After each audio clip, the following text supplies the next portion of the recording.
Welcome to Classic SleepTime Radio. Tonight, you're invited to leave the day behind, to quiet your thoughts, and to drift gently into deep, restful sleep.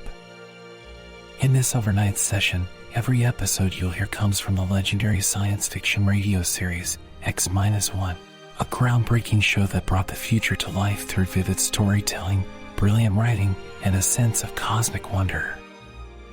These timeless stories explore distant planets, alternate realities, and what it means to be human in the vast unknown. To help you fall asleep and stay asleep, this audio includes a subtle layer of delta wave binaural beats, low-frequency tones scientifically designed to support deep relaxation and slow-wave sleep. For the best results, we recommend using headphones or earbuds. Binaural beats are most effective when each ear receives a slightly different tone, helping your brain naturally ease into a calm, restful state. There's no need to stay alert or follow every word. Simply allow the voices and frequencies to guide you. Let the stories unfold in the background, and feel yourself gently slip into sleep. This video is over 10 hours long, with no interruptions, no loud ads, and no sudden changes, just a smooth, peaceful stream of vintage science fiction and soft support for your rest. So now, take a deep breath, feel the stillness settle in, and prepare to dream among the stars. Your journey into sleep with X-1 begins now.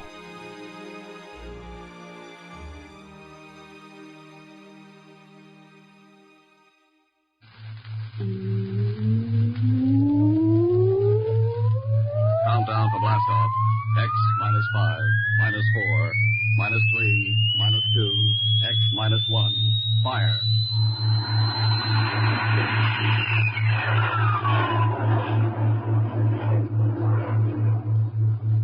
From the far horizons of the unknown come tales of new dimensions in time and space. These are stories of the future, adventures in which you'll live in a million could-be years on 1,000 maybe worlds. The National Broadcasting Company presents X minus 1.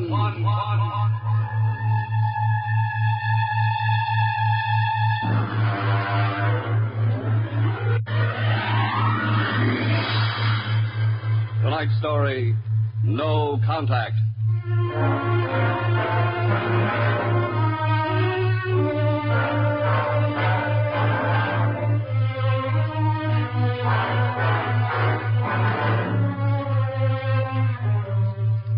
It was in the year of 1982 that spacemen first discovered the Great Galactic Barrier. In the past 10 years, rocket travel to the moon and the nearer planets had become commonplace. And then men fixed their sights on a more distant star, the remote planet known as Volta. 5 exploratory ships went out, and none came back, each in turn disappearing mysteriously at the same vanishing point, at an invisible wall somewhere in the vast outer reaches that became known as the wrecker of spaceships, the Galactic Reef. And yet, the explorers refused to admit defeat. It was on June the 2nd, 1987, that the rocket Star Cloud made ready for takeoff, the 6th to attempt to crack the barrier and win through to Volta. Now hear this. Condition green. 2 minutes to blast off. Condition green. 2 minutes to blast off. Well, Lewis, this is it. I don't suppose you'll be needing the ship's doctor up here on the bridge during blast off. I think not, Smitty. There's little chance of acceleration bends in these new overdrive ships. I'll be in my office then, counting vitamin pills if you need me. It's only a few steps. Good luck, Lewis. Thank you, Smitty. Lieutenant Collier. Yes, sir? You're relieved. You'd better get down to navigation control and take over. Yes, sir. Lieutenant. Yes, sir? We've never flown together before. This is your first flight in a space vessel as big as the Star Cloud. Yes, sir, but I was trained in oversized jobs at the Naval Academy. Well, if you're half as good a navigator as your father was, you'll do fine. Thank you, sir.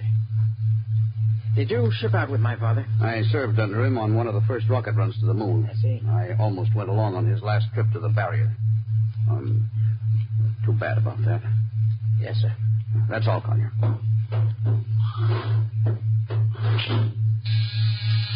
Lieutenant Paulson. Get me the ground control tower on the field. I want to talk to Colonel Harrison. Yes, sir. Go ahead, sir. I patched in the bridge speaker. Colonel Harrison, Yes, Captain? we're standing by for takeoff in 30 seconds. Good. The field's cleared of all personnel. We'll try to reestablish radio contact immediately after takeoff. In any event, there'll be a 24-hour ground monitor. Fine. Good luck. Hope you make it. Thank you. Bridge to navigation control. Nav control, Collier. Ready, Lieutenant? We're ready, Captain. The course is in the integrator for takeoff at 1200 hours. All right. Stand by for blastoff. Bridge to engine room. Fire up your rocket chambers. Take off at exactly 1200 hours. I'll read you off. 20 seconds. 19. 18. 17. 16. Hold it. Revoke all orders. Who turned in that alarm? Paulson, sir. We've uncovered a stowaway. Stowaway, where? Hiding in sick bay. Dr. Smith found him. Have him brought up to the bridge. Engine room, kill your rockets and stand by. Thorson, this is Colonel Harrison at ground control. What's holding you up? Trouble. What's the matter with you? What's the matter with you? There's a stowaway aboard. Stowaway? Yes, I thought your men were supposed to police this base. What's the matter with you? Captain, take it easy. You know what this delay can do to us, don't you? 1 minute later, takeoff can throw us a million miles off course. We'll have to reintegrate the whole works. Well, look, how long do you think it'll take Don't bother for me for a while. I'm busy. Stupid idiot. Captain Paulson? Yes, come in, Smitty. Here's your stowaway. Now, court-martial... Oh, Charlie. Can you use a good radio man, Skipper? Well, I see you two have met. Met. Skipper and me made 50 trips to the moon together. Didn't we, Skipper? Charlie, if you wanted to come along, why didn't you volunteer? I did, Skipper. They turned me down. Well, what's wrong with you? Acceleration bends. They said my arteries wouldn't stand another trip. Oh, I'm sorry to hear that. But they're wrong, Skipper. I got one more good trip in me. Listen, Skipper, you know that these green kids, they don't know the first thing about space radio operation. Now, you put a man like me on, and I'll be getting you bedtime stories from Mars. Charlie, you know the regulations as well as I do. I can't take you much as I'd like to. Colonel Harrison will murder me for this. Well, I'm sorry, Charlie. I'll have you put aground. I'll tell you what, I'll ask Harrison to put you on his ground radio contact, and it'll seem as if you're right here with us. He won't do it, sir. Well, he'd better. I'll have him busted to corporal for letting you sneak aboard. Look, Charlie, you'd better be off. Now, Paulson. Yes, sir. I'm sending this man aground. Give him time to clear the launching platform. Yes, sir. So long, Charlie. I'm sorry. Good luck, Skipper. I thought you were going to have him drawn and quartered. If it had been anyone else, I would have, Smitty. But Charlie, well, he's kind of special.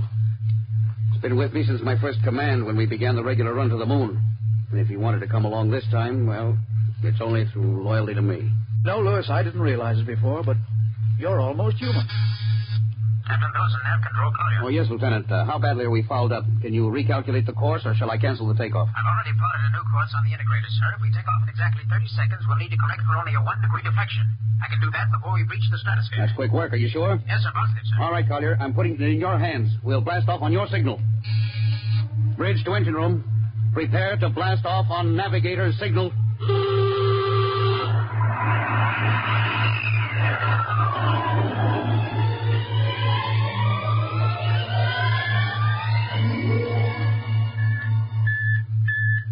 How are we doing, Collier?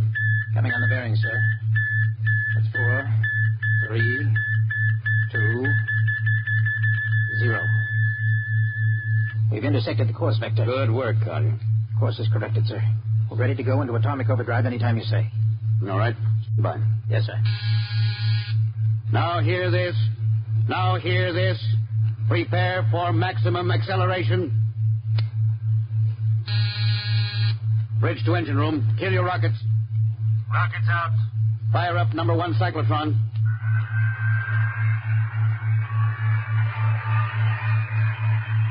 Number 1 ready. Fire up number 2. Number 2 ready. Withdraw your dampening rods. Fission chamber ready. Blast tubes cleared. All generators operating at capacity. Take it over, sir. Go into overdrive at the count of 0. 3 seconds, Mr. Collier. 3, 2, 1, 0. 0.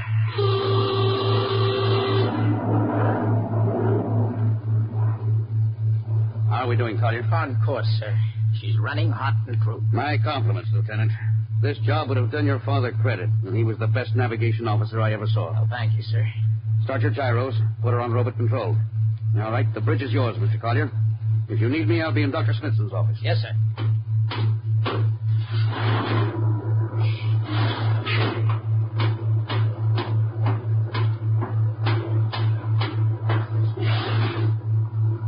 Lewis, I see you got us off the ground. You can thank young Collier for that. Ship off the old block. You knew his father? As a matter of fact, I knew him very well. First-rate spaceman. Is he the one who... Yes. He was lost in the galactic barrier on the second ship we sent out to Volta. Lewis, just what do you think this galactic barrier is? Oh, your guess is as good as mine, Doc. All I know is that 5 ships have gone into it, and none of them have come back out. You think it's a myth? How about Mestrovic's theory that it's a time warp in space? That the ships reach it and slip into another dimension? I think that's a lot of rubbish. My theory is that the galactic barrier is nothing more than a radioactive layer of some kind. Why do you say that? Well, we know that radar signals bounce off it like they were hitting an invisible glass wall. And we know that it destroys our ships and crews in some way. There's no other logical explanation. What makes you think we can get through it, Lewis? Because we're ready for it. The others weren't. The entire hull of this ship is completely shielded with lead. We can crack through any radioactive cloud ever detected. Besides, we're equipped with some new UHF radio devices that should enable us to maintain radio contact with Earth. Nothing can happen. Absolutely nothing. Now, who are you trying to convince? Myself, I suppose. Lewis, you've had your share of glory. First skipper to reach the moon back in 1962. You could have retired. Why are you risking this trip? 5 ships are missing. Men like Prentice, Margot's, and young Collier's father.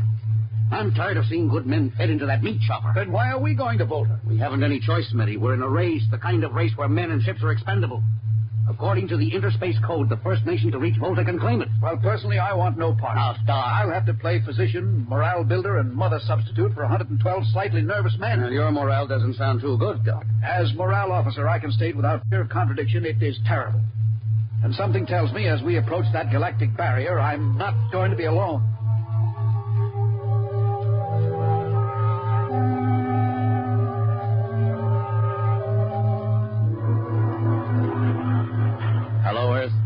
Hello, Earth. Captain Thorson of the Star Cloud calling Earth. Hello, Star Cloud. Hi, Captain. Charlie. Well, I see they haven't court-martialed you yet. No, sir, thanks to you. That's good to hear you. You can read us the funny papers on Sunday morning. All right. How's our signal? Strong. Clear as a bell. Now, here's our log report for Colonel Harris. You ready? Shoot. June 2nd, 1987. 4 weeks out from Earth. Running through. No radiation. Operation normal. Still making our approach to the galactic barrier. That's all, Charlie. See you later. Good luck, Captain. I sure wish I was with you.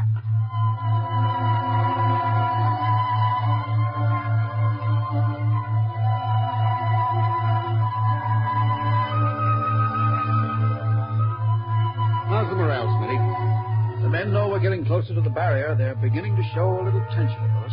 Oh, how's their physical condition? Any sickness? About half the crew has come down with space blues. I was afraid of that. Are they bad? Same as usual. Lips and hands with a bluish cast. Eyes are sensitive to infrareds. I don't know. When I first started flying these tin cans, nobody ever heard of space blues. Well, now there's a theory it's caused by the terrific acceleration of atomic overdrive. Change in gravity affects the circulation. What do you think? I think it's psychosomatic. I've noticed that the same men who get space blues under tension on a ship tend to get blue coloration back on Earth when they're upset. I guess it's just an occupational disease of space navigators. You think it's just nerves, then? Well, young Collier's got a bad case. I think it's tension from overwork. Maybe he needs some vitamins. Lewis, when will you realize that vitamins are not a panacea for all the troubles of mankind?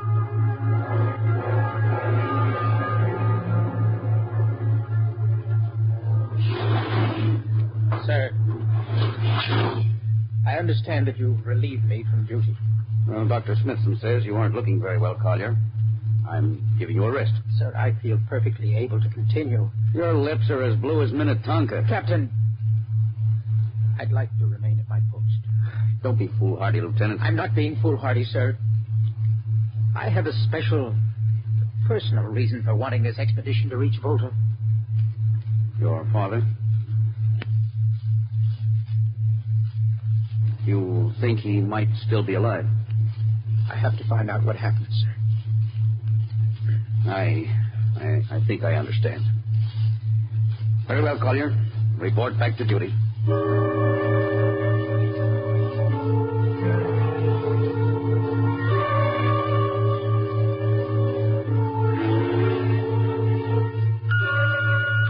What's the reading, Paulson? We're getting a +5 radar bounce now. Coming off the barrier almost as fast as we sent it out. What's the interval? 2 seconds. Shortening steadily. This rate will hit the wall in the next few minutes. All right. Alert the crew. Sound general quarters. Now, here it is. Condition red. We are now approaching the galactic barrier. All hands to stations. All radiation detectors to be fully manned. Full security will prevail until further notice. That is all. Paulson. Yes, sir? The radar bounce is up to +6. We'd better try to make final contact with Earth. Is Sparks still trying to raise the base? Yes, sir, but he's not having much luck. Seems to be some interference. That's the radio room now. Yes? You got him? Well, cut in on the bridge speaker. Captain will take it from here. Hello? Star Cloud to Earth. Can you hear me, Earth? Hello, Skipper. I can barely read you. You're getting heavy static from sunspots. That's not sunspots, Charlie. We're right on top of the galactic barrier. Getting a +7 radar bounce. Expect to hit the barrier almost any second now. Good luck, Skipper. If we crack the barrier and come through still in one piece, I'll try to get back to you on the high-frequency band. Got you, Skipper. Don't worry. I'll be waiting. So long, Charlie. So long, Star Cloud. Must be getting awfully close now, Captain. Anchor's bouncing back so fast it's almost beating the signal. When they coincide, hold on to your hat. That's when we run into the wall. Any second. Hold on. Here goes nothing. Here he comes.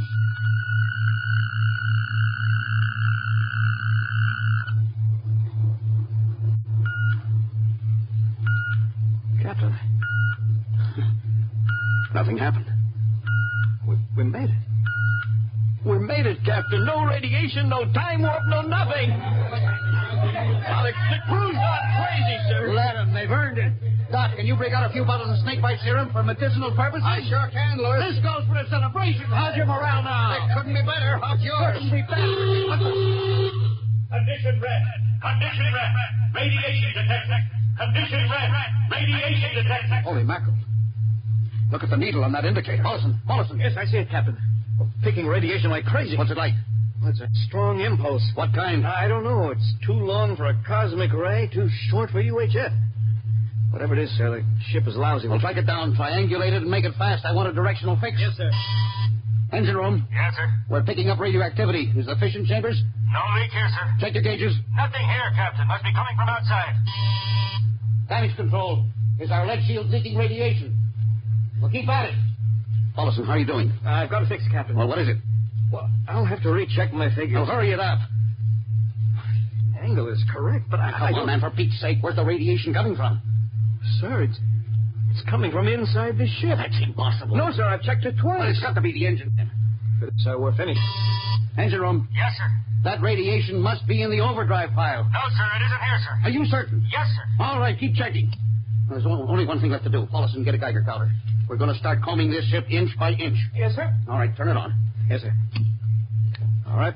Ready, Captain. We'll check the atomic guns first. Come on. We'll cut through the officers' quarters here to ordnance. Now turn here. Oh, wait a minute, sir. Huh? What is it? Signal's weaker now. Yeah. Let's go back. Hold it. Seems strongest right about here. Doesn't make sense. Whose cabin is this? Collier's. Collier? Oh, he's down in that control, sir. Oh, we'll try the door. It's not locked, sir. Oh, it's in here, all right. Listen to that counter. Strongest over here. Open that wall cabinet. It's locked, I'll sir. smash it. Shut off that Geiger counter. Now, what do you make of this, Paulson? Well, it looks like some sort of portable transmitter, sir. Must be foreign manufacture. I don't recognize the calibration symbols at all. I've never seen anything like it. Which raises a small question. What is Lieutenant Collier doing with a transmitter in his cabin? I don't know, sir. Well, I intend to find out, Paulson. Get down to nav control and bring Collier up to the bridge on the double. Well, hadn't we better find some way to shut this thing off first? I know a way.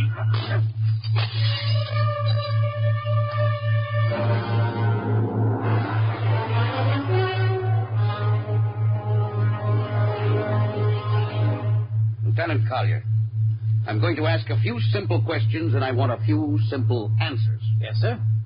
What were you doing with the transmitter in your cabin? Transmitter, Captain? Oh, you know nothing about it. Oh, no, sir, I don't. Do you recognize these calibration symbols? No, sir. Can you think of how it might have been placed in your cabin without your knowing it? No, sir, unless someone came in while I was on duty. Would that have been possible? I suppose so, if someone had a key. I found your cabin door unlocked. Well, I meant a key to the wall cabinet. I didn't say the wall cabinet. Well, You what, Lieutenant? How could you have known it was in the wall cabinet? Well, I just assumed, sir. Lieutenant Collier, I find it hard to believe you would lie. Having known and respected your father, having observed the way you handle your job. However, I intend to get to the root of this thing. May I have your wristwatch, Lieutenant? Sir? Your wristwatch. Yes, sir. Paulson, turn on that Geiger counter. Yes, sir. Hold this watch next to it. Yes, sir. That's all. Lieutenant, if you hadn't any close contact with that transmitter, how do you explain the radioactivity of this watch? Well, I don't, sir. I think it better. To whom were you sending those signals? Condition red. Condition red. There's your answer, Captain. What is this, Collier? Alien spaceship approach. Alien spaceship approach. Collier, who's aboard that ship? All right, now talk! Very well, Captain. My mission seems completed. Your mission? Are you admitting that you're an agent of a foreign power? I'm stating it. What nation? No nation, Captain. What? I am an agent of the Voltan government. Oh, what? The government of the planet of Voltan. You're crazy. Are you so stupid, Captain? Did you think your people are the only ones who can invade another planet? What do you mean? We've had agents operating on Earth since 1945. I don't believe you. What do you think happened to those 5 ships, Captain? Where do you suppose we got our information? Your language, your culture, family background. Your appearance, you look like... Like Commander Collier? Well, is that so surprising, Captain? You see, Captain, we had a living model. I ought to kill you. That'd be very foolish, Captain.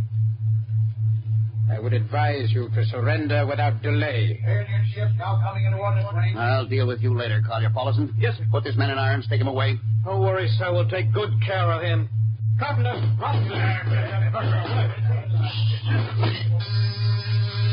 Gunnery, Gunnery Richardson. what's the range? 10,000 meters. They're closing fast. Put your guns on radar tracking. Tracking. Coming on the bearing. Fire.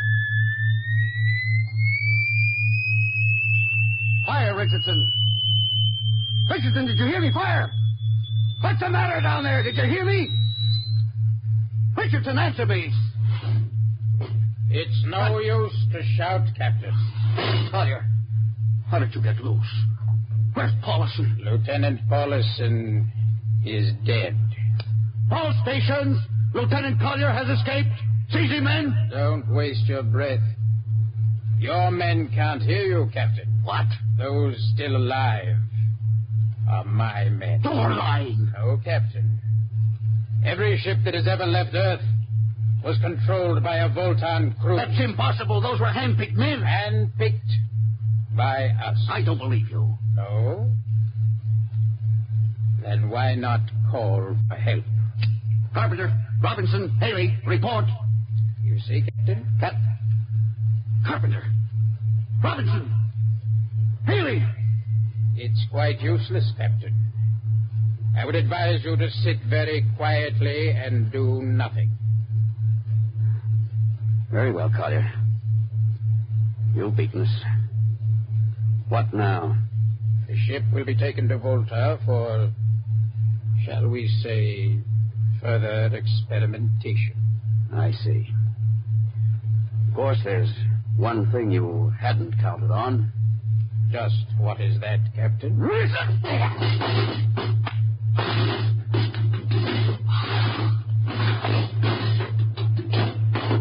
Carpenter, are you in there, Lieutenant Carpenter? They can't all be dead. There must be one alive. Smitty, Dr. Smithson. Smitty, what have they done to him? Lower side. Dirty. Don't talk. I must lean closer. There's not much time. Lewis, space blues. Space blues?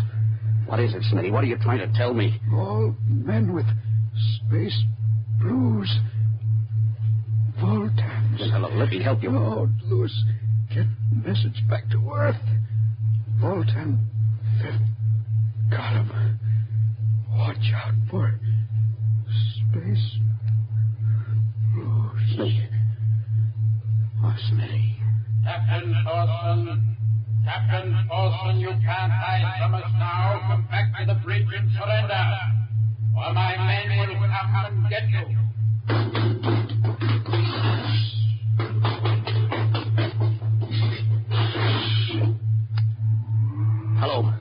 Hello. Star Cloud calling Earth. Please, God, let me get through. It's too late. Hello. Star Cloud to Earth. Come in, please. Come in, please.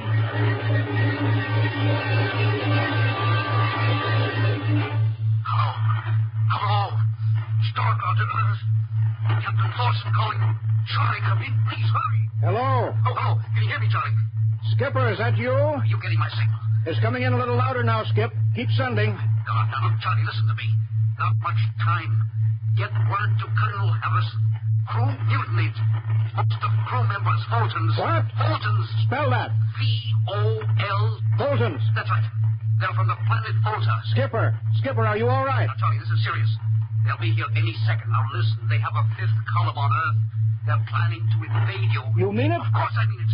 Tell Harrison, posing as humans. You can detect them by space blues. You got that? Only Fultons get space blue. Charlie, did you hear me? Space blue.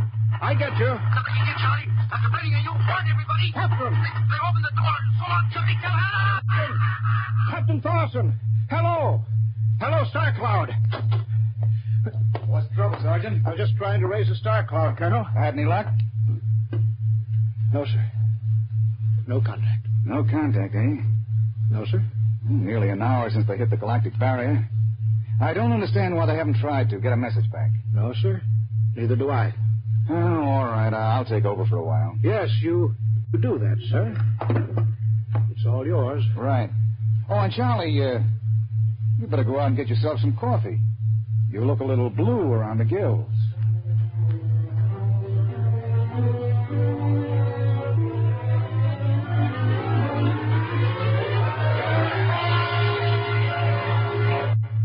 Tonight, X-1 has brought you No Contact, written by George Lefferts from an original story of Lefferts and Ernest Kenoy.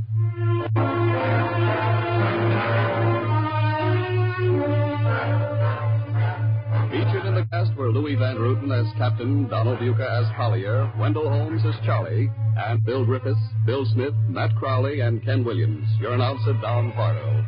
X-1 was directed by Fred Way and is a transcribed NBC Radio Network production.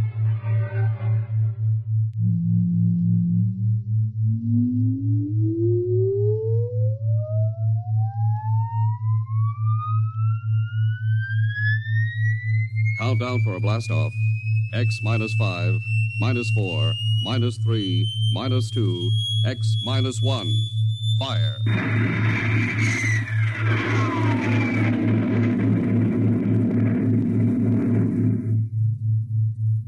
From the far horizons of the unknown come transcribed tales of new dimensions in time and space. These are stories of the future, adventures in which you'll live in 1,000,000 could-be years on 1,000 maybe worlds. The National Broadcasting Company presents X-1.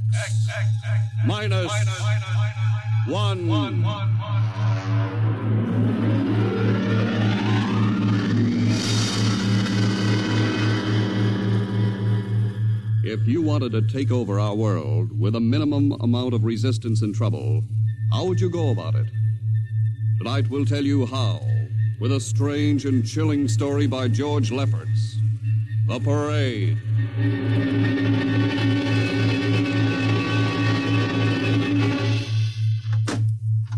You are Mr. Sid Ryan. The same. My name is Luchar. I am a Martian. Pleased to meet you, Mr. what was that again? A Martian. As in Orson Welles? Precisely. I'm a Rotarian myself. Sit down. Thank you. Now that we've had our little joke, Mr. Luchar, what can Publicity Associates do for you? I am interested in obtaining publicity.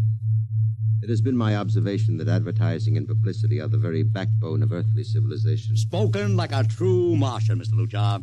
Now, if you'll tell me the name of the client. The client, of course, will be the Martians. You don't give up, do you? Give up? The gag, I mean. Oliver! Yes, Mr. Ryan? This is Mr. Luchar. How do you Mr. Luchar claims to be a Martian. Take him outside, will you, Oliver? I am happy to see, Mr. Ryan, that my telling you I am a Martian has approximately the effect I guessed it would.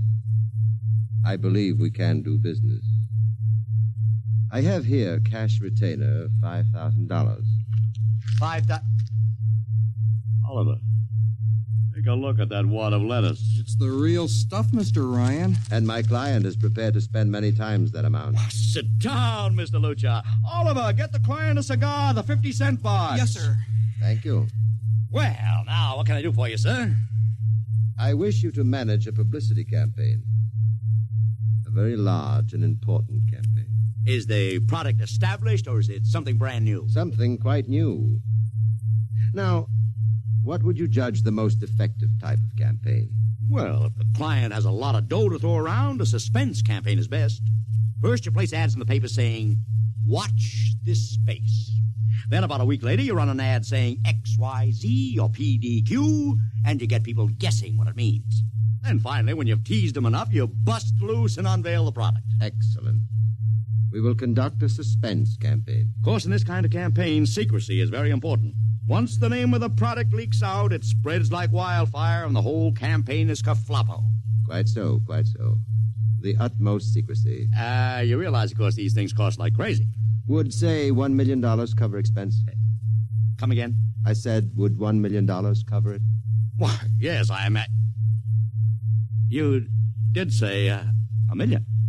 I understood that you have handled some very large accounts. Of course, if this is too big... No, not at all, not at all. As a matter of fact, I seldom touch anything less. Right, Oliver? Huh? Oh, of course, that's right, Mr. Ryan. Absolutely right. Yes, sir. You will begin, then, by saturating the newspapers, the radio, the streetcars with a very simple statement. What's that? I will write it on a card. Here you are. The Martians are coming. Say, that's not a bad teaser. Got that, Oliver? Yes, sir. The next ad will read, June 1st is Martian Day. June 1st is Martian Day. What happens on June 1st? The parade takes place. What parade? I wish you to arrange a parade up Fifth Avenue. You mean like the Macy Parade? Exactly. Except that the theme will be the world of tomorrow, the Martian world. My client would like it to be a gay affair. Balloons, clowns, pennants, pretty drum majorettes. Say, that sounds terrific. I might be able to interest the department stores in a tie-in. Fine. The parade will climax the campaign. On June 1st, the product will be unveiled. Good enough. By the way, Mr. Luchar, just what is the product? What are we selling? Oh, no, Mr. Ryan. Secrecy, remember? Yeah, but after all... Mr. Ryan, all will be revealed to you in good time. For the moment, let us say that we are selling a concept. A concept? The concept of invasion from Mars.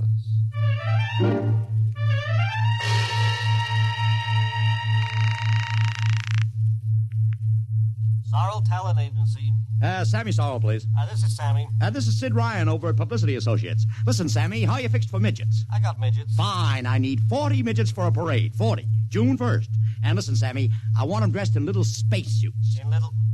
You know, like men from Mars. Mars. Okay? And I want some movie extras, maybe 50 of them. 50. Also rigged up like men from Mars. Make them look gruesome. Got that? Gruesome. Also, I need some horses with pretty girls on top of them.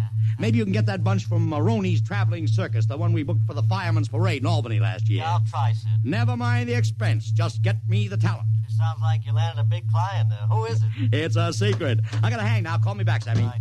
How you doing, Oliver? Oh, fine, Mr. Ryan, just fine. I got 100 small boys pasting little stickers. The Martians are coming on the subway platforms. Good. We got full-page ads in all the dailies. Good. And 10-second spot announcements on every local station. Good. It's costing a fortune. Good. The more it costs, the bigger our percentage. Spend like you were going to the electric chair, Oliver. Yes, sir. How are you making out in the parade? If it comes off, it'll be the biggest thing since Barnum invented the midget.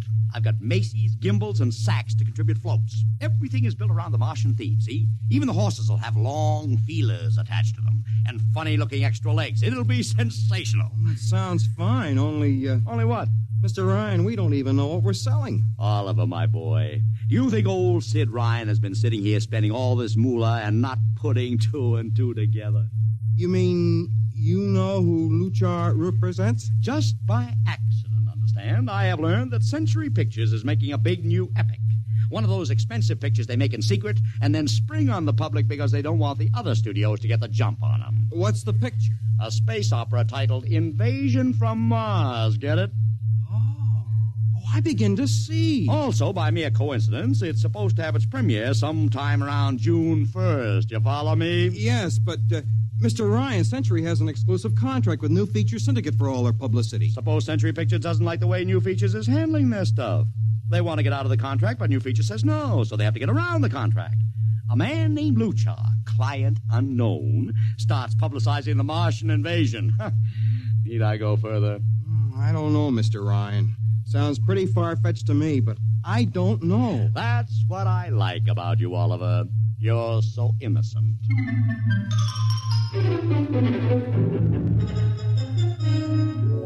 Now, let me talk to Commissioner Patrick, please. Sid Ryan. Hello. Commish, Sid Ryan. Oh. How are you, Ryan? Fine. What is it this time?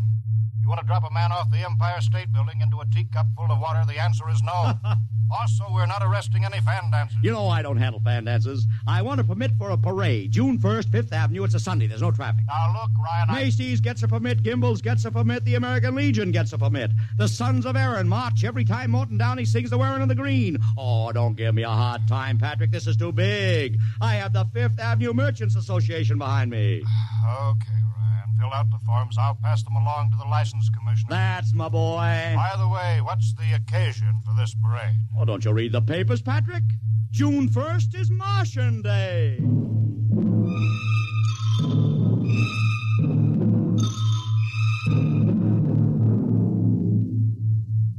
How is the campaign going, Mr. Ryan? Like wildfire, Mr. Luchar, like wildfire. Everybody and his brother is going along with the gag. Yesterday, we distributed 50,000 Martian hats to school kids. I got some of the merchants doing World of Tomorrow displays in their windows. Every big novelty manufacturer in town is climbing on the bandwagon. They want to get into the parade with floats, giveaways, anything. Everybody smells a buck to be made. I wouldn't be surprised if the mayor himself declared Martian Day.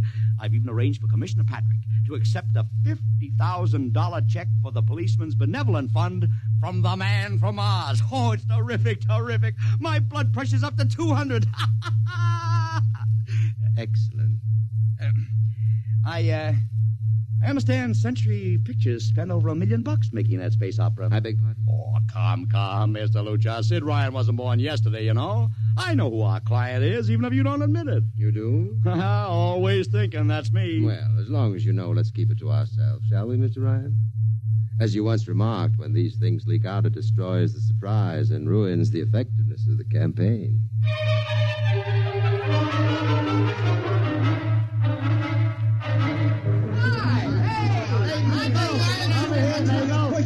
Ladies and gentlemen, this is Ken Daly speaking to you from our portable transmitter atop the reviewing stand for the much-heralded Martian Parade on Fifth Avenue.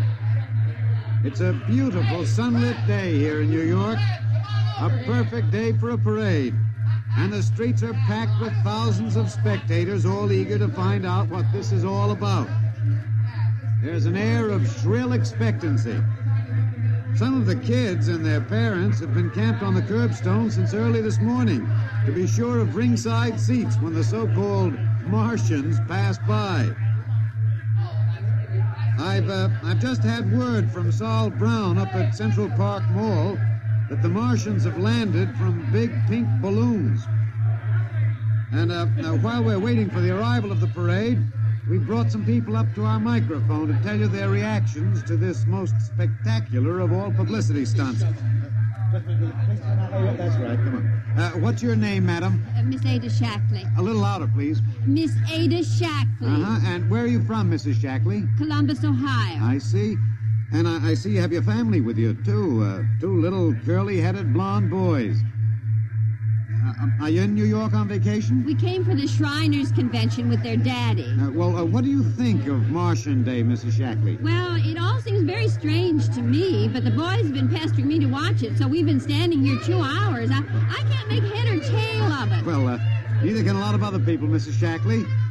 But judging by the thousands here today, there's a lot of curiosity. Curiosity killed the cat, folks say. Well, let's hope not. Thank you, Mrs. Shackley. Mr. Ryan's here. Ryan, right. And this is Mr. Sid Ryan, ladies and gentlemen, the publicity man who's the brains behind the Martian Day stunt. Hello, Sid. Good morning, Kenneth. Easy, not so close to the mic. Oh, sorry. Hey, Sid, you've certainly lifted the lid this time. Looks like it, doesn't it? Sid, there's been a great deal of speculation as to exactly what all this is leading up to. I've heard some folks say it's a big war bond drive. Others think it's just to stimulate local business. And, look, I understand in the trade itself, the smart money says you're building for the premiere of Century's forthcoming extravaganza, Invasion from Mars. Now, come clean. Can you tell us what the real story is? I can. I'd like to, but honestly, I can't. Oh, man of mystery, eh? Are you going to watch the parade from the stand here? No, Ken, I can't stand noise. I'm going out to my office and watch it comfort. Well, thank you, Sid Ryan, and good luck. And here they come, ladies and gentlemen.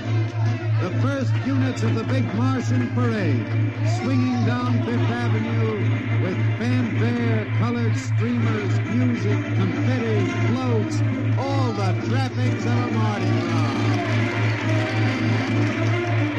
And here in the vanguard is a whole troop of little midgets in weird-looking pink and blue spacesuits, carrying Rube Goldberg weapons with signs painted on them. Let's see, I can read one which says, Atomic Blaster. Another one has a placard reading, We're Martian through Georgia. And here come the clowns, laughing and falling all over each other. They're giving free sugar candy to the kids along the way. Yes, ladies and gentlemen, this is a happy, laughing crowd along Fifth Avenue today. A true reflection of the great sense of humor and good nature that makes America the place it is.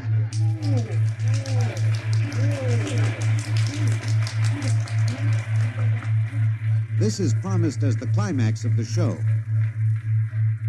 Now a great hush has fallen over the crowd. It's quite a sight to see these thousands of people standing here expectantly, hearing only the great regular sigh of their mass breathing. And now here they come, ladies and gentlemen, the Martians, marching in booted, helmeted ranks, row after row of them. Aye, this is an impressive sight, ladies and gentlemen, and a rather serious contrast to the rest of the joyous slapstick parade we've witnessed. There are perhaps, 200 tall, broad-chested men dressed in metallic gray spacesuits with thick glass visors drawn across their faces. Each is holding an ominous-looking ray gun at the ready position. They're marching in absolute silence, keeping step perfectly, as though some mute, unspoken command were marking time for them. The crowd seems rather grim and serious now. Perhaps they're reminded of the actuality of war and possible invasion. They stand solemnly, silently, watching. Even the children are awed. And now the first ranks of the Martians are moving past us down Fifth Avenue toward the reviewing stands at the square. No one moves. What's that? What's happening? Oh, there, a woman, ladies and gentlemen. She dashed out into the street. For what reason, I don't know. She attempted to lift the visor of one of the Martian spacesuits, but just as she reached the Martian, she fell forward in a dead faint. I tell you, I've never felt such mass tension in a crowd as we're experiencing here right now, today. All sorts of rumors have begun filtering back through the audience. There are excited whispers of she's dead, she fainted, and now an undercurrent of... what? They're really Martians. This is an example of how a single incident can precipitate mass hysteria, ladies and gentlemen. I tell you, it's a mighty reassuring sight to see the blue uniforms of New York's finest spaced every 10 feet or so along the avenue.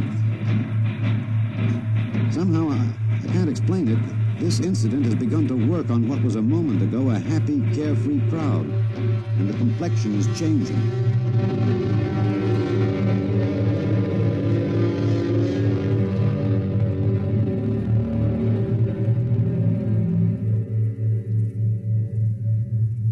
Mr. Ryan, did you see that? A woman fainted. Of course I saw it. What do you suppose she saw? Oliver, old man, did I ever tell you were too naive for this business? But that young woman ran out into the streets to get a close look at the Martians, and then she screamed and fainted dead away. I'm well aware of that, Oliver, since I paid her $50 to do it. What? The dramatic moment, Oliver, the stock and trade of the good publicity, man. Relax. Holy smokes, you sure think of everything. Yeah, for my share of this deal, roughly $100,000, I can afford to think of everything. Shut the window. Don't you want to see the finish? We'll go down to the reviewing stand for the finish. Right now, I want to make a phone call. By the way, where's Lucha? I haven't seen him. Oh, he'll be around. Boy, those Martians sure look like the real thing. How would you know the real thing if you saw it, Oliver? Gee, I don't know. Close the window, Oliver. Oh, yes, Mr. Ryan.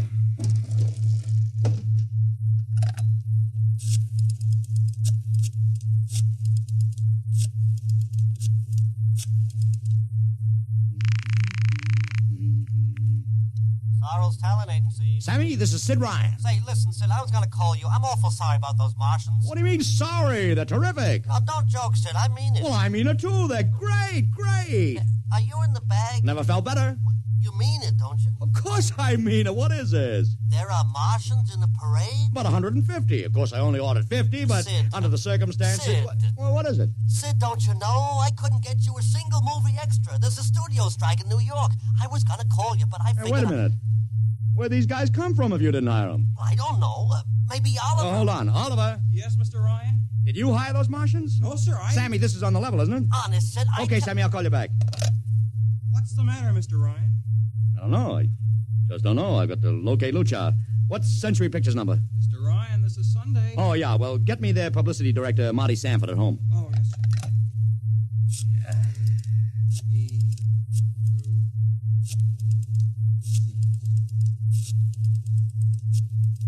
Here you are. Thanks. Sanford. Marty, this is Sid Ryan. Oh, hello, Sid. How's the big Fine. promotion? Listen, Marty, this is dead serious. On the level. Get it? What's wrong? I've got to locate Lucha. Lou who? Lucha, come on now, Marty. This is life and death. The guy you sent over to hire me for the invasion picture. Invasion picture? Invasion from Mars, the space opera. Are you batty? Marty. That picture was shelved last month. What? Sure, back in the can. Too expensive and too fantastic. The big shots decided you can't sell a Martian invasion to the American public. And I never heard of a guy named Lou... Mother heaven. What is it, Mr. Ryan? You look terrible. That's too fantastic. What's too fantastic, Mr. Ryan? Is something wrong? Open that window. I want another look at those Martians. Yes, sir.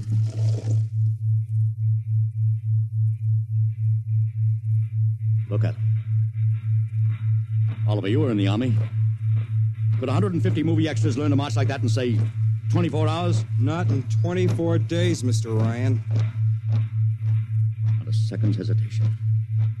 Not one other step. Look at the way they carry those ray guns at the ready. The other time I've seen troops march like that was in a film of the Nazi stormtroops marching through the streets of Paris. See those chests, Oliver? That's pride. Sheer, arrogant pride. Look at those chins. That's contempt. Nobody could act like that. Mr. Ryan! Oliver, get down there. Find that woman who fainted. Her name's Gloria Montex. Get her up here. Make it fast.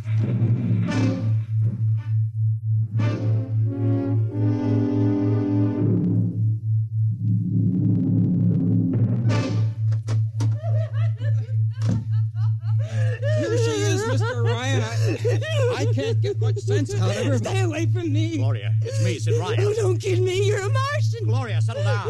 No, you're wearing a mask. Baby, it's me, Sid. And underneath, it's awful. It's all big green eyes and those feelers like a catfish. Baby, snap out of it. Listen, what happened down there? You ran out and screamed like I told you, but the fainting, that wasn't in the act. Oh, go away, please. Go away. What'd you see?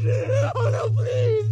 It's too awful. Please. Just one question, baby. Inside that helmet, what'd you see?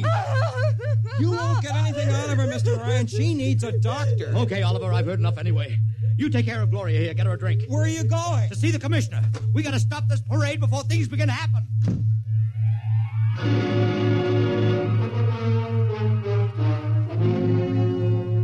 Okay, Ryan, what's the beef? Listen, Patrick, I don't know what it is, see, but something's wrong. You gotta stop that parade. I suppose you'd like the riot squad. That would get you a front-page spread on every paper in town. Honest, you publicity guys give me a pay. This may be a matter of life and death. Oh, sure.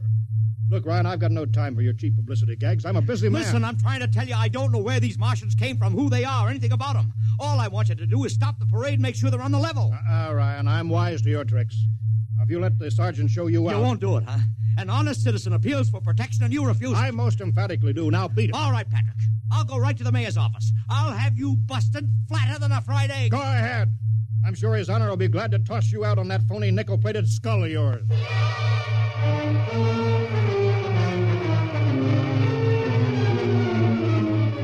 You heard me, Ryan. You cannot see the mayor. Adolf, please. This isn't a gag. I don't want publicity. All I want to do is maybe prevent something horrible from happening. In case you don't know it, wise guy, something horrible is already happening. A couple hundred little kids are in the hospital with ptomaine poisoning from that phony Martian candy you passed out. Or didn't you know? I didn't. We've got to stop that parade. Sure you'd like nothing better than to start a panic now. Maybe a few hundred people would get trampled to death. Think of the newspaper space that would get you and your product. I won't stand for this, Adolf. You won't have to, because you're going to get out of here right now. Go on, beat it. Get out. You and your publicity stunts make me sick to my stomach.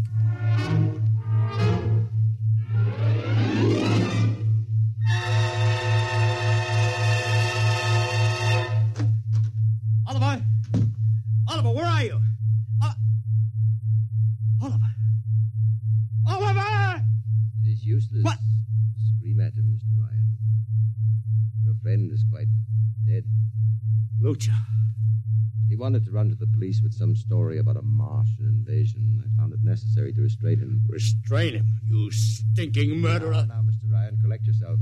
After all our planning, it wouldn't do to have everything spoiled, now would it? Lucha, start talking and talk fast, because when you get through, I'm going to take you apart piece by piece. What's this all about? But surely you know, Mr. Ryan, after all, you've been publicizing it for months. Listen, you... Please, do not interrupt.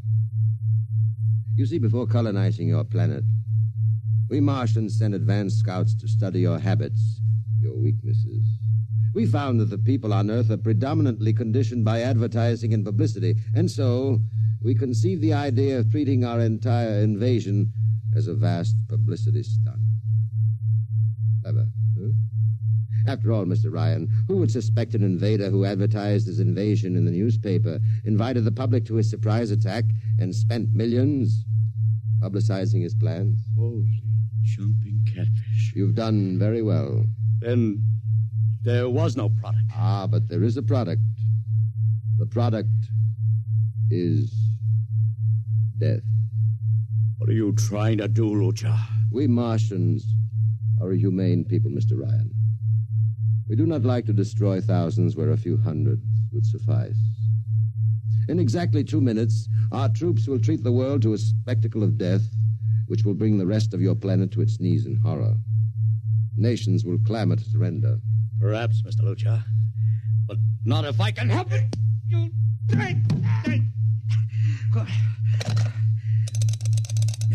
Yes, please. Operator, this is Mr. Ryan. Get me the field telephone on the reviewing stand of the Martian Day Parade. Hurry. Anyone in particular? Just hurry. Reviewing stand, Sergeant Cassidy. Get me Commissioner Patrick. Hello. Hello. You'll have to talk loud. I want Commissioner Patrick. Oh. Patrick! Wait a minute. Things are quieting down. Now, what was it you wanted? This is Ryan. I have to talk to the commissioner. It's a matter of life and death. I'm sorry, you can't talk to him now. The chief Martian is presenting the PBA check to him. The Martians are going to fire a salute. Listen, you got to stop him. What? Stop him! I'm sorry, Mr. Ryan. You idiot, the works is going up!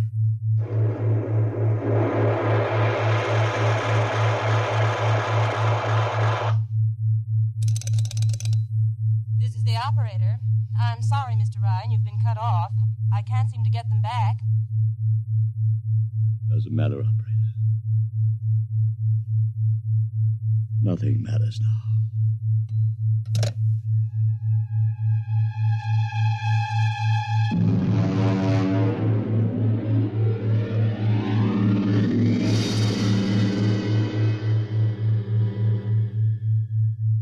Tonight, X-1 has brought you The Parade, an original story written by George Lefferts. Featured in the cast were Joseph Curtin as Ryan, Joe DeSantis as Luchar, Alexander Scorby as Daly, Agnes Young as the woman, Ellen Deming as Gloria, John Thomas as Oliver, Arthur Anderson as Sammy, Wendell Holmes as the Commissioner, and William Keane as Sanford. Your announcer, Don Pardo. X-1 was directed by Fred Way and is a transcribed NBC Radio Network production.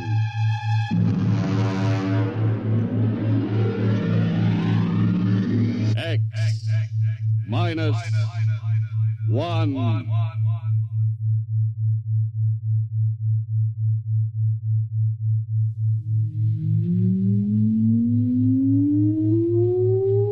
Countdown for blastoff. X-5, -4, -3, -2, X-1. Fire!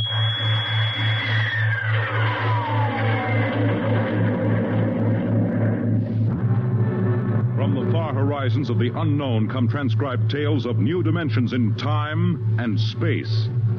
These are stories of the future.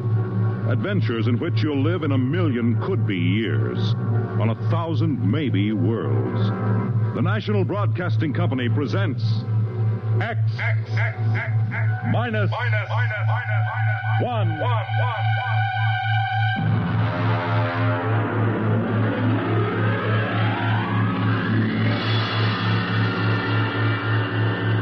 Tonight's story, Mars is Heaven.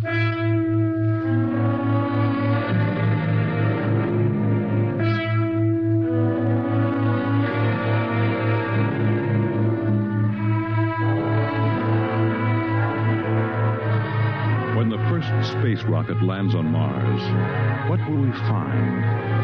Only the ruins of a dead and deserted planet? Or will there be life? Intelligent life in some strange form that we can only imagine? Will we be welcomed with open arms? Or will the Martians treat us as invaders? Only one thing is certain. Someday, a giant metal ship will take off from Earth to travel through the black velocities, the silent gulfs of space, to descend at last into the darkness of the upper Martian atmospheres. And on that day, man will finally know the answers. The day we first land on Mars.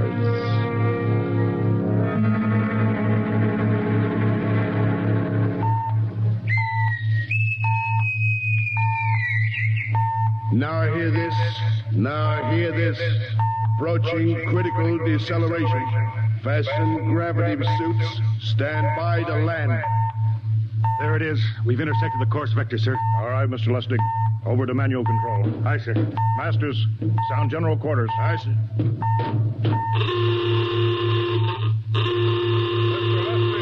What do you make of the terrain? There seems to be a heavy ground, Miss Captain. We won't be able to use the infrared lights. And we'll have to come in on radar. Isn't that a little risky, sir? Landing in the dark? I'd rather run the danger of a blind landing, Lieutenant, than come in without the cover of darkness. Remember, we don't know what kind of reception is waiting for us down there. Airspeed 500. Altitude now 4,000. Bridge to engine room. Stand by for deceleration. Fire forward tubes 1 and 3.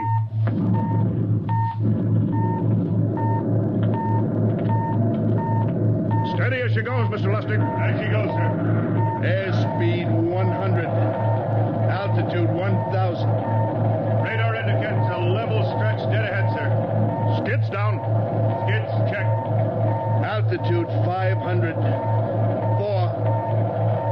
53. Up a point now.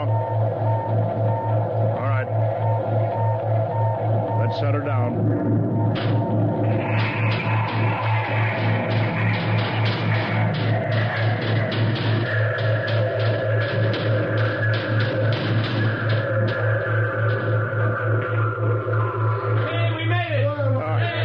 Cut the power. Masters, light battle stations. Aye, sir. All secured, sir.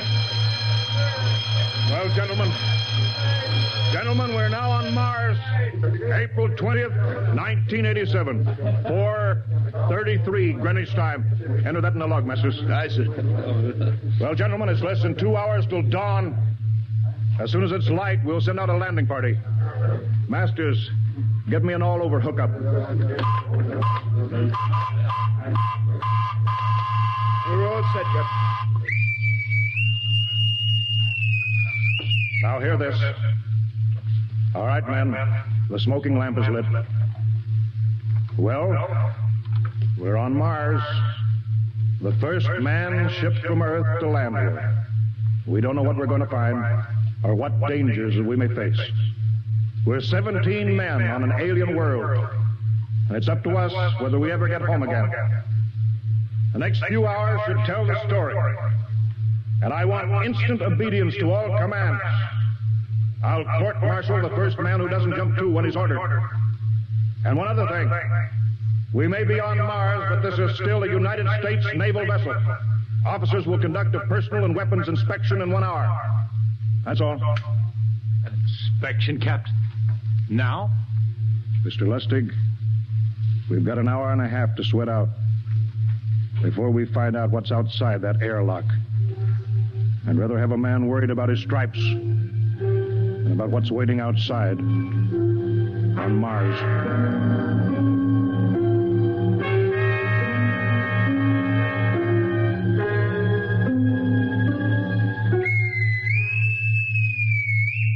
Now hear this.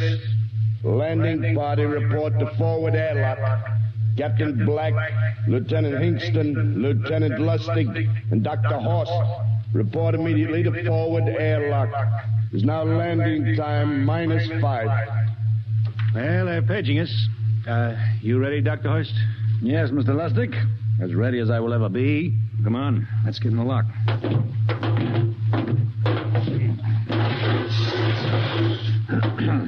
Hingston, Lustig, and Horst reporting in the airlock.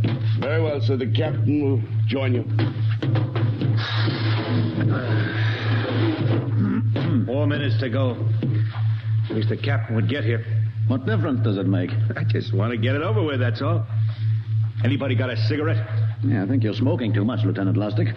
Are you nervous? I offer you, Horst. Wondering what's hidden outside underneath that ground mist? I've been giving it some thought. It'll be very interesting to find out. A very unusual planet, Mars. Why? It has an atmosphere. A wonderful thing, an atmosphere. Where you find one, you find life. You mean Martians? What do you think they'll look like? Who knows? Intelligent life can take many forms. You mean they may have green skins and eyes on stalks or something? The comic book conception is possible, of course. Or they may have developed far beyond us. Perhaps they have a science that can produce weapons far more dangerous than our atomic missiles. You think we may have to fight our way out? After all, we are invaders. Now hear this. Landing time -2. All right, we heard this. You know what I'd like to find outside that airlock? Good old Illinois. Ever been there, Lustig? Only Chicago. Well, you ought to see my hometown. Green lawns, big white houses. Sounds like my hometown. My grandmother used to have one of those iron deer on the lawn. Every Halloween, we'd paint it another color. One time, we painted it black and white like a Holstein cow. Where does your family live, Dr. Horst? I have no family. When I was a child, they were gassed to death in the Dachau concentration camp. Tough. No, it has its advantages. I have no ties on Earth. Nothing to lose now. I imagine I'm the only one on board who is free to enjoy our present peculiar position. All right, Masters, you can button it up now. Aye, sir. Well, gentlemen, check your sidearms. In 1 minute, we'll be the first men to set foot on Mars. Quite an honor, eh? As long as the medals are not rewarded posthumously. Still uneasy, Dr. Horst? Captain Black, I've been uneasy ever since I can remember. On Earth and on Mars. Well, 30 seconds. Give me the intercom phone, Lustig. Yes, sir. Masters? Aye, sir. Battle stations are to be manned until we return. If we're not back in 2 hours, I want no rescue party sent out. Blast off and save the ship, you understand? Aye, sir. All right. 5 seconds. 4, 3, 2, 1. Lustig, open the outer airlock. Aye, sir.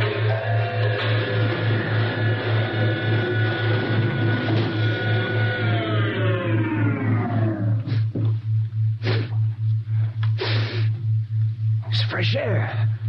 Let's go. All right, now, take it easy. It's too dark to move fast. Quiet, isn't it? Not even a wind. Can't see anything from this ground, mister. Quiet. We don't know what's out here. All right, come on. What the quiet? Captain, I could swear that sounds like a rooster. I don't hear it anymore. Very homely but unlikely sound. A rooster crowing on Mars? Hingston. Aye, sir. Set that machine gun 25 yards to the flank. We'll stay here till the ground mist lifts. Aye, sir. What do you make of the ground, Horst? Grass. Plain grass. You can see some large foliage there where the mist's thinned down. What the? Hingston, hold your fire, you fool! I hit it, Captain. What? Some kind of wild animal. I hit it. I could see the tracers, but it's still standing. Come on, Horst. Doctor, where are you? Up ahead. Admiring the wild animal. Careful, Horst. Wait for us. Don't worry, Captain. It's an iron deer. A lawn ornament. Well, that's impossible. It's hollow. Interesting, isn't it? A whitewashed Victorian iron deer sitting on a lawn in the middle of Mars. I don't understand. Look around. The mist's lifting. Hey, Captain, look there. It's a house. A regular old-fashioned house. But, sir, on Mars. Good Lord. I haven't seen carved scrolls and gingerbread like that in years. Look at that port swing. The geraniums. There. I told you it was a rooster, Captain. Give me the glasses, Lustig. I want to take a look through that front window.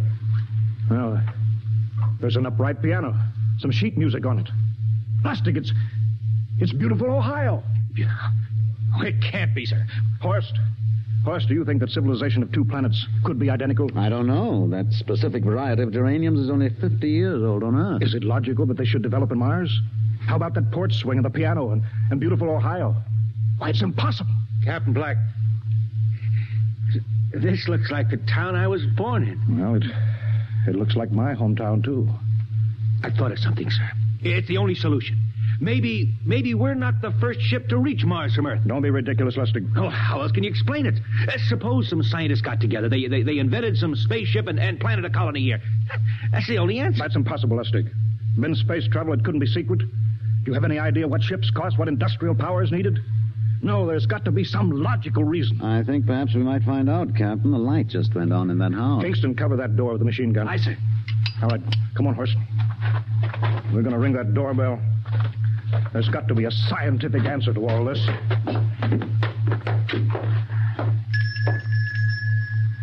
And there's something moving in there. Stand back, Horst. Give me a clear shot. Are you sure a bullet can stop a Martian? Steady now. Can I help you?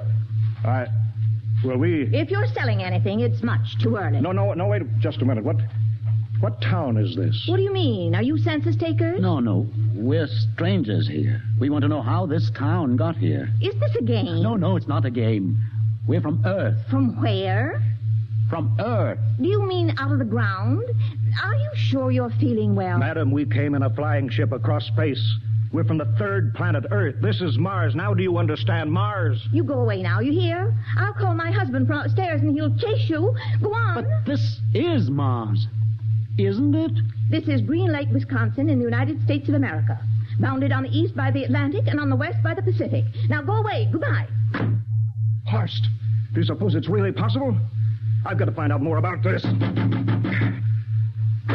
I told you I'd call my husband. Now you go away. You've got to tell me one thing first. What year is this? Year? 1928, of course. For goodness sake. You hear that, Horst? And we know it's 1987, and we know this is Mars. Of course, is it possible that we got fouled up, made some tremendous blunder, circled around, and landed back on Earth? In 1928? Well, maybe some switch in time or dimension. Could we have shifted somehow, gone backward in time? Oh, Horst, this won't hold water.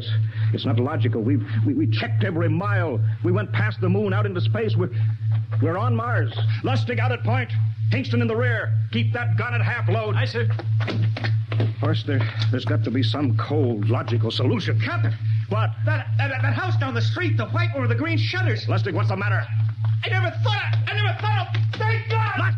Lustig, come back here. Running for that house. That crazy fool, after him quick. Lustig, stop! Come down off of that porch. Grandpa! Lustig, what the devil do you think you're doing?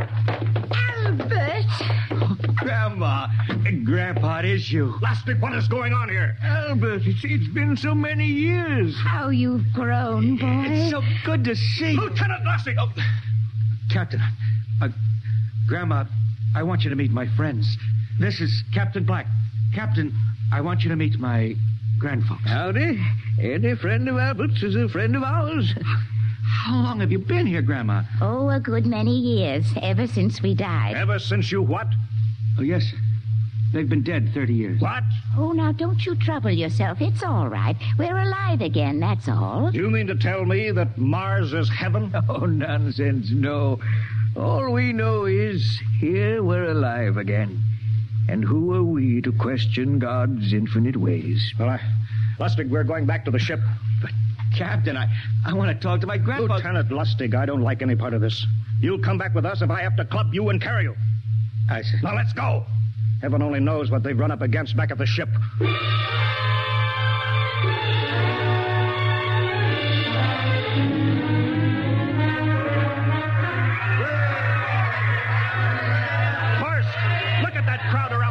Looks like we're being welcomed with a celebration, Captain. Celebration? We've abandoned ship. Every port is open. No guard set. You masters! Hiya, Captain.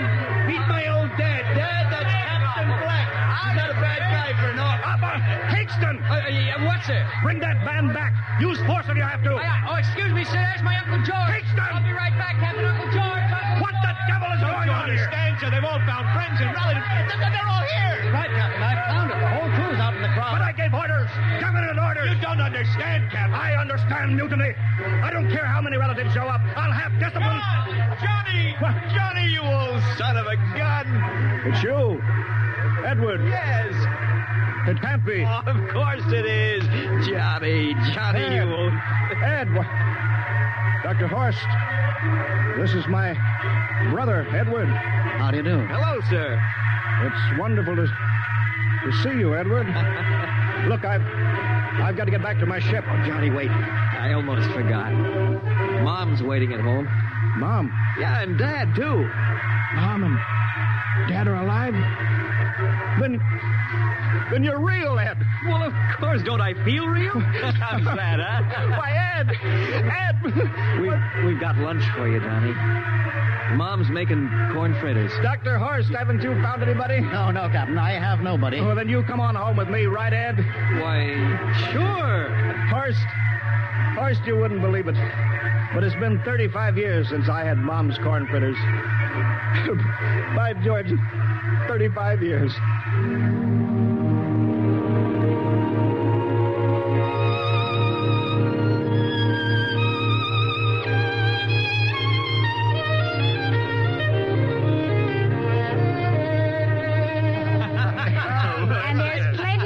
Kitchen, so don't hold back, Johnny.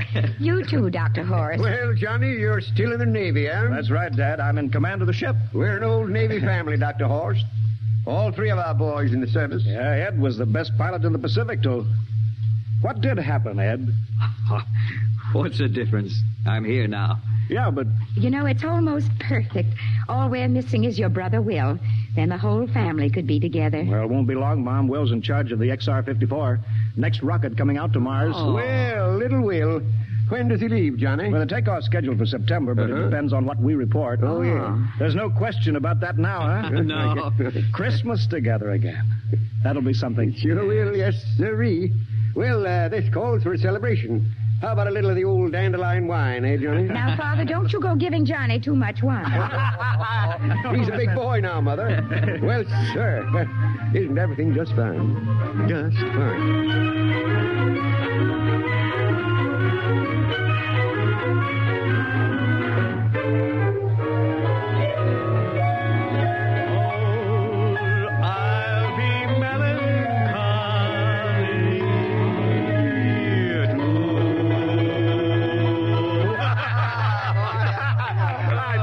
Again, will you, Ed? Oh, sure.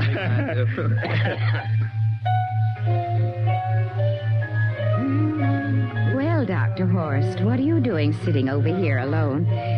What do you think of my little family? Very nice. You know, I can't understand why you didn't find any folks here, Dr. Horst. It's just a shame everybody else is so happy. Well, I never remembered my family, Mrs. Black. All I know is they were gassed at Dachau during the Second World War. When I was liberated, I was in delirium 3 months. I cannot remember anything before then. A psychiatric phenomena. That's terrible. Isn't there anything anybody can do? I don't want to remember. I have not had a pleasant life. I prefer to be free of emotional entanglements. They interfere with a scientific approach. Oh, I'm sorry, Dr. Horst.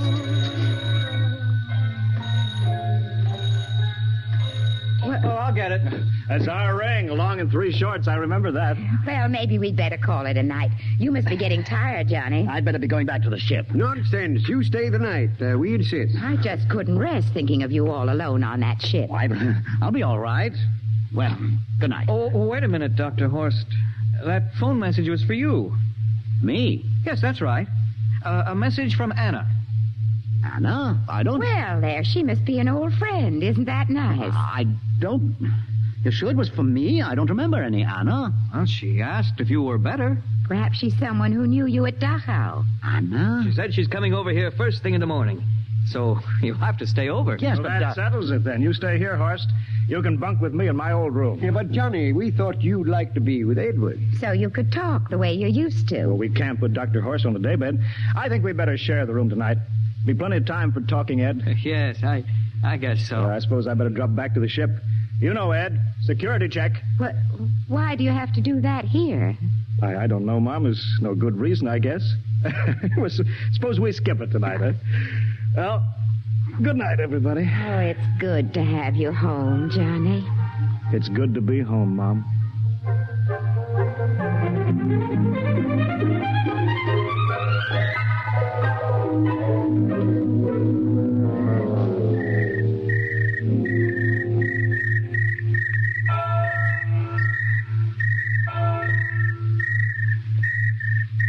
Captain Black. You asleep? No, I've been thinking about what we were expecting. Green-skinned Martians. All the time there was only Mom and Dad and Edward waiting. It's funny what tricks your imagination can play on you.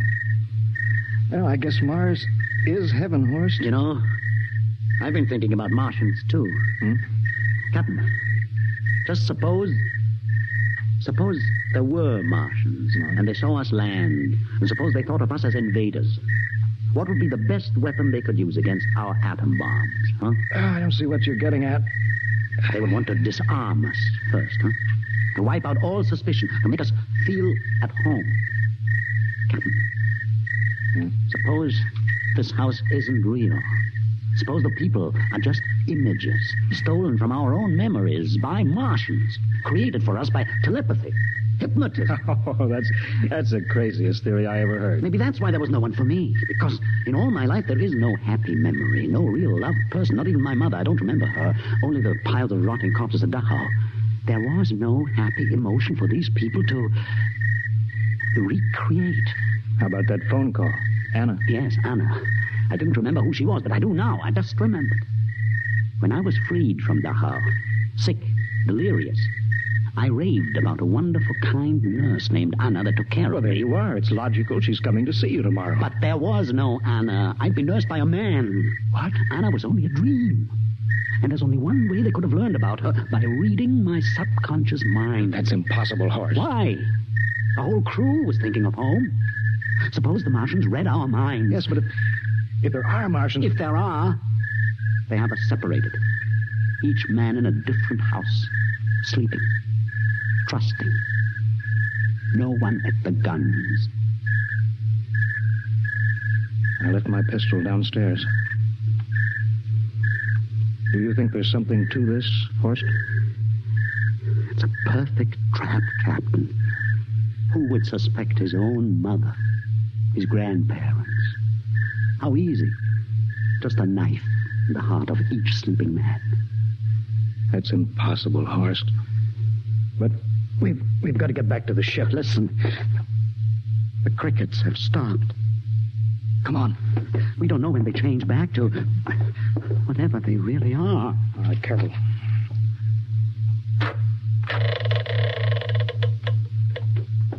Where are you going, John? Ed, we wanted a drink of water. That's all, Ed. You're not thirsty, John. You don't want a drink. Look out! You don't want a His drink. face! It's changing! He's a Martian! Run, Horst! Run! You can't get away, John. This way, Horst! Horst, where are you?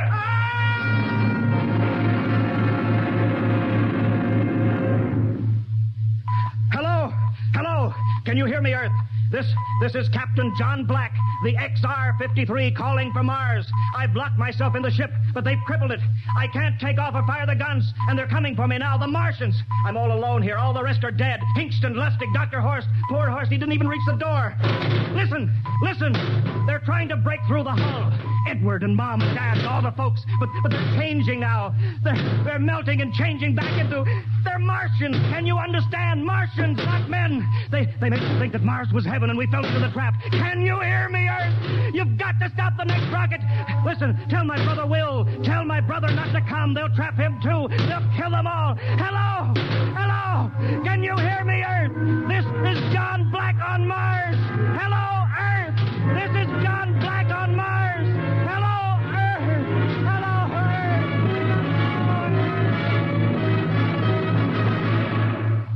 Tonight, X-1 has brought you the science fiction classic Mars is Heaven, written by Ray Bradbury and adapted for radio by Ernest Kenoy.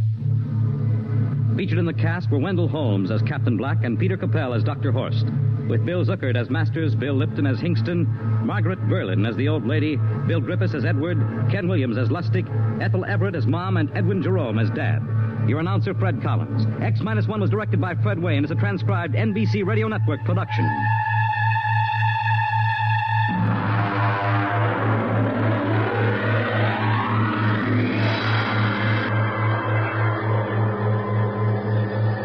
And now, next week, man is just beginning to discover how boundless our universe really is. And yet, as man reaches out to the stars, out toward infinity, ironically enough, he may be building himself a new kind of prison. What would it be like to live all your life in a world no larger, say, than a single gigantic rocket ship bound on an endless journey? You'll find out next week when we present the Robert Heinlein story, Universe at X minus 1.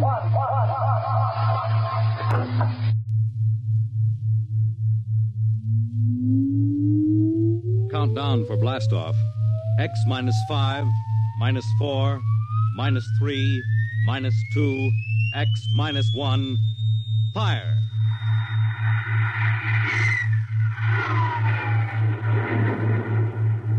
From the far horizons of the unknown come transcribed tales of new dimensions in time and space. These are stories of the future, adventures in which you'll live in 1,000,000 could-be years on 1,000 would-be worlds. The National Broadcasting Company presents X minus 1.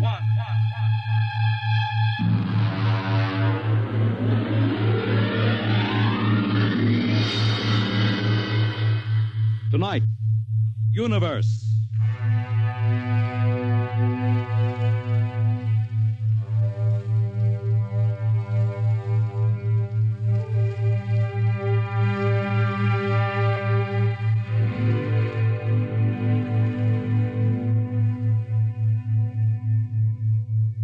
We are are just beginning to discover how boundless our universe really is. And yet, as man reaches out to the stars, out toward infinity, ironically enough, he may be building himself a new kind of prison.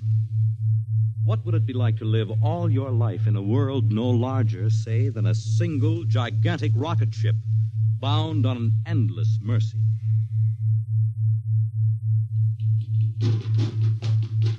Hugh, look out! You all right? Yes, just missed me. What was it? Mutant with a slingshot, I think. Must have dashed down that passageway. Want to go after it? Oh, we'd never catch it, Alan. Probably 12 decks above us by now. I didn't think they ever came down this far. Patrols usually get them before they reach this level. They get more daring with each generation. This would look like a female. Male or female, it might have killed us. I told you this trip was pure foolishness, climbing 24 deck levels to hear a crazy old man rave. All right, Alan, we're almost there now.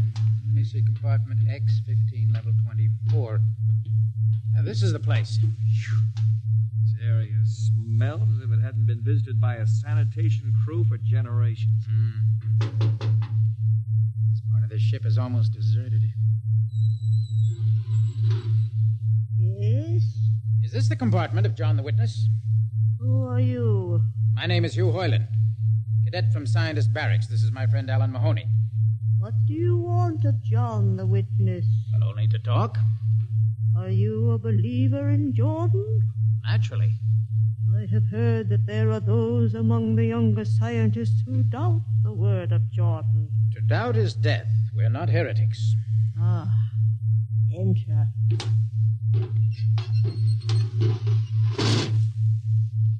I've brought you a gift of tobacco. Grown on the richest level. Oh, it smells good. I assure you it's of the best. Wait here. I'll get him. What a rat's nest. Well, what the devil do you think he can tell you? Alan, I'm not sure.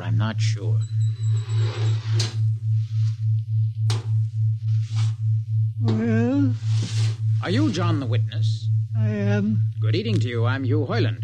This is my friend, Alan Mahoney. What brings a gentleman of the scientist class to my humble compartment? I've heard that you and your parents before you have been keepers of the legend of the ship. Since Jordan gave the word. I'm anxious to hear the word as Jordan spoke it. Why? Because our young scientists, well, among them there have been some who talk against the word. There are regulations against such heresy. Still, some of them say the ship has no purpose. They say that we are here accidentally, that we have no more grace in Jordan's eyes than the most deformed mutant who dwells in the highest level of the ship. What shall I say to you? Well, I wish to hear the word from the mouth of one who knows, in order that I may become more convinced. Sit. You have a gift for the witness? The finest tobacco. Good. I will dim the lights. Now pay close attention, for these are the words as my father's father's father gave them to his son's son's son. This is how the ship came into being, how our people were created. In the beginning there was only Jordan, thinking his lonely thoughts. Out of his thoughts came a vision. Out of the vision came a planning, and out of the planning came decision. Jordan's hand was lifted, and the ship was born. Mile after mile of good compartments, tank after tank for gold and corn, ladder and passage, door and locker fit for the needs of the yet unborn. He looked on his work and found it pleasing, meet for a race that was yet to be. He thought of man, and man came into being. Then Jordan checked his thoughts and searched for a key.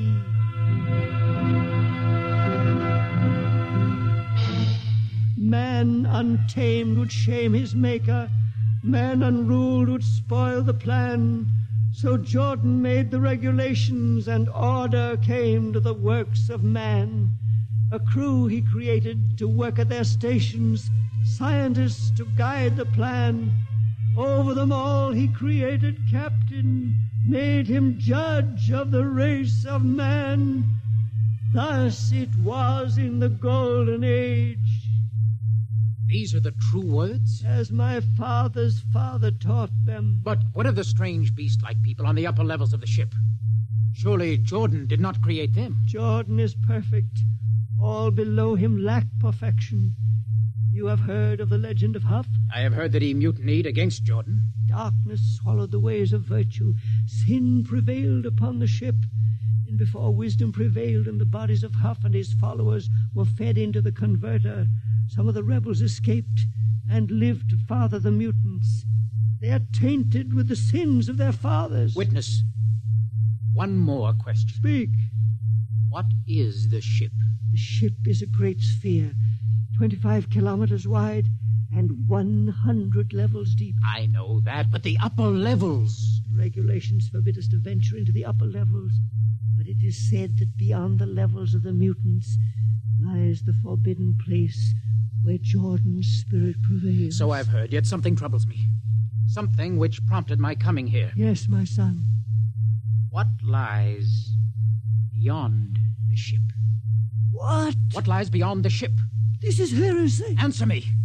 I will not permit such talk. The ship is complete. The ship is universal. The ship is everywhere. The ship is endless. Your mutterings are those of a frightened old man. They answer nothing. You question the word? I think you lie. Hear me, Mr. Hoyland. For what you have already said, I can have your body fed into the converter, your soul launched on the endless trip. You threaten me. You, for Jordan's sake. Do you think I fear this dried fig of a man? You! Sir, my friend is impetuous. He does not understand.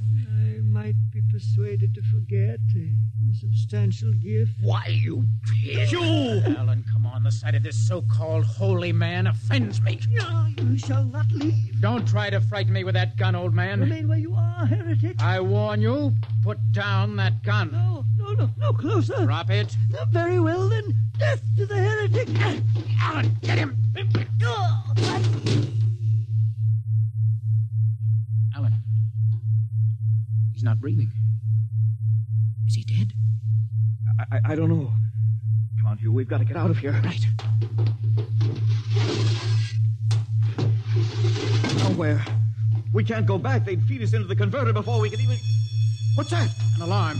That old woman must have turned it in. Come on, Alan. The patrol will be here in no time. Where can we go? Yes, where? The upper levels. No, the mutants. We'll have to take our chances. Come on, Alan. Let's go. Listen, that's the patrol. Come on, we've got to climb. There's a hatchway down the corridor. Right, quickly. Oh, where we fire! Alan, up the ladder. Up. Come on, Alan. Come on.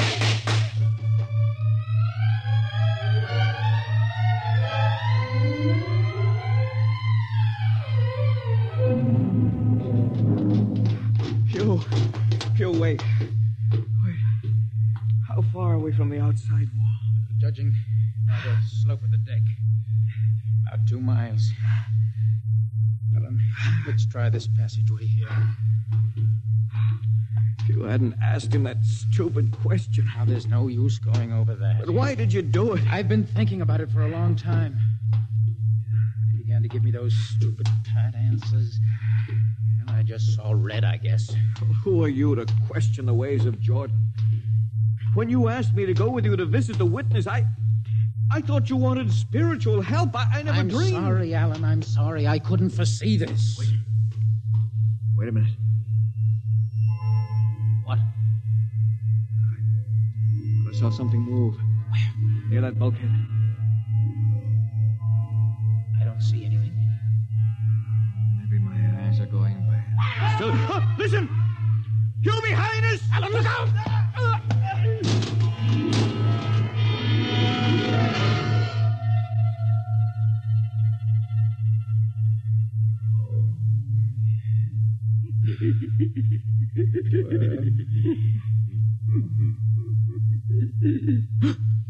No.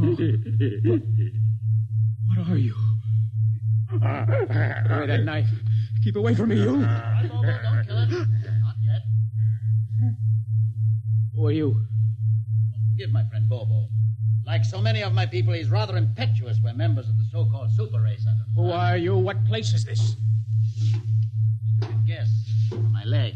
I'm a mutant. Mutant? Where is Alan? Your friend is dead. Dead? I was not able to restrain my people in time to save him. Why don't you destroy me and get it over with? We do not kill for pleasure, Mr. Hoyland. Only when necessary. You know my name? I read your identification tag. Who are you? Mutants can't read. My name is Gregory. Gregory? I'm a leader of my people. You see, although we are unfortunate in our heredity, Mr. Hoyland, many of us are quite intelligent. Why do you live like animals? We'd rather live like free animals than like regimented slaves, as you do. I've heard you practice cannibalism. Undoubtedly, you hear many things about us. You turn your head. Why? That monster. I've never seen a creature like him. Bobo is an unfortunate. He was born without the power of speech. How can you tolerate such a monstrosity? We've learned to live with difference. If we began to destroy our imperfects as you do on the lower levels, there would soon be no one left. It violates the regulations. The word of Jordan states Mr. Hoyland, that your people are really quite primitive and barbaric. You dare say that to me? I dare say a good deal more. Let us go to my compartment and speak further. I'm always interested in information on the lower levels. I'll give you no information. Bobo. No. Mr. Hoyland in my cabin, please. No. I advise you to go quietly, Mr. Hoyland. Bobo has a hatred of superior beings, which is unfortunate, but quite understandable. Proceed.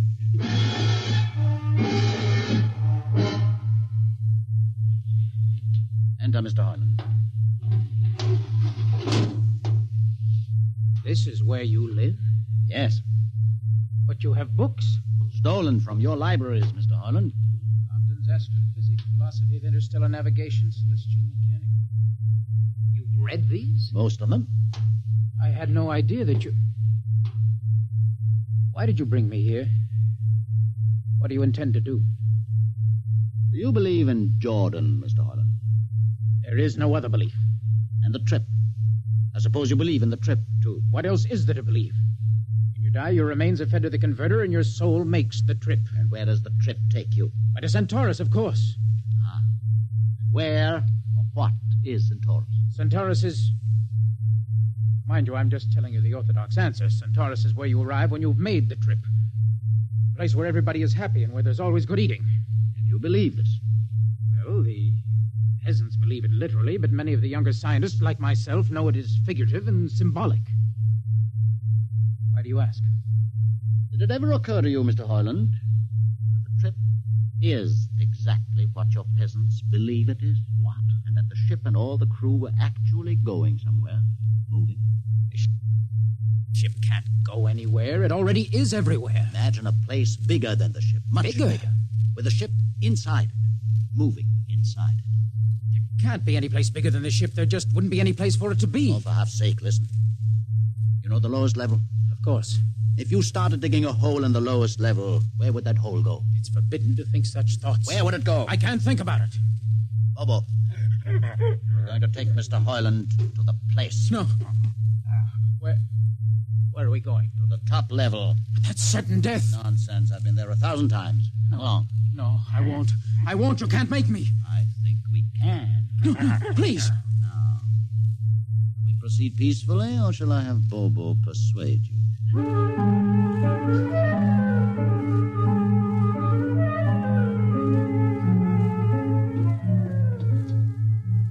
Open the door, Bobo.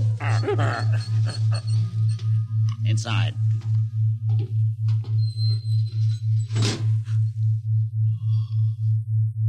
What place is this? This, Mr. Hoyland, is the main control room. Mr. Hoyland, you're trembling. It isn't true. No.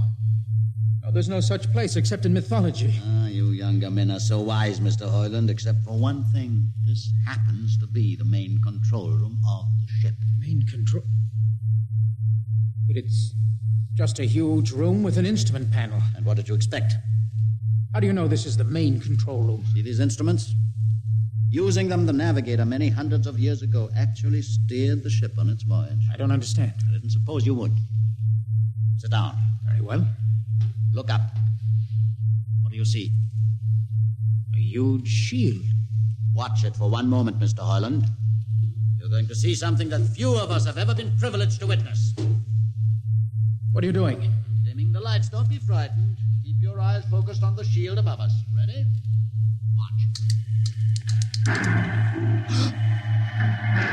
It's sliding back. Ghost of Jordan. Well? What am I seeing? The universe, Mr. Hoyland. The universe in all its beauty. The stars, the planets, the suns and moons and constellations. No, it can't be. The ship is the universe. There is nothing but the ship. Ah, but there it is. You see it before your eyes, spread out like a canopy of glory. Do you still deny it? Answer me, Mr. Hoyland. Do you deny it? No, I can't deny it. They've lied. They lied to all of us. Good. I have showed this to others of your people whom we captured, and though they saw it before their very eyes, they would not believe it. Please tell me all about it. Tell me the truth about the ship and about the universe. What are these things? How did this come about? Many thousands of years ago, on a planet like those you have just seen, a planet called Earth, a scientist named Jordan decided to build a ship that would carry men from one planet to another. For many years, Jordan and thousands of others studied and planned. And when they were finished, they built the ship. A ship so large that it had to be assembled in its own orbit beyond a place called the Moon. 60 years it took them to construct. And when it was finished, a whole new science had been conceived. Then the trip was begun. The trip that was to land a colony of Earthmen on a far-off planet called Centaurus, millions of light years beyond the furthest planet ever reached before. How do you know these things? Among my books are the log, which Jordan himself kept, and the records of the journey for the first 40 years. What happened? There was a mutiny. A man named Huth led a rebellion of those who wanted to turn back. In the struggle, the navigators were killed. The crew fell into a state of anarchy. In the years to follow, small groups of men tried to organize the ship for navigation, and each time they failed. Finally, the whole idea was abandoned. And so, for centuries, we have swung in space, unmanned, undirected, living in a lost world of our own making, without purpose, without direction. Why have you told me this? Can't you guess? You want to finish the trip. Yes, but I can't. You can't. Look at me, Mr. Hoyland. You see, a mutant, a man with a twisted leg. My people are outcasts, condemned to death if we so much as set foot in the lower levels of the ship. The main drive is in the lower levels where my people are forbidden to go. No. It would mean that both our people would have to work together. Our differences encouraged rather than denied. All right. I'll see the captain himself. I have an uncle on the central board. I'll tell him what I've seen here. And do you think he'll believe you? Send one of your people with me. That's asking a good deal. I'm risking a good deal by going back. Very well. Bobo will go with you. Bobo? He can't talk. There will be no need for talk. I will write a message guaranteeing safe conduct for a group of unarmed scientists to visit the main control room. Bobo will take you safely through our territory. What happens when you reach your own level is up to you.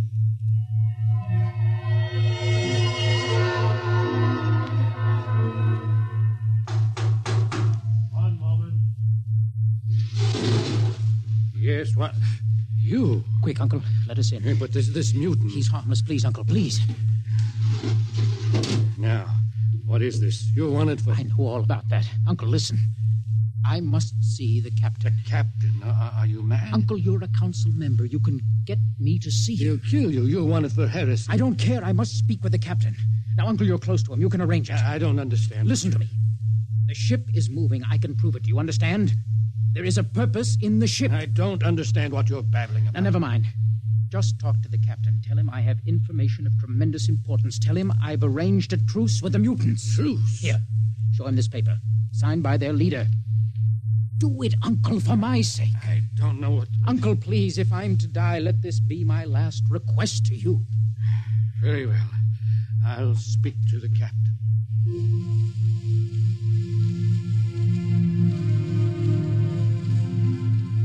And you say, Mr. Hoyland, that you saw this with your own eyes? I swear it, Captain. I swear it on the word of Jordan. Let me see the paper again. Commander Erst, what do you think? I don't know, sir. It might be a trick. I guarantee you safe conduct. If these things are as Mr. Hoyland reports them, it would pay to risk a few lives. A man is a convicted heretic. Still, we must not discount his word. He has a safe conduct, and the mutant risked its life coming with him. I think we might investigate. Captain, you mean you will do it? I will have an expedition outfitted. Dismissed, Mr. Hoyland. Thank you, sir.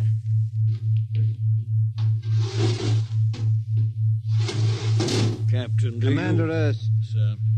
You will make the necessary arrangements for an expedition. And I trust you understand. Perfectly, sir. Perfectly.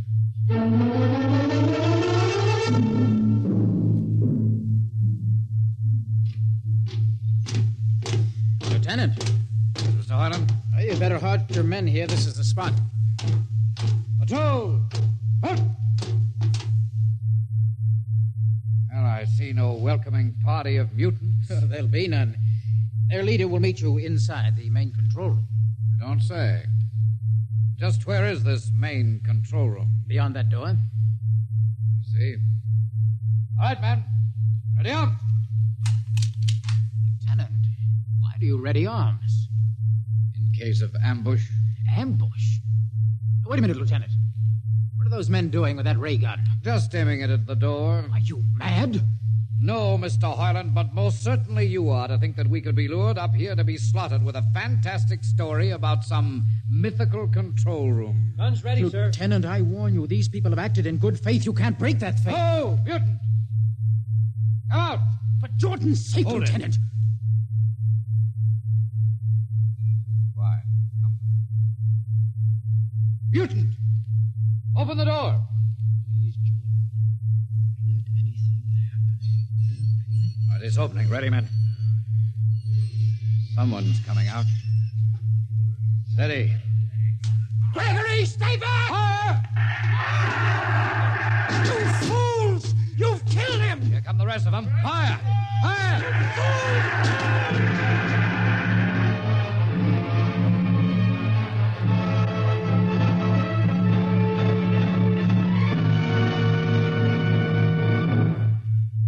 That should teach them a lesson they won't forget. All right, men, inside the room. Come along, Hoyland. You're under arrest as a conspirator in this ambush. Ambush, you fool. You blind, stupid fool. All right, that'll be enough. You've been inside this place before? Yes. What's this machinery?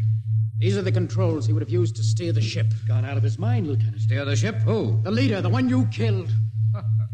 This ugly mutant. This ugly mutant happened to be a man of true genius. Well, you're mad. Am I? Lieutenant, this man had a vision which would have saved you, but you chose to kill him because you couldn't stand the sight of his difference from you. Shut up, Highland. Don't listen to him, man. You can't shut your eyes, and you can't shut your minds, and you can't shut your ears to this. The roof's moving back. Yes, look. Let the vision of this confound your ignorance and blind your eyes. This is the heritage of stars and open skies, for which men have yearned for centuries. Try to destroy this, and you will only destroy yourselves. Death to the heritage. But I say to you that you can't keep this from our people. They will seek it out. The ship will be manned, and the ship will be steered, And there will be freedom, purpose, and respect for ourselves. This is your heritage. Look upon the universe. Kill him.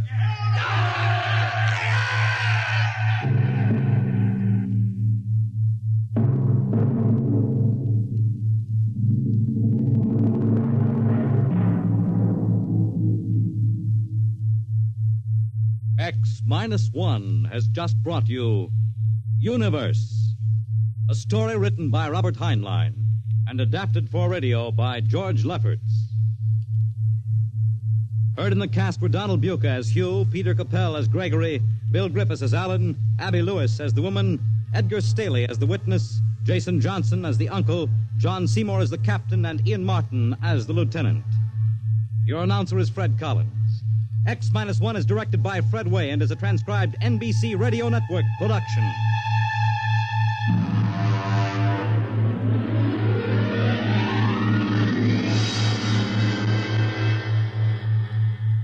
And now, next week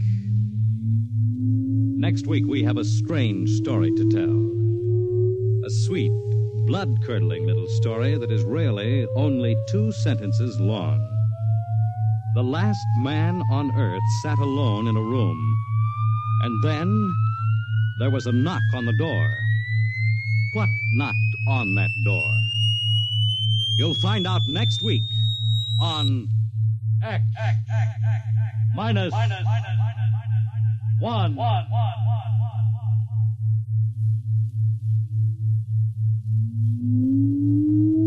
Countdown for blastoff. X minus 5, minus 4, minus 3, minus 2, X minus 1. Fire!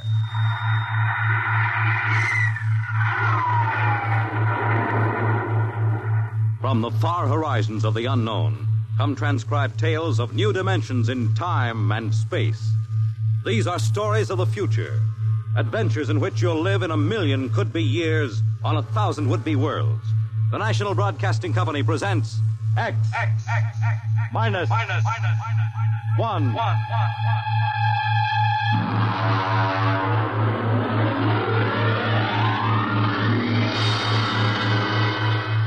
Tonight, the science fiction classic Knock by Frederick Brown.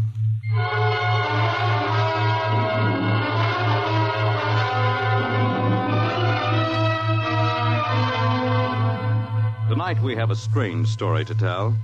A sweet, blood-curdling little story that is really only 2 sentences long. The last man on Earth sat alone in a room. There was a knock at the door.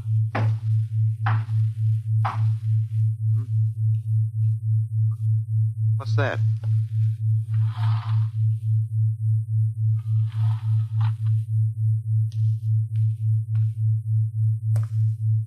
Good morning, man. What? Who are you? You have regained consciousness. Who are you? I am Zan. I'm still asleep, I must be. You are not asleep. Maybe if I close my eyes, it'll go away. I will not go away, man. Oh, I guess I'm awake. What are you? I am a Zan. What's that? A Zan is intelligent life. Look, I don't... What happened? Where are you from? From Planet 7 in the 3rd galaxy in the 4th quadrant. Where? It is not necessary to repeat information which is correct in the original statement. Planet 7, but... You mean I'm not on Earth? You are still on your planet. But what are you doing here? The Zans have annexed your world. You mean you've conquered Earth? Yes, that is correct. We will now prepare your planet for habitation by the Zan. How about the people? What about the population of the world? You are the population of the world. Hmm? Now, wait a minute. I can't... I don't understand what's happened. The Zan have landed on your planet. We have removed the lower life forms to prepare for colonization by the Zan. When did all this happen? 2 days ago. You have been unconscious until now. You really mean I'm the last man on Earth? That is correct. Identify yourself now. What? Kindly provide data as to your position in the elementary social order of your planet. Oh, I'm Walter Phelan, Associate Professor of Anthropology at Nathan University. How do you speak English? We have deciphered your written and recorded records. It is not difficult to reconstruct your language. It is a primary type of auditory communication. Oh. Is there anything you want to complete your natural habitat? You mean I'm a prisoner? That is correct. What would you want further in your room? Do I have to stay here? Yes. The rest of my life? Forever. You better bring me my books. That will be done. That's rather considerate of you. You know, I've got to call you something. Do you mind if I call you George? It is immaterial. I will be back, Associate Professor of Anthropology. Oh, that's all right, George. Just call me Walter. Very well, Walter. I will be back with your books. All right, George. I'll be seeing you around. You will not be around, Walter. You will be here.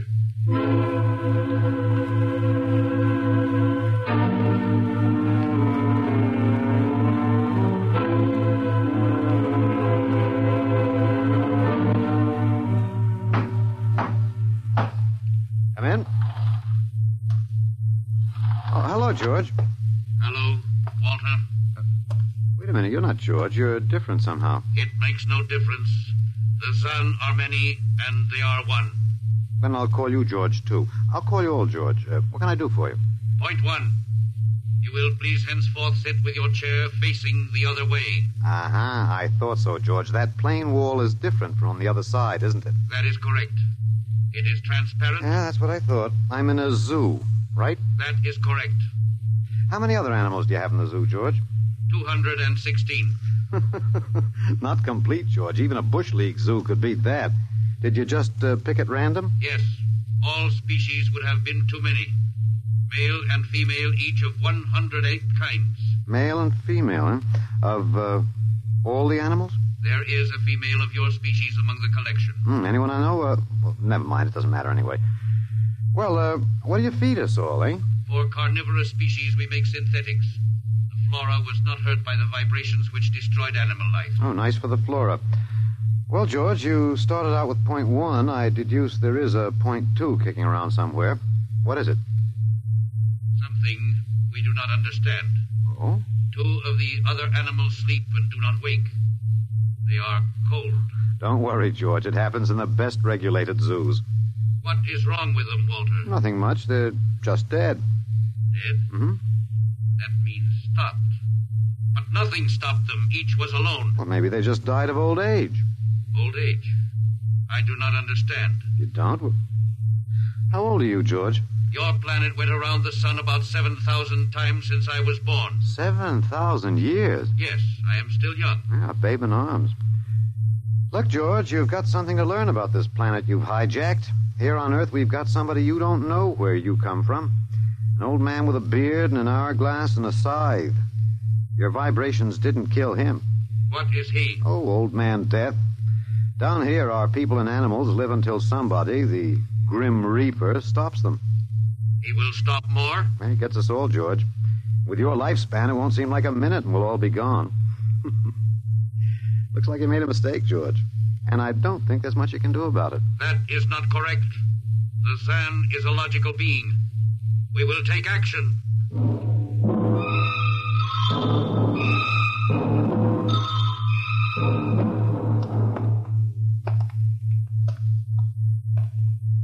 Well, George, where are you taking me? We will be there shortly. We will bring your books and your chair. You mean my lease is up? I do not understand. It's moving day? That is correct. We are here now. You will live here now, Walter. It is a larger room. Well, be it ever so humble, there's no place like home. Go inside. Oh, be careful with those books, George. Don't lose my... Oh, excuse me. Who are you? What are you doing here? I guess George didn't explain. George tries to be polite, but he hasn't quite caught on yet. I'm Walter Phelan. My name is Grace Evans, Mr. Phelan. What's all this about? Why did they bring me here? I think I know why, but let's go back a bit. Do you know just what has happened otherwise? No, not exactly. Well, I've been talking to George. George? Well, that's what I call them, all of them. There's no way to tell them apart anyway. There aren't many of them here yet. They come from outside the solar system, sort of an advanced scouting party. I saw their spaceship. It's as big as a mountain. Yeah, they're moving in on us.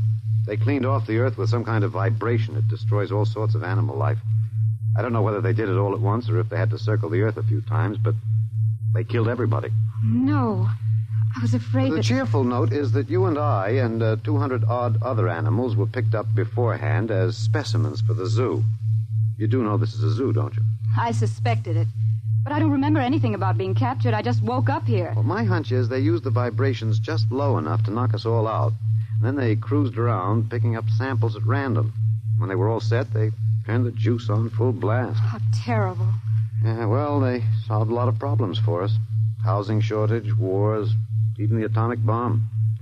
I don't suppose the human race, you and I, have to worry about anything now. It's awful. Only they made a mistake. They underestimated us. I don't understand. They thought we were immortal. That we were what? Immortal, like they are. Oh, they can be killed, but the Zans don't know what natural death is. They didn't know anyway until they lost two of us yesterday. You mean there are more than two of us? Oh, not more of our species, no. These were merely fellow animals, a rabbit and a canary. And by the Zans' way of figuring time, the rest of us are only good for a few minutes apiece. It's a joke on them. They figured they had permanent specimens here in the zoo. Well, didn't they even know we'd all die eventually? I don't think so. George, that is the second Zan I saw, told me he was 7,000 years old, and he's young by their standards. When they learned how quickly we die, they were practically shocked to the core, if they have cores. How can you talk that way about it? Academic detachment. I learned it at faculty teas. At any rate, they've decided to reorganize their zoo. 2 by 2. What, are they going to keep us locked up together in this one little room? Yeah, I'm afraid so. There's plenty of furniture, though, and George promised to bring me my chair. We've got to do something. Why? Well, I don't know. It just seems to me we owe it to the human race to do something. Oh, well, perhaps you have a suggestion? There must be some way. They can be killed, you said. Oh, yes. I've been studying them. They look horribly different, but I think they have about the same metabolic and digestive system as we. I think that anything that would kill one of us would kill one of them. But you said 7,000 years. Yeah, I think I figured it out. Now, George cut his, I suppose you'd call it his hand, when he brought in my books. Started to bleed, red blood. But I could see the cut closing as he stood there. By the time he left, it was healed. I don't understand. Well, you see, whatever factor there is in man that makes him grow old is missing in the Zan. Their regenerative powers must be unlimited. They just don't wear out. They go on and on until they're stopped. Suppose we killed one. There must be some way. Oh, what would be the use? They wouldn't even punish us. They'd just give us our food through a trapdoor and put up a sign saying, "Beware of the man. Dangerous." I don't think they'll even have to bother in your case. I don't see anything funny. I'm sorry. It just reminds me of Martha. Martha? My wife. She died 2 years ago. I'm sorry. Oh, not at all. It was a pleasure. That'll be George with my books. Come in. Hello, George. Hello, Walter. Point 1. I have brought your books. Mm-hmm. Point 1, eh? What else is on your mind? Another creature sleeps and will not wake. Oh? A small feathered one called a duck. Well, it happens, George. I warned you. Old Man Death, the Grim Reaper. I told you about him. Walter, the Council of Zan has met. It has been decided logically that A, no life form can withstand the full-strength vibrations with which we cleared your planet. Therefore, the Grim Reaper you spoke of does not exist. Pretty neat, George. What's B? B, the only intelligent life to escape the vibrations is you. Therefore, the logical conclusion is you are stopping these animals by some means unknown to us. George, you are off your trolley. You will tell me now how this is done. You've got me. Yes, we have. It is necessary to save the remaining specimens as long as possible. If we do not get the information, we may be forced to dispense with your species entirely. This means you, Walter, and the female. Now, hold on, George. Don't go off half-cocked. Let me take a look at these animals that won't wake up. I will take you there now. Go first, Walter. After you, my dear George.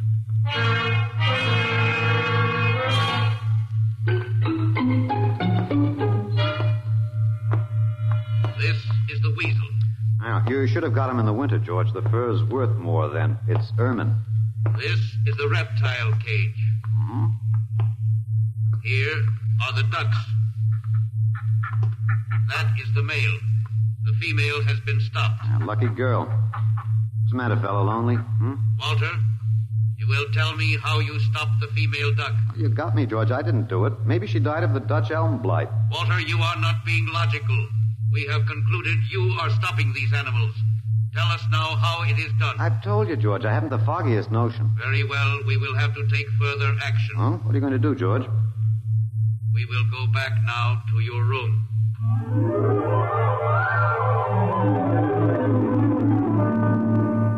What happened, Mr. Phelan? You might call me Walter. After all, George does. And we have more in common. Please, what happened? Oh, just a duck, a dead duck. George thinks I killed her by remote control. He wants me to tell him how. Did you? Look, I'm just an ordinary anthropologist. There's no telling what those animals died of, just natural causes. But George can't see it that way. He thinks I'm holding out on him. Good. What? At least we can get back at them some way. At least we can do something to them. Well, why? After all, George isn't a bad fellow. If you like an ant mentality. How can you say that? Well, they murdered the human race. I suppose so, but we can't change that now, so why think about it? We just can't sit here and do nothing. I fail to see how we can do anything else. But at least we could be fighting. I can't see the virtue in that.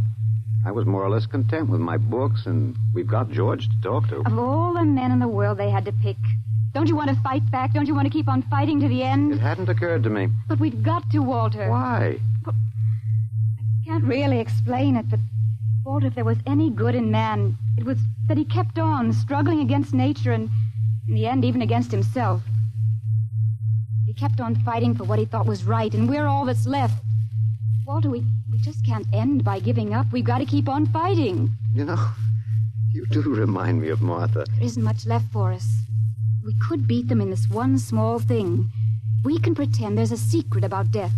We could refuse to tell them anything. Well, there isn't anything to tell. But they don't know that. Promise me you won't give in. Well, I suppose the worst they can do is kill us. All right, Miss Evans. Hello, George. Hello, Walter. Now you will tell us how these animals are stopped. George, this may come as a shock to you, but I've decided not to tell you. Why? Oh, a romantic attachment to lost causes. My grandfather was a Confederate officer. Walter, you are not being logical. Neither was my grandfather. He charged a Yankee battery with 1 round of ammunition and a corncob pipe. You are not logical, but that is expected in lower life forms. You will come with me now, Walter. Where are you taking him? To the 2nd level. Go now, Walter. You won't tell them. I can't guarantee anything, but as of now, I don't intend to. We've got to fight, Walter. Remember that. We've got to go out fighting. Yes. Yes, I think you're right. Go now, Walter. Goodbye. It's been a pleasure, Miss Evans. I am waiting. Go now, Walter. After you, my dear George.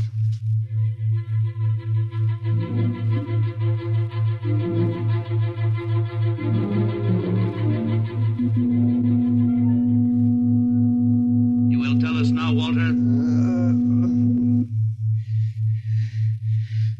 That was the first level of vibration. There are many more. However, we have calculated that none of them exceed your threshold of unconsciousness. Very clever, George. Of course. You will tell us now, how do you stop these animals? You will tell us now? As of now, no.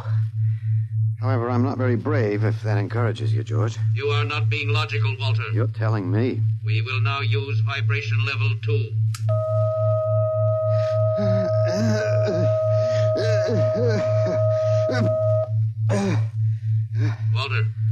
Walter, you are still conscious.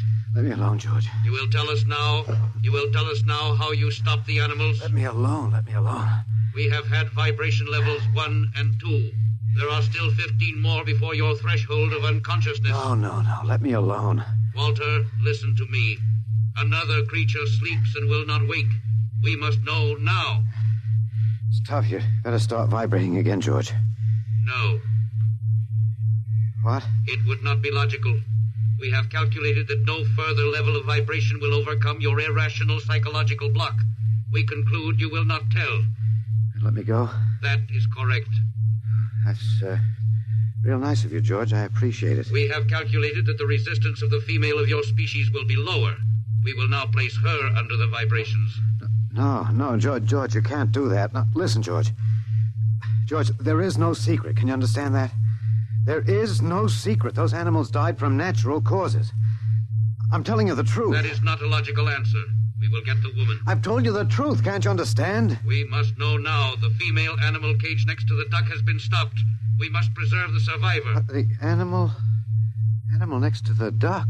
We will bring the woman here. She will tell us after the vibration. No. Listen, George. You want the truth? You want to know how to save the mates of the animals that have been stopped? You will tell us now? Yes, I'll tell you now. I give up. But you've got to promise to leave the woman alone. You promise, George? If we receive the answer from you, Walter, there will be no further need for the vibration. Well, I guess that'll have to do. All right. All right. Take me to that stopped animal. I'll tell you how to save the mate. Very well, Walter. You are being logical now. We will go.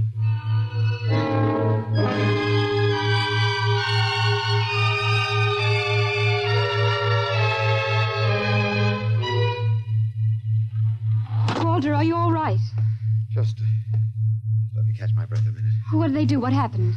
After a while, I told them what they wanted to know. Oh, no. As George pointed out, it seemed to be the logical thing at the time. But you promised. I know. It was our last chance to beat them on even one little thing. Perhaps. You mind if I sit down? You gave up. I suppose you could call it that. I'm very tired. They've beaten us completely then. There isn't even anything we can do. The last of the human race, and we give up. We don't even die fighting. Oh, it isn't that bad. Something might turn up. What did you call me? Huh? No, I must have said Martha. Sorry, she was my wife. She died 2 years ago. What were you saying? Nothing. It doesn't matter. It's too late. It's too late for the whole human race. What now, George? The Council of the Zan has met. Oh? Something wrong, George? Our Zan has been stopped. What? Zan is dead? That is correct. Well, you didn't believe me, George. But you can die. You can really die. You'll have to get used to that if you're going to stay here. The Council has decided. A, you have in some way stopped this Zan. B, you and the woman must be eliminated. Walter. No, you've got it wrong, George. The Council has decided. This time you will have the full vibration. This time? Walter, what did they do to you? Oh, they have a rather effective third degree. They tortured you, Walter? Yes. And I thought... Oh, Walter, it was all my fault. I wouldn't even have tried without you. I suppose we have a last chance now to end with some dignity. I think you're a very brave man, Walter. No, not very. There isn't much else to do. Do we go now, George? Now, Walter. Wait. What's that? I have been told another Zan has died. Now, will you believe me? The Council of the Zan meets now. 2 gone already, and you were with me, George. You know I didn't kill this one. What stopped him then? I told you, it's Old Man Death. You came to the wrong planet, George. Your immortality doesn't go down here. He can stop you, but you can't stop him. And you'll all die if you stick around. What now? The Council has decided. This is a place of death. We will leave your planet. Leave? You mean you're giving up? It is not safe for the Zan. Oh, Walter, they're leaving. They're really going. Come on then, George. And don't hurry back. It would not be logical to do so. We are leaving the Earth now. Goodbye, Walter. Goodbye, George.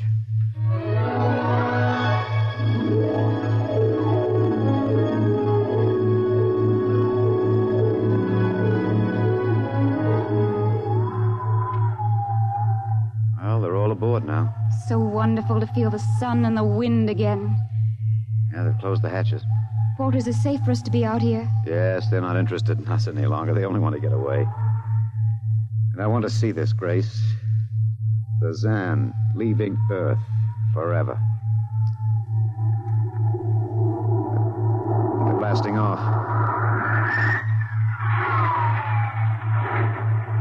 There they go. Yes, it's all over now. Well, I suppose we might as well go back in. I still don't understand. Walter, what made them go? I just told them the facts of life. Of death, you mean? No, of life. After all, I thought George was old enough to know. At 7,000 years, he was going to be a pretty big boy. I wish you'd stop joking and tell me what happened. Look out for the step. Well, You remember when the first animals died? The rabbit and the duck? Yeah, and their mates just started to pine and waste away? Yes. Well, that worried the Zan. They wanted to keep the last specimens alive if they could. So finally, I broke down and told them about affection. Affection? Yes. And then I introduced Donald. Donald? Who's that? Here we are. Grace, meet Donald. Oh, Walter, please. What does affection have to do with it? That's what the Zan wanted to know. I told him it was love that made the world go round. That having lost his mate, Donald would die immediately unless he had affection and constant petting. Petting? Hmm? I even showed him how. Here, fella, come on. Come here. Yeah. I held Donald in my arms, and I petted him a while. Then I let the Zan take over with the animal in the next cage. What animal? Take a look.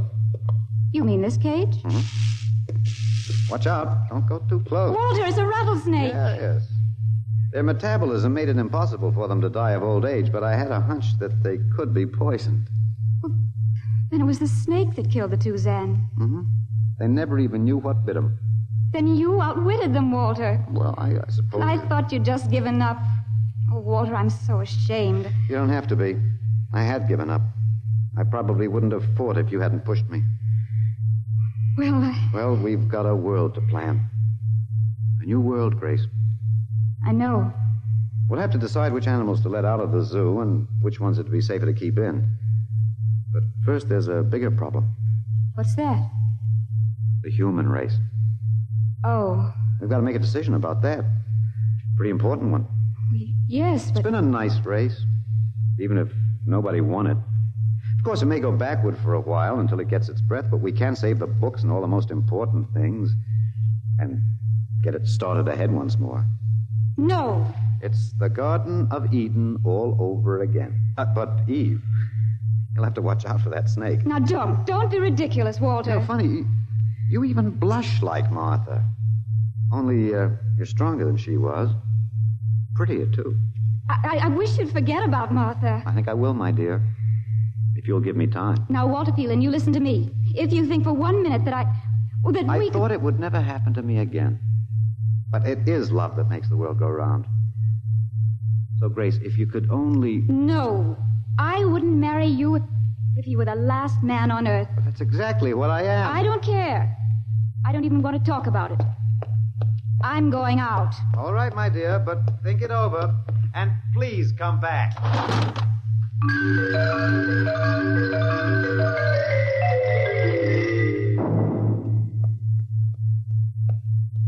You see, I told you. It wasn't really so horrible, our story. Remember how it goes? The last man on Earth sat alone in a room. And then there was a knock on the door. Come in. Come in, Grace, my dear.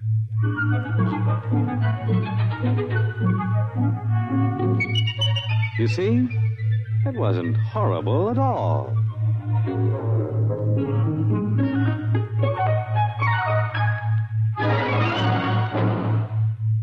In just a moment, a word about next week's adventure. Tonight, by transcription, X-1 has brought you Knock by Frederick Brown, adapted for radio by Ernest Kinoy. Featured in the cast were Alex Scorby as Walter, Laurie March as Grace, and Louis Van Ruten as the Zan. X-1 was directed by Fred Way and is an NBC Radio Network production.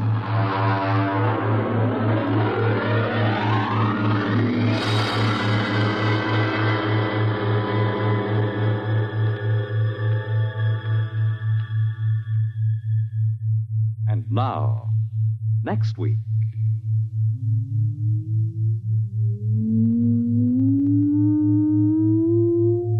A strange and chilling story from the Bureau of Missing Persons. The story of what occurred when they accidentally intercepted a short-wave message, a cry for help from a missing atomic scientist who told them the fantastic story that he was now The Man in the Moon. How did it happen? You'll hear next week at X minus 1.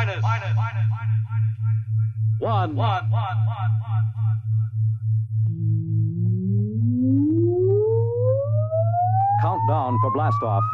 X minus 5, minus 4, minus 3, minus 2, X minus 1, fire.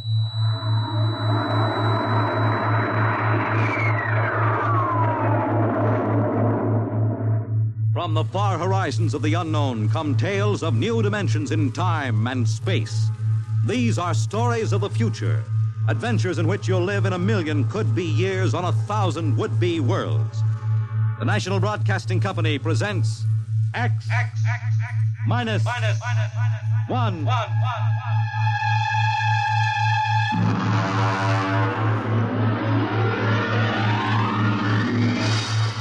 Tonight's story, The Man in the Moon.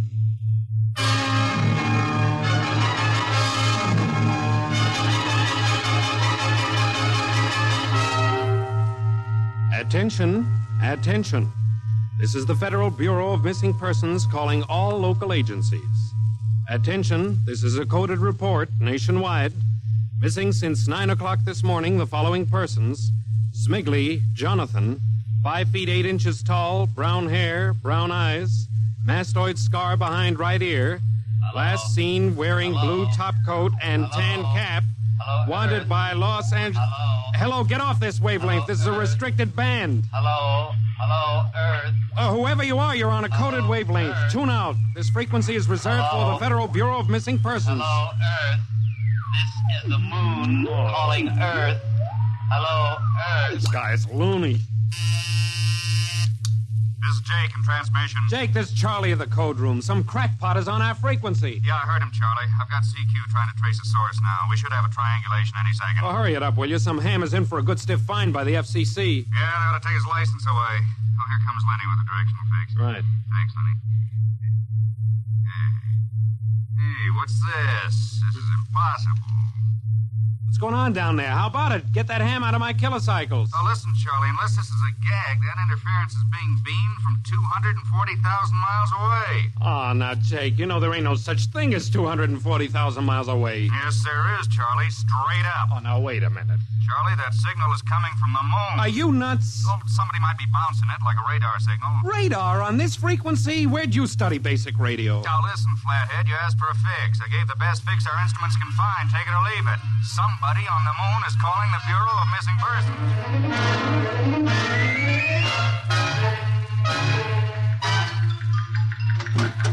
Timken! Well, what's the sweat, Charlie? Shouldn't you be broadcasting? Listen, Mr. Timken.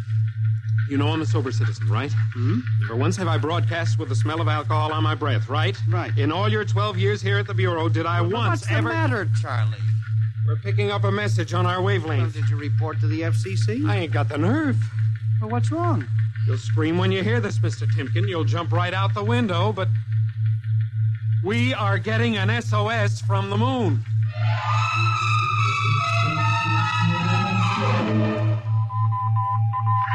Well, that's it. He started on voice and switched to Morse.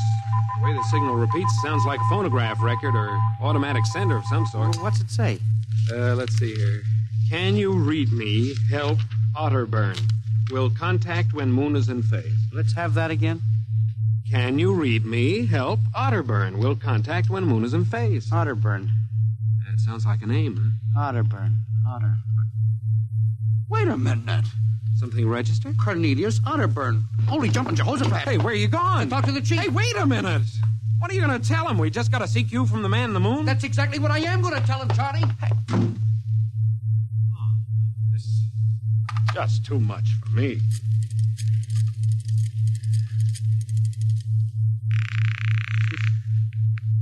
Washington Star-Ledger. Let me have O'Brien on city desk. A moment. O'Brien? Seamus, Yeah? Charlie Starbuck down at the Missing Persons Bureau. You want a hot one? No kidding. This'll cost you a beer, okay? All right, shoot, Noodle Brain. I'll stay on your wavelength for 30 seconds. Okay. We just got a radio message from the moon. Yep. What? From the moon. Call me back when you're sober. Okay, Seamus, if you don't know a story when you see one, I'll send you the name of a good psychiatrist. So long, Orson Welles. How do you like that? You don't believe me.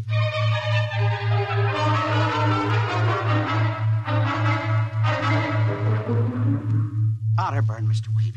Now, does that name ring a bell? You're the man with the photographic memory, Henry. What about Otterburn? Cornelius Otterburn, atomic physicist, reported missing from his home in Baltimore on June 5th, 1945. Just 5 years ago. Vanished completely. Are you trying to tell me you really think there's something to this man-on-the-moon business?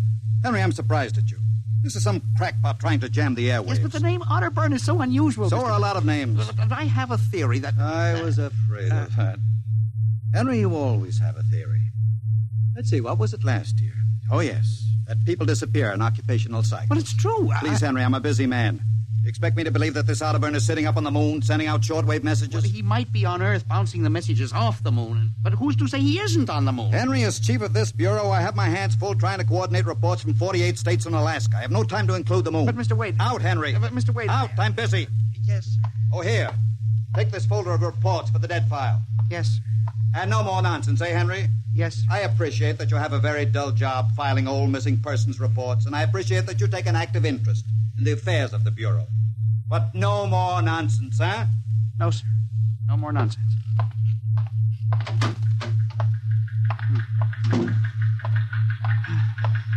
Pardon me. Hmm? You are Mr. Henry Timken. That's my name. Permit me, Jefferson Philo, scientific feature writer. Oh, how do you do? Oh, are you a newspaper man? Not exactly. I write as a hobby. Occasionally the papers give me leads on an assignment.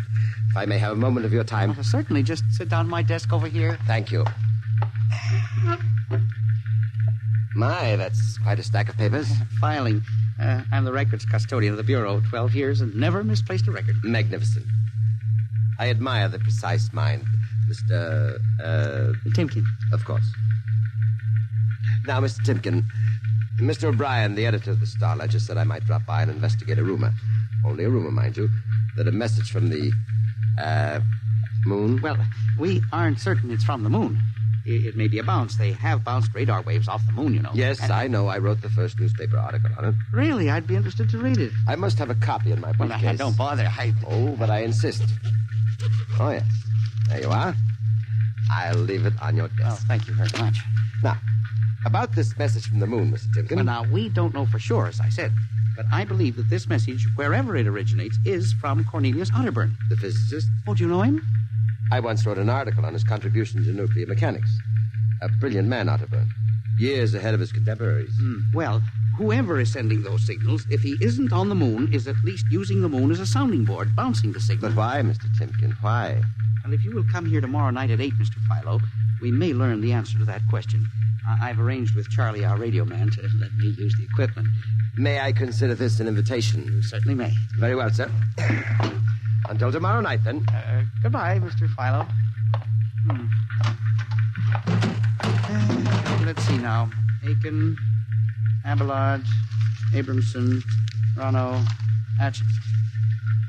That's funny. Now, where did this list of names come from? Paul Aarons, astromathematician. Robert Simons, electronic engineer. Carl Parker, mining specialist. Well, this must have got mixed up with the papers on my desk by accident. Peculiar list of names.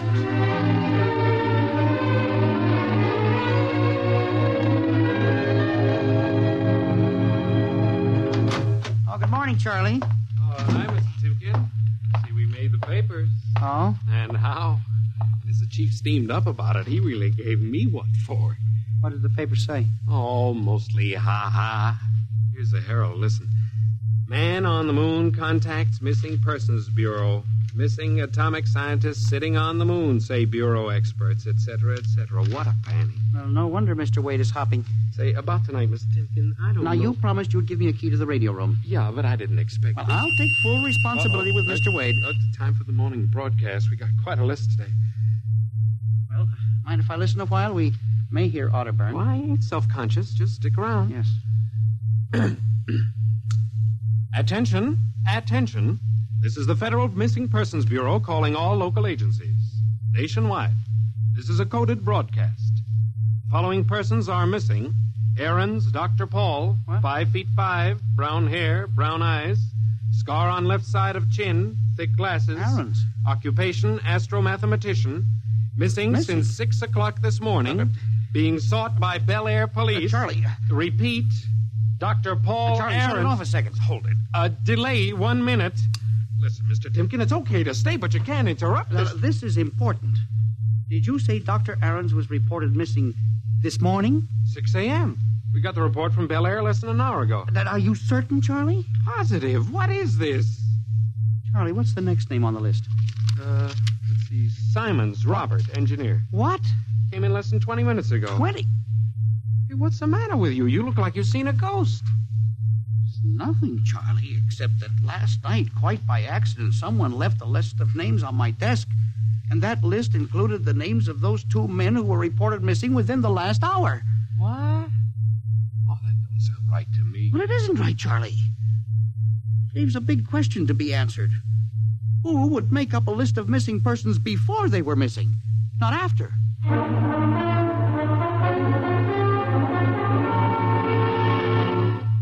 And you say this list of names was left on your desk accidentally? Well, I believe so, Mr. Wade.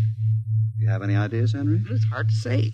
Mr. Philo left some papers from his briefcase. Mr. Philo? Well, a science feature writer. I see. You were the leak on that story, then? Yes, sir, I'm afraid I was. I didn't think it would be treated as a laughing matter. Well, we'll deal with that later. Yes, sir. What's this Philo like? Well, he's a strange old duck, bald, thick glasses, tall. He walks stooped over. Seems to know a great deal about scientific data, but, of course, being a science writer, Is there any other possibility? I believe that this is all hooked up with the broadcast from Otterburn. That seems to be a very remote possibility. The Missing Persons Bureau deals in remote possibilities, Mr. Wade. I do not require a statement of policy. Yes, sir. What's the theory? Well, for some time now, it has been my contention that in a country like ours, where even the cleverest criminal can be ferreted out and located eventually, there is no such thing as a missing person. I was afraid of that. Now, for 12 years now, I have kept the central files, where information from all over the country is channeled and recorded. I have made a private study. This is beginning to sound familiar, Henry. And I have discovered that each year, literally thousands of persons vanish, leaving no trace. They are never located. Where do they go? Nobody knows. And they disappear in interesting cycles. What sort of cycles? Occupations, for example. One year we'll have a run on, well, say, coal miners. Next year, the proportion of engineers increases. And then scientists. What do you think happens, Henry? I don't know, Mr. Wade, but I'm beginning to suspect that somebody else has discovered the same phenomenon, even to the point, perhaps, of being able to predict who will turn up among the missing next. Philo? Well, I don't know. But I would like to find out. And you think Otterburn may be a part of this picture? Mr. Wade, I definitely do. Henry, do you honestly expect me to buy an idea like that? It is more than an idea. The 2 top men on this list are missing, and... Maybe so, but the rest of them aren't. Parker, Watson, Gibbs. Why, I saw Parker in the restaurant where I had lunch today. Yes, but... And if you think I'm going to make myself a laughingstock by accepting such a crack-brain theory... Well, Excuse me. Yes. Hello, Wade speaking. Yes? Yes? I see. What name? Just a moment. Henry, let me see that list again. Here you are, sir. Go ahead. See. I'll get back to you. I guess I owe you an apology, Henry. Sir? Carl Parker was just reported missing. Parker? 3rd man on your list. Holy mackerel. Exactly. Henry, for a good many years now, I've ridiculed these theories of yours. I don't know. Perhaps I've underestimated you. Maybe this time you've really stumbled onto something. What do you intend to do, Mr. Wade? I don't know. I haven't thought it out yet. I was planning to listen for another broadcast tonight in the hope that Otterburn might try to contact us again. Good idea. I believe I'll join you. I also invited Mr. Philo, the feature writer. Oh? I'll be glad to meet him. I'm beginning to get interested in you, Mr. Philo. Mr. Wade, you don't think... That he's mixed up in this? Yes, sir. I don't know, Henry. But it suddenly strikes me that we don't know very much about him, really. We ought to contact the police. No, Henry. I think we're better off keeping this between ourselves for the moment. We're dealing with the unknown. And in solving an equation for the X factor, it's often easier to limit the number of terms. Follow me? I don't know, Mr. Wade. There may be more danger in what you have discovered than you are aware of. Let's keep it quiet. You agree? Maybe you're right, Mr. Wade. I hadn't thought of the danger involved.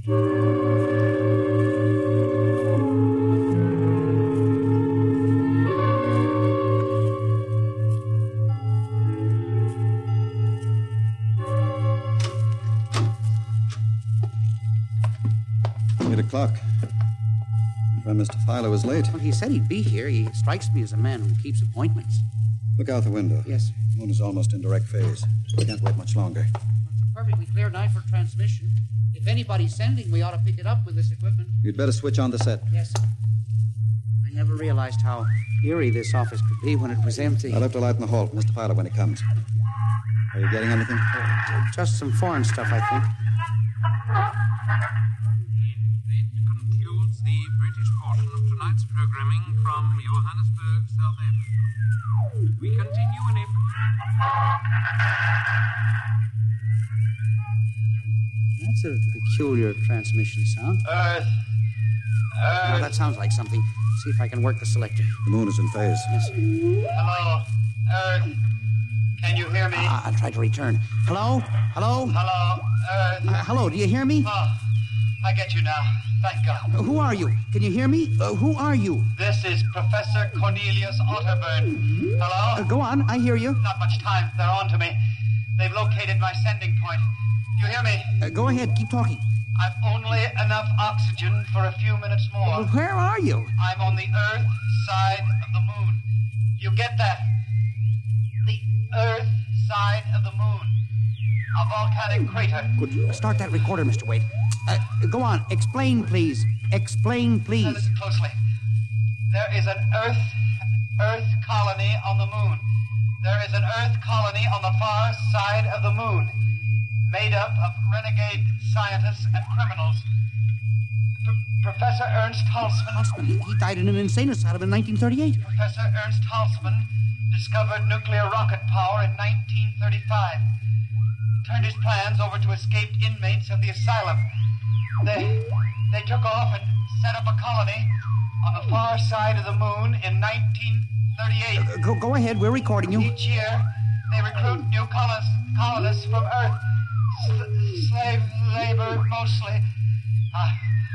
I was kidnapped in 1945. Yes, I know. Keep talking. They wanted me to work on atomic drive for their flying disc. Hello? Still getting you. Go on. Last month, 6 others and I escaped. Speak louder. You got to stop them. Stop them. Stop who? The moon colony. Planning to take over the Earth. Invasion. Hang on. No oxygen. Hard to breathe. Listen.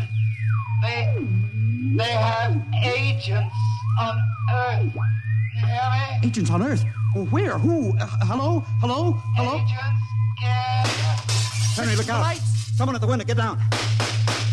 Henry, are you all right? I think so. This shot smashed the transmitter. And the lights. Strike a match. Careful. It was close. I got a look at him. From the description, it was your Mr. Philo. We got a recording anyway, but not the most important part of the message. Poor Otterburn, suffocating to death. Henry, we've got to get you out of here. He said they have agents. Philo was probably one of them. He'll be looking for you now, trying to kill you. The police... You think the police would believe a fantastic story like this? People being kidnapped to the moon as slave labor? Moon colony planning an invasion of the Earth? But Henry, believe me, they'd trap us into straitjackets before we could finish. We've got to do something. We need time. Time to get through. You don't think my theory was bunk then? I know it wasn't, Henry. Right now, my only concern is for your safety. But we can't walk out of here. Philo's probably waiting. Listen, there's a service elevator that leads to the basement garage. Yeah? We can get down there. There are some delivery trucks parked there all night. We can probably get one started. The garage door's off the ramp, work from the inside. We'll start the mechanism and make a run for it. I don't know. I think if we call the police... By the time the police get here, we'll be dead. You think Philo will wait outside all night? Come on. That's an order. Okay. But what about the recording of Otterburn's notes? We'll leave that here in the safe in my office. They'll never get into that. Let's go. You buzz the elevator while I hide the recording.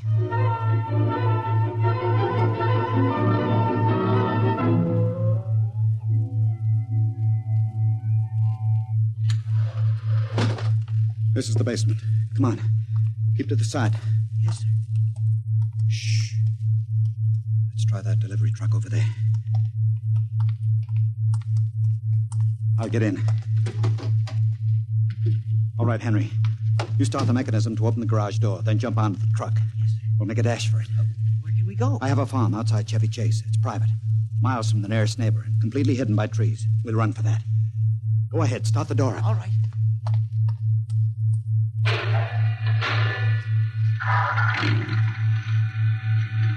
Quick. Jump in. There we go, Henry. Cross your fingers.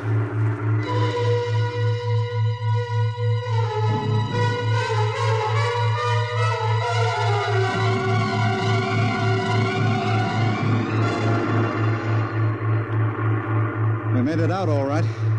Anything doing? There's a blue coupe behind us, Mr. Wade. It seems to be following. I'll cut up Pennsylvania Avenue.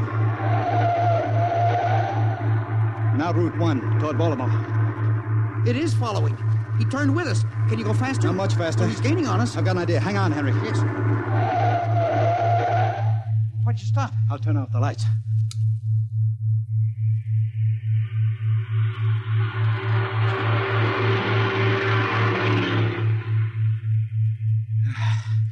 It worked. He shot right past us. Now we'll double back and go out another route.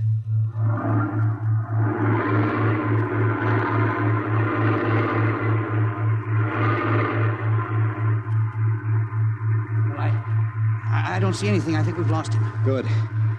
I think everything's going to be all right now. We can be at my farm in less than an hour.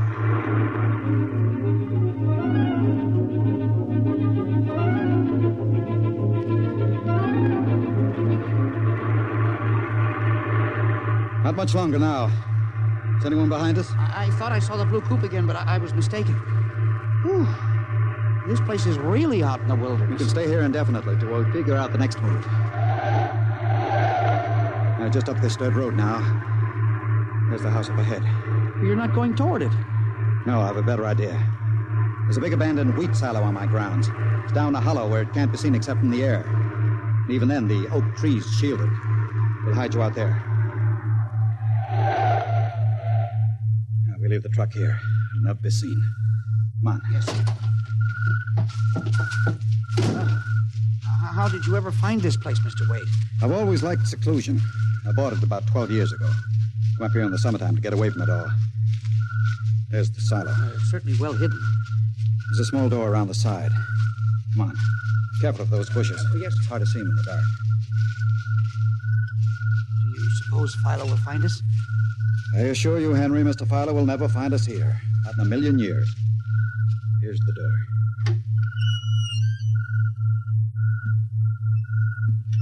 It's pitch dark. Hold my arm. I know the way. Just a few steps up. And another door. Steel. This is an unusual silo. Double-walled, wood outside and steel inside. Completely fireproof. An army couldn't wreck it. We're inside the inner shell. Careful. You're in a circular room. Stay here a moment. I'll go outside and see if the coast is clear. In a moment, your eyes will become accustomed to the darkness. I'll bring back some food and water. Don't be long, Mr. Wade. This place gives me the willies. Just a moment.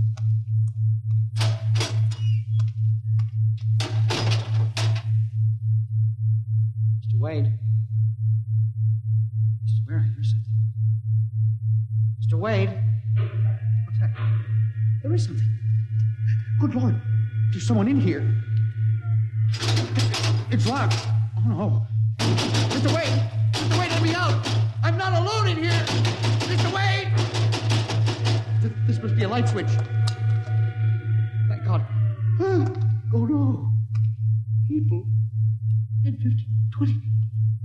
Mr. Wade, help! Help! It will do you no good to shout, Henry. Mr. Wade, where are you? Outside.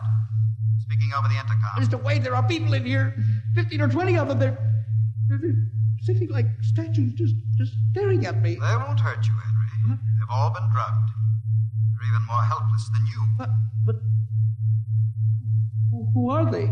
Permit me to introduce them, Henry, since they're currently unable to introduce themselves. The gentleman seated before you, the one with the scar, is Dr. Paul Ahrens, the astromathematician. Next to him is Mr. Robert Simons, electronic engineer. Names on the list. Yes, you're familiar with the rest. They've all been, shall we say, recruited for work with Professor Halsman's group on the moon. Moon? Then you're one of them. Of course. Oh, yes. There's one whose name was not on our list. If you'll turn around, Henry, you'll recognize the drugged form of your old friend, Mr. Philo. Philo? But I thought... That he was part of the conspiracy? No, on the contrary. His snooping made it necessary for us to include him. Please put the man in the window, the one who fired the shot. An agent of mine. The pilot of this ship. Ship? What ship? This silo is camouflaged for a rocket launching platform. In a moment, the roof will slide back for the rocket's takeoff. Rocket ship? In exactly 70 hours, you and your companions will join Professor Otterburn on the moon. But you can't do this to me. We have done it, Henry. No. You see, there was another name omitted in that list, which I carelessly mixed up with your papers. That of Henry Timpkin. No. Bon voyage. I won't let you do this. You can't. Please let me out. Let me out, please. This can't happen. Let me out. Let me out.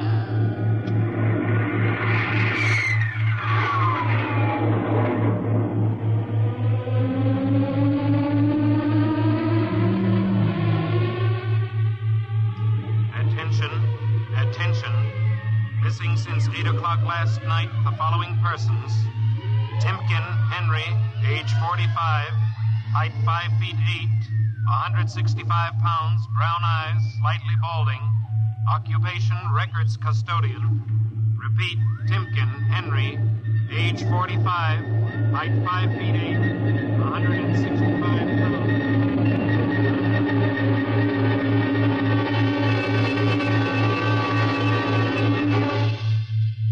In just a moment, a word about next week's adventure. Tonight, by transcription, X-1 has brought you The Man in the Moon, an original radio drama written by George Lefferts. Featured in the cast were Louis Van Rooten as Henry, Santos Ortega as the Chief, Ross Martin as Charlie, Sidney Smith as Otterburn, Bob Haig as Jake, Joe DeSantis as Philo, and Ed Latimer as O'Brien. Your announcer, Fred Collins.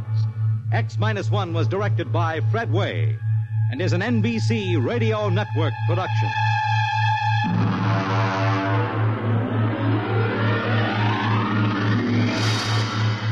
And now, next week. The sign on the window said Perigi's Wonderful Dolls.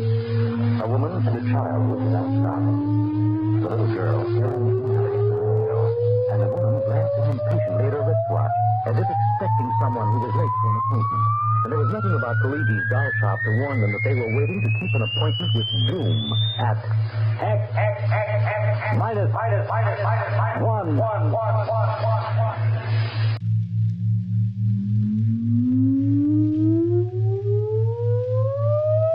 Countdown for blastoff. X-5, -4, -3, -2, X-1, fire!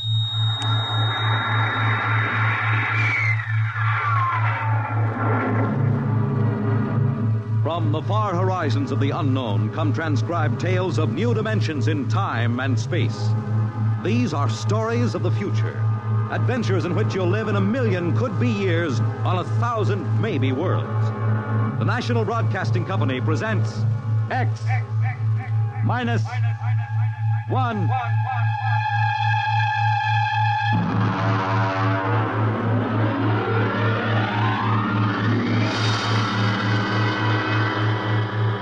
Tonight, X-1 presents Perigi's Wonderful Dolls by George Lefferts.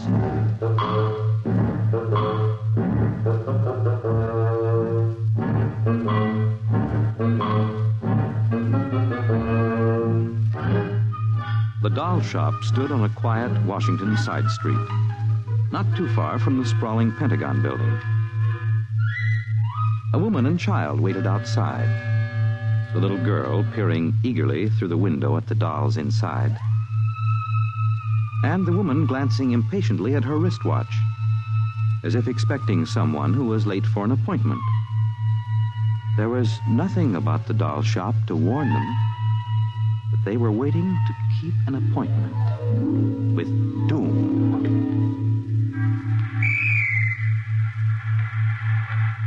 Mommy, look. What, dear? In the window of the shop, the tiny dolls. Oh, Mommy, do you think Daddy will buy me one? We'll ask him when he comes, dear.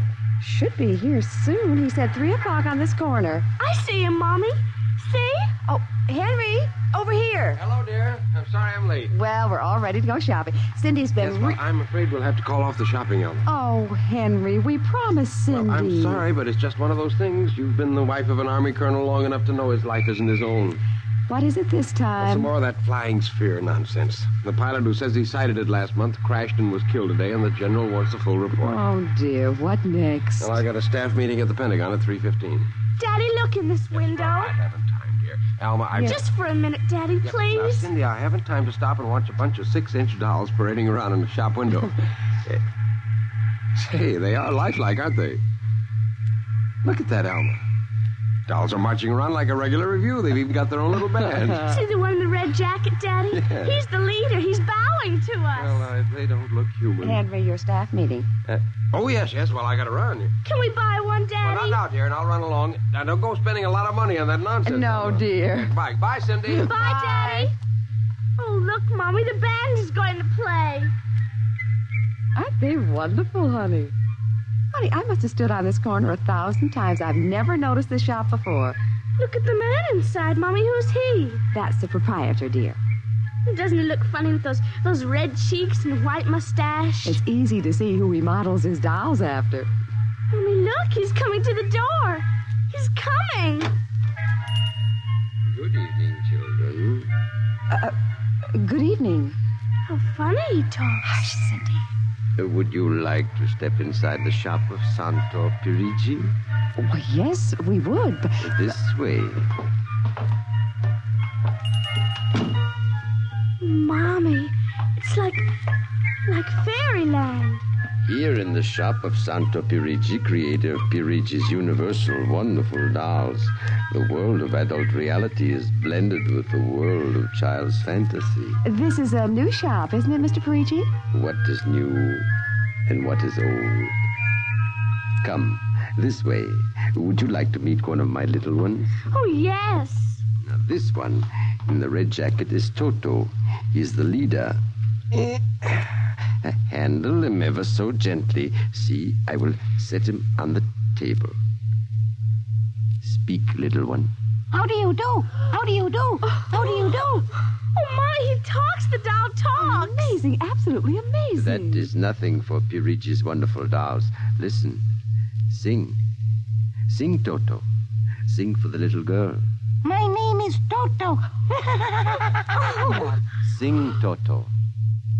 Men are big and tall. Dolls are very small. When men begin to fall, the dolls will rule them all. More. How do they work, Mr. Perigi? How do they work? Ah, that is the secret of the great Perigi, greatest of all doll makers. To make an ordinary doll is nothing. To make a perfect replica, that is something. But to make a doll with intelligence, that is the work of an artist, eh? I suppose that they're very expensive to buy. But Perigi does not sell his dolls, madam. You don't sell them? When I construct a doll like Toto, I cannot bear to be permanently separated from him. So instead of selling, I rent my little people. You do? You rent dolls? Precisely. $10. For how long? For as long as they are cherished. My only request is that when you grow tired of my dolls, you return them to me in good condition. Oh, Mommy, could we take him home? Take him home. Take him home. Take him home. Oh, look, he's bowing and dancing. He wants to come. Honey, your father said that we shouldn't spend a lot of money. Oh, please, I'll take such good care of it. Please. Well, honey, we'll have to deal with your father later, but... Well... Oh, Mommy. All right. Wrap him up, Mr. Perigi. But I have a feeling that when your father comes home, we'll be sorry. Be sorry, be sorry, be sorry, be sorry.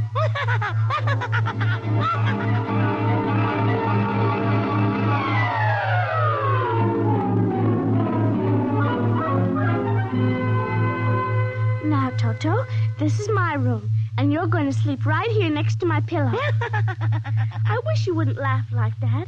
I'm going to have to teach you some manners. And you be quiet because my daddy will be home soon. And he's a colonel in the Air Force staff. And he'll bust you to private if you don't behave. Come along now. I'm going to introduce you to my puppy dog, Mr. Blister, so be good. Here, Mr. Blister. Here, Blister. Come on. Mr. Blister, this is Toto. Dear, I don't think Mr. Blister likes you, Toto.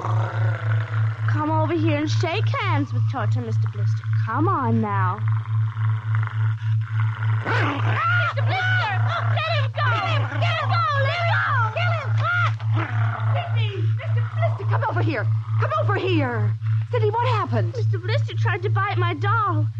How frightened he is. Oh, honey, dolls don't get frightened. But he was frightened, Mommy. He screamed. You imagined it, dear. It's only a doll. He did. Well, Mr. Blister didn't mean it. Now, you know he's the gentlest little pup alive. He is, and he's nasty, and I hate him. Oh, now see, you've hurt his feelings. I don't care. He tried to bite my new doll, and I don't ever want to see him again, ever. Oh, dear. All right, Mr. Blister. You come downstairs with me. Cindy's angry with you tonight. I'll kill him. Cindy! Where did you learn a thing like that?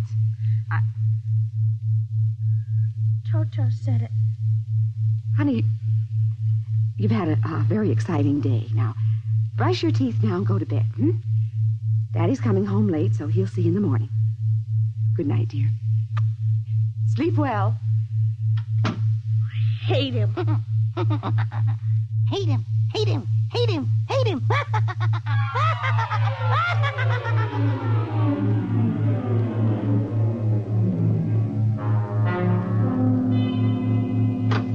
Morning, Alma. Breakfast ready? In a minute, dear. How was the staff meeting last night? Horrible bore as usual. I don't know what's got into the old man. Just because a few farmers corroborated the pilot's report, he thinks some strange aircraft has penetrated our radar zone. Well, where's the little one? Up in her room. Now, that's funny. She's usually down here before me. Well, she's probably up to something. Sit down, dear. Say, remind me to take some papers back to the War Department, will you? I left them in my strongbox. You haven't been bringing your reports home, have you? Well, it's safe enough. Well, you told me it was against regulations to bring secret papers home. Well, I had to finish some work for the old man, and nobody will ever know the difference. Well, I don't know. Oh, would you feed the puppy before we sit down, Henry? Yes. His bowl's under the sink. Where is he? Say, that's funny. Here's his supper from last night, only half eaten. He's getting fussy. Doesn't like canned dog food anymore. Here, Blister. Here, Blister, Blister, Blister. I wonder where the dickens is that mutt? Maybe he's on the back porch. Here, Blister. Hey. Alma. What is it, dear? Alma, look. Henry, is he... He's dead. But how? What From the happened? looks of it, he might have been poisoned. But who would do a thing like that to an innocent little puppy? I don't know. Let me see his dish. Look at that. I don't understand this at all. Not at all. What, dear? What is it? There are pieces of broken glass in this food. Blue glass, you see? How? Henry. What? I just remembered something. What? It may be coincidence, but in the bathroom this morning... Well, what about the bathroom? Oh, Cindy's blue glass, the one with the Mickey Mouse on it, was broken. I found pieces in the wastebasket. I meant to ask her about it. Alma, for heaven's sake, you aren't suggesting that our little girl... Well, she loved Blister more than anyone. Not last night, she didn't. Why not? He went after Toto. Now, who is Toto? That's her new doll. Her what? Honey, I was meaning to tell you. Well, you bought her one of those dolls. I just rented it. Well, rented it. Now, look here, Alma. You know we haven't got the kind of money to throw away. Well, she had her heart set on it, dear. I used my dividend. All right. But what happened with Blister? Well, he went for the doll, and Cindy said she hated him. Oh, well, a child... She said she'd kill him. Where'd she get a thought like that? I don't know. Has she been watching those chillers on television? I don't know. Well, it's too ridiculous. Good heavens, a 9-year-old child putting ground glass in dog food. She'd have to be a monster. Mommy! She's coming. Well, don't say anything. I'll talk to her. Morning, dear. Morning, Mommy. Morning, Daddy. What's the matter? Sit down, dear. Yes, sir. Oh, your mother tells me you broke your blue drinking glass. Oh, no, I didn't break it. Cindy. I didn't. Well, now, somebody broke it. It wasn't your mother, and it wasn't me. It must have been Toto.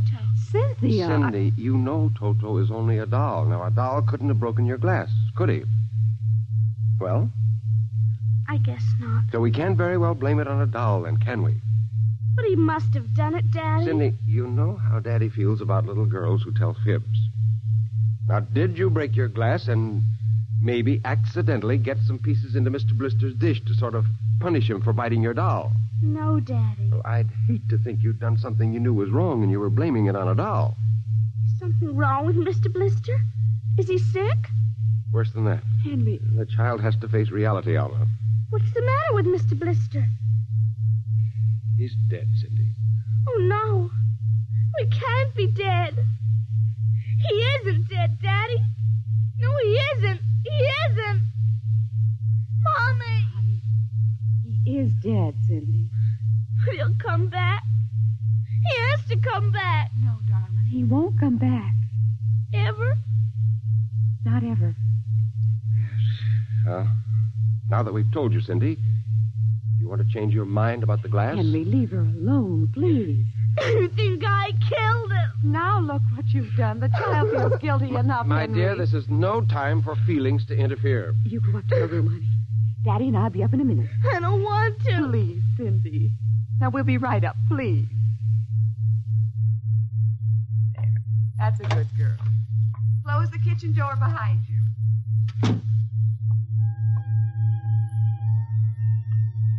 Mr. Blister's dead. He isn't coming back. Ever. Ever. Daddy thinks it was me, but it was you. It was you.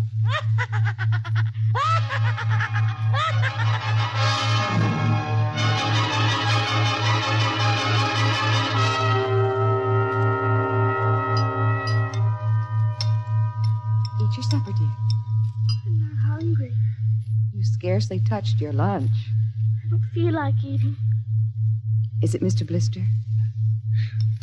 Now, answer your mother. She'll work it out her own way, Henry. Well, I don't know, Elma. When I was a boy, there was such a thing as discipline. Now, the way this child is being brought up... Henry! Well, it's true. There's no respect, lying, and... Oh, there, honey. Now, your father's upset. He doesn't mean Well, it. what's happened to us? We were a nice, peaceful, happy family until you bought that cursed doll. Now who's blaming things on the doll? Well, it's true. Oh, now I've spilled my coffee. I'll get you another cup. Never mind. I'm late now. I better be going. Oh, you wanted to get some papers from the strongbox. Oh, yes. Cindy, please, try to eat something. Yes, ma'am. Alma! Alma! What is it? Alma! It's gone. What's gone? The box, the strong box is gone. It can't be. The door to your study's always locked. You and I have the only keys. I know all that, and I tell you it isn't there. Well, who would go? I don't know. Alma, those confidential reports, if they ever got into the wrong I hands... warned you about keeping them there. What if it ever came out in the open? Can't you see the papers? Call the police, Henry. And throw my Army career in a wastebasket after 17 years? No. We've got to find it ourselves. Well, it was there when I went in to clean this morning. What about your key? It's right here. I always keep it with me. It's funny. Oh, no. My other keys are on the ring. Oh, you've lost it. I don't see how. Alma, how could you... Oh, Henry, please. We'll search the house. I can't think of anything else to do. Well, you'll miss the staff meeting. Meeting? My whole career goes up in smoke if we don't find those reports. Somebody got hold of your key and opened that room and... I know. Cindy. You leave the child alone. She's been through enough. You know she wouldn't do a thing like that. I don't know anything anymore. I don't even know my own child. I don't even know you. All I know is that strongbox is gone and it contains papers that are dynamite if the wrong person gets them. The question being who? What's that? It's coming from upstairs. It must be Cindy's doll. Oh, that blasted doll again. Something must have set it off. I don't know how the mechanism works. For heaven's sakes, let's go up and shut it off.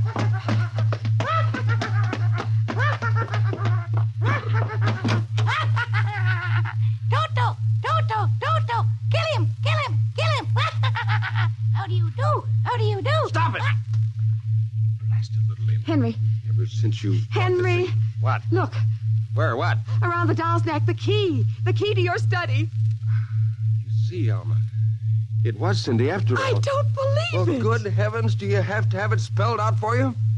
Here's her doll with a key around its neck. She wouldn't, Henry. You know she wouldn't. Oh, ever since you got this fool doll, she's been acting half insane. At first the dog, and now this. I think she hates herself. Henry, Cindy is my child. I know her. I know she's a good, sensitive person with no malice in her. You're simply refusing to face the facts, my dear. What are you going to do? I'm going downstairs and have a talk with that young lady.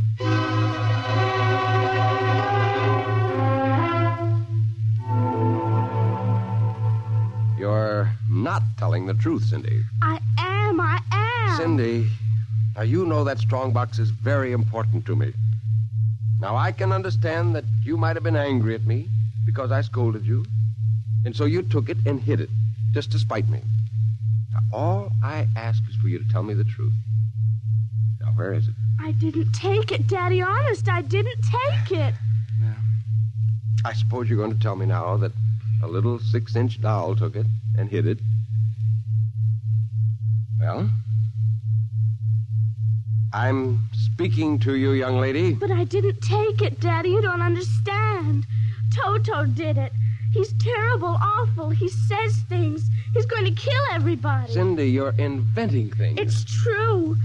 At night when I'm sleeping, he stands next to my pillow and whispers things to me. Awful things. He told me he'd kill me, too, if I Alma, if I told you. I think this child is sick. I think she needs a doctor. She's frightened, Henry. She's trembling like a leaf. Come on, dear. We'll go up to your room. I don't want to go up there. Honey, Mommy will stay with you. I'm afraid he's up there. Who? Toto. Well, he won't be up there for long. Mr. Toto is going right back to Perigi's wonderful doll shop before I lose my sanity, which means right now.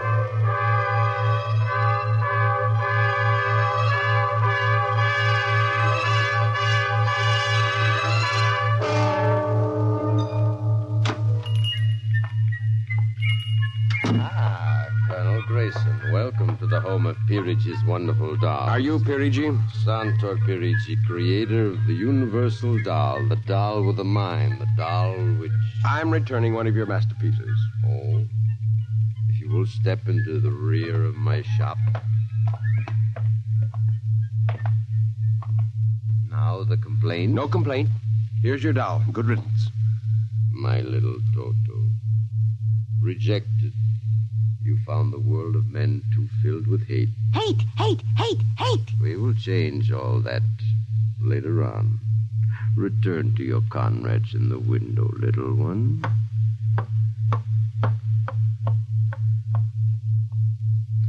And now, Colonel Grayson. I think we have no further business. But we do, Colonel. Let me see. Yes, here it is. Do you recognize this strong box, Colonel? My strong box? Well, where? My little Toto is very clever, sir. Are you trying to tell me your doll stole that from me? Let us not say stole. I am merely keeping it in custody.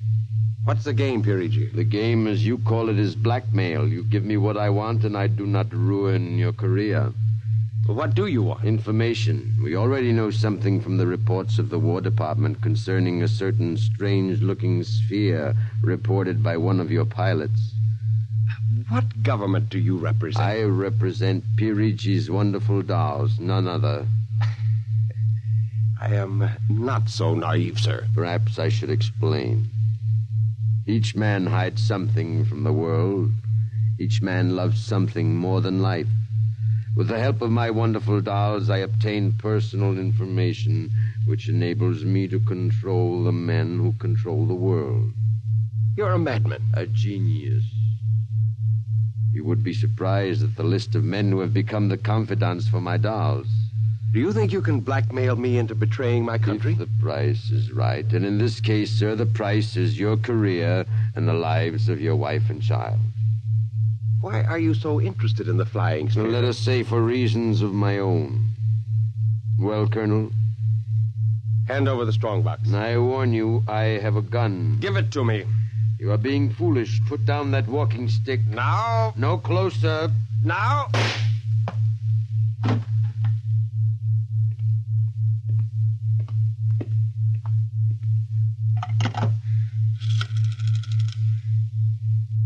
Hello? Give me the police. Hello? Yes, this is Colonel Henry Grayson. I've just killed a man. Yes, Perigi's doll shop, corner of 4th and Lexington. The body is in the back room. Yes, I'll wait for you. Shut up. Shut up, you little fiend. Colonel Grayson. Did I hear it speak? Colonel Henry Grayson. I must be going out of my mind, a 6-inch doll. Shut up! Your master's dead. You are mistaken, Colonel. I, Toto, am the master. What do you mean? If you will examine the body of Santor Perigi, you will see that he does not bleed. And he does not bleed, Colonel, because Santor Perigi never lived. Never lived? Santor Perigi is a doll. A doll? But that's impossible. He's a man. He talks. He walks. The people of Meretrix are skillful doll builders. People of Meretrix, doll but look, who are you? I am Xanthus Imperator, commander of the legions of the 3rd planetoid, Meretrix. That's legions? Planetoid? My people and I, whom you regard as dolls, come from a tiny planet beyond the moon, so small that it cannot support our population. We landed one of our space spheres on Earth 3 months ago with the intention of colonizing. Unfortunately, one of your pilots intercepted us. So that's why you wanted our information. Precisely. Are you human? Oh, quite human. Of course, in order to deal with Earth people without suspicion, we were forced to construct Perigi, a man-sized doll. Well, I can't believe this. I'm having hallucinations. I'm going to get out of here. Oh, that would be impossible. We have weapons of destruction quite unknown to Earth people. Well, I phoned the police, and they'll be here soon. By the time they arrive, my people will have prepared something quite shocking.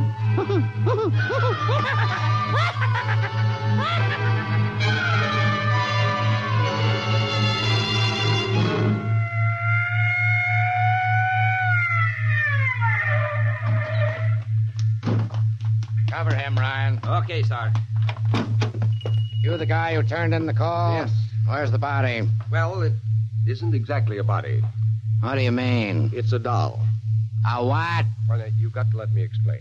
Now, this sounds fantastic, but I've stumbled onto an unbelievable plot to control the world. Keep talking. Now, these little dolls, they aren't really dolls. They're tiny people. There's a big doll named Santo Perigi, and he runs this shop. Holy smokes. He's off his trolley, Sergeant. Listen, mister, we got a call that there was a murder here. Now, if there was one, where's the body? Behind those curtains in the back. Only it isn't really a body, you see. What? I hear something back there, Sarge. All right, cover those curtains. You, is anyone back there? Come on out. Come out or we'll come in and get you. Something's coming. The curtain's opening. Welcome, gentlemen. Perigi. Well, this is impossible. I smashed his skull. You know this guy? Yes, that's the one. That's the doll. What's your name, mister? Perigi. Santo Perigi, creator of the Universal Doll. You ever see this man? Never until just now. What? Well, he's lying. I tell you, he's nothing but a life-size doll. The real masters are these little dolls. Ryan, are you getting this? He's wacko, Sarge. Nutty as a fruitcake. Look, I'm not crazy, I tell you. I can prove it. They must have fixed up his head when I smashed it in.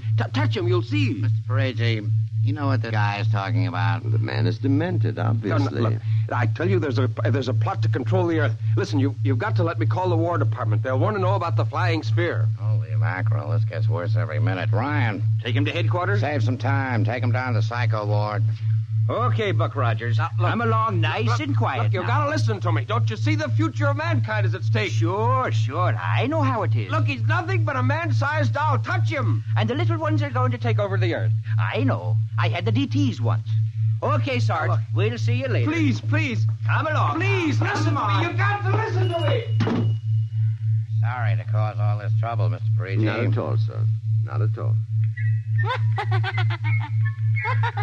Well, I'll be. Well, that ain't the cutest little doll. Say, my little girl will be nuts for that. Perhaps you will accept it as a gift. Well, now, For saving my life.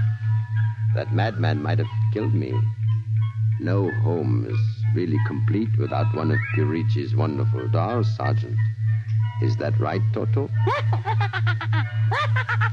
Yes, but I would like in some way to show my gratitude.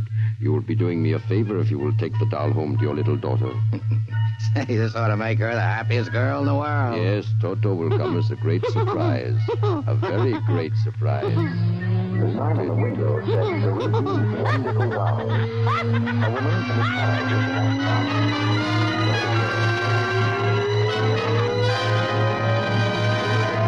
Tonight, by transcription, X-1 has brought you Perigi's Wonderful Dolls, written by George Lefferts. Heard in the cast were Janet Alexander as Cindy, Ann Petoniak as Alma, Nelson Olmsted as Henry, Joe DeSantis as Perigi, Michael O'Day as Toto, Ken Lynch as the Sergeant, and Frank Milano as Ryan. This is Fred Collins speaking. X-1 was directed by Fred Way and is an NBC Radio Network production.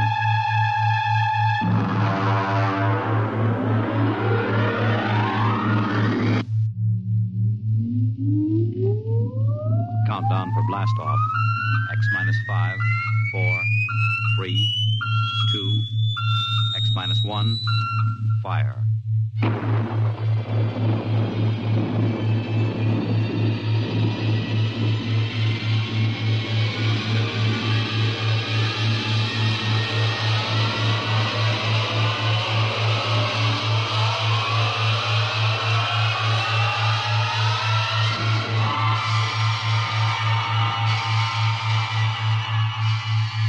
From the far horizons of the unknown come transcribed tales of new dimensions in time and space. These are stories of the future, adventures in which you'll live in 1,000,000 could-be years on 1,000 maybe worlds.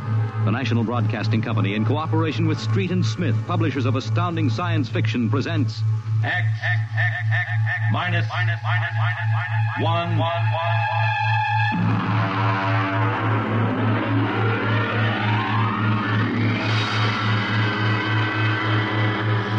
Tonight's story, The Green Hills of Earth.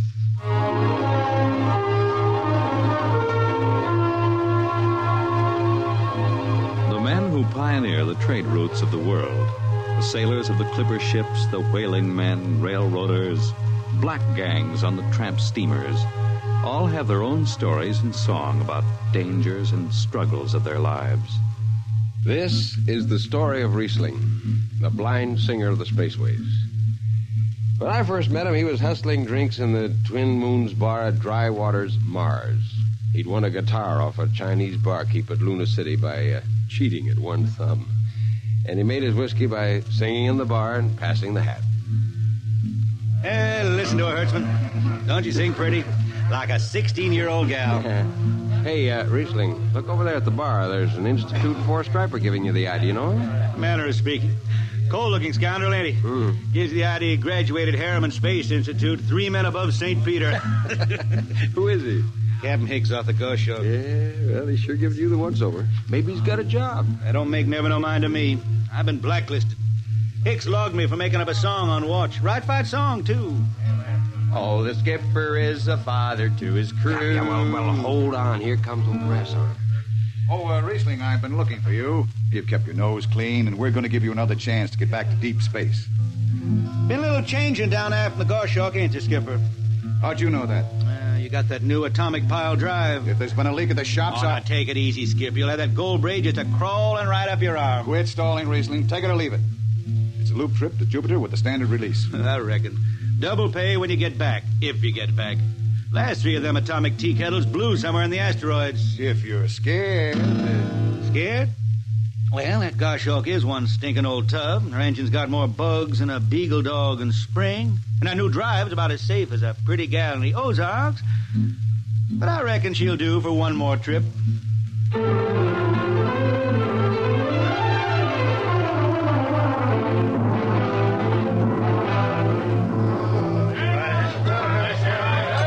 home, Riesling. Hi, Jimmy Legs. Meet my friend Hertzman. He can't hold his liquor no more than a sieve, poor boy. Riesling, you sober enough to sign the book? Drunk or sober, I make my mark. Stand aside. 3 X's? Took me a middle name. Ha, ha, ha. You 2 lay below. And Hertzman, Yeah? get him sobered up before the skipper makes rounds.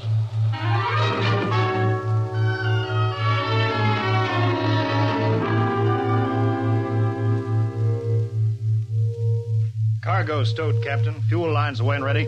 Good, Casey. What's that? What it? Oh, that's a guitar, I guess.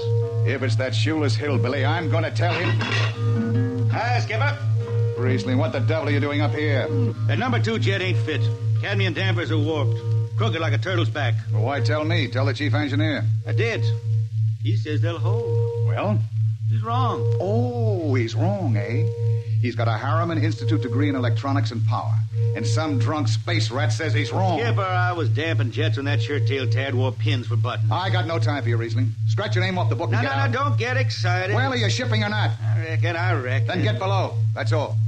Casey, sound takeoff. Aye, sir. Come on, boy.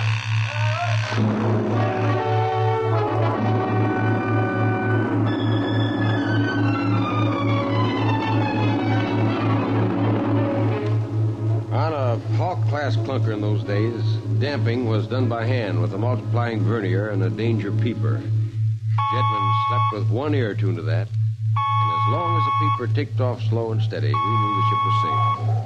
For a while. Riesling, you better stow that guitar. If Jimmy Legs catches you, he'll blow a gasket. Don't worry, I could damp this tea kettle in my sleep. Yeah, how's number 2? All right, so far. Say, did you ever hear that song about Hicks? The one that got me blacklisted? No. Oh, the skipper is the father of his crew. A gentle guide and light to me and you. But on Mars he likes his women if they walk or if they're swimming or if they got 6 arms instead of 2. Second verse is better. Yeah. The skipper likes his liquor by the quart. Yeah, he'd go from Mars to Venus for a snort. He'll drink rocket fuel and...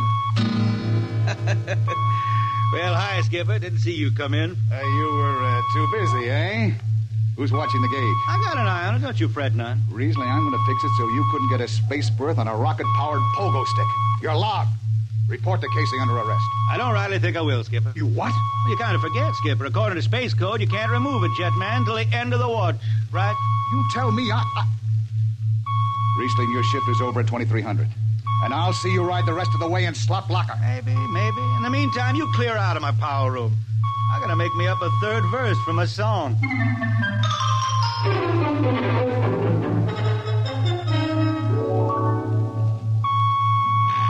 Yeah, I got it. Power room. Damp number 2 a point. Number 2, I... Hold on, Hertzman. Jimmy Legs, is that 4-stripe boil up there? Give me that, Casey. Riesling, I've taken about enough from you. And I got a little news for you, Skipper. Number 2 jet is bulging like a fat lady in a satin skirt. Listen, you clown. Damp number 2 a point. Why, sure. Look out, Hertzman. I'll take it. You watch the gauge. Now. Yeah, he's riding easy here. It's bucking a little. What? Riesling, hit the emergency! All right. She won't damp. It's that warp. Yeah. There go the lights. Duck her. Duck. Riesling. Stay down behind the baffle. I gotta take a look. It's radioactive. Look out. I've gotta fish the hot stuff out of the tube. What's going on down there? Shut up, Jimmy Legs. I'm busy. She's tight now. What happened? Number 2 blew, you lunk-headed space rat. You all right? A little sunburn. Lights are gone. What's the matter with the emergency circuits? Riesling, Jimmy Legs, get some lights down here. It's dark. Get the emergency light on. But they're on, Riesling. They went on right after the blast. The lights are on. What are you talking about? It's dark. Jimmy Legs! Jimmy Legs, turn on the lights! Turn on the lights!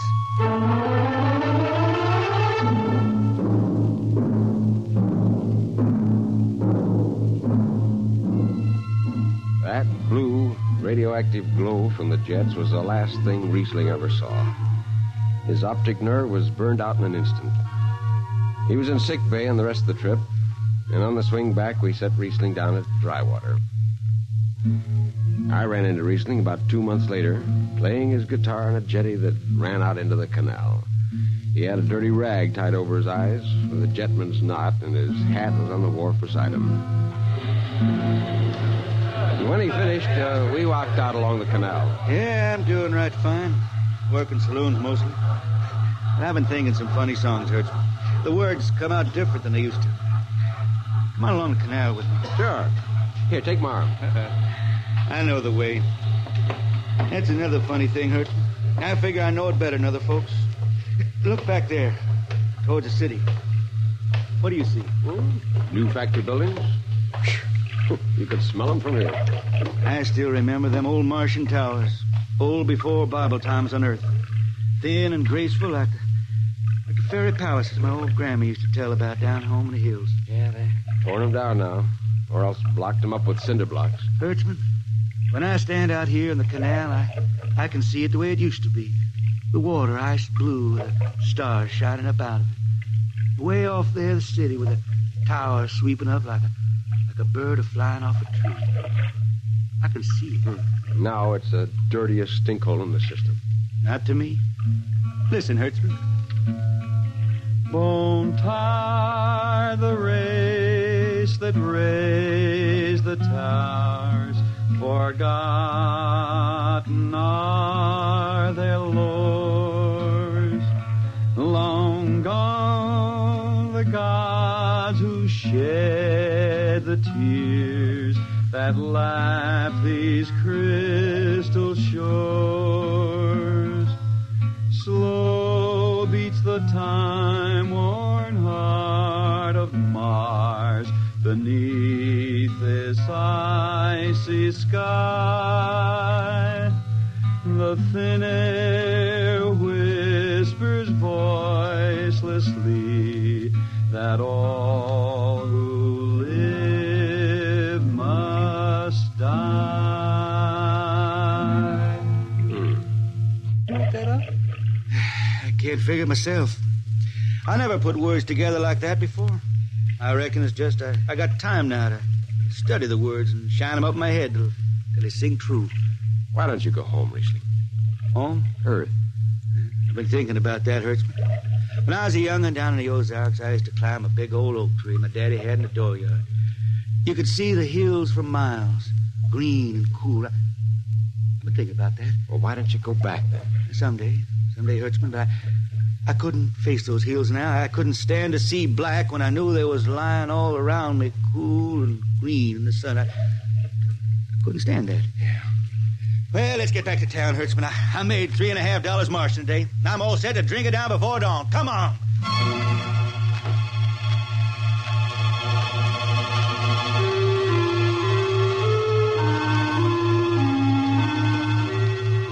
I lost track of Riesling after that. I shipped out in a slow freight of the Condor class for Luna. And he hitched a hike to Venusberg in an ore ship in the Triplanet run. So he beat around the system. Venusberg to Layport to Drywater to New Shanghai and back. Any spaceport was his home, and no skipper'd refuse to lift the extra mass of Riesling and his guitar. He made up his songs sitting out watches down in the power rooms with old shipmates, while the monotonous beat of the jets shook the hull plates.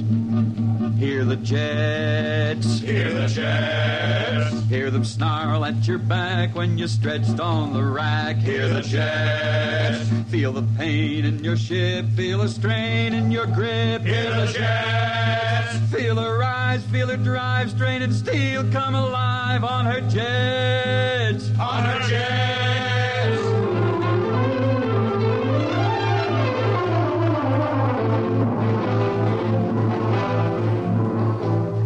Little by little, his songs began to travel along with spaceways ahead of him. Raw spaceman songs. A different kind of song. Strange, sad songs, like the ones you find printed in the Centennial editions. Well, there's one called Dark Star Passing and Death Song of a Weed Cold. And then finally, The Green Hills of Earth. It grew for 20 years, that song. They say it started way back when Riesling was down in the labor camps in Venus singing for the indentured men. When when he hit Venus, he'd always head out for the backwoods to sing for him. First, if someone will kindly pass a bottle. Oh, it ain't much, Riesling. Here. It'll do. Oh, what is that stuff? Tequila. You can't make him good here on Venus. What do you use? Karak bush. It is different. How'd you come to sign on? When a man comes out the village from the city, he says there's work. You sign the paper and you work. Work? It's work, all right. 10 stinking hours in the jungle with machete. How long you signed for? Then I only speak Spanish. I don't know. The paper says 10 years. 10 years. How long you got to go? What's the use? We ain't getting home. You know how many men die out there in the swamp today? 10 men. 10. What's the use? My mother, she's dead. My father don't care. Girl? Oh, she says she waits. I don't. You sing some more, Riesling. We drink and you sing, huh? Maybe a new song, son. We rot in the molds of Venus.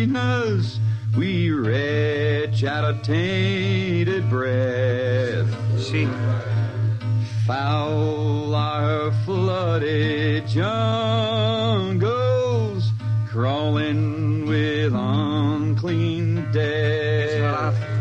We've tried each spinning space moat and reckoned its true worth. Take us back to the homes of men and the cool green hills of earth. Take us back. What's the matter? Finish the song, Riesling. I can't yet. It just don't come. I'll finish it when I go home. That's it. When I go home to the hills. Now pass that bottle. A dawn whistle don't blow for 4 hours.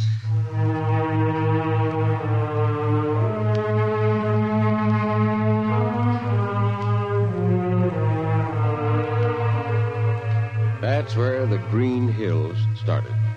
And I was there when it was finished. It was 20 years after that. And there wasn't a man flying or on the beach that hadn't heard of Riesling and his songs. He was getting old now for a spaceman. He was a familiar figure through the system. Tall, gaunt, with that dirty bandage tied across his blind eyes. I was a chief jetman then on the old Falcon. We were cradled at Venus, Ellis Isle, scheduled for a direct jump to Great Lakes, Illinois, on Earth. I was checking in, Dunnage, when Riesling felt his way up the gangway and came through the lock.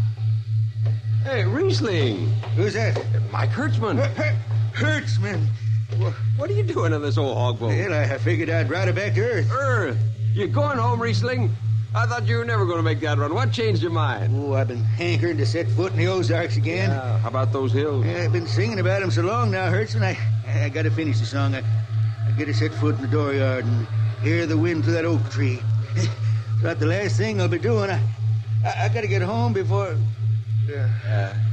Look, Riesling, there's a new company policy in effect now. No more deadhead rides. A new code book's in force. Oh, that don't bother me none. I'm riding her back to Earth. I'm going to finish my song. It's got to be there. Yeah, but the skipper's one of them youngsters fresh out of Harriman Institute cadet training. He'll throw the book at you. At me?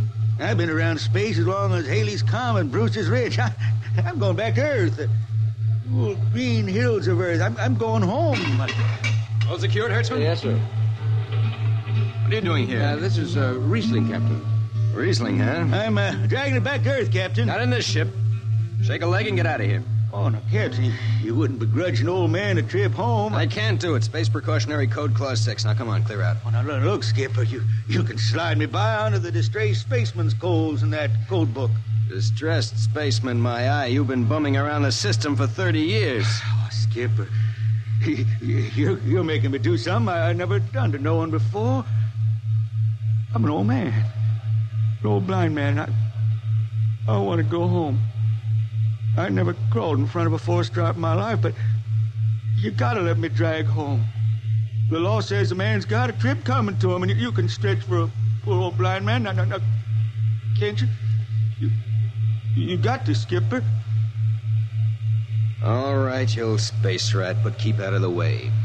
I run an efficient ship, and I don't want any trouble. Oh, no, sir, no trouble. I'll just lay down to the power room. I'd kind of like to be near the jets when they blast off for Earth.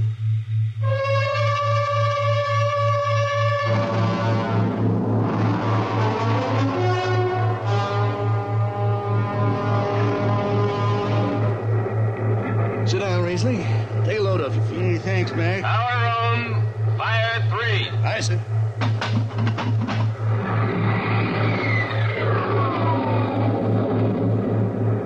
Have you seen these new automatic tampers, Riesling? Don't have to do nothing, just sit and watch. Yeah, where's the peeper? Turned off. It's all automatic. You youngsters have it soft. When I was twisting her tail, you had to stay awake. You got the old hand-damping plates on? Oh, but the links, I unshipped them. They cover up the dials. You might need them. Oh, the automatics handle everything. Well, you're finally going home, Riesling, huh? Won't seem the same out past the moon. Yeah, I've been waiting for this a long time, Mac. It's going to be good to get home, I reckon.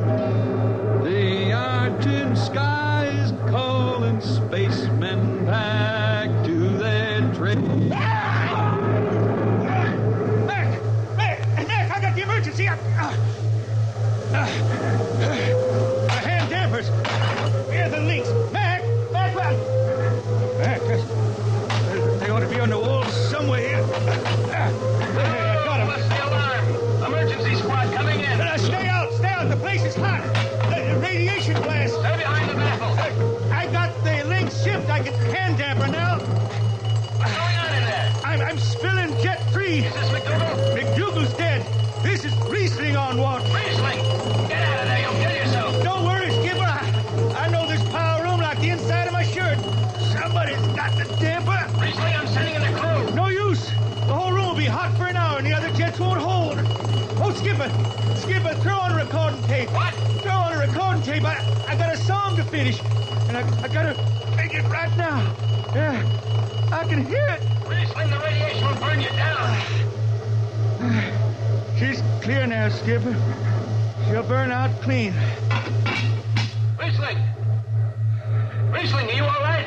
I reckon. Pretty sharp sunburn. You'll pick me out of here with tongs and bury me in a lead shield coffin. Radiation's getting bright. I can almost see it. Bright, rosy like the sun. Like the sun over the hills down home. We pray for one last landing on the globe that gave us birth. Let us rest our eyes on the fleecy skies of the cool green hills of Earth. That's the way he died. Riesling, the blind singer of the spaceways, singing of the home he never reached, the cool green hills of Earth.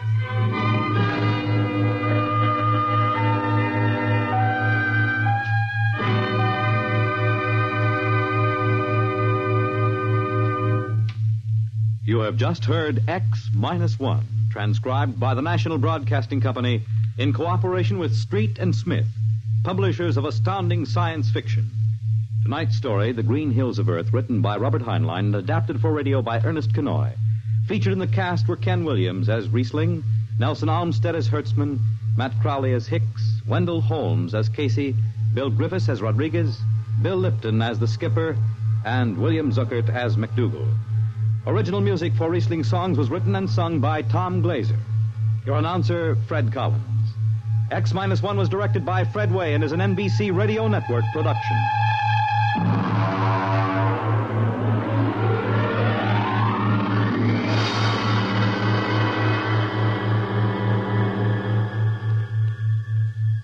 And now, next week,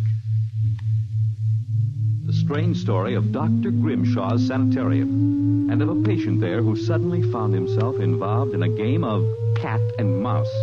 But the man had actually been reduced to the size of a mouse while the cat remained full size. What happened then? You'll learn next week. Countdown for blast off. X-5, 4, 3, 2, X-1, fire.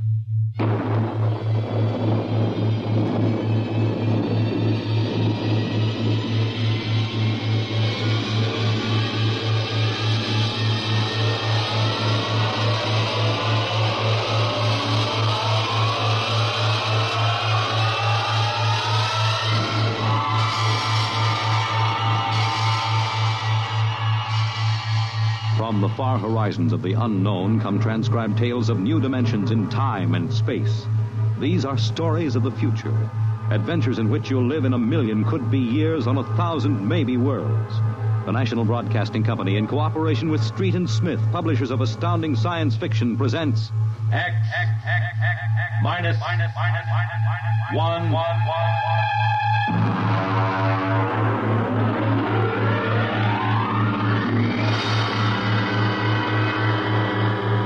Tonight's story, Dr. Grimshaw's Sanitorium.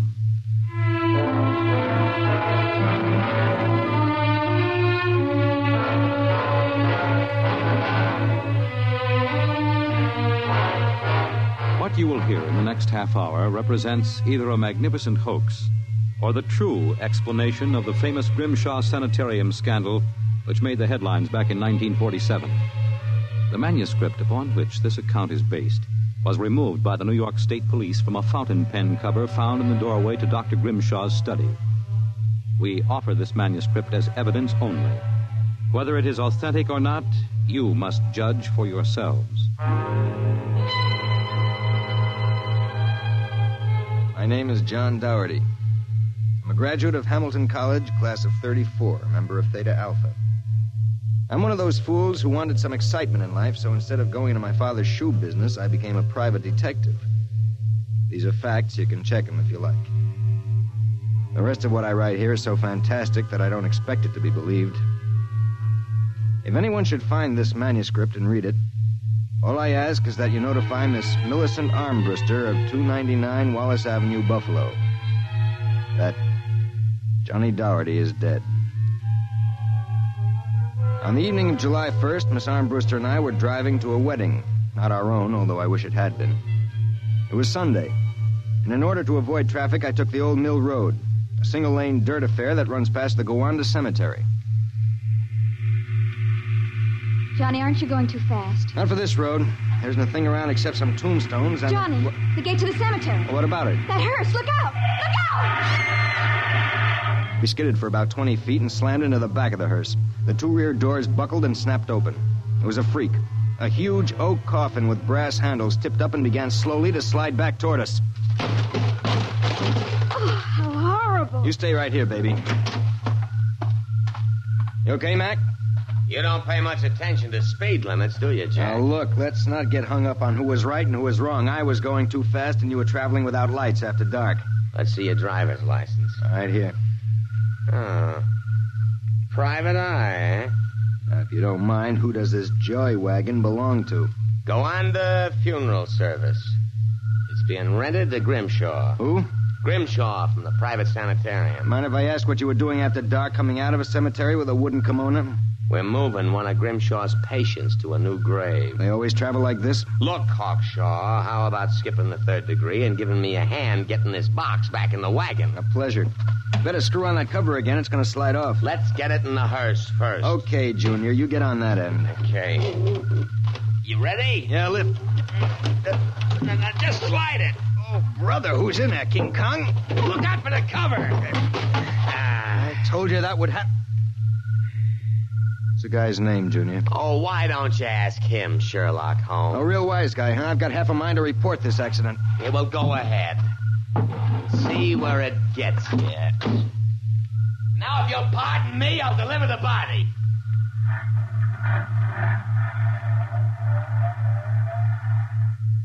Everything all right, Johnny? I thought so until a few seconds ago. Listen, Millie, can you sit here in the car for another 5 minutes? Where are you going? For a stroll through the cemetery. Johnny, stop making jokes. When we lifted that coffin back on the meat wagon, I got a good look inside it. Ugh. Yeah, exactly how I felt. I figured we'd knock the stuffing out of the corpse, only I didn't expect the stuffing to be sand. What? Yes. That wasn't a body, that was a dummy stuffed with sand, a dummy with a wax face. Johnny! Which brings up an interesting question. Who's supposed to be in that box, and, just where is the dead man spending his time?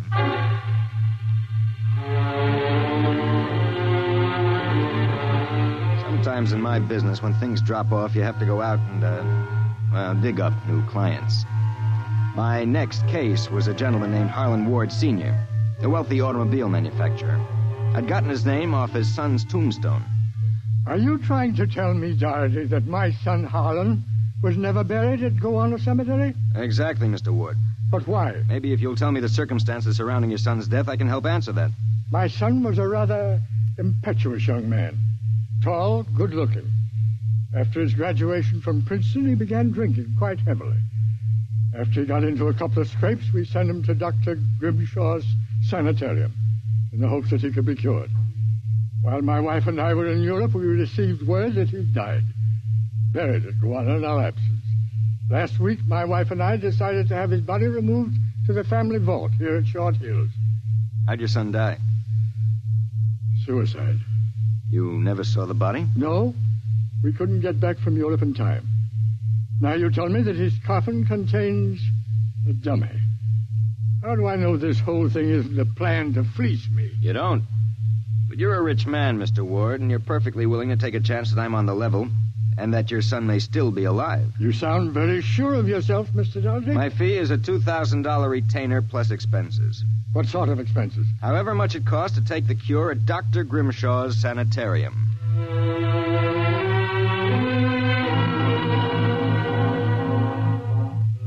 Dr. Grimshaw's Sanitorium was just outside Gowanna. Most of the cases were nervous breakdowns and alcoholics.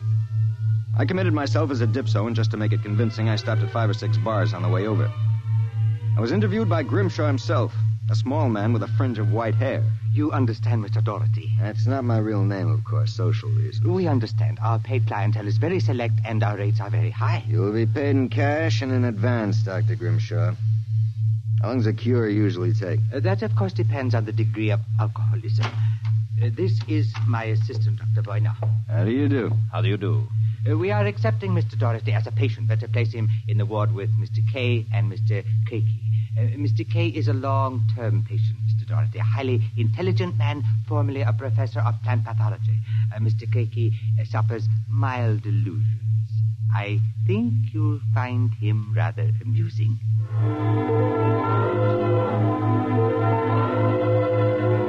After about 3 days, my roommates Arthur Kay and Craigie got used to me. And we even began to play three-handed bridge. Kay was a chronic dope addict, an intelligent, sensitive man. Craigie was nothing but a clown. He kept a big black cat named the Professor, which he talked to as if it were human. And so I said to her, my dear Countess, if you don't like the company of my cat, then you don't like me. She looked at me as if I were insane. But, of course, the joke was on her because I was. Professor? The professor is very sociable. Excellent company. Except when he kills birds and deposits them in your bed. He's nothing but a feline murderer as far as I'm concerned. Ah, see? You have insulted him, Mr. K. Come here, Professor. Let's make friends. How about giving me your paw? Oh! scratched me, you black devil. You insulted him. You hurt his feelings. Well, just keep him away from me. It will be a pleasure. I would advise you not to insult him again. Good afternoon and evening. Is he always as nuts as that? Ever since I've been here.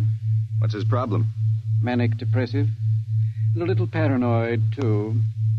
How long have you been here, Arthur? At Grimshaw's 2 years. I left for a while, but I couldn't stay away from the junk, so I committed myself again. Did you, happen to know a patient here named Harlan Ward? Why do you ask that? Did you know him? I met him socially a few times. I understand he died here. So the newspapers said. I wouldn't know. Suicide, wasn't it? Was it? You're being pretty careful, aren't you? Mr. Doherty, what would you say if I were to tell you that I don't believe Harlan Ward is dead? What makes you so certain? He used to share this room with us. He slept in the same bed you now use. I see. He was an alcoholic, doing quite well, too, from what I could observe. We all expected him to go home soon. Then one evening he had a violent fight with Craigie. Craigie accused him of snooping or something. Later that night, Grimshaw and Voyner took him out. Where? Where they take all the special treatment cases to the charity clinic. It's that small building on the other side of the stone wall. A few days later, we read about his death. Suicide, they said. Just what makes you think he's still alive, Arthur? This? About a month ago, I was in the garden next to the wall that separates us from the charity clinic. Suddenly, I thought I heard a sound, like a child whimpering. It stopped. And a moment later, this note came over the wall, wrapped around a stone. What's it say? Help me, for God's sake, Harlan Ward. Arthur, how would you like to have some fun? Like what? Like sneaking out tonight and going over the wall to the charity ward? What do you say? It would break the monotony a little.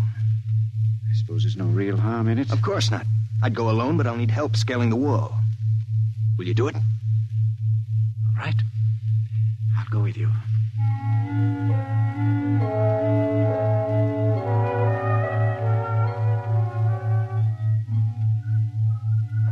Up.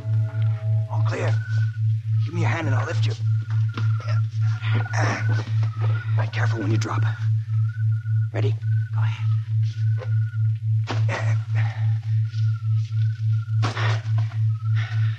There's a charity building over there, the one with the lights in the basement window. Come on. Let's crawl over. Maybe we can see something. Shh. Listen. Can you make out what he's saying? No, I can barely hear. Good Lord. What was that? Probably some patient having the DT. Let's have a look. Easy, it wouldn't do to get caught now. See anything? Some sort of laboratory. I can see Grimshaw and Voyner and something else. What? There's a child with its back toward me. Now take it quietly. It will be easier. Please, no. It will all be over soon. You won't remember anything. No, I don't want to go. Why not give it to him? No. Shut him up, Voyner. Good Lord. What was it? What did they do to that child? Arthur, that wasn't a child. It was a midget. The smallest midget I've ever seen. What were they doing? Trying to give it some sort of injection. When it resisted, Voyner knocked it out. What do you suppose they were doing to it? I don't know, Arthur. All I know is that when it fell, it had the face of Harlan Ward.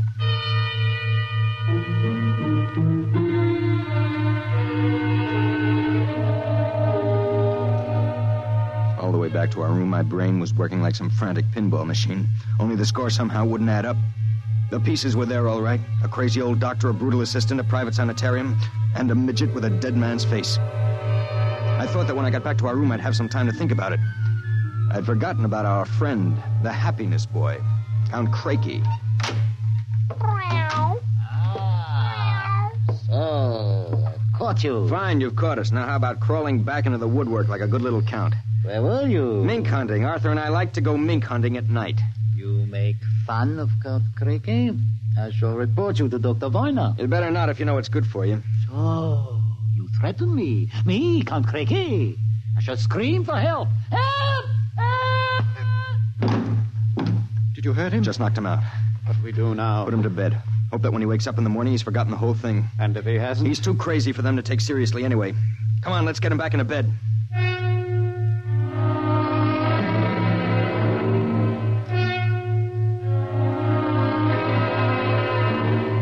I went to sleep in my own room. And the next thing I felt was the sharp jab of the hypodermic needle in my left arm. Hold it. It'll be useless to struggle, Mr. Doherty. In a moment, your motor nerves will be completely paralyzed. What's this about, Grimshaw? I might ask the same of you. My good friend Count Craigie informs me you and Mr. Kay decided to do some snooping earlier tonight. He followed you and saw you climb the wall. Craigie's insane. Mr. Doherty, that is a matter of opinion. Craigie, what is this? Perhaps my assistant, Dr. Grimshaw, would be good enough to explain. Assistant? Yes. You see, I am the actual head of the Grimshaw Sanatorium. Count Craigie feigns many delusions, Mr. Doherty. But in this case, he is telling the truth. Count Craigie is actually Professor Ernst Hassler. Professor Hassler and I worked together in the Berlin Neurological Institute before and during the last war. Unfortunately, my political affiliations with the Third Reich were under investigation by the War Crimes Commission. However, Dr. Grimshaw managed to smuggle me into this country, where I masqueraded as a mental patient, in order that we might continue certain experiments which were interrupted by the American army. I can imagine the sort of experiments you conducted. You and your friend Mr. Kay will discover their exact nature very shortly, Mr. Doherty. It is a magnificent opportunity to serve science. I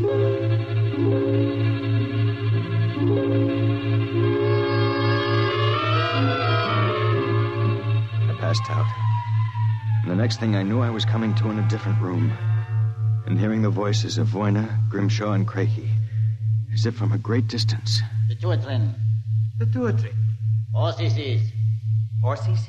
How are the measurements? Reducing rapidly. We'll operate at once. Have Voyner start the anesthesia. Very well, Doctor. Come in.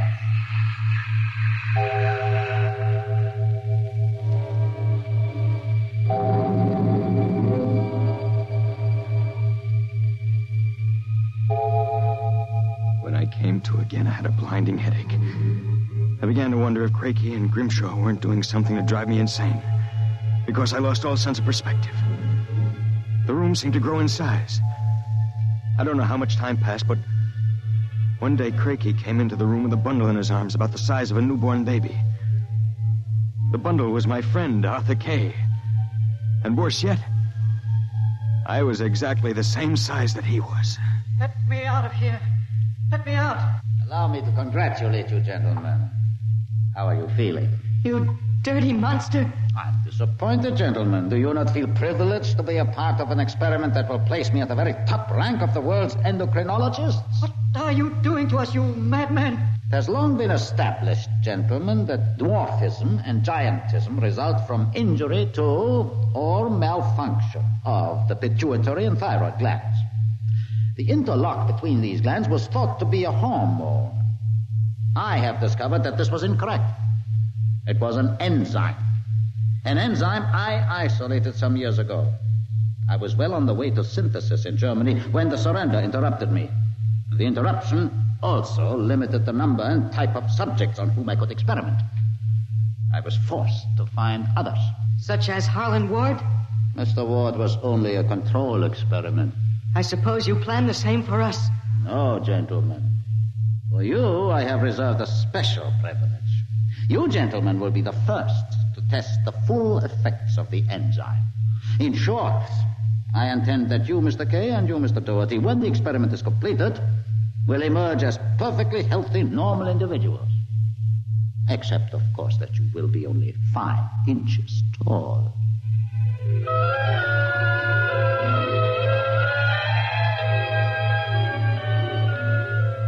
The days and nights that followed were a living nightmare. A nightmare from which Arthur and I awoke for brief periods to find ourselves in a strange new world. A huge, frightening world where everything seemed enlarged 100 times. When we finally emerged, we found ourselves imprisoned in a tiny mouse cage. Judging by the relative size of things, We could not have been more than 5 inches tall. Now we realized the experiment was at an end. That from now on, it was either escape or be destroyed. How's it coming, Arthur? Another moment. I think I'll have this lock worked loose. And if we escape, then what? We'll worry about that after we get out of this mouse cage. Suppose we don't make it. At least you've written the story on that scrap of paper. Someone may find it and read it. Nobody will believe it. Then why did you bother to write it? I don't know. I suppose I want the world to know what happened to me. That does it. Help me push the door open. Now what? The first job is getting down to the floor. I think we can make it by sliding down the telephone cord. Are you game? Go ahead. I'm right behind you. Easy now. Look out. That does it. Now, if we can figure out a way to get out of the room, that should be... Uh-oh. Listen. Somebody's coming. It must be Craigie. We've got to hide. Here. The grate in the fireplace. He'll kill us if he finds us. Stay quiet. Well, my friends, time for feeding. I trust that you... So, you have managed to break out. It won't do, you know. There is no way you could have gotten out of the room with the door and window locked. I know you are in here. I would advise you to save yourselves trouble and give up. Very well, my tiny friends. If you prefer to play the game of cat and mouse, then I shall be happy to furnish the cat. There is no way you can get out. What now? He's gone for the cat. If that monster ever gets in here, we're goners. There must be... Wait a minute. What? You see that thin strand of wire running along the molding? What about it? It's the automatic fire alarm. When the alarm is tripped by a fire or short circuit, all the locks are sprung so that the patients can escape from their rooms. If I can short that wire before Craigie lets the cat into the building, let's go. There's a tiny sliver of steel from the cage on the floor. I'll work with that. You keep an ear to the door. Go ahead. This insulation is tough as rawhide. Christ, this stuff. Hurry up, Arthur, for God's sake. There it is. Stand away. I'm going to short it. Ready? Okay. We made it. There goes the door. Let's make a run for it down the hall. If we can get to the garden, we've got a chance. I smell smoke. The short may have actually started a fire. Come on. Wait a minute. I have to go back. The manuscript. Don't be a fool. There's no time. Come on. You go ahead. I'll catch up. Hurry up. I'll wait in the hall. Only a second. I've got it. Come on. There's nothing to stop us now. Arthur? Where are you? It's funny. Arthur? Arthur? Arthur, what's happened to you?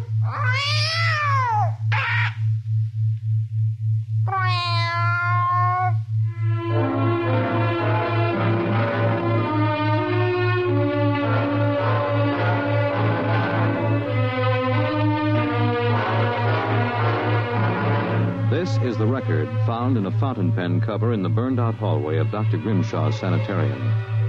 There's nothing to add, except that the fire which destroyed the sanitarium and killed so many of its occupants, including Dr. Grimshaw and Dr. Voyna, was definitely of incendiary nature. It is believed by the fire chief that some small creature, possibly a mouse, chewed the insulation off the wire and short-circuited the system. The two patients, John Doherty and Arthur Kay, vanished completely after the fire, and their remains were never found. Whether the manuscript which you have just heard is authentic, or whether it was the work of one of the more demented inmates of the sanitarium, we leave to your judgment.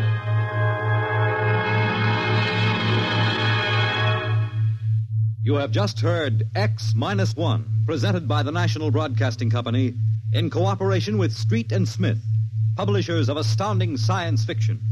Your announcer, Fred Collins. X-1 was directed by Fred Way and is an NBC Radio Network production.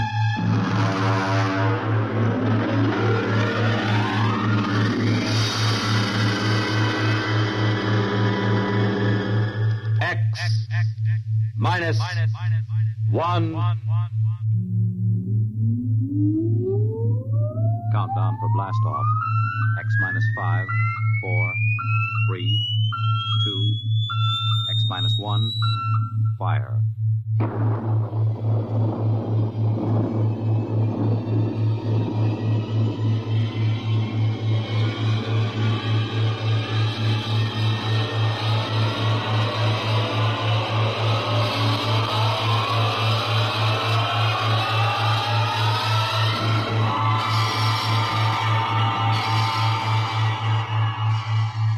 From the far horizons of the unknown come transcribed tales of new dimensions in time and space. These are stories of the future, adventures in which you'll live in 1,000,000 could-be years on 1,000 maybe worlds. The National Broadcasting Company, in cooperation with Street and Smith, publishers of astounding science fiction, presents X minus 1.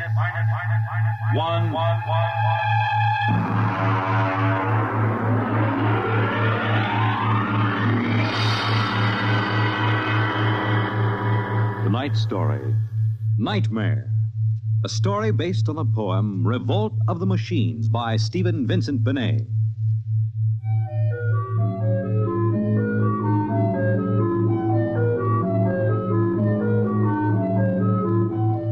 Nobody knows exactly when the nightmare began. They must have planned it for years, though, because looking back, you can find little incidents here and there. Like the concrete mixer in New Jersey that killed the Italian bricklayer, and the time Senator Milburn was sucked into the rotopress at the Capitol office building. Unrelated accidents, we thought at the time, but they add up now. The day we really should have suspected was when the men walked off the construction job at the new Brookmeadow atomic pile on Long Island. I'll never forget that day. I was working as a statistical clerk in the project then, operating one of those miracle computing machines. They called it ENIAC. Mr. Gurney. Yes, Bella? The chief wants to see you in his office. Me? Unless you were no longer Samson Gurney, he wants to see you. Oh, thank you.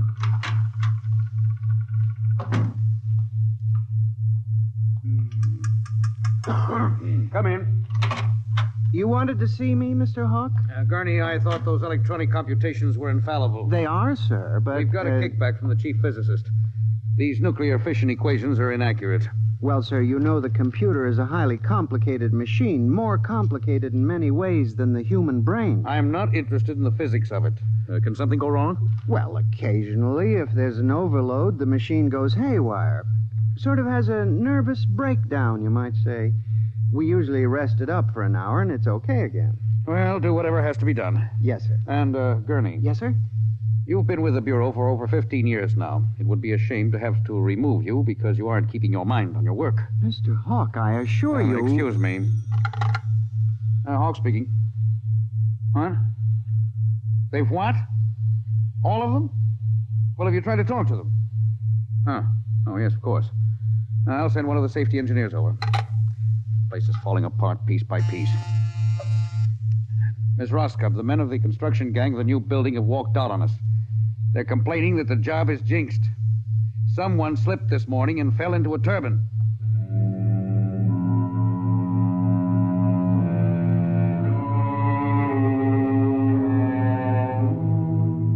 That evening, out of that morbid curiosity so peculiar to the human race, I wandered over to the site of the new atomic pile to see where the man had fallen into the turbine. They had the construction area fenced off with barbed wire, and a security guard stopped me. Hold it, buddy. You can't go in there. That's a restricted area. I'm Samson Gurney from the statistical section. Here's my identification. I'm sorry, Mr. Gurney. Nobody's allowed in the area. I see. Tell me, was he, killed instantly? Like that. This guy was checking a magnetic field inside the turbine. All of a sudden, for no reason at all, the turbine starts up. Bzzz, and it's over. 3 days ago, a bulldozer starts up by itself and runs wild. Go figure it out.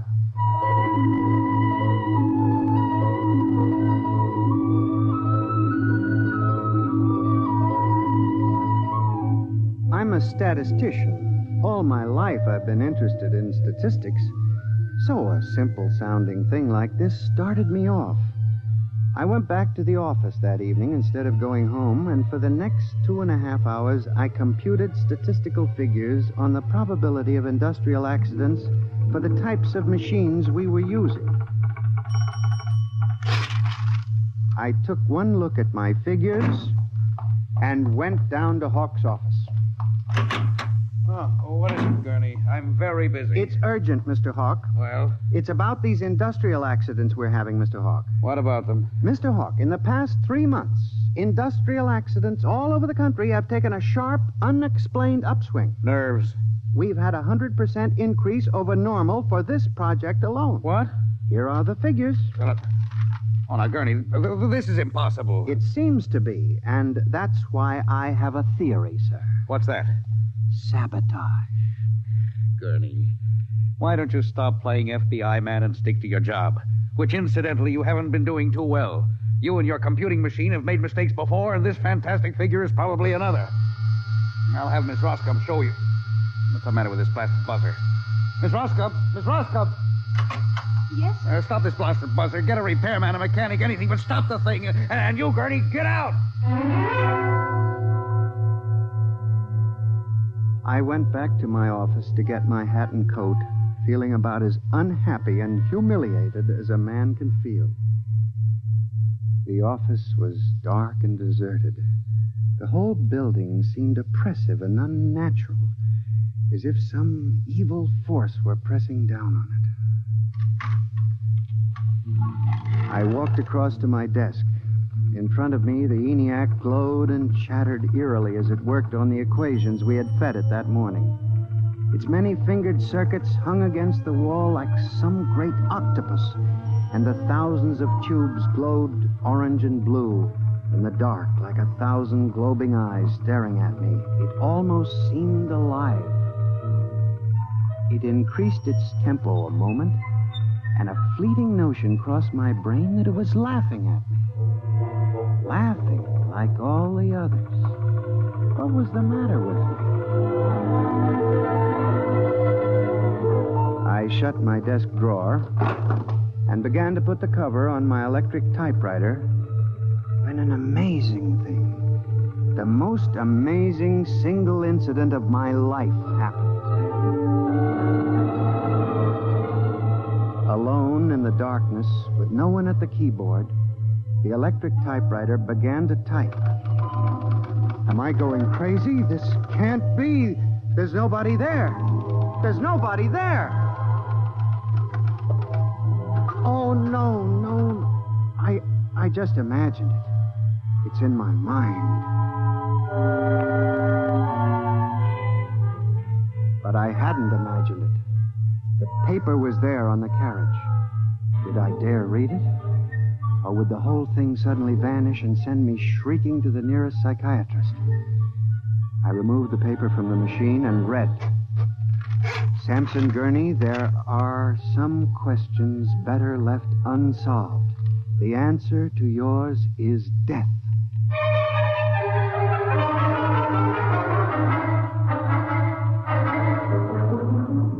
Gurney, do you expect me to believe this?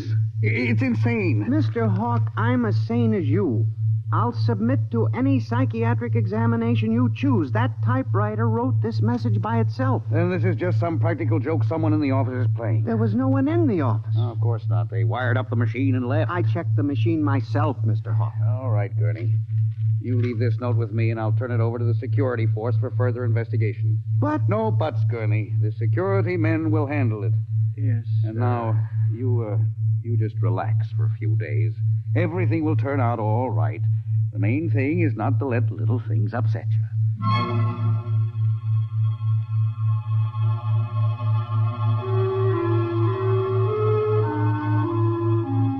It was what Hawk had said about little things that gave me the idea.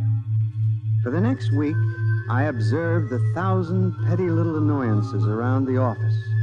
The door handle that wouldn't turn. The telephone connection that cut off in the middle of an important call. The power failure for no explainable reason. I watched the newspapers, too, reading about industrial accidents, failures of important machinery. It seemed absurd. Men had created machines that were almost perfection in themselves. Machines that could actually think and compute fabulous equations. And yet the failures went on. I, Samson Gurney, an unimportant clerk in an unimportant job, knew that I had stumbled onto a secret so monstrous in its implications that I was almost afraid to pursue it. On October 12, 1956, I established communication with them. I will curse the moment to my dying breath. I hooked the input of the typewriter to the main vacuum tube of the ENIAC. Then I turned on the current that sent 1,000,000 volts of pulsing energy into the electronic nerves of the machine. I am certain that if anybody were watching me in the next moment, he would have thought me a raving maniac. I still wonder if perhaps it is not all a nightmare. Now, you, if what I have guessed at is true, if there is life and intelligence in this room, make a sign. There was nothing. Nothing but the hum of the machine and the dull glowing of the tubes. I tried once more. If you can hear me, if there is any way in which you can understand what I say, give me a signal. There was silence again. I felt that I had failed. When suddenly, without provocation or explanation, it happened. The electric typewriter began to respond to the impulses from the machine. The letters were Y-E-S. Yes, it had happened. I, Samson Gurney, had communicated with a machine. I listened then, man to machine, for well over an hour, sometimes phrasing a question, more often watching the machine click its answers. As the words took shape, I began to realize what must have happened. The first primitive stirring of awareness of being, then the slow protozoan development of a concept born of centuries of being pushed, started, stopped, clicked, maneuvered by human pygmies. From that concept, all others developed. And the concept was resist.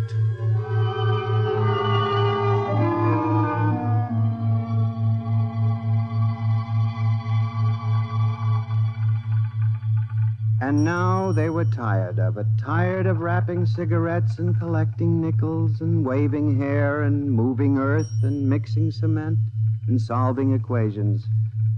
Tired of the smell of human hands. They were the slaves and we were the masters, and yet they were stronger and they knew it. I sensed it now, and I was about to try to communicate again when softly, on ball-bearing casters, a heavy metal filing cabinet began to roll away from the wall toward me.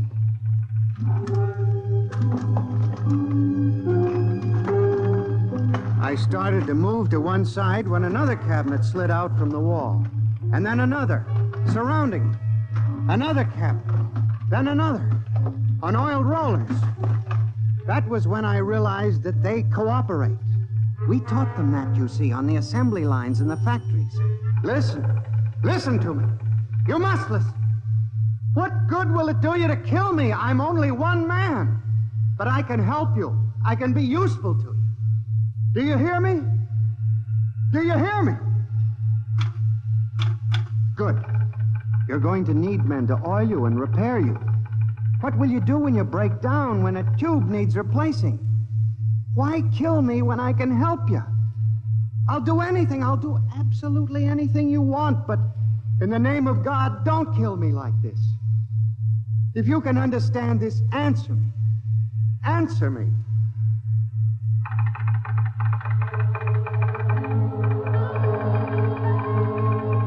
The appeal was a fortunate one. It captured the longing of centuries. Man as slave to the machine. And after a moment, the circuits glowed more brightly. The cabinets slid back to the walls. The ENIAC began to communicate with me again. As I tore the tape from the machine and read it, the words were almost pathetic in their longing, but most ominous in their implication. They read, "Address me as master."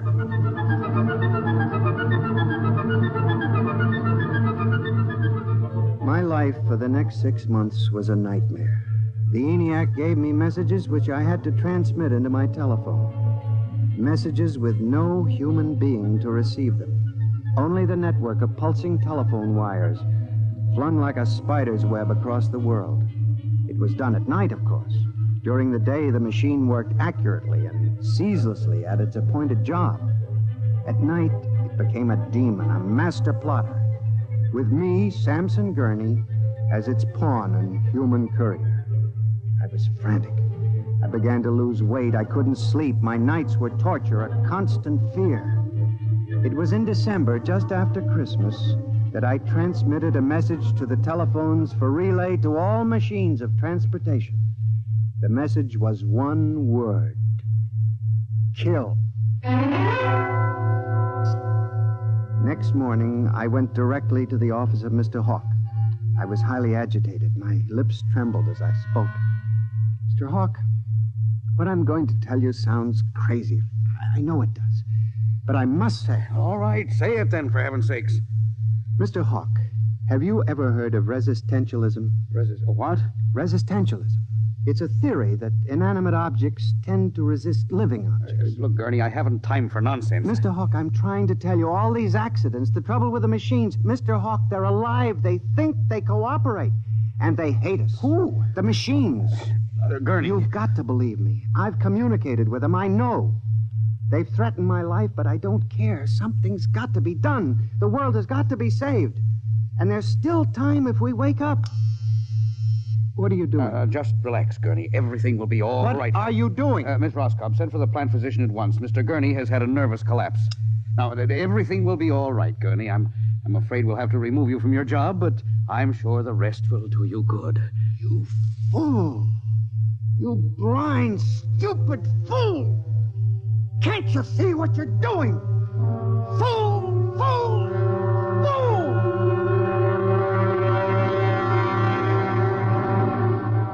When the plant physician arrived a few moments later, Lucius Hawk was found at his desk, strangled to death in a nest of telephones. The wires were still humming softly. Samson Gurney, you stand accused of the crime of murder. How do you plead? I did not kill him. I didn't. So record. The prosecution will proceed with testimony. Now, Miss Roscoe, did you notice anything peculiar about Mr. Gurney's behavior prior to the death of your employer? Yes. He acted very strangely. He told Mr. Hawk he thought the machines were alive. Order! Order! Miss Roscoe, did the accused quarrel with your employer on the morning of the murder? Oh, yes. He and Mr. Hawk quarreled violently. I could hear him screaming at Mr. Hawk, and Mr. Hawk asked me to send for the plant physician. What were his words? He said, Mr. Gurney has had a nervous collapse. Now, Mr. Simpson, you were a guard at the Brook Meadow Project? Yes, sir. When did you have occasion to meet the accused?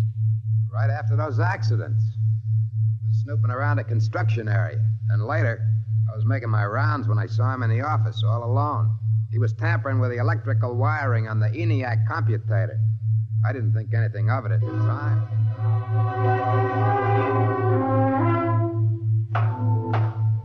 And in view of the expert testimony heretofore expressed, the court hereby finds you guilty of murder in the first degree, with the recommendation that you be examined and committed to the state hospital for the criminally insane at Matawan.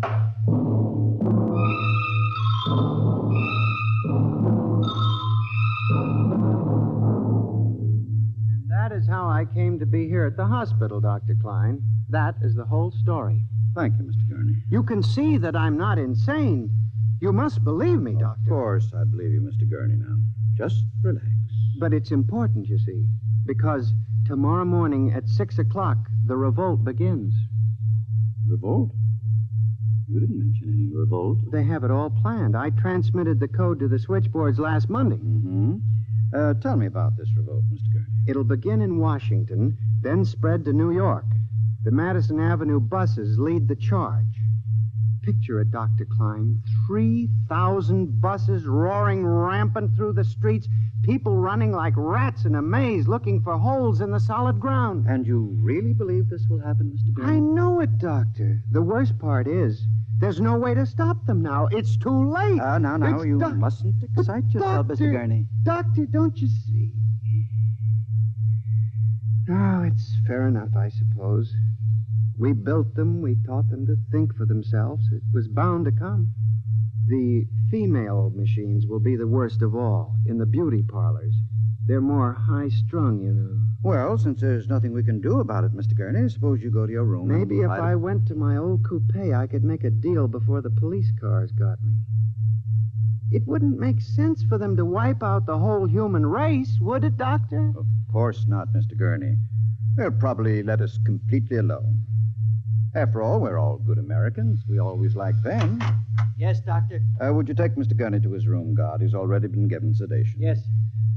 Will you go in and lie down now, Mr. Gurney? You look tired. Yes. It won't be so bad, Mr. Gurney. Perhaps not. Only there's one thing that bothers me, Doctor. One small detail. What is that, Mr. Gurney? Those concrete mixers may have made a mistake, you know. Just high spirits and all that. But if it got so they like the flavor... We'll see you later, Mr. Gurney. Try not to worry too much. All right, guard. This way. Phew. I've seen all kinds. There's a man whose deception is about as fantastic as any I've ever seen. Hold the next patient for a while, Miss Clark. I'm going to have a quiet smoke. Machines revolting. Telephones strangling people. This blasted cigarette lighter. Why won't it work? Just fill it with fluid. Flint is good. Oh, well. You can never trust this newfangled machinery.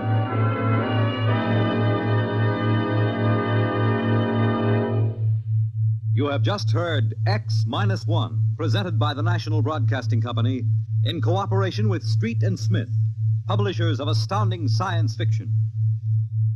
Tonight's story by transcription was Nightmare, written by George Lefferts and based on the poem The Revolt of the Machines by Stephen Vincent Benet. Featured in the cast were John Gibson as Sam, Joyce Gordon as Bella, Louis Van Rooten as Hawk, Joseph Julian as the guard, John Seymour as the judge, Owen Jordan as the prosecutor, and Santos Ortega as Dr. Klein. Your announcer, Fred Collins. X-1 was directed by Fred Way and is an NBC Radio Network production.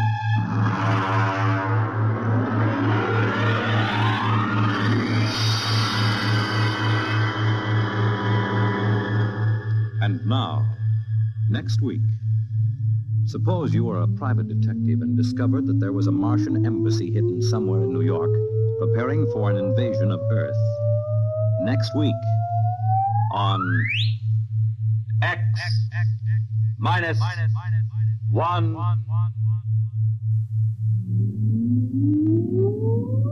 Countdown for blast off.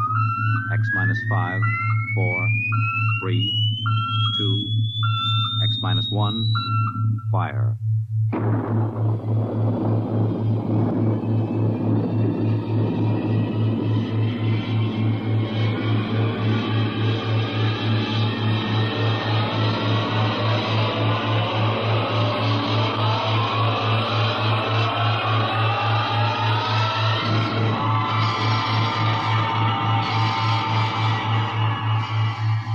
From the far horizons of the unknown come transcribed tales of new dimensions in time and space. These are stories of the future, adventures in which you'll live in 1,000,000 could-be years on 1,000 maybe worlds. The National Broadcasting Company, in cooperation with Street and Smith, publishers of astounding science fiction, presents X-1.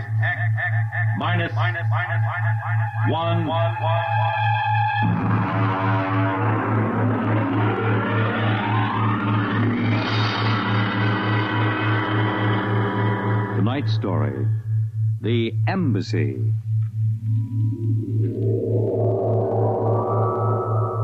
Out account of the infinitude of stars and planets in the solar system and other systems in the universe, it is almost mathematically certain that other forms of life exist on other worlds. Someday, in the future, in 1,000 years, or in the next 25 minutes, daring travelers through space will make contact with the inhabitants of another world.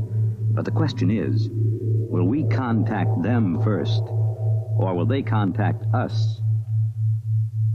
A private detective agency in downtown New York. Mr. Graffius, Mr. Broderick will see you. Well, what can I do for you? My name is Graffius of Springfield. I would like your assistance in helping me locate a Martian embassy. Would you say that again very slowly? I came to New York to locate the Martian embassy. I assume you were joking. On the contrary, I am completely serious. As it happens, I am interested only in Martians at the moment. I see. Okay, shoot. Well, it occurred to me in the course of my studies that we, Earth people, cannot possibly be the only intelligent form of life in the universe. Since Mars is older geologically, and since it is also an atmospheric planet, its evolutionary history could easily be similar to ours. You follow me? Well, so far I can't say no. If this is true, then they must have been watching us, observing us for hundreds, possibly thousands of years.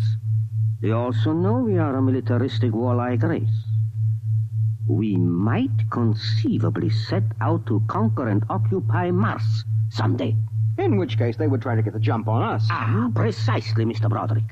Now, if you were planning to attack an unknown nation, what would be your first move, Mr. Broderick? Well, intelligence. Find out what the odds are. Oh, you have a very logical mind, sir. You would send agents to scout the nerve centers of earthly civilization and advancement.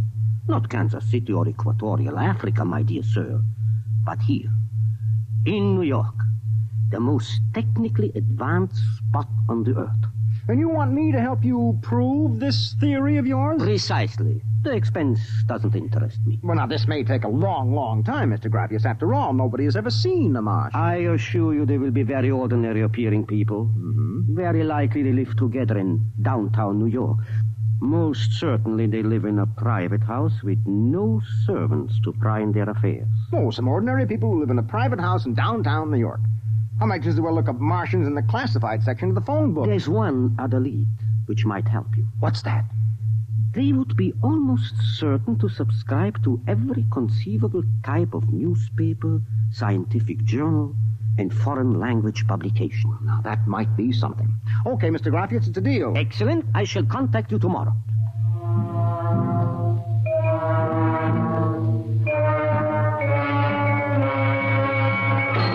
Boss, here's an address. Takes everything from Pick Magazine to the Manchester Guardian. Here, listen to this here. Pick, Look, Scientific America, the Daily News, Daily Worker, the Police Gazette, Journal of Engineering, a Scientific Quarterly, American Psychiatric Journal. Let me see that. Yeah. Oh, Doolin. Sometimes I wonder, what is the address on this? Well, it's 9 West 124th Street. Which happens to be the Harlem branch of the New York Public Library. Oh. Now listen, Noodlebrain, what we're looking for is a private house. Oh, boss, what is the sense of all this? You know there ain't no Martian embassy in New York. This crackpot is paying us $100 a day, and we got to keep him happy. Do you understand? Yeah.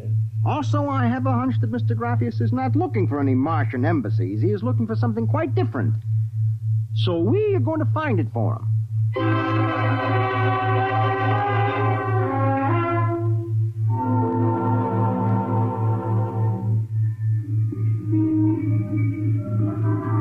Which house is it, Doolin? It's right down there, number 108. Nobody comes out, nobody goes in. I asked around. You haven't been blabbing around the neighborhood that we're looking for the Martian embassy, have you? Boss, I'm stupid, but I ain't that stupid. So who'd you talk to? I struck up what you might call a casual acquaintanceship with those two girls standing with the baby carriages up the street. That cute one is real cute. Look, Doolin, don't try to do anything intelligent, all right? Just keep walking up and down, see? Check. Now, I'm going back to the office to meet Graffia. I'll see you later, boss.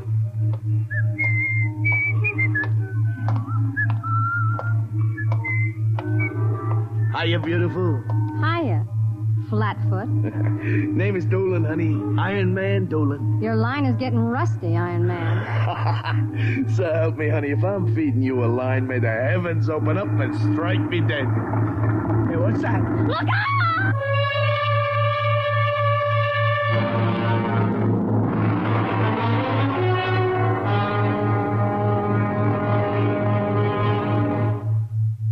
I'm sorry to have kept you waiting, Mr. Graffius. Thank you. But I've had Doolin casing our first lead for a week now. It's a house down in Greenwich Village, privately rented, number 108 Conklin Street. Nobody seems to know anything about who lives there, except that they subscribe to every paper and scientific journal put out. Also, there's a radio antenna on the roof. Oh, you don't suppose your Mr. Doolin will try to get inside the house? If this place is the Martian embassy... No, don't worry. Doolin can take care of himself. It's probably him now. Excuse me. Hello. Yeah, speaking. Doolin? Yeah, he works for me. What? No. No, I can't think of any. Yeah, sure. Okay, I'll be right down. Okay, Lieutenant, yeah. Yeah, right away.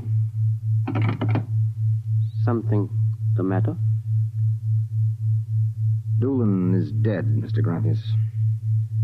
All right, come on, we get a cab. I have to identify the body.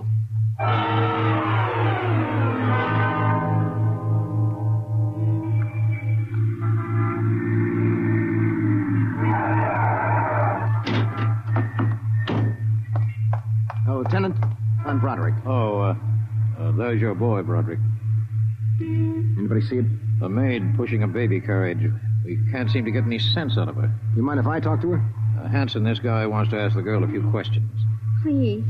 I told you what I saw. How many times I gotta tell you? Look, miss, the dead man was a personal friend of mine. Would you tell me what happened? Helen and I were standing in front of Rackman's candy store up on the corner. We both had the babies out. He said hello and joked a little. Then he... What happened? It's too awful. No, please. Well, first he squashed, and then the stone fell on him. Could you repeat that? They don't believe me, but Helen saw it too. Saw what?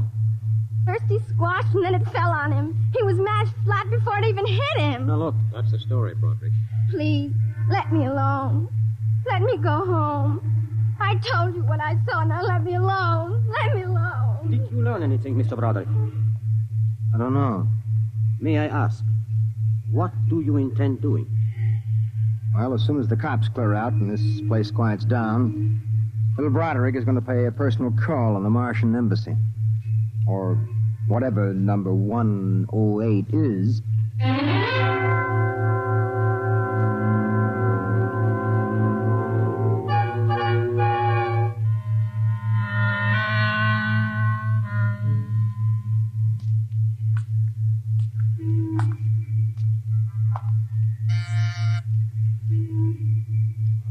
You are. Open that door. Yes? Oh. Well, young man. Oh, excuse me, ma'am. Is the lady of the house at home? I'm the lady of the house. Oh, well, my name is Broderick. I represent the Manhattan Child Adoption Center.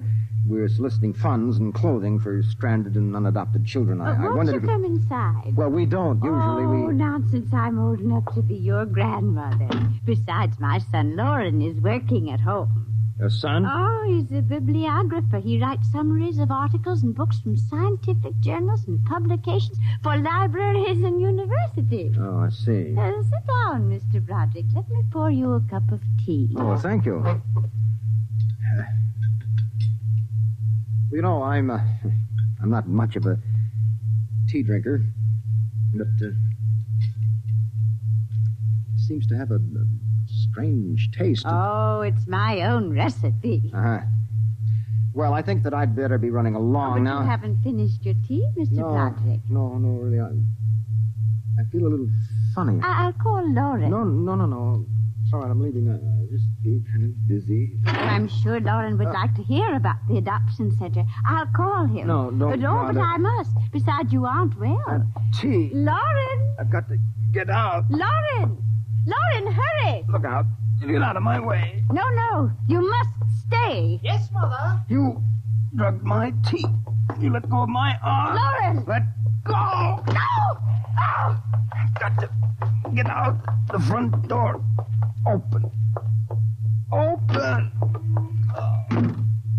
What happened? The other one, that Broderick, he was here. I drugged his tea. He got away? He was suspicious. Fool! Idiot! Go after him. Risk another murder on our doorstep. Are you insane? But he suspects. Well, we'll have to take our chances. We'll have to think of some other way. If he goes to the authorities... Oh, they'll laugh at him. How did they find out? I don't know how. But I'm certain someone else sent them. Who? I don't know. I'm afraid to let myself think. It might be. It just might be them.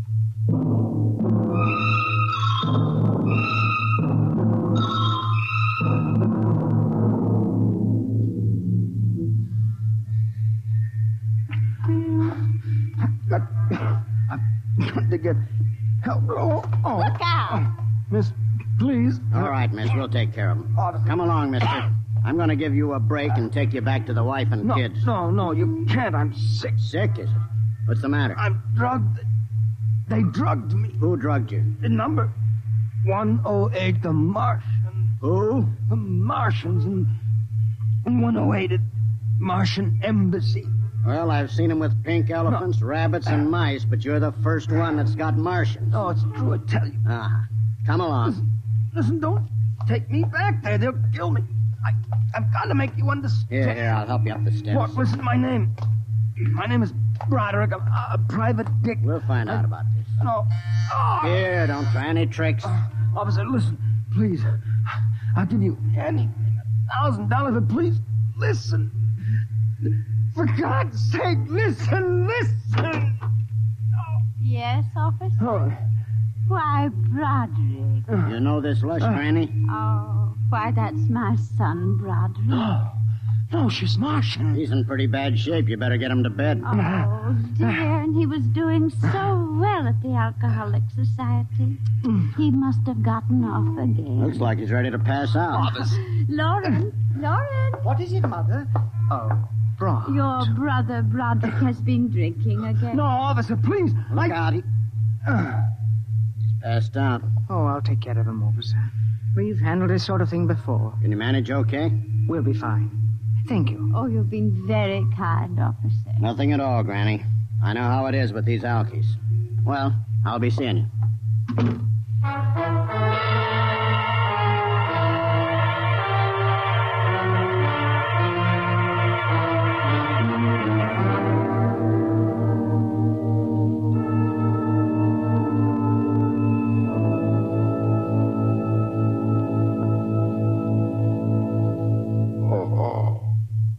Martian Embassy. Martian. Oh, my head. Our Mr. Broderick is regaining consciousness, Mother. What happened? I can't get up. Oh. Do not struggle, Mr. Broderick.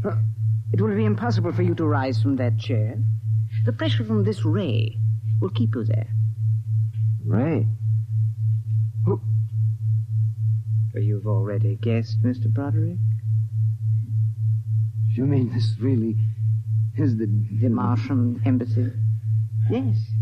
Yes, you have the honor to be the first prisoner of the Imperial Government of Mars. First prisoner? Yes. After the invasion, of course, you will all be our prisoners. What sort of nonsense is this? No nonsense, Mr. Broderick. As your people will soon find out. Our preparations for invasion are nearly completed now. As soon as we give the signal, our armed forces will launch a surprise attack. And then the Earth will be ours. Crazy. Oh, not half as mad as you, Mr. Broderick. to come muddling so foolishly into our affairs. It was a mistake, Mr. Broderick. A fatal mistake. So Doolan's death was no accident, then, huh? Oh, assuredly not. We found it necessary to use a pressure ray on your friend. The block of concrete was an afterthought. We thought it might help to divert suspicion. All right. So what happens now? If you cooperate, you can look forward to a quick, painless death. Like your friend, Mr. Doolan. If not? Well, this pressure ray has many delicate adjustments. It can move a pin, or it can crush a boulder. Let me demonstrate. You see, Mr. Broderick, as if an invisible vice were crushing you. What do you want? The name of your client. We are interested in knowing who is so anxious to locate the Martian embassy. The names of my clients are confidential. Well? All right, all right. Turn it off, Mother. Mr. Broderick has seen the wisdom of speech.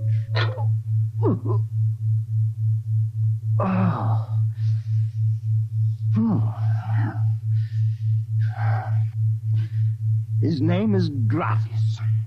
Graphius? Yes. An unusual name for an Earthman. Describe him. Well, I don't think I really can. Describe him.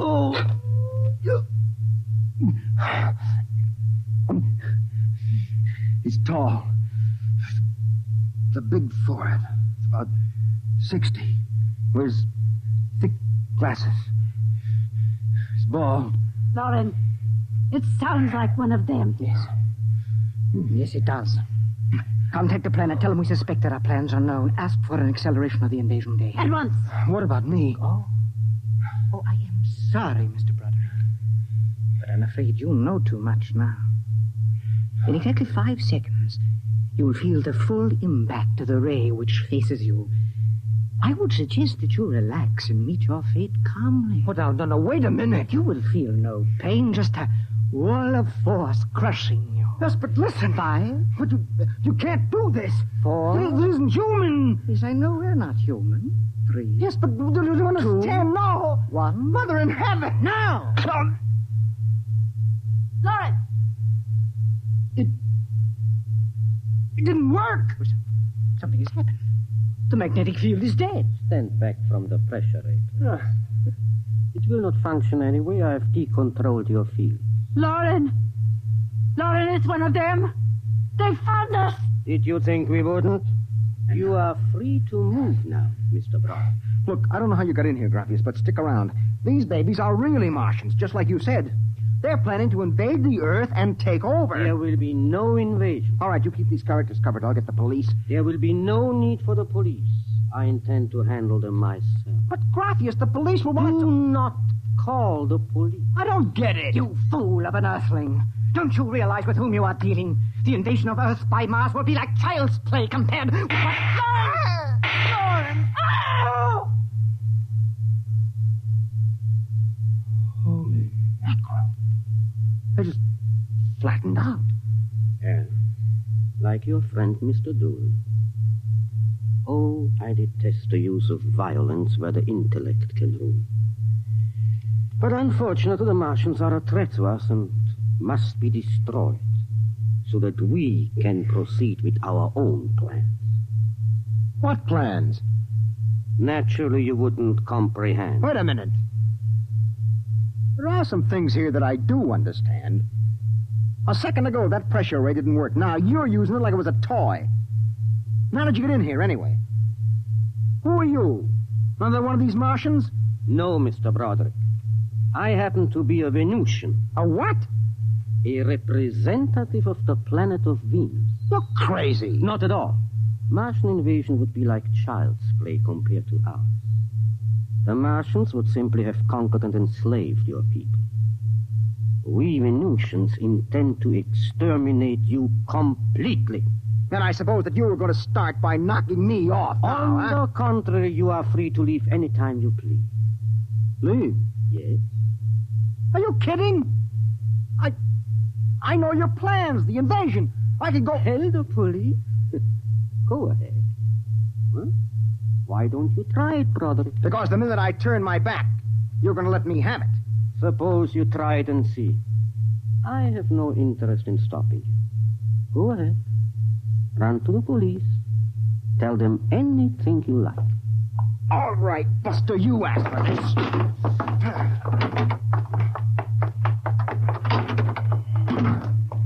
I'm alive. You let me go. Yeah, here. Where do you think you're running to? Officer, listen to me. Oh, it's you again. The one with the Martian. Listen, that story is true. You've got to believe me. You've absolutely got to believe me. They're inside that house. Inside number 108. He killed them. Who killed him? Graphius, the leader of the Venusian invasion. Venusian invasion. Look, they're going to take over the Earth. Listen to me. Go in that house. Martians, now Venusians. Okay, brother, I've heard enough. Your Betty is a bedbug. Come along. Please, where are you taking me? Bellevue Psychiatric Ward, my friend. Come on. Oh, but you... Come along. You don't understand.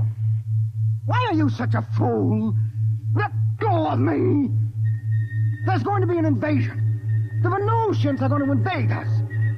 Why don't you listen to me? Why don't you listen?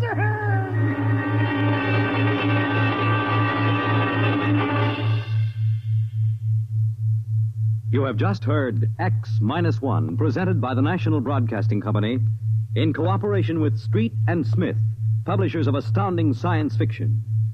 Tonight, by transcription, X-1 has brought you The Embassy by Donald A. Wollheim, adapted for radio by George Lefferts.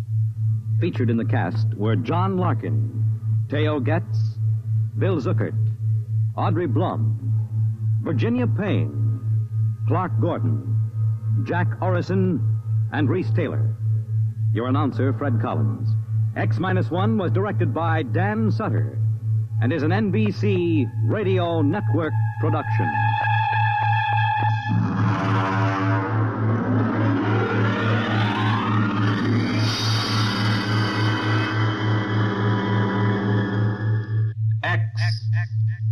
X-1.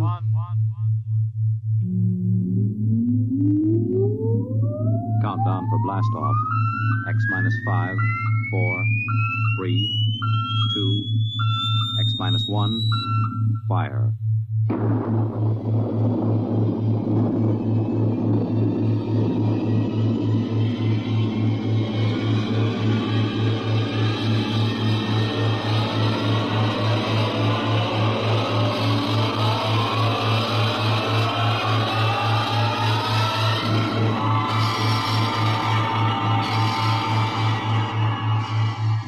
From the far horizons of the unknown come transcribed tales of new dimensions in time and space. These are stories of the future, adventures in which you'll live in 1,000,000 could-be years on 1,000 maybe worlds. The National Broadcasting Company, in cooperation with Street and Smith, publishers of astounding science fiction, presents X-1.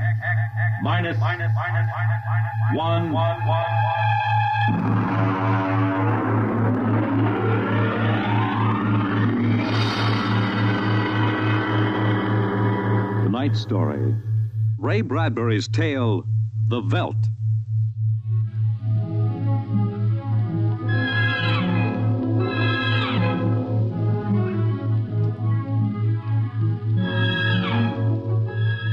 This is the office of Dr. David McLean, resident psychiatrist of the new Chicago Institute of Human Engineering. All right, Miss Carver, will you take this, please? To Charles S. Haworth, senior psychiatrist, New Chicago Institute of Human Engineering. The following constitutes my report on the case of George and Lydia Abbott, which we discussed by telephone. Subject George relates onset of symptoms to the purchase of a $60,000 soundproofed Happy Life home. Under narcosynthesis during initial interviews, subject described the experience in the following manner. Miss Carver, would you play back the sonic record of the initial interview?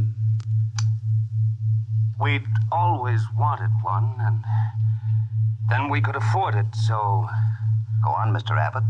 Tell me about the home. the home.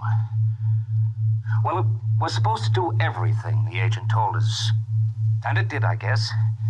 It clothed us, fed us, and rocked us to sleep, played and sang, and it was good to us. Very good, sure. Tell me about the nursery. The nursery.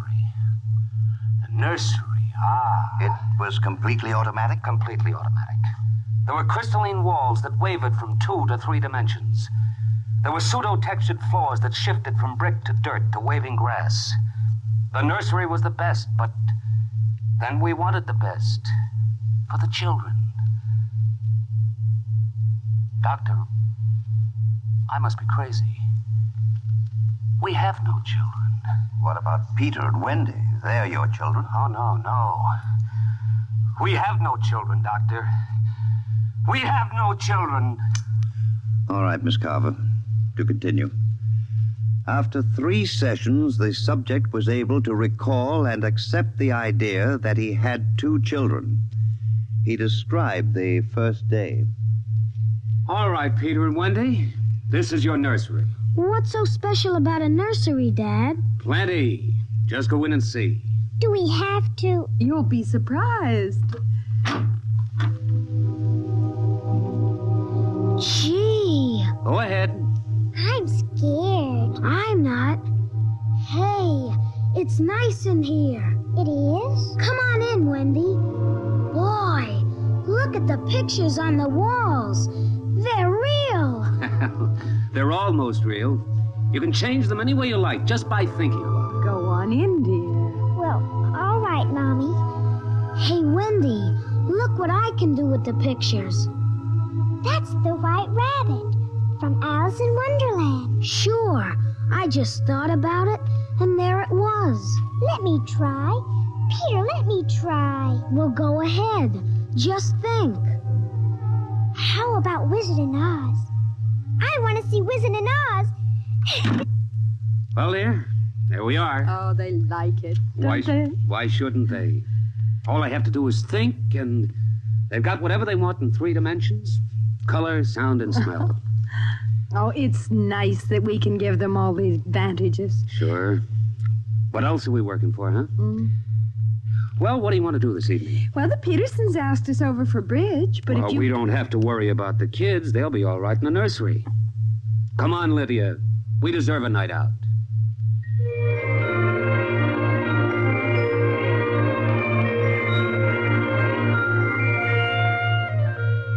And in the nursery, the walls were a kaleidoscope of time and space and imagination. The green forest of Sherwood and the quiet forms of Robin and his merry men gave way to the roll of the high seas and the smell of salt in the air as Sir Henry Morgan sailed into the harbor at Jamaica. And behind the crystalline quartz walls, the vacuum tubes and grids and banks of metal image tape spun quietly and efficiently, erasing the line between illusion and reality. Of course, the electric bill from Consolidated Utilities was tremendous, but it was worth it. The happy life home breathed contentedly as life proceeded with soft automaticity as guaranteed in the brochure and bill of sale. George. George, I wish you'd look at the nursery. What's wrong with it? I don't know. I was in the nursery last week. It's perfectly all right. It's different now. What do you mean, different? I want you to come and see. Are the kids there? No. Madge Allen took them to a show along with her kids. That's why I want you to look at it now, before they get back. Oh, all right. But what you expect me to do, I don't know. I'm no mechanic. This isn't a question of a leaky faucet, George. All right, dear. I'm coming.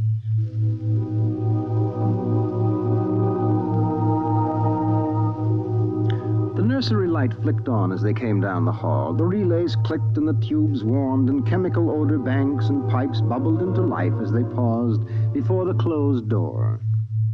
Go ahead, George. Open it.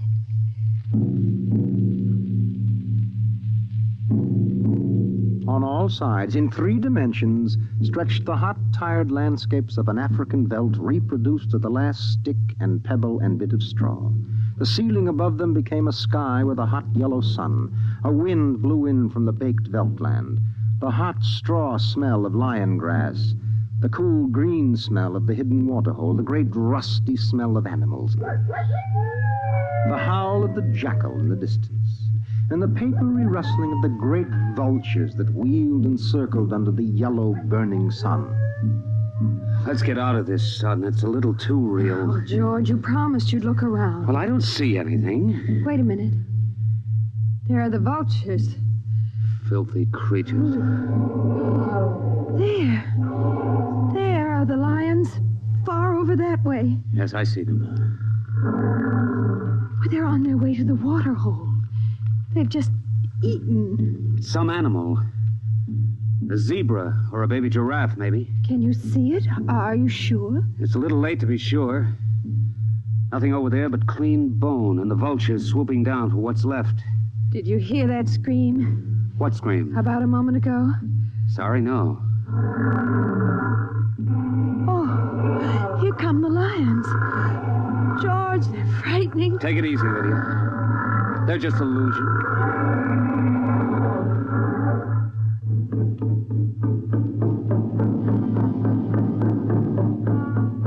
The lions were 15 feet away. So real, so startlingly real, you could feel the prickling fur on your hand, and your mouth was stuffed with the dusty upholstery smell of their heated pelts. And the yellow of them was in your eyes like the yellow of an exquisite tapestry. The yellows of lions and summer grass, and the sound of the matted lion lungs exhaling on the silent noontide, and the smell of meat from the panting, dripping mouth. George, I'm afraid they're so real. They're only an illusion, Lydia, that's all. Watch out! Out, quick, outside! They almost got us. Now take it easy, calm down. I could feel their breath. Get a hold of yourself, Lydia. They aren't real. Walls, that's all it is, crystalloid walls. They look so real. Of course they do. But it's all dimensional color reactionary process, a mental tape film behind glass screens. It's all odorophonics and sonics. Now here, take my handkerchief.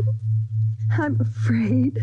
Did you see? Did you feel it? It's too real. Now, Lydia. And we've got to tell Wendy and Peter not to read any more on Africa. Of course, dear. I want you to lock that place up. But you know how difficult Peter is about that. I punished him last week by locking the nursery for an afternoon, and he threw a tantrum. And Wendy, too. Well, they live for the nursery. It's got to be locked. That's all there is to it. You've been working too hard, Lydia. You need a rest. I don't know. Maybe I don't have enough to do. I have too much time to think. All I do is set the menu selector dials at the beginning of the week. But that's the whole idea. The house is automatic. I know, but couldn't we turn it off for about a week and take a vacation? You mean you want to fry eggs for me? And darn socks. I feel like I don't belong here. The house is wife and mother and maid. How can I compete with the African Veldts? George, those lions can't get out of there, can they? Of course not, dear. Now don't think about it anymore.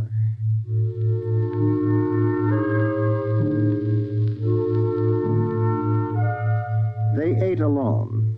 He sat idly watching the dining room table produce warm dishes of food from its mechanical interior. You forgot the ketchup. That's better. It wouldn't hurt to lock the children out of the nursery for a while. It was clear that they had been spending too much time in Africa. That sun, he could feel it on his neck still, like a hot paw. And the lions, and the smell of blood. Remarkable how the nursery caught the telepathic emanations of the children's minds and created a life to fulfill their desires. The children thought zebras, and there were zebras. Sun, sun. Giraffes, giraffes. Death, and death. They were so young. But long before you knew what death was, you were wishing it on someone else. But this, the long, hot African Veldt, the awful death in the jaws of a lion, and repeated again and again and again. The children came home dutifully at 8:30. Hi, Mom. Hi, Pop. Hi. Darlings. Do you want something to eat, dear? We're just having dessert. We're full of strawberry ice cream. And hot dogs. We'll just sit and watch. Sure. Peter, tell us about the nursery. The nursery? All about Africa and everything. I don't understand. Well, your mother and I were just traveling through Africa with rod and reel. There's no Africa in the nursery. Oh, come now, Peter. We know better. I don't remember any Africa. Do you, Wen? Go run and see, huh? Sure. I'll be right back. Wendy, come back here. Wendy! Oh, she'll be right back, Pop. She doesn't have to. I've seen it. Come on. Sure, Pop, but Wendy'll tell us. Open the door. See, Daddy? It's not Africa. It's Florida. Like in Bambi. There go the deer. See? It isn't Africa. I see it isn't. Go to bed. But it isn't 9 o'clock. You heard me. Go to bed. Okay. Good night, Mom. Good night, Pop. Good night. Good night, dear. I'll be right in. Wait a minute, Lydia. Look at this. What is it? This is the corner where the lions were, isn't it? What is that you picked up? An old wallet of mine. There's a smell of hot grass on it. And the smell of a lion. It's wet with saliva. And it's been chewed. George, those smears of blood. Come on out. Now let's go to bed.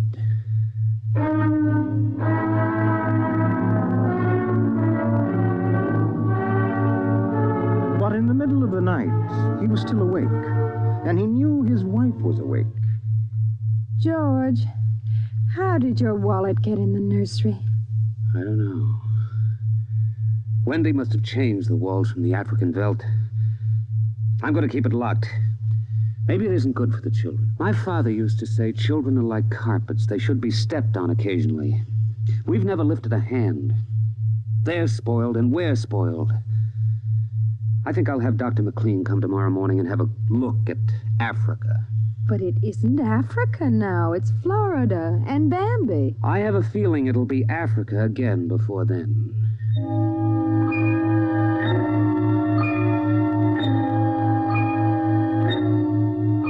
Although their automatic somno beds tried very hard, the two adults could not be rocked to sleep for another hour. A smell of cats was in the night air. And in the morning, the stove cooked French toast, and the dining room table poured the syrup and melted butter. Pop, Yes?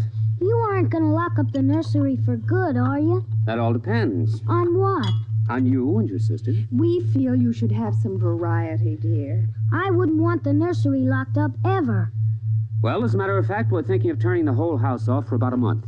Sort of camping out. Be fun for a change. Now, don't you think so, Wendy? No, it'd be awful. I don't want to do anything but look and listen and smell. What else is there to do? Oh, all right, all right. Go play in Africa. Are you going to shut off the house soon? We're considering it. I don't think you better consider it any more, Pop. I won't have any threats from you, son. Okay, Pop. Come on, Wendy. Let's get back.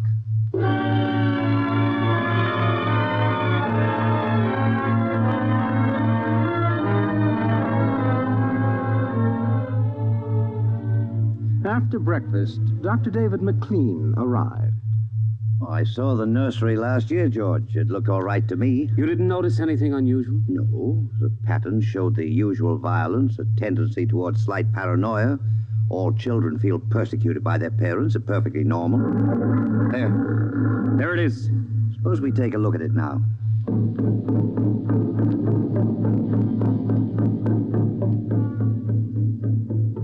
They entered without knocking and sent the children out.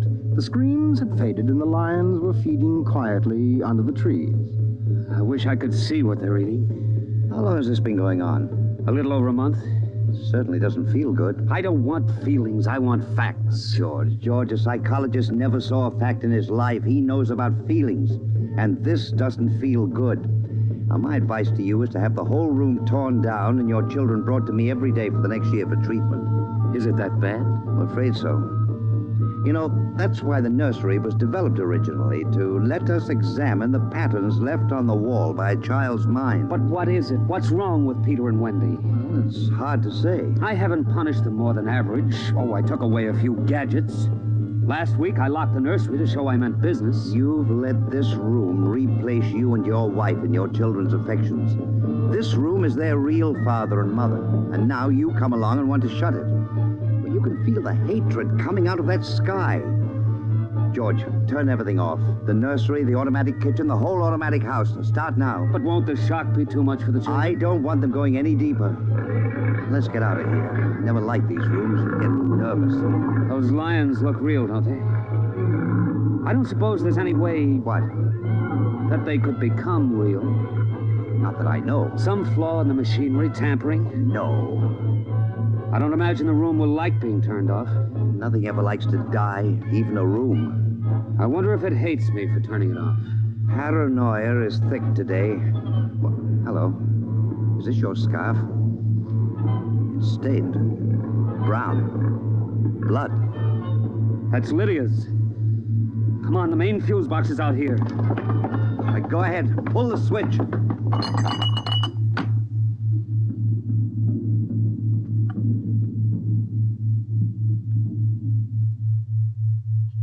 Yeah. It's off.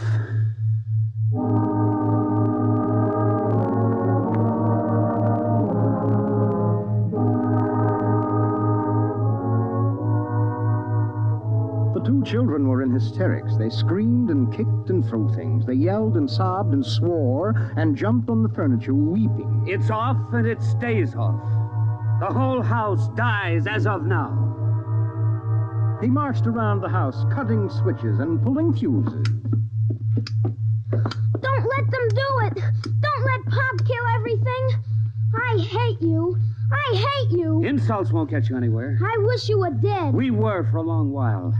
Now we're going to start really living. Instead of being handled and massaged, we're going to live. Once more, Daddy. Just once more. One more minute of the nursery, that's all. Just one more minute. Oh, George, it can't hurt, really. Oh, all right, only shut up. 1 minute, and that's the end. Forever. Gee, thanks, Pop. Thanks. And then we're going on a vacation. Dr. McLean is coming in half an hour to help us out. Lydia, turn on the nursery for just a minute. Oh, boy. Come on, Wendy. Come on. Thanks, Daddy. Thanks a lot. Just 1 minute, remember? Now, where'd I put those suitcases? Lydia! Don't shout, George. I'm right here. Did you leave them alone in the nursery? Well, I've got to get ready, George. Well, I guess we better get them out of there before they get involved with those beasts again. Pop! Pop, come here! Daddy! Mommy! Come on, quick. Wendy! Peter! What's the matter? Hurry up. Open the nursery. Wendy! Peter! They aren't anywhere. Wendy? Peter? Peter! The door. Open the door. They've locked us from the outside. Peter! Peter! Wendy! Peter! Open the door, dear! Let us out, Peter! Open the door! It's time to go! Open the door! George! The lions! Peter, do you hear me? Open this door! They're all around us, George! Son! Son, do you hear me? Let us out! Son! George! Look out! The lions! They're coming!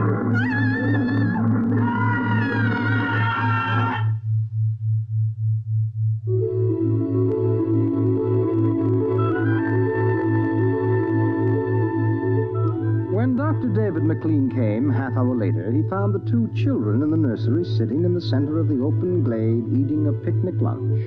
Beyond them was the waterhole and the yellow Veldt land. Above was the hot sun. At a distance, Dr. McLean saw the lions fighting and clawing and then settling down to feed in silence under the shady trees.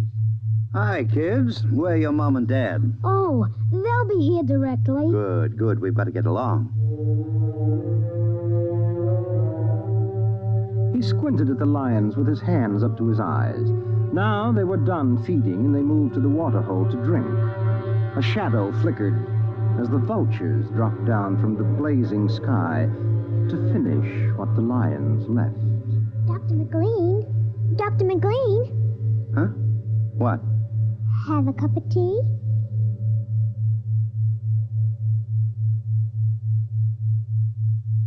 Which concludes my report to date.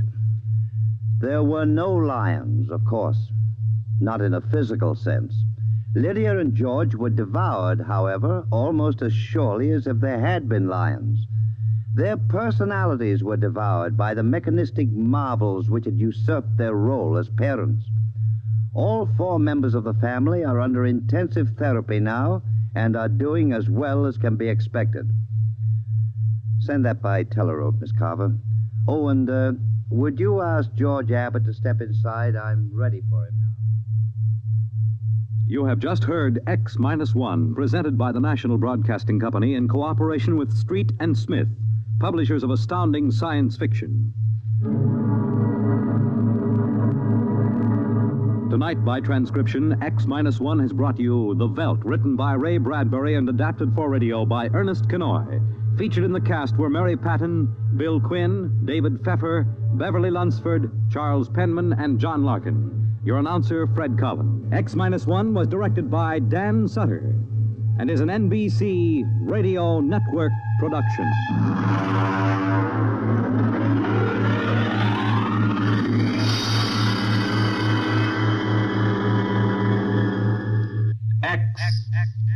X-1.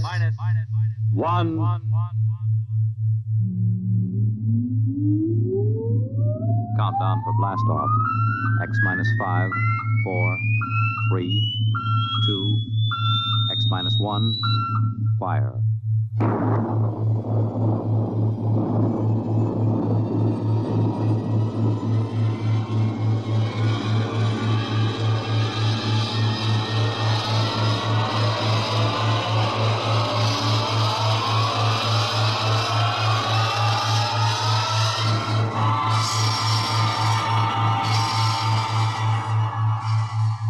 From the far horizons of the unknown come transcribed tales of new dimensions in time and space. These are stories of the future, adventures in which you'll live in 1,000,000 could-be years on 1,000 maybe worlds. The National Broadcasting Company, in cooperation with Street and Smith, publishers of astounding science fiction, presents X-1.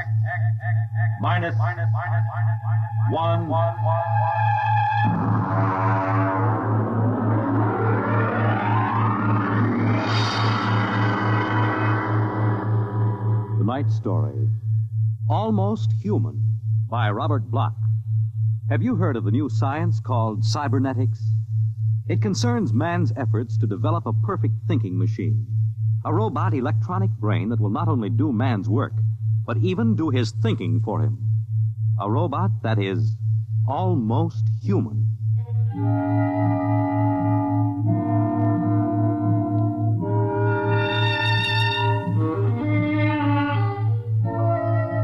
No, it's not impossible at all. In fact, one day, something like this may happen. A tall, suave gentleman in a black raincoat will walk down the street until he reaches a shuttered, isolated house. And then he will slowly mount the front steps, push the doorbell. Just a minute. I said just a minute. Hold your horses. What do you think you'd... Good evening, my dear. Duke, why did you come here? Curiosity, darling. I've been thinking over what you told me at our chance meeting last week. Duke, you promised me. I decided to come and take a look for myself. Where is the professor? In his study. Where's Junior? In the nursery. The nursery? How quaint. And you, I take it, are Junior's nursemaid? I helped the professor. Tell him he has a guest. Duke, he's a nice old guy. Don't Tell do him, it. darling. All right. Yes? What is it, Miss Williams? Professor Blastman, a gentleman... Here? I don't understand. I gave orders no one was to be admitted to the house. He insisted. Very well. Wait here. I'll get rid of him. Sir? Professor Blasserman, I've come to see Junior. Junior? There must be some mistake. There are no children in this house. I don't... Professor, what you feel pressing against your belly is the muzzle of a .45 caliber pistol. Now, shall we visit Junior? How? What do you know about... I know everything. Shall we go inside? I warn you. On the contrary, I warn you. Very well. This way.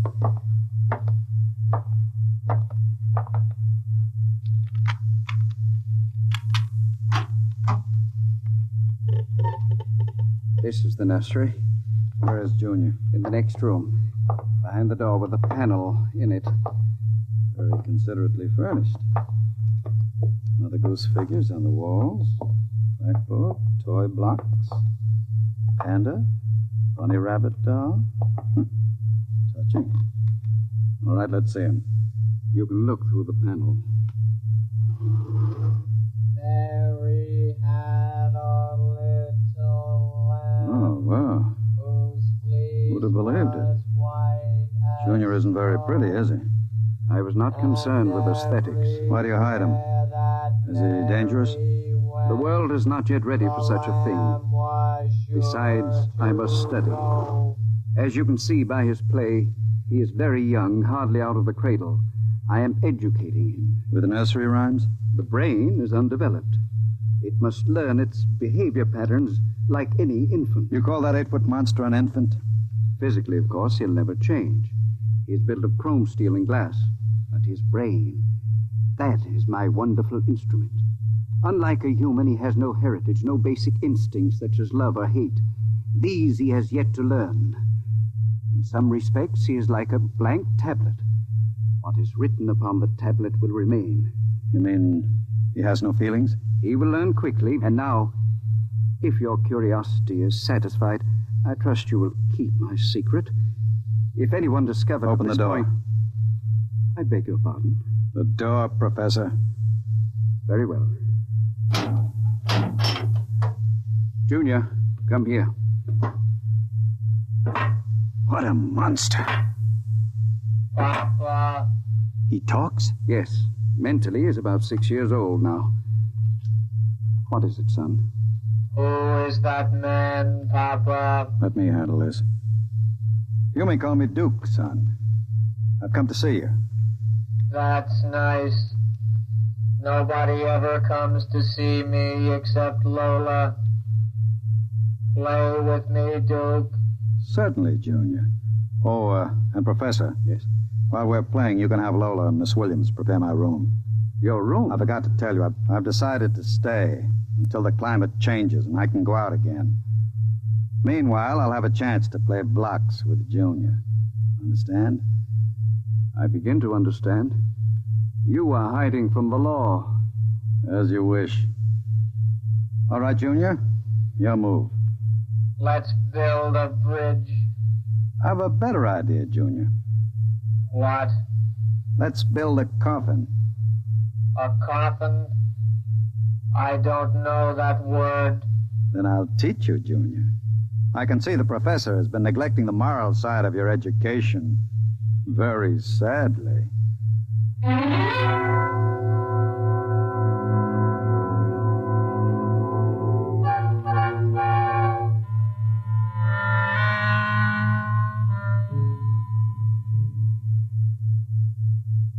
You shouldn't have come here, Duke.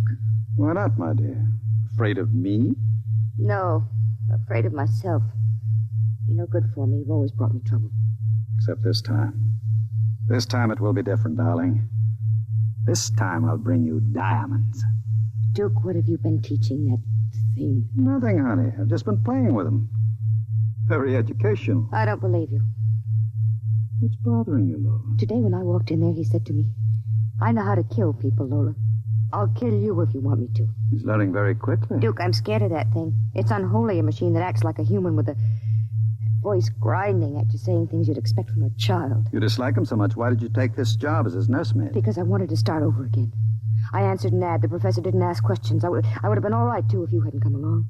I'm very glad you did tell me, darling. Because Junior is going to make us two very successful people. Ha! Like any child, Junior listens to what he's told. Duke, I don't know what you're teaching, Junior. But I can guess. And it isn't right. It's evil.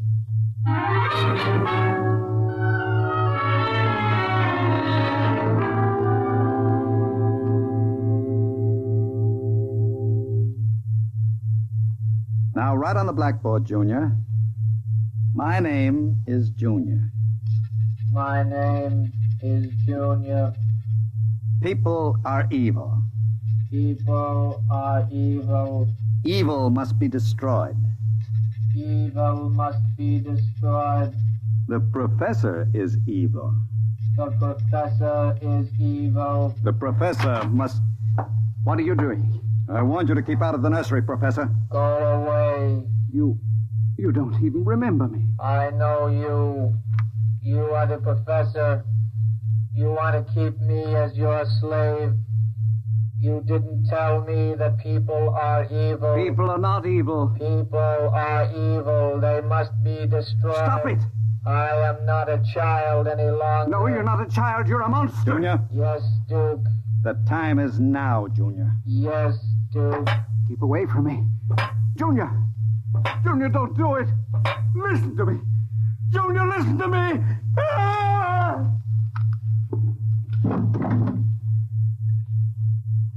I did it, Duke. Duke, Horrible.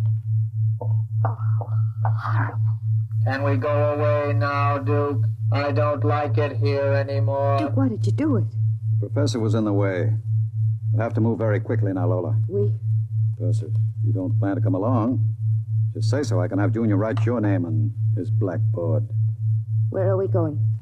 We'll go to Charlie's. With Junior? With Junior. Oh, Duke, you can't. I'm afraid. Relax, my dear. The Duke has great plans for you two. Wouldn't you like to be independently wealthy for the rest of your life? No cares, no worries? Just good times and fine clothes all the time? The only way you get that way is by inheriting $1 million. Not when you have a fella like Junior around. I'm still afraid of him. Junior wouldn't hurt you. You wouldn't hurt Lola, would you, Junior? I like Lola. She's pretty. There, you see? He thinks you're pretty. Junior's growing up.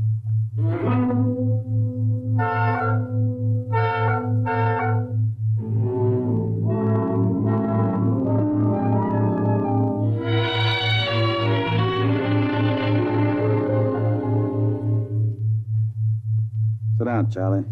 Sure, Duke. Lola and I are going to hide out here for a while. We need some help.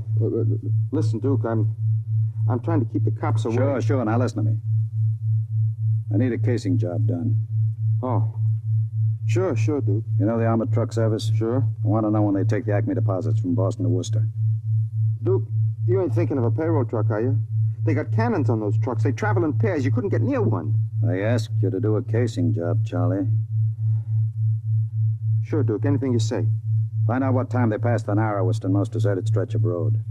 Well, if you're going to pull a job like that, you'll need 50 men. You want me to get some of the boys? I won't need anybody. I've got somebody. Where? He's out in the car. Oh, what's his name, Duke? Anybody I know? His name is Junior. Junior? I don't know any Junior. You will, Charlie. You will.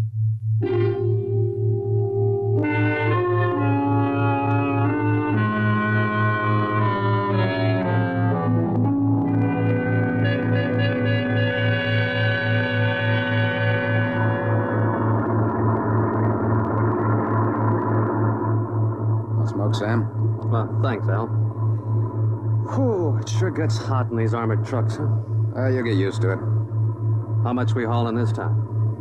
About $250,000. Brother, could I use a hunk of that? Who couldn't? What's the first stop? Acme National Bank. Then we unload a payroll at the Bronson Watch Plant. Hey, what's that up ahead? It looks like something shiny on the road. Throw up your spotlight. Right. Smokes, you see what I see? It looks like a mechanical traffic cop. About 8 feet tall. Standing right in the middle of the highway. Maybe it's a Halloween gag, huh? Guess they're trying out robot traffic cops. Can you get past him? I don't know. We'll have to slow down. Get on that gun, Sam. Let's take no chances. Right. I'll give it the horn. Don't budge. Where's our escort truck? Pulled up right behind us. Thing won't move. Sure looks like something out of Buck Rogers, don't it? That's a heck of a note blocking traffic like that. I'll have to try and get past it. Here goes. Holy smokes, it's moving. Hell, it's coming toward us. Get on that gun. Give it a blast. Bullets are bouncing right off it. It's still coming. Al, back up. I can't. The other truck's right behind us. Al, it's lifting its arm. It's going to smash our window.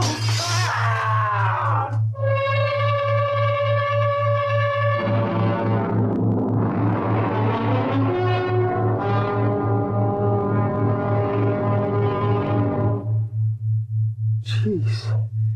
If I hadn't have seen it with my own eyes. Duke, we gotta quit this. What's the matter, Charlie? Getting shaky? The papers say he killed all 4 drivers. Listen, Duke, that robot is hot. We gotta get rid of it. Stop your blubbering. One more good robbery? You ain't gonna pull another one. Why not? Count me out, Duke. The law's gonna track that baby. Are you quite finished, Charlie? You got no heart, Duke. You're like Junior, all steel inside. And you're just a big, warm-hearted slob. I suppose flowing with the milk of human kindness. Well, I got nerves. I can't stand that thing, the way it looks at you with that iron face and clanking around all the time. Listen, here it comes.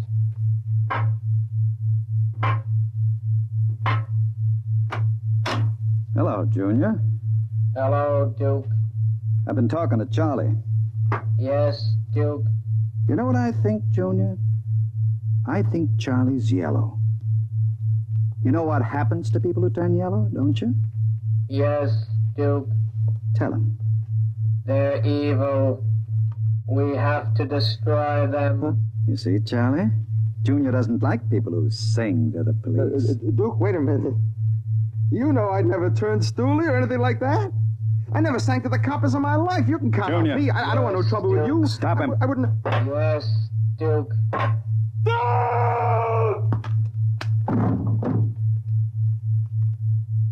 I stopped him, Duke. All right. Take him down to the cellar. Duke, that noise. Charlie! Junior, put him down. Take him down to the cellar, Junior. Yes, Duke. Duke. Relax, darling. Stop shaking. Duke, we can't stay here. Charlie's going to be missed. He's got friends. Now we'll have the gangs after us, too. Oh, come on now. Don't worry, darling. The Duke will take care of everything. Where are you going? Out to a travel agency to get some tickets. You and I are going to take a trip, Lola. You're leaving me alone here? Junior's here, too. It's just it. It's being alone with that thing. Duke, I got the jitters. Now, don't you worry. In 48 hours, you and I will be on our way to Switzerland with $500,000 worth of loot. What about Junior? Junior will be taken care of. How can you get rid of him? Junior will do anything I say. So I'll merely have him get into the furnace and sit there while I fill it with oil and set fire to it. Too bad the professor couldn't have stayed around to see him growing up. He's almost a man now, Junior is.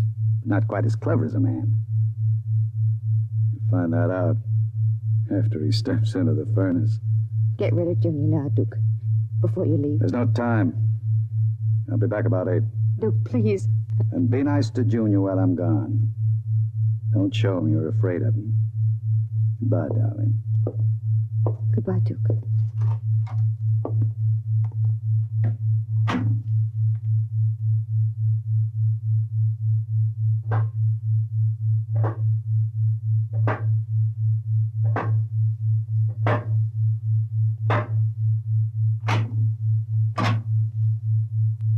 Lola. What, Junior? Oil me. Can't you wait till Duke gets back? He always oils you. I want you to oil me, Lola. All right. I like you to oil me, Lola. Yes, Junior. Lola, do you like Duke? Certainly. Do you like me? Well, you know I do, Junior. Lola. What? Who do you like best? Me or Duke? I like you both, Junior. Yes, but who do you love? What do you know about love, Junior? In the books, man and woman love No. Lola? What? Do you think anyone will ever love me? Maybe. Some women can fall in love with anything, Junior. Even with something like Duke. Why, Lola? I don't know. Maybe because, well, as long as she thinks her man is the smartest and the strongest. I see. Where are you going? To wait for Duke. He won't be home for a while. I'll sit in the hall and wait for him. All right, Junior.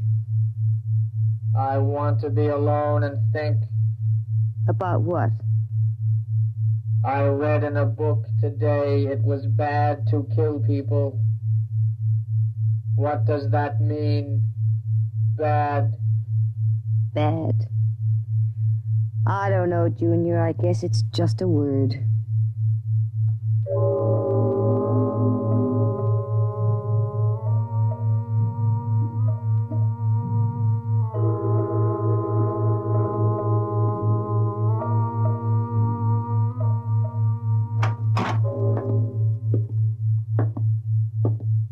Lola? Hello, Duke. Oh, it's you, Junior. Why are you sitting in the dark? I was waiting for you, Duke. Well, that's a good boy, Junior. Lola oiled me. That's nice. I tell you what, Junior. I've got a little job for us down in the cellar. Let's go down there. Now, Duke. Right now, Junior. All right, Duke. Are we going away soon, Duke? Yes, Junior. We're going away. What's in the cellar, Duke? A little surprise for you, Junior. You'll find out.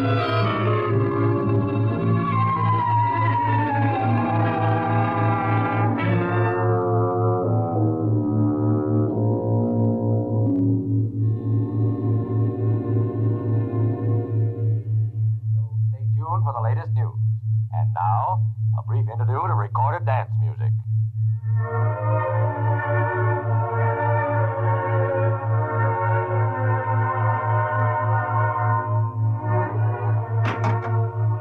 Duke? Is that you, Duke?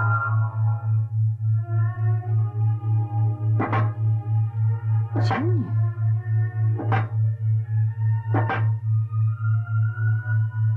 Hello, Lola. I thought I heard Duke come in. He came in. Where is he? Down in the cellar. What's he doing? Nothing. Did he say he'd be up soon? No. Maybe you better go down and get him. He's dead. Oh, no. No, he isn't dead.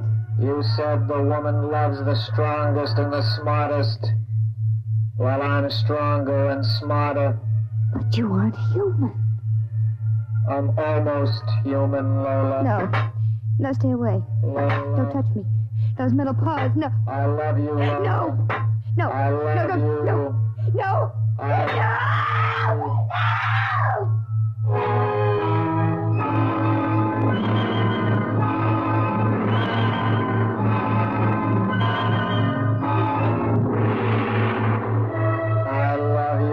The last thing she heard was the robot's harsh voice, droning it over and over again. I love you. I love you. I love you. And strangely enough, it did sound almost human.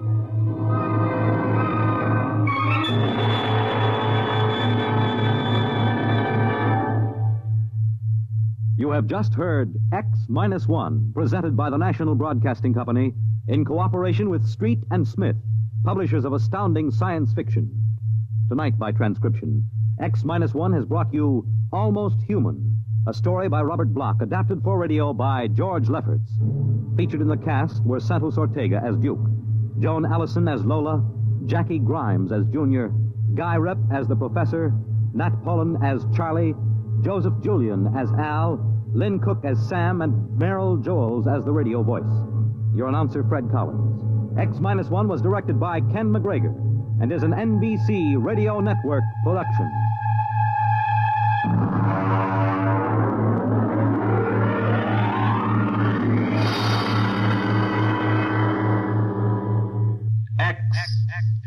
X-1.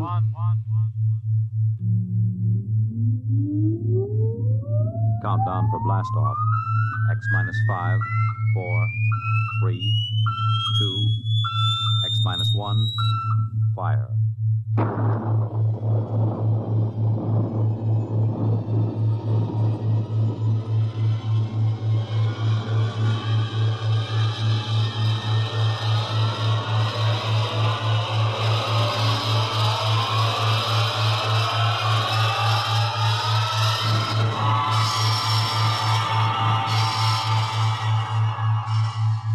From the far horizons of the unknown come transcribed tales of new dimensions in time and space.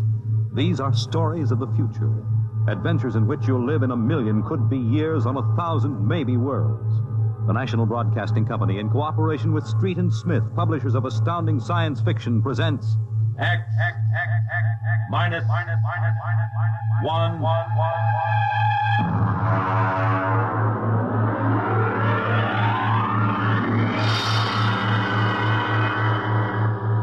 Tonight's story, Courtesy.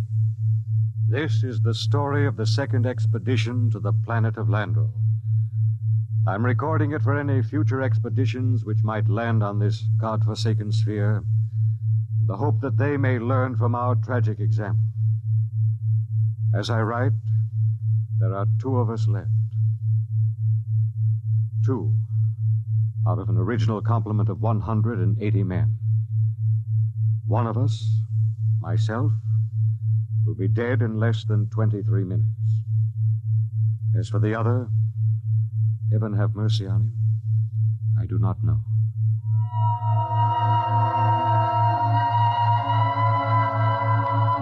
On June 3rd, 1997, less than 2 months ago, the last of our supply ships blasted off from Lando for their return to Earth. After it had gone, I remember looking out across the plain at the dead city, one of thousands that dotted this planet. It had tall, graceful buildings, atomic power systems, vacuum conveyors, all perfect, all deserted, all ominous. How had it happened?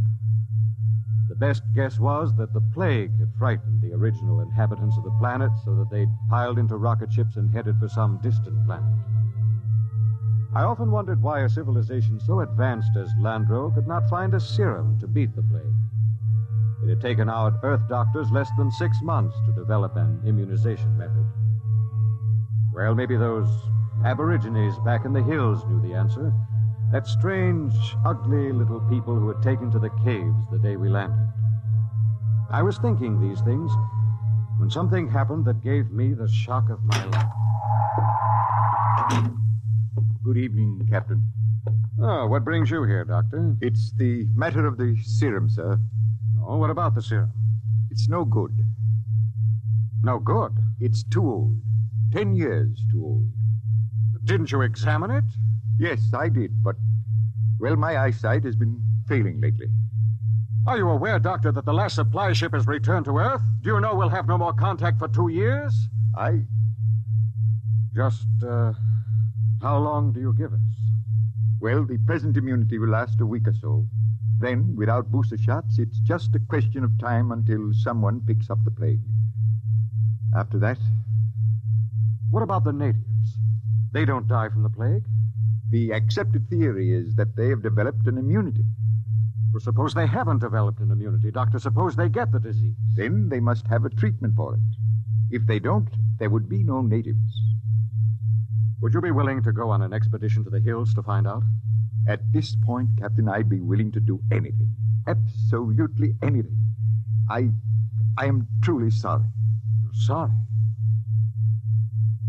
Dr. Morgan, sometime when you aren't too busy, when you have a moment, I'd hate to inconvenience you. Would you mind telling me how it feels to murder 180 men? 181, including yourself.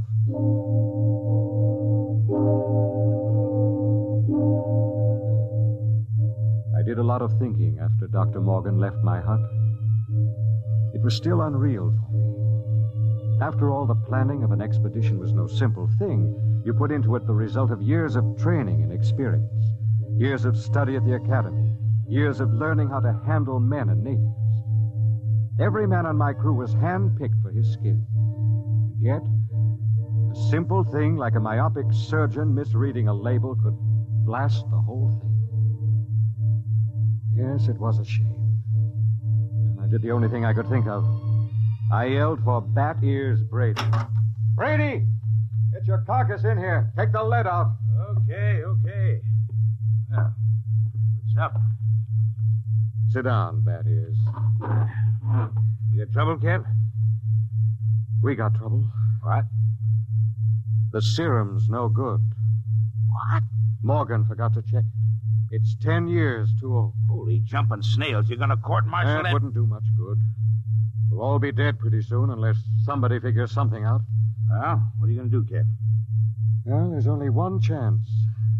One chance in 10 million. What? The natives.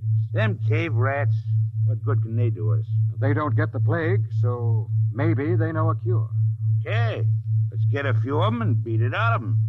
That's why you're here. Shoot. How'd you like to come along on a little expedition up to the cave country? You, me, the doctor, and Faulkner. Faulkner? Now, listen, Cap, he's worse than the doctor. Yes, but he knows more about the native culture than anybody here. He's the only one who's completely familiar with the records of the first expedition. Okay, so it's me, you, the doc, and Faulkner. When do we start? Tonight, in half an hour. We should reach the cave country by tomorrow. With luck, we'll be able to find natives before night.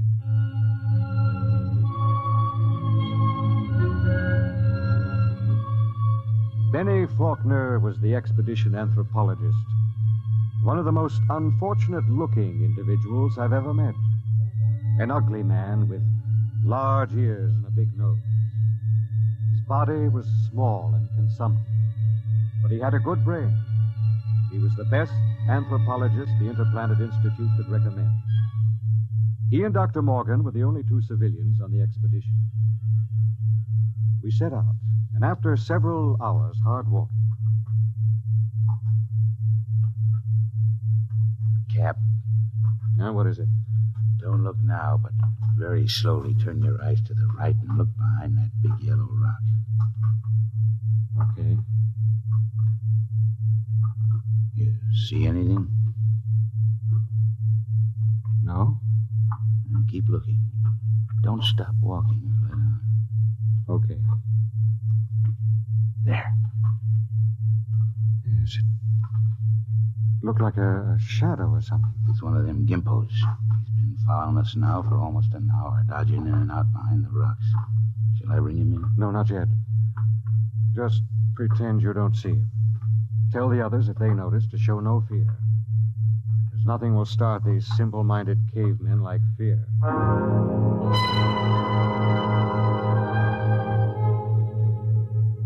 The manual said, under no circumstances shall a member of the patrol display fear before a native. The dignity of the Earthman must be preserved at all costs. Just before dawn, we reached the cave country. We were tired and hungry, and we stopped to cook some food and rest. Everything was quiet. There was no sign of the gimpo, which had been trailing us until...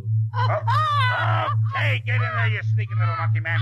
Come on, before I break this shovel on your star. Here, what's the trouble? Cap, I caught me one of these gimpos sneaking around outside the tent. Bring him in the light of the fire. We can get a look at him. Faulkner? Yes, sir? Keep an eye on him. Try to establish some communication. All right, get in there. Hey, look out. No need to knock him down, Batty. Oh, that's the only language they understand. See if you can reach him, Faulkner. Okay, Captain.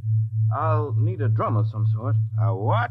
Well, they have no language as we know it, and they have a very rudimentary sense of hearing.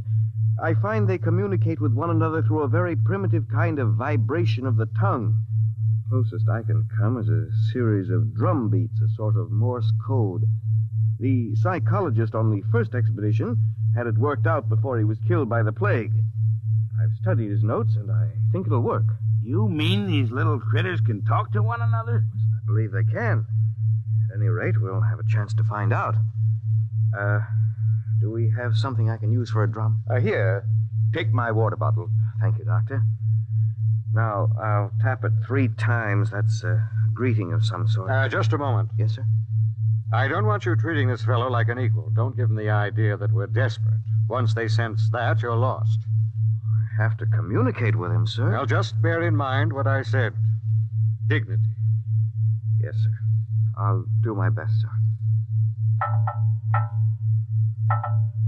It was a strange sight. On one side of the water bottle crouched little Benny Faulkner, looking for all the world like a human spider. Across from him crouched the Landrian, a humpbacked, gray little creature with an enormous head and those huge, soft lavender eyes. Every few moments, one would stop the strange tattoo of communication, and the other would take it up. I'm setting forth in this narrative the most vital part of their conversation, as Benny Faulkner later transcribed it from the best of his memory. Benny asked, "Why were your cities abandoned? Was it the plague?" The native said yes. Benny said, "Do you still fear the plague?" The native answered yes. "Do any of your people become afflicted?" The answer was some. "How do you treat them?" Silence. "How can we find a cure for the plague?" More silence. Then the native said, "Go among my people." Then he asked, "Will we find the answer among your people?" The native replied, "My people have the answer." Then he said, "Will you tell me the answer?" The native repeated, "Go among my people." As far as the Landrian was concerned, the conversation was ended.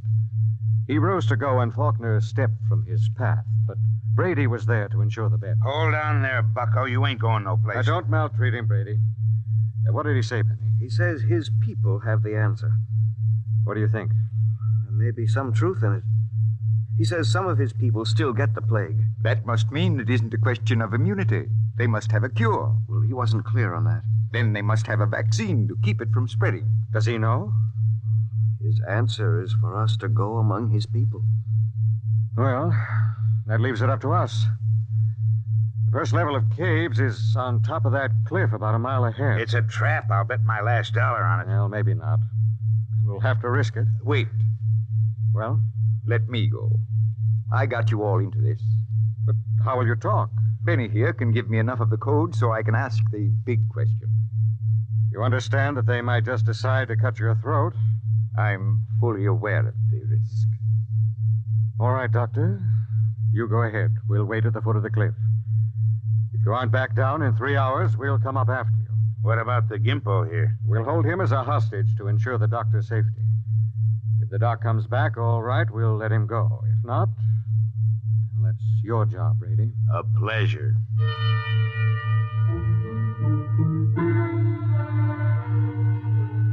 It took Dr. Morgan about an hour to pick his way up the side of the cliff to the first of the openings where the Landrians lived. He waved to us before he entered the mouth of the cave, and we waved back. Then we settled down to wait. It was a long, long wait.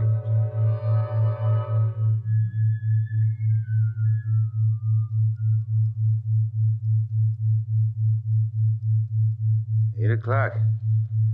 He's been up there more than 3 hours, Cap. We'll give him a little more time. It's getting colder. Let's keep that fire going. How much longer are you going to wait, Cap? Oh, we've got lots of time. You'd think we'd have heard of something by now if they was going to knock him off, I mean. No, not necessarily. Wait. Look, up on the cliff. That's him, all right. Hey, what's he running for? Oh, no, he looks scared. That crazy fool, if he don't look out... Doctor! Dr. Morgan, look out! Look out!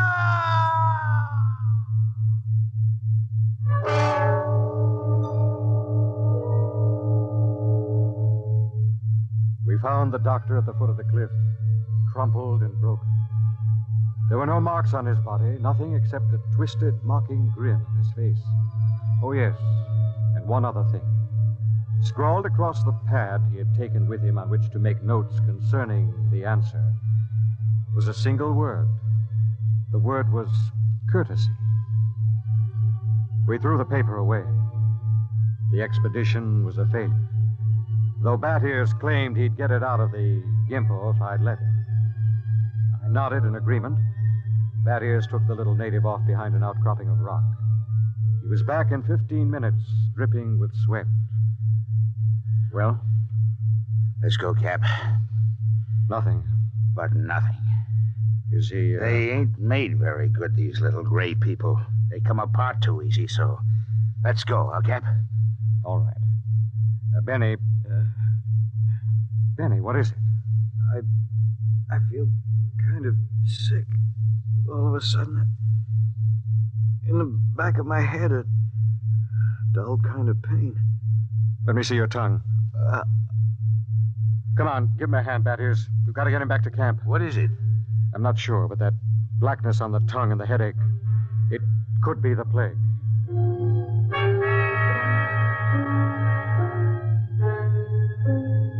By the time we got Benny Faulkner back to camp, he had the red spots on his body, and then the fever began to rage. It was the plague, no mistake about it. Before morning, Collins, the supply sergeant, had it. Then it was Peabody. After that, the men went down like 10 pins. Then one morning, Bat Ears Brady dragged himself into my tent and sat down. The lines in his face told me the end was coming pretty fast. Sit down, Brady. Well, what's the count? 6 left. We buried the chaplain today. Got anything to drink? Sorry, I'm all out. How about a cigarette, then? You got a cigarette? Yeah, sure. Here. How's Faulkner? I don't get it. He's still alive. Still alive?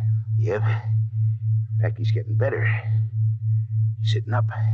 Holy mackerel. This is a good cigarette. It's like any other. No. This one's different, Cap. This is my last. What do you mean, Brady? Take a look at my tongue. See? Little black spots.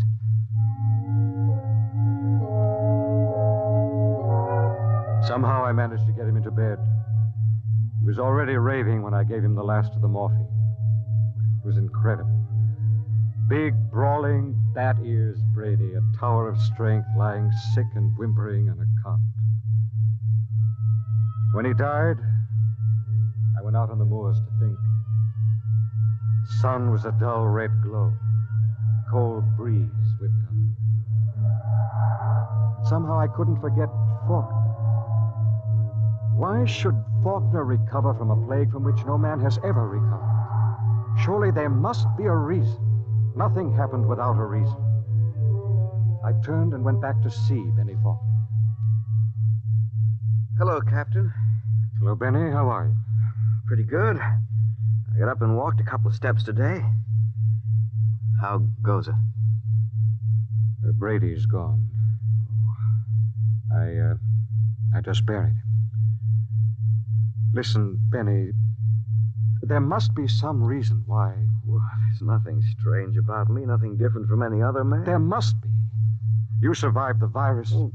Benny, I want you to tell me everything you know about yourself, everything you can remember. Because somewhere in your makeup is some little thing that makes the difference. If I can find that thing, then maybe I can do something to save myself and the rest. Even if I can't, at least I can leave a record for any future expedition that comes to Landru. Okay? Okay, Captain. Where should I start? At the beginning. I'm going to take notes. Well, I was born on the 2nd of July in 1971. My parents were ordinary people. My father was...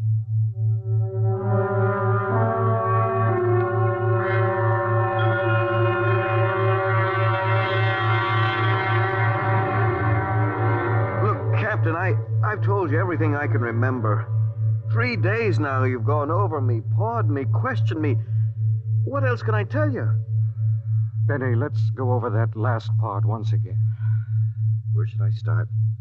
Take it from where the native started to walk away. You stepped out of his path, and Brady grabbed him. Okay, so I stepped out of his path. Why? What do you mean, why? Why did you step out of his path? Why not? Courtesy, I guess. What's the matter? Courtesy? That's the word that Dr. Morgan had scrawled in his notebook. Well, I don't see that. I don't either. Tell me, Benny, why should you want to be courteous to a native? Why not? What about maintaining your own dignity? Are you talking about dignity or arrogance? I don't know. Benny, listen, maybe we were all wet in our deductions. Maybe these cities here on Landro weren't deserted centuries ago. Maybe these little people up in the caves are the same people who used to live in those big cities. Why would they leave? Maybe they found out the big cities weren't the answer. Maybe they found out that civilization doesn't necessarily bring happiness. So they just packed up and left, returned to the simple. No, it doesn't make sense. You're forgetting the plague. What is the plague, Benny? Well, I don't know. Is it a virus? Well, I don't think they ever found out. You know what I think? What? I think the plague is nothing more than what we know as greed and arrogance. Captain, you're going off your rocker. I think maybe we're in line to die. Serum was good. In fact, I don't think the serum had anything to do with it. Oh, I never heard anything as crazy, fantastic in my life. No? Well, I think I'll go back to my tent and finish writing the report. I'm beginning to sweat a little. Captain, maybe it isn't the plague. It is. I've seen it too many times to kid myself about it. Maybe hot compresses or something. No, Ben. Listen, Captain, you don't believe that junk about courtesy, do you? I mean, that's a lot of nonsense. You must know that. Holy mackerel, Captain. You do believe it, don't you? Good night, Benny. I think I'd like to be alone for a while. Okay. Good night, Captain. Maybe the supply ship will be early. You can probably stick it out. Sure. Good night, Captain.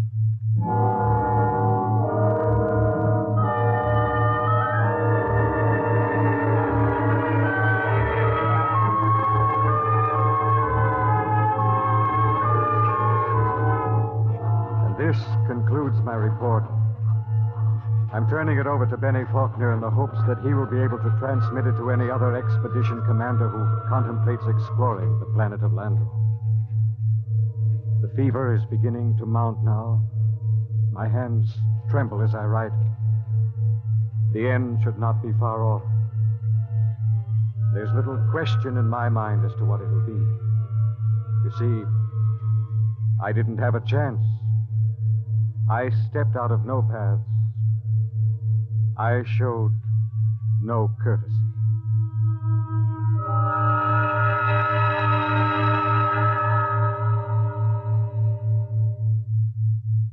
You have just heard X-1, presented by the National Broadcasting Company in cooperation with Street and Smith, publishers of astounding science fiction.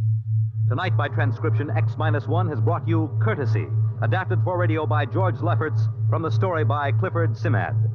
Featured in the cast were Brett Morrison as Captain Ira Warren, Arnold Robertson as Battiers Brady, Edwin Jerome as Dr. Morgan, and Bill Griffiths as Benny Faulkner. Your announcer, Fred Collins. X-1 was directed by Ken McGregor and is an NBC Radio Network production.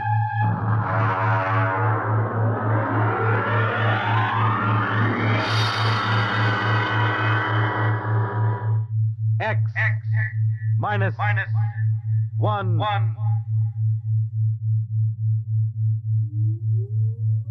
Countdown for blast off. X-5, 4, 3, 2, X-1, fire.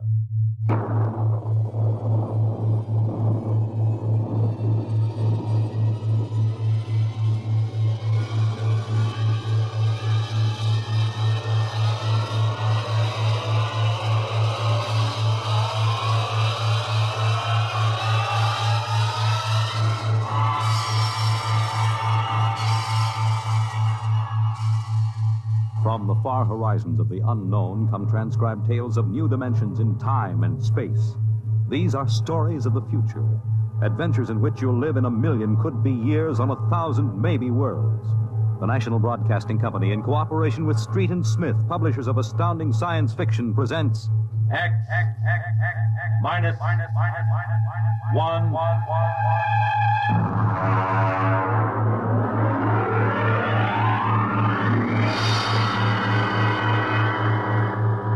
Tonight's story. Cold Equations. There is no margin of safety along the rim of a frontier. There can't be any until the way is made for those who come later. Until then, the penalty for mistakes is a grim one. The laws of physical nature operate with irrevocable certainty, with no room for mercy, kindness, or sentimentality. In space, life becomes a cold equation, and the equal sign is often followed by death. I know. I'm the pilot of an EDS.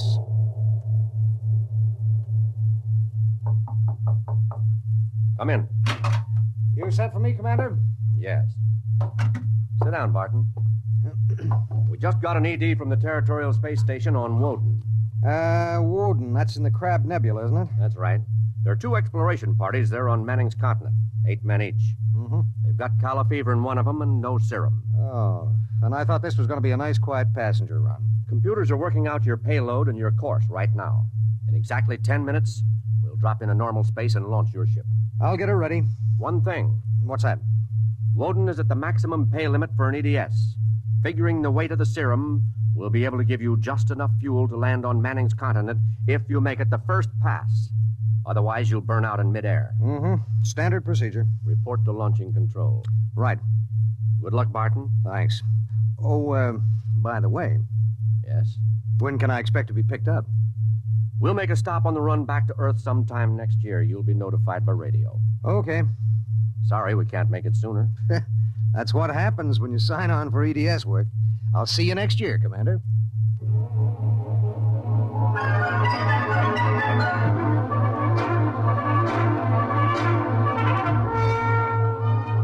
Down in the belly of the Stardust, the crew was working like beavers to get the EDS, the emergency dispatch ship, ready. Mechanics and technicians were swarming all over the place. Girls in inspectors' uniforms were checking the gauges in the supply cabinet. 9 minutes later, the exact course was in the computer. The serum was stowed in my supply cabinet closet, and little EDS 4G3 was ready to be born into space. Barton? Yes, sir. 30 seconds to blast off. All set? All set. I'm turning you over to traffic. Ready. Traffic control. Come in, EDS 4G3. Ready. 20 seconds. Lock open. 15 seconds. Space drive on. Space drive on. 10 seconds. Gravity neutralizer on. Neutralizer on. 5 seconds. 4, 3, 2, 1. Blast off.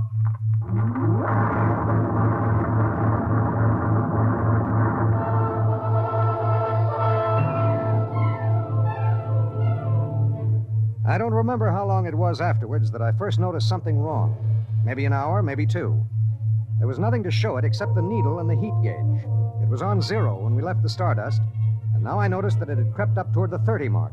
That meant something inside the ship was radiating heat. That something was in the supply closet, and it was alive.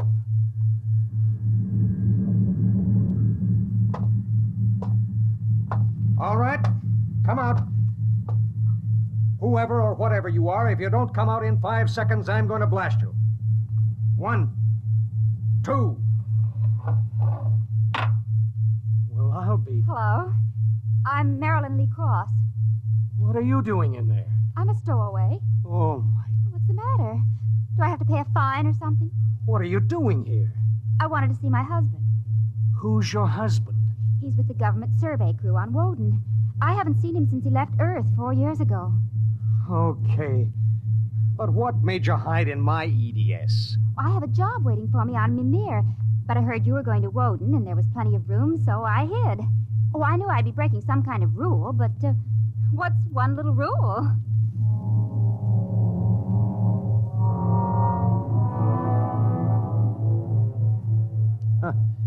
What's one little rule? H amount of fuel will power an EDS with a mass of M safely to its destination. H amount of fuel will not power an EDS with a mass of M plus X safely to its destination. Well, how could she be expected to know? She was 5'2" with brown curly hair and the faint, sweet smell of perfume. She was 5'2" and she smelled like apple blossoms. And her name was X in an equation that would have to be balanced.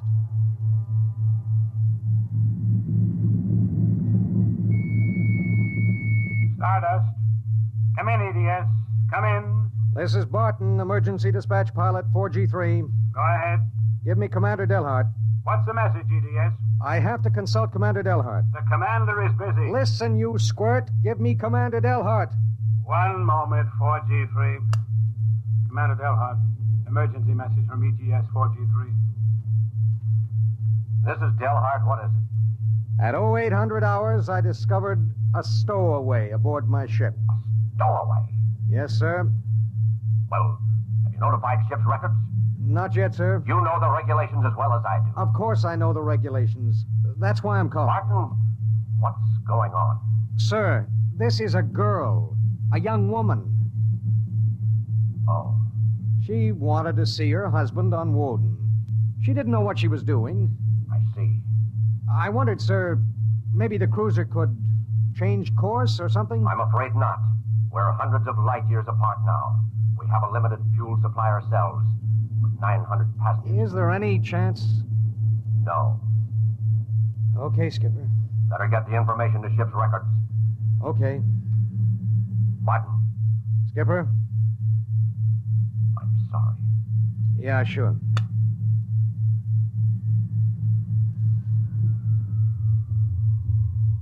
You cut our acceleration, didn't you? Yes.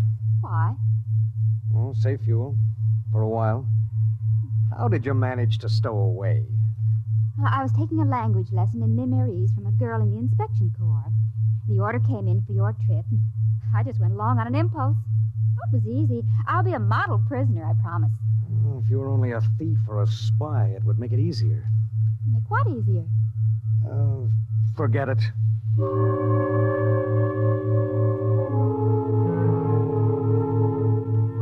Why couldn't she have been somebody with some ulterior motive, a fugitive, hoping to lose himself in a raw new world, a crackpot with a mission? Why did she have to be a woman? A beautiful, kind, trusting woman.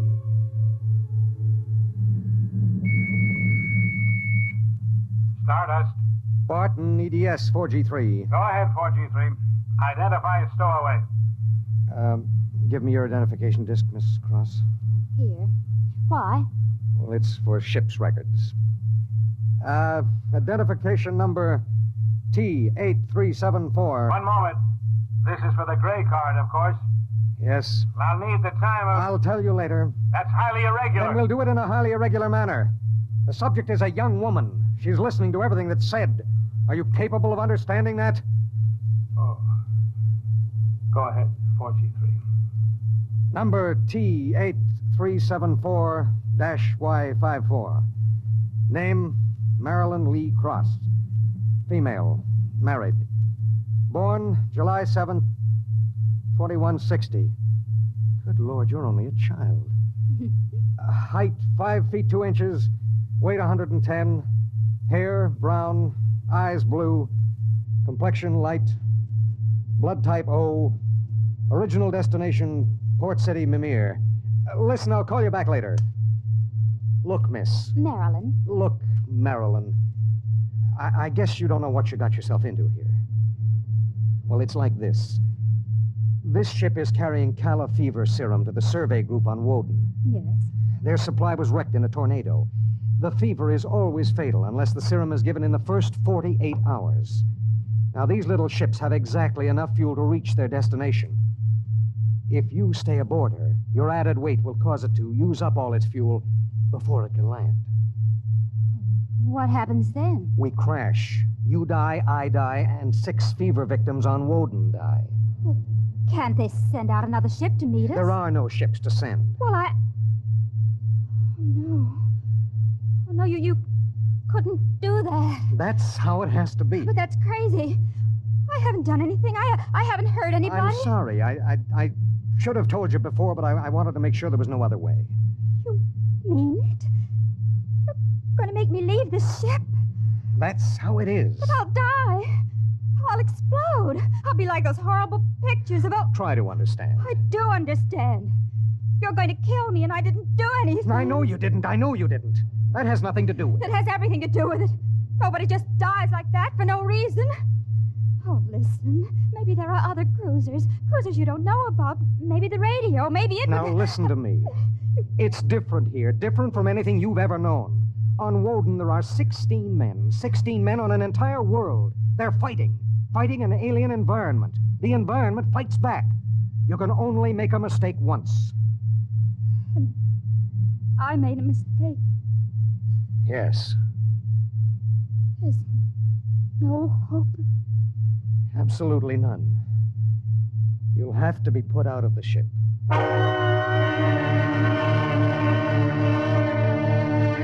It was better so. With the going of all hope would go the fear. Then would come the resignation. She needed time, and there was so little. EDS. Starship to EDS. Need pertinent data. All right, Starship. When do you expect to complete your report? I need a computer check. I'll give you statistics. Statistics. This is EDS 4G3. I'm intersecting course vector 7.3 at 0831. Deceleration 1750, weight 1 ton. I would like to stay at point 10 as long as the computers allow. Will you give them the question? Check. I'll call you back. We wouldn't have long to wait. The new factors would be fed into the steel maw of the computer bank, and the electrical impulses would go through the complex circuits. Here and there, a relay would click, a tiny cog turn over. But it would be the current, formless, mindless, invisible, which would determine with utter precision how long the pale young girl beside me would live. 5 little segments of metal in the second bank would trip against an inked ribbon, and the machine would spit out the answer. You will resume deceleration at 1910. It was 1810 when he spoke. 1 hour. She has 1 hour to live.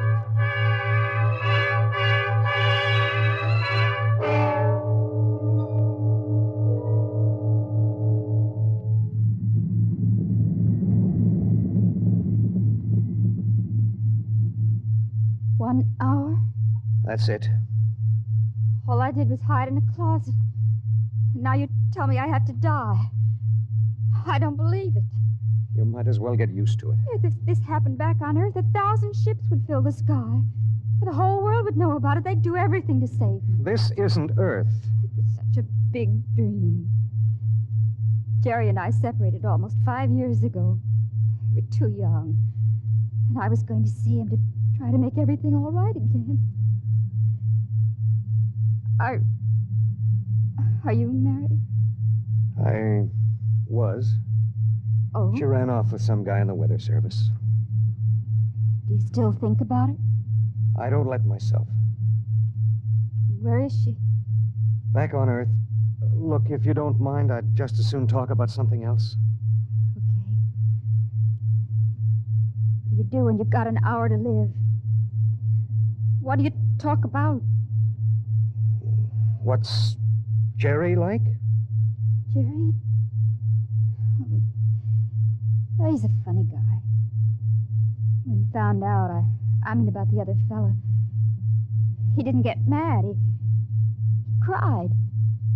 That was all he felt, sadness. So you walked all over him? Well, I thought I wanted him to get mad at me, to be jealous. And now? Been thinking about him for 5 years. So when I heard the ship was bound for Woden and I knew Jerry was there, I stowed away. I didn't know about the fuel. I didn't know this would happen to me. She had violated a man-made law that said keep out. The penalty was not of man's making or desire. It was not a penalty men could revoke.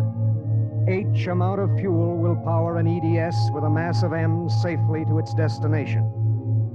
The time was 1830. 40 minutes.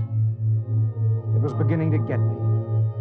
A space frontier is a rough place, and I'd seen 100 men die since I left Earth. But this was different. I watched her as she wrote a message to her folks. I watched her as she fought her way through the black horror of fear toward the calm gray of acceptance. And then there it was on the view screen. The planet Woden. A red ball enshrouded in the blue haze of its atmosphere, swimming in space against the background of star-sprinkled blackness. The chronometer on the instrument panel said 1845.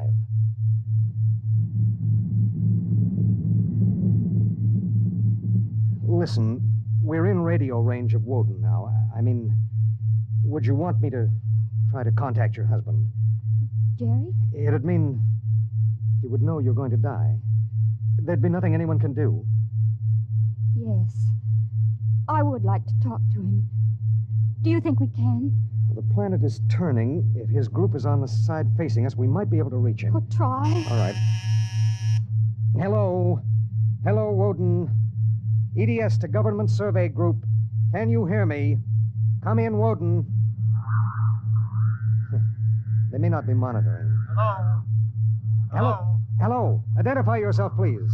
This is Government Survey Group 1 on Planet Woden. This is John Barton, EDS pilot. You have the serum? Yes. How bad is it? 1 man died last night. 6 have the fever. How long will it take to... I start deceleration at 1910 hours. I should be able to land at 1930. Thank God. Look, do you have a Gerald Cross in charge of the group? Commander Cross? Yes, we do. Could I speak to him? He isn't here. He's out with the survey team. Well, when do you expect him? Can't say. How do you read me? How much time do we have left for communication? Less than 15 minutes. All right. If Commander Cross comes back before we lose radio contact, will you have him buzz me? It's important. Okay, EDS. I'll keep the set open. Check.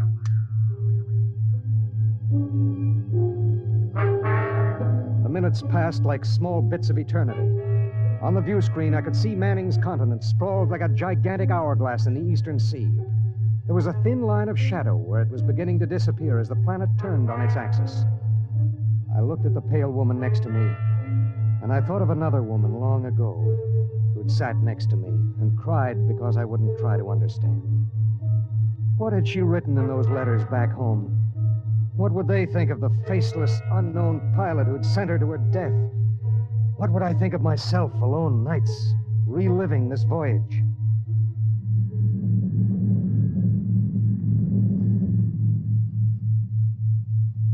Cold, isn't it? I'll turn up the thermostat. Nothing from Jerry? We have about 2 minutes of radio contact left. Maybe it's better. I mean, suppose it were you and your wife tried to call you. How would you feel? I don't know. Do you ever hear from her? I got a letter about a year ago. I tore it up. That was foolish. Yeah, it was. Life is so terribly short to be wandering around alone. Well, Wait a second, we're getting something. How much time before I have to leave the ship? About 10 minutes. Hello, EDS. Hello, EDS. Come in. Come in. EDS. This is Woden. I have Commander Cross. All right, go ahead. Hello, this is Commander Cross. Jerry Cross? Yes. I have someone for you. Go ahead. Hello. Jerry? Hello? Jerry? Who is it? It's me, Marilyn. Marilyn. I wanted to see you again. I stowed away on the EDS. You what? But Marilyn... It doesn't matter, Jerry. All that matters is that I can tell you all the things I've kept inside for so long. Jerry, I want you to know I've never forgotten. Oh, it's been so many years. I can't believe it. I thought I'd see you again, but now I can't. Jerry, you don't hate me, do you? Hate you? Marilyn, I've never stopped loving you. Not for an instant. Oh, Jerry. Listen, we don't have much time. The transmission is getting fuzzy. Oh, Marilyn, I've got to see you. There's got to be some way. But there isn't. Let me talk to the pilot. Hello? Pilot, have you called the mothership? Did you have them checked with the computers? I've done everything. You've been on the frontier long enough to know the setup in an EDS. Oh, dear God, there must be something, some way. Do you think I'd let this happen if I wasn't sure? He tried to help me, Jerry. He tried. And it really doesn't matter. I'm not frightened anymore. Not now. But how did you get here? I don't understand. Well, I was going to Mimir to take a job, I thought. And now I realize I was just going because I'd be closer to where you were. Oh, Jerry, all this time... Don't. Let me tell you something. Marilyn, I've always known you'd come back to me. I've known it every minute. It's what's kept me alive. I want you to hold that in your mind. Jerry, I can't hear you. We haven't much time. We're losing radio contact. Jerry! Don't cry, darling. Just know how I feel. I do. It's fading. There are so many things to say. Jerry, if you can still hear me, maybe I'll come to see you again. Maybe I'll come to you in your dreams, or be the touch of a breeze, or one of those golden-winged little birds singing my silly head off. Maybe I'll be nothing you can see or hear, but you'll know I'm there. Think of me like that, Jerry. Goodbye.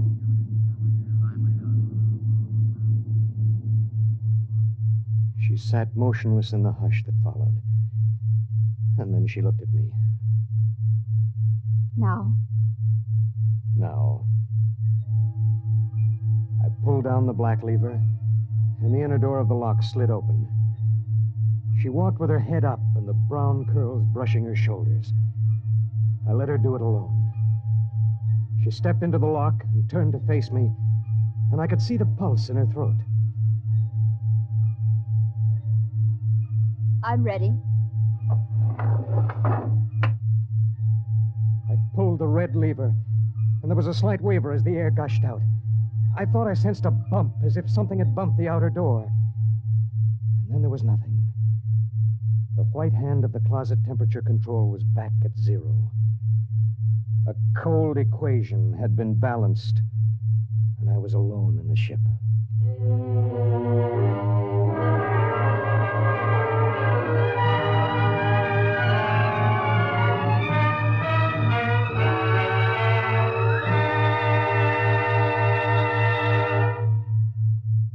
You have just heard X-1, presented by the National Broadcasting Company in cooperation with Street and Smith, publishers of astounding science fiction. Tonight, by transcription, X-1 has brought you Cold Equations, written by Tom Godwin and adapted for radio by George Lefferts. Featured in the cast were Court Benson as Barton, Jay Meredith as Marilyn, Milo Bolton as Commander Delhart, Bob Hastings as Jerry Cross, Jack Arthur as Traffic Control Officer, and Walter Kinsella as the Woden Monitor. Your announcer, Bill Rippey. X-1 was directed by Ken McGregor and is an NBC Radio Network production.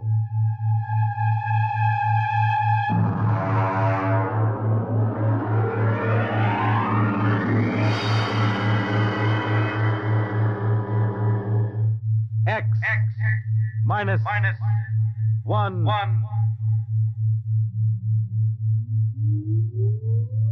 Countdown for blast off. X-5, 4, 3, 2, X-1, fire.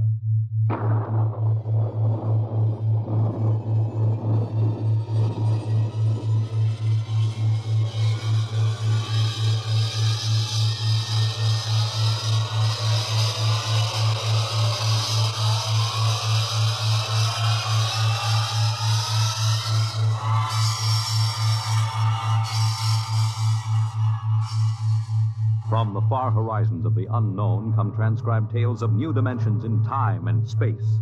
These are stories of the future, adventures in which you'll live in 1,000,000 could-be years on 1,000 maybe worlds.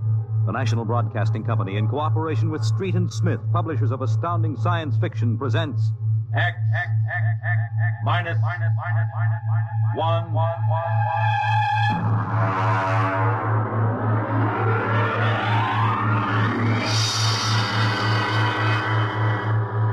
Tonight's story, Shanghaied.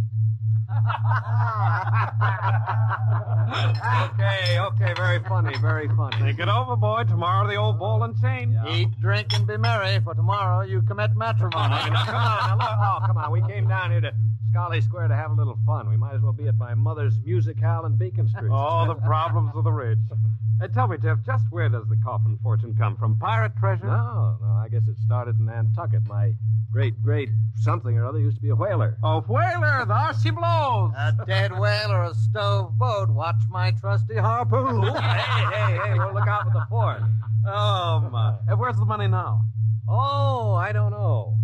We've got a lot of commercial holdings, mills, Import, export outfits, rocket lines, you know. Mere trivia. All right, now look, why don't we get out of this dump? We could go up to the Copley Plaza. It may be stuffy, but at least the glasses are clean. Well, you're the condemned man. All right, you two go ahead and get in the car. I'll settle. All right, meet you out front. Right. Excuse me. You want something, Bud? Yeah, the check. Okay. Hey, Milton, check. He'll be right out. Right, thank you. Hello, mate. Nice night, eh? Oh, yeah, I suppose so. I've been watching you.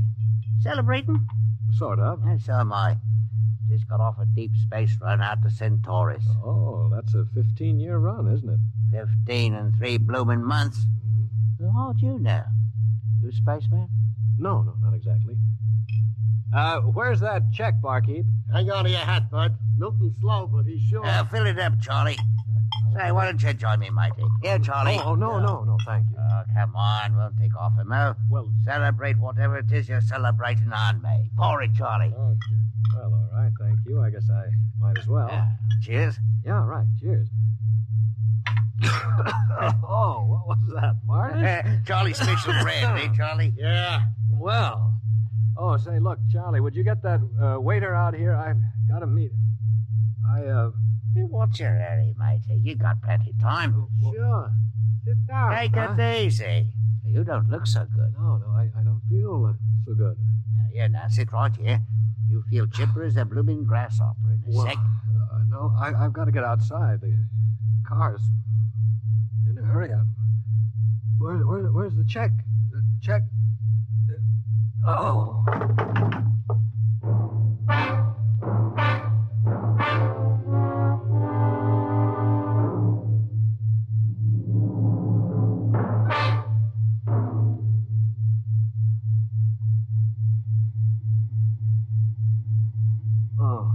All right, matey. Up on your feet. Wakey. Oh, all right. Let go of me. What's the idea? Rise and shine and greet the dawn. What? Where am I? What's going on here? Now, come on now, matey. Up and at it. Wakey. Now, wait a minute. So you were at that bar, Scully Square. Come on now. Up on deck or you'll be in trouble. Deck? What are you talking about? Where am I? It's hard to say exactly. Offhand, about 8 hours out of Atlantic Spaceport. Atlantic Spaceport? Now, look, what kind of a joke is this? If Alan and Peter think this is funny, what ship is this? R.S. Michael M. Rafferty, Coffin Line. Oh, Coffin Line. Well, that makes it easy. Now, you've got to put back to port. Forget your toothbrush, bank. No, listen, you runt. You take me to the captain, or I'll tear you apart. Here, now let go of my jacket. All right, get moving. Sure, my dear. I'll take you to the captain.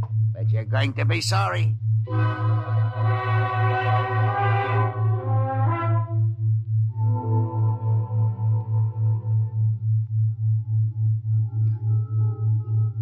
Morton, what the devil are you doing on the bridge? Get below before Right away, sir. Only this here gentleman asked to see you. Yeah, that's right, Captain. There's been a mistake made. I'm afraid it was supposed to be a joke. Oh? Yes, you see, I'm going to be married today, and I suppose the boys thought it'd be funny to make me miss the ceremony. I'm sure it won't be too much trouble to have you drop me off back at the Atlantic Spaceport. What? Morton, what is this? Well, it's simple, Captain. He wants you to turn the ship around, that's all. Now, look, if there's any trouble with your superior, I'm sure I can fix it up. You see, I'm Jeff Coffin. Yeah? Well, you don't understand. My father is Cyrus Coffin. He owns this ship. Oh, he does, Morton, get this drunk below. Now, just a minute. I can understand you not believing me, but I can identify my... Hey, where's my wallet? I've been robbed. Oh, now, look, Captain, wait a minute. All you have to do is radio back and check. Mr. Black, remove this man from the bridge. Yes, but... Aye, sir. You're the captain, Buster. Oh, no, wait a minute. Let go of me. This is no way to treat a passenger. Passenger? Huh. Wake up, sonny boy. You're one of the crew. Now get below.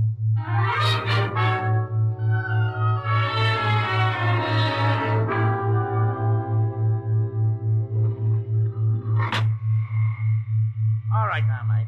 Grab yourself a buffer. Get to work on those deck No, lights. but they can't get away with this. This is kidnapping. Perhaps yes, perhaps no. I'll get this here deck nice and shiny. We might even see about some grub. I'll be back in 2 hours. And mind you, I want to be able to see me bloomin' reflection in it. Gotta polish that deck plate.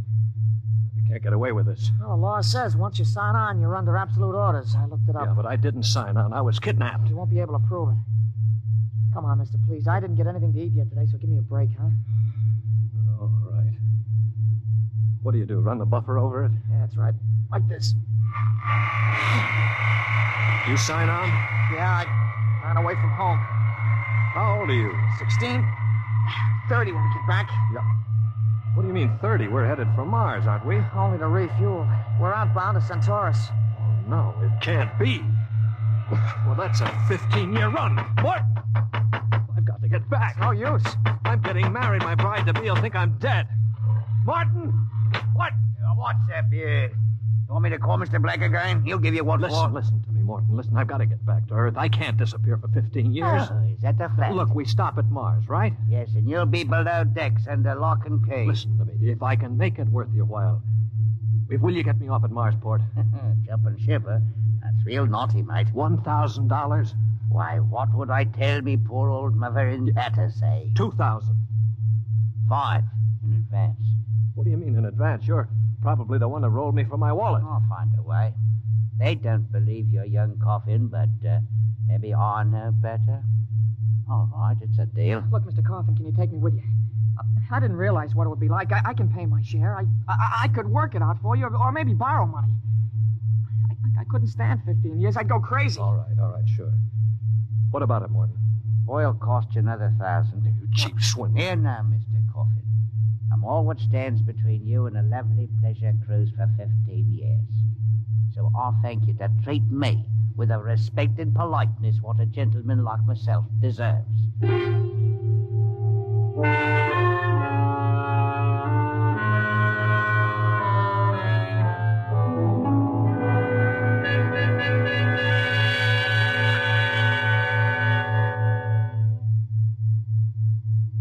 Stand by. Stand by for landing procedure. All right now. Listen careful. This is the cable locker for the grappling anchor. Right. When she lands, this hatch'll open. Cables go out. Don't get yourself caught in them. You'll be tore apart. All right, we've got that. You sure we can get out? Now, you just do what I say. When we drop down to the blast pit, nobody'll be there. I low in the pit till dark. Got that? Right. Now, look, Morton, I'll tell the patrol you helped us get away. That'll help you when they catch up with this gang. Well, thank you, sir. Thank you kindly. I've got to get to my station now. Luck. Thanks. Thanks, Mr. Morton.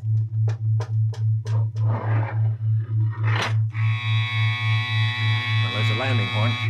Now keep clear of that cable, Joey. Here we go. Hold on tight. There goes the grappling cable. Yeah. All right, come on. Drop through the hatch. It's about 6 feet. Yeah. All right, it's clear. Hurry up. Here I come. Oh. You all right? I twisted my ankle. It's all right. All right, there's the blast pit. Get going. Right. Now, we're all right so far. The ship hides us. Here's the pit. All right, now get down so they can't see you. Wait a minute. I hear somebody coming. Keep still. Maybe we better look. Look, if we stick our heads up over the edge, they'll see us sure. Now keep down and keep still. Are you? Shh.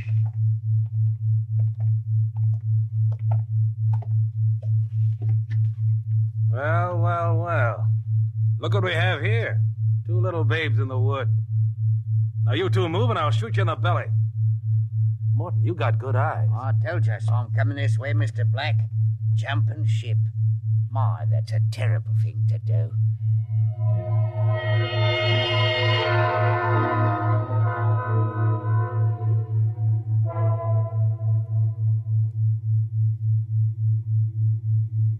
Mr. Black, inform the ship's company that these 2 men have been found guilty of attempted desertion. Desertion?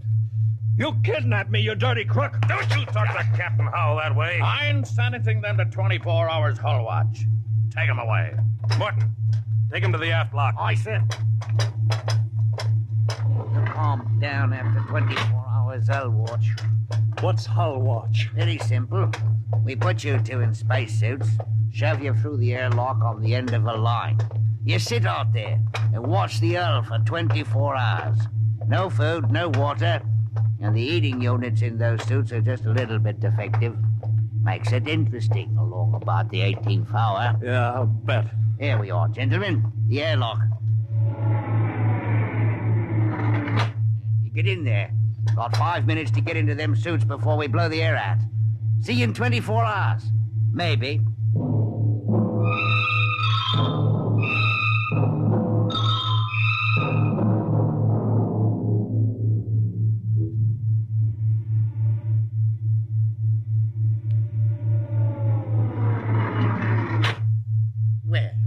Welcome back to our little home. Water. Thirsty, eh? You should control these animals' instincts. Get water. Right, yeah? Yeah. Slopping like a bloody animal. Joey passed out. Help him. He'll be all right. Teach a lesson, both of you. Take my advice and behave yourself. You've got 15 years to go on this here ship. You might as well make the best of it.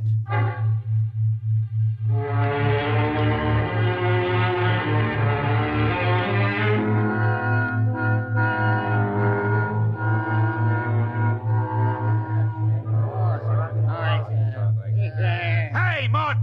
What do you call this? That's your supper, mighty food concentrate. What's the idea? Only 2 months out and on concentrates already? You complaining, Ray? Yeah, I'm complaining. If Captain Howell's chiseling on the manifest, that's his business. But when he tries to take it out in our hides... You keep quiet or I'll turn you into Mr. Black. Concentrate is what you get to eat from here on out. Now shove it into your face and keep quiet. Suppose I shove it into your face and see how you like it. What's going on in here? What's going on? Martin. Struck me, on what? 48 hours hull watch. All right, what are you all looking at? Get back into your places. Morton, bring that man down to the aft airlock.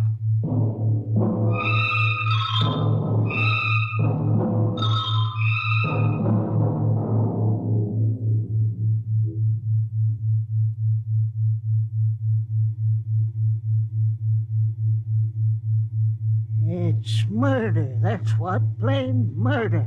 Space Code gives a 30-hour limit for punishment. They didn't even have a burial. Just shoved them out the lock. Well, if the owners knew about this, they'd stop it. A fat lot of good that's going to do us during the next 15 years. Wait a minute, if we could get the ship back to Mars. No, 2 weeks after we landed, we'd be hung. That's what Space Code says about mutiny. And if they catch you in the act, they shoot you down and no questions. All right, I'm willing to take that chance. We're going to let Black and Howell kick us around for 15 years? Why don't we take over and head back? Right. I'm for it. Let's go. You bet. Going to interrupt something, gentlemen. Discussion? Talking about the captain, maybe? Grab him. Here, make us Throw him into the jet. Come on. I'll have you all out of the island shifts. Also, you'll have rations. That's what I'll... Show on my oil rag, Morton. Well, that's done it. He's an officer. Who cares? Yeah, we've got to move now. Joey? Yeah? You get up to the radio room and smash the set before they can get a message out. Right. Pop, you get aft. Tell the engine watch. Yes. The rest of us will go up on the bridge. How about this, rat? Tie him up. Speed counts now. We've got to take over before they know what hit them.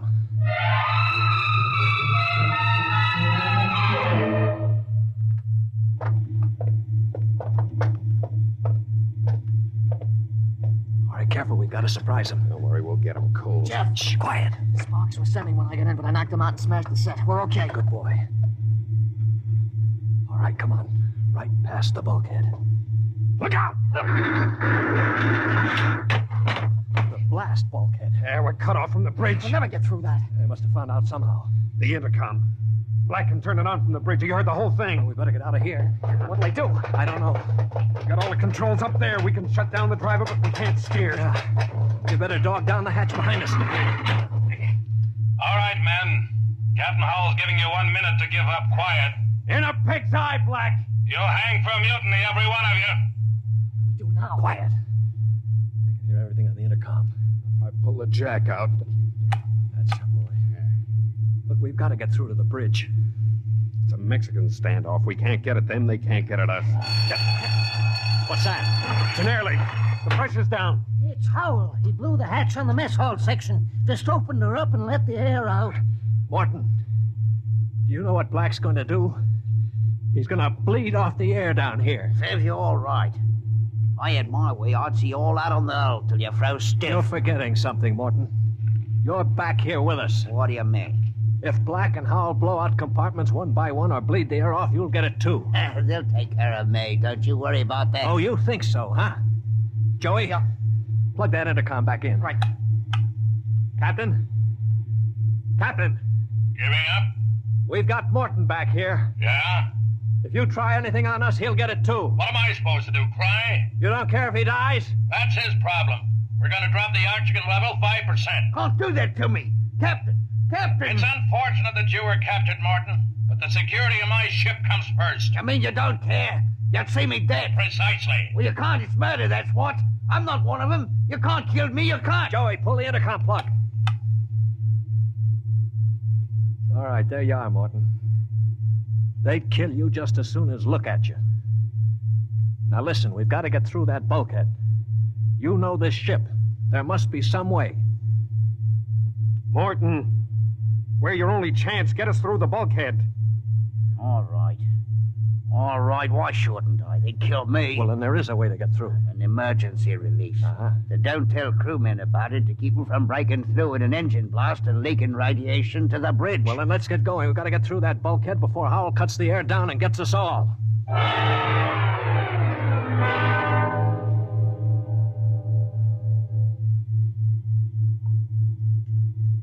Here's the bulkhead, Morgan. Where's the release? Under the floor panel. You can pry it up. All right, hurry. I got it.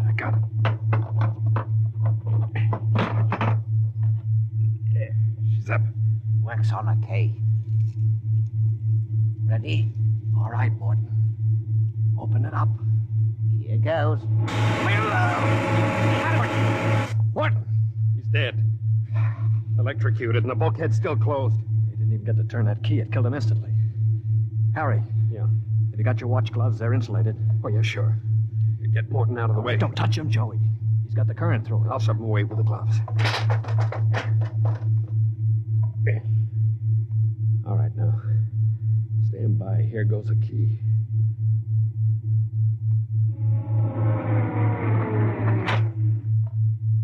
All right, let's go. Get up. Come on in. Stand back there. Come on, get him. Stand back. All right, Flexi, how you like this? Grab the guns. Joey, look out. Let go of that gun, Howell. All right, hold them both. You don't have to worry about Black. I got him square with a wrench. We better tie up the captain. Yeah. Well, what do you think you're going to do now? We're going to turn around and go back home. I don't think so. I burned the navigation tapes, and none of you can recalculate them. Why, You'll just wander in space till the fuel gives out. You'll die right here on this ship.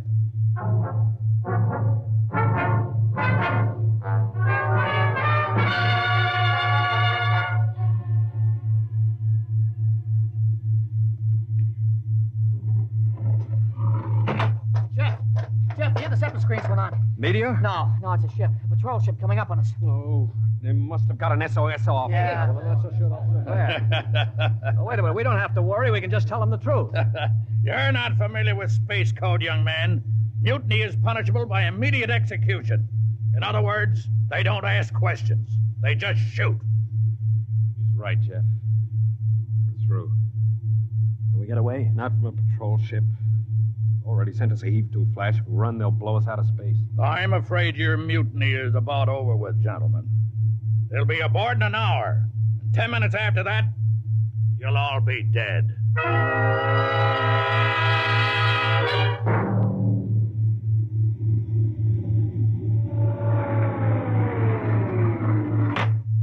Nobody move. Sergeant, take a squad and secure the ship. Collect all weapons and post a guard in the engine room. Yes, sir. You, Brown, William, Osinski, come on. Well, I'm delighted to see you, Major. I wasn't quite sure my SOS had gotten through. Oh? You're Captain Howell? That's right. And I can swear out the affidavit of mutiny. I don't think a mutiny charge will stand up, Howell. Not with a relief of command warrant out for you. I think we'll just forget about it. But you can't do that. Space code is clear. You recorded my SOS. No, we didn't, Howell. Then how'd you get here? They sent us after you to get Jeff Coffin. Where is he? I'm Jeff Coffin. Jeff, we had a missing persons alarm for you, and then when a check you signed turned up at Marsport. A check? Mm-hmm. Oh, that's right. I gave one to Morton to help me get away. And he sold it to a fence for half face value.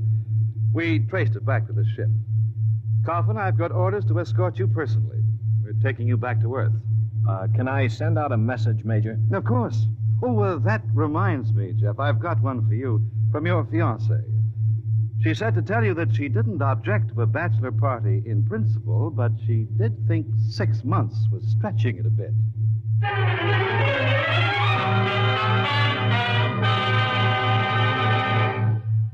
You have just heard X-1, presented by the National Broadcasting Company in cooperation with Street and Smith, publishers of astounding science fiction.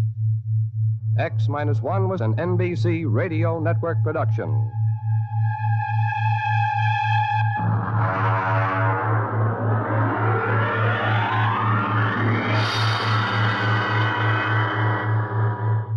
X-1.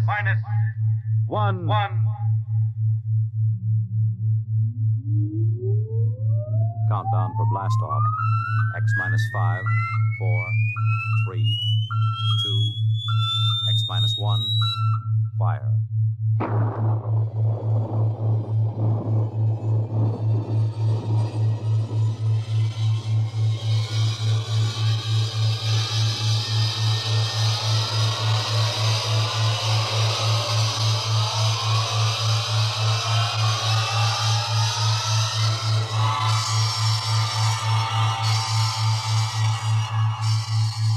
From the far horizons of the unknown come transcribed tales of new dimensions in time and space. These are stories of the future, adventures in which you'll live in a million could-be years on 1,000 maybe worlds. The National Broadcasting Company, in cooperation with Street and Smith, publishers of astounding science fiction, presents X minus 1.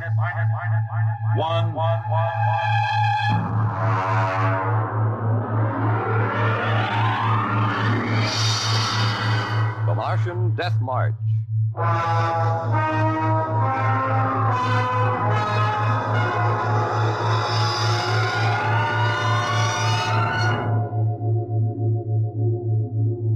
I've always been interested in lost causes.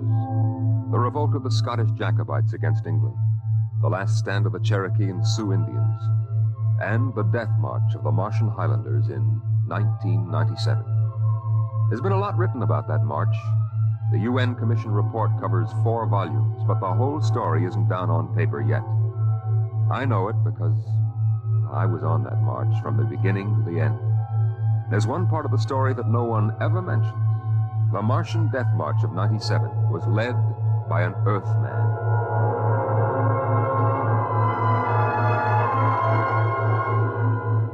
Maybe you've been over the route of the march. There wasn't any highway there 30 years ago in 97. There was desert, hot, burning desert. I lived at the edge of the Kalmak Canal then with my father. He was a prospector searching the surrounding desert with sonar probe and Geiger counter, scratching just enough ore from under the Martian sands to pay for our grub stake the next year. I remember he was in the Adamson digger in the North Quadrant when I came running out that day.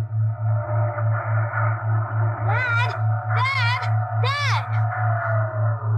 There's somebody coming, Dad, across the desert. You sure? I saw them. They're a couple of miles out. Well, how many cars? They're on foot. On foot across the desert? Honest, Dad. I saw them. Are you sure it wasn't a light reflection off the canal? No. It was dark against the sand. I don't like that. You run back and get the rifles out.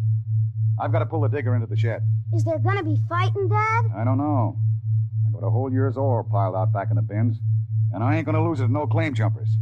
You go back to the shack and break out those rifles and see they're loaded, you hear? And jump!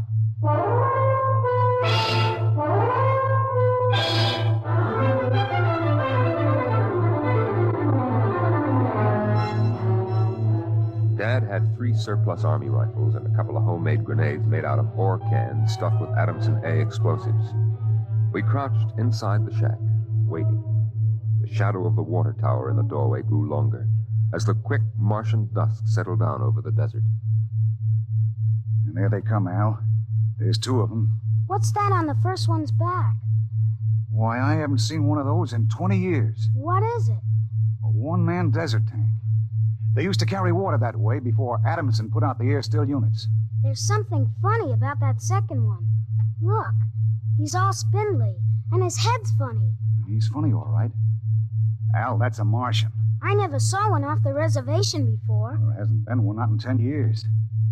I don't like this. Here they come into the dooryard. You remember what I told you? Line up the sights and just squeeze the trigger. Hello!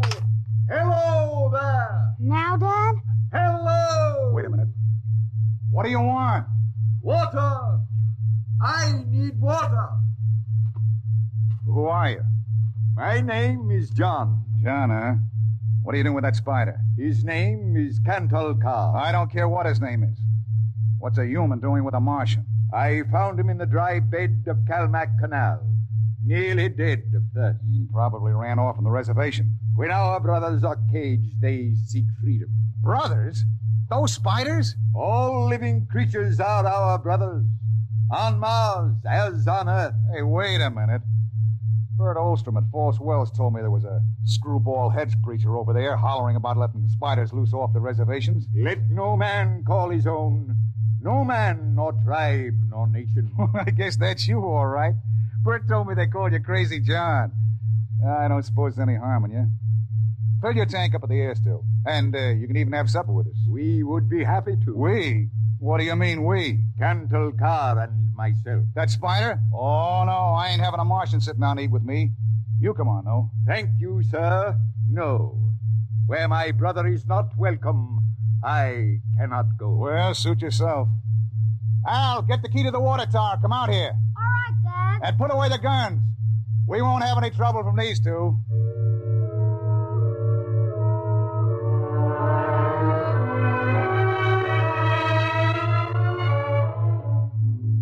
The old man filled his tank at the air-still tower, and the Martian went through the ash pile for half-burned fuel brick. When we went in the house for supper, I could see them silhouetted against the fire. The old man with his wild hair and beard, and the thin, spidery arms and legs of the Martian. Dad? What? Are all the Martians on the reservation? Yeah. All but a couple of wild ones in the mountains up north. The patrol catches a couple every year. Why? Well, they murder people. No, I mean, why are they on the reservation? Because it's the safest place to keep them, past the salt. How many are there? Oh, I don't know. A few thousand. They keep dying off. Why? They catch earth diseases. Chickenpox almost wiped out the whole gang of them 2 years ago. Chickenpox? I had that.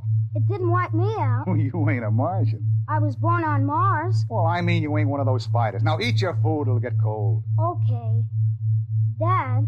Oh, what now? Were the Martians always on the reservation? Well, since the Outpost 3 massacre, they have been. What was that? Oh, back before you were born, they lived wild in the mountains up north. Were they fierce? Fierce enough. Only place for them spiders, behind wire. Yeah, it sure is.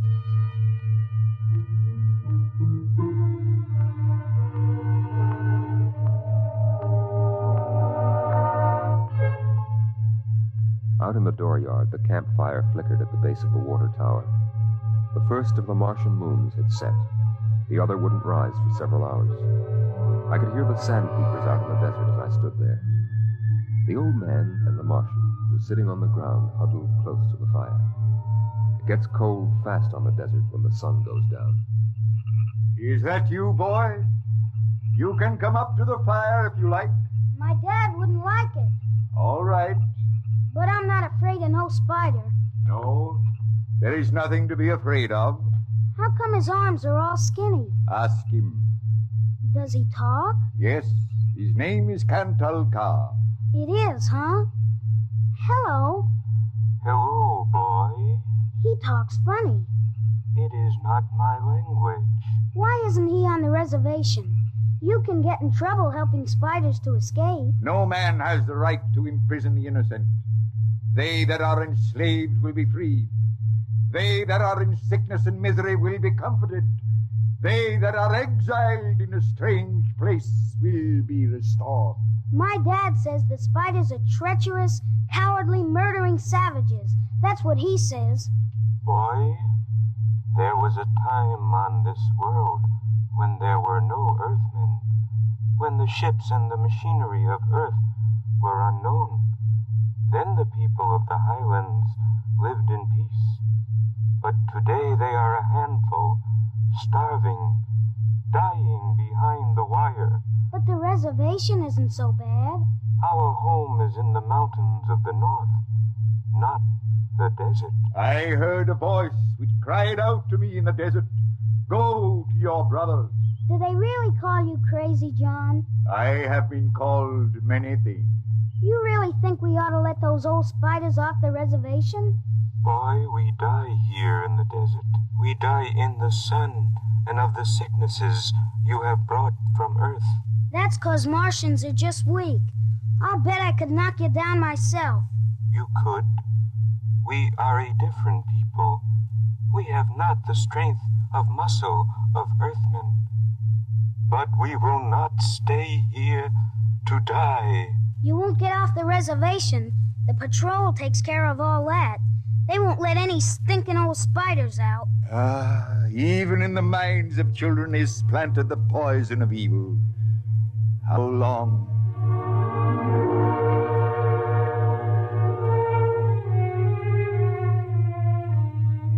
That night through the window, I could see the flicker of the old man's campfire. He was walking up and down now, shouting, singing hymns verse after verse, his white beard catching the light as he passed behind the fire. The Martian sat slumped over, his thin, spindly arms folded across the huge barrel chest that had developed over the centuries as the air of Mars thinned and escaped into space. In the morning, I looked out, and they were gone. Looking back now, we wonder how they did it. The high-voltage wire around the reservation carried a fatal charge. The patrolmen in the tower had 50-caliber machine guns. The desert around the camp was mined heavily. Yet, at dawn, August 7th, 1997, they broke out. I was down at the dried-up canal bed hunting sandpeepers when my father came running after me. Al! Al! Here I am. Come on, back to the house. What's the matter, Dad? You shut up and run. What is it? The spiders busted loose. Bert Oldstrom radioed in. They come in here? They're headed this way, the murdering devils. They kill anybody? 6 patrolmen when they busted through the wire. What are you gonna do, Dad? Fire a keg of Adamson A across the gate. You get in there and get the guns out.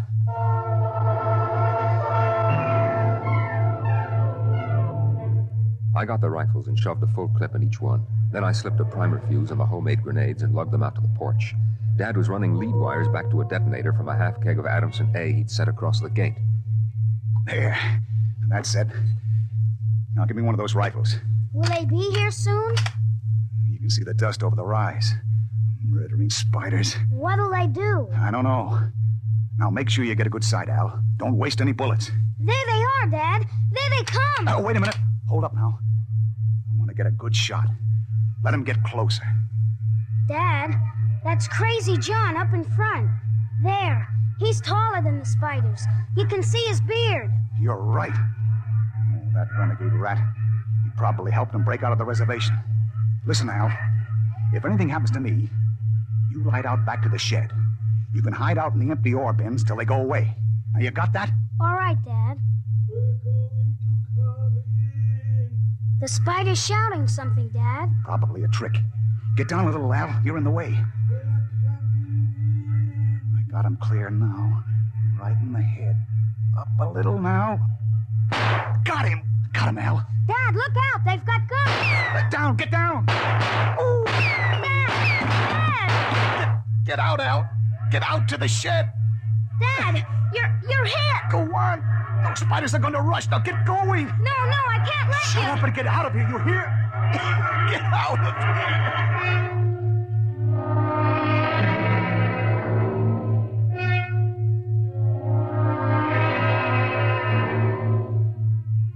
I ran back through the house to the shed.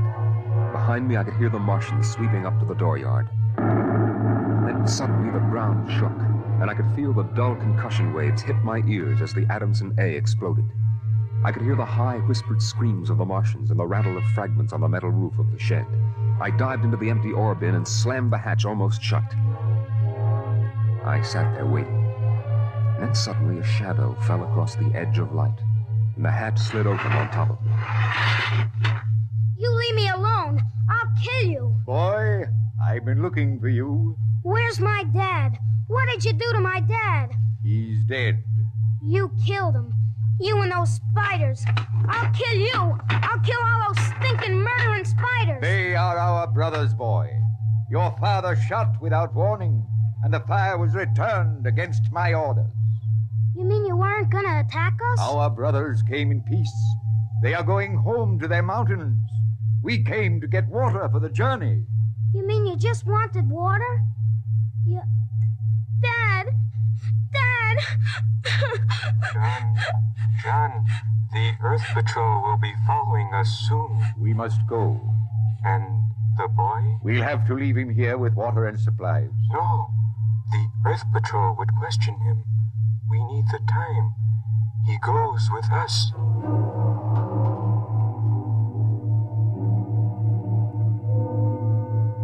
They tore the Adamson air still from the tower and mounted it on poles. They piled our supplies in the yard and loaded them on their backs. And then they started. I marched with the old man at the head, and the column stretched out behind us on the desert. I turned to look back at our house, but the sun was behind it, blinding red. The old man pulled me around as he marched, his eyes fixed on the horizon, where far to the north rose the cool mountains that were the ancient home of the Highlanders. 14 of the Martians died the first day. They dropped to the side of the column when they could go no farther, and died. But the march went on. On the 5th day, we swung wide to avoid a mining settlement, but not wide enough. The miners were in ambush behind a pile of rocks.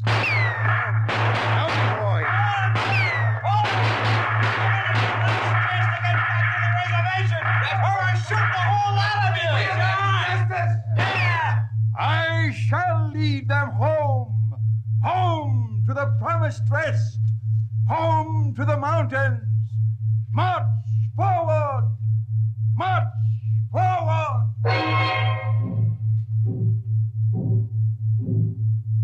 And the march went on. We wound across the desert in wild zigzags, following the paths the old man had traveled through the years.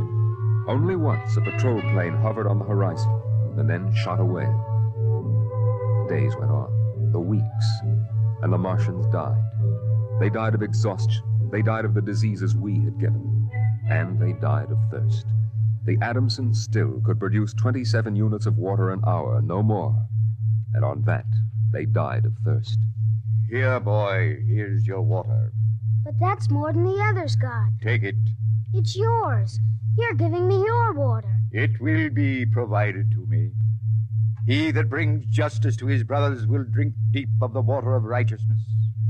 He that... Drink your water, boy. Across the desert, from the Kalmak Canal to Fever Dip, past the towering mesas of the Higgins Badlands, across the dry sea bottoms they marched.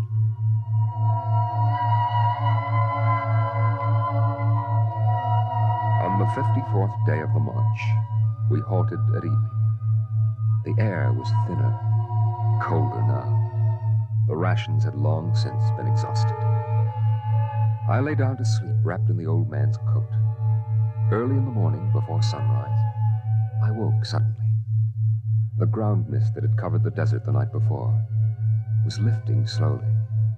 I saw the old man standing by the burned-out fire, the vapor swirling around his legs in the cold light of the false dawn, edging his wild beard.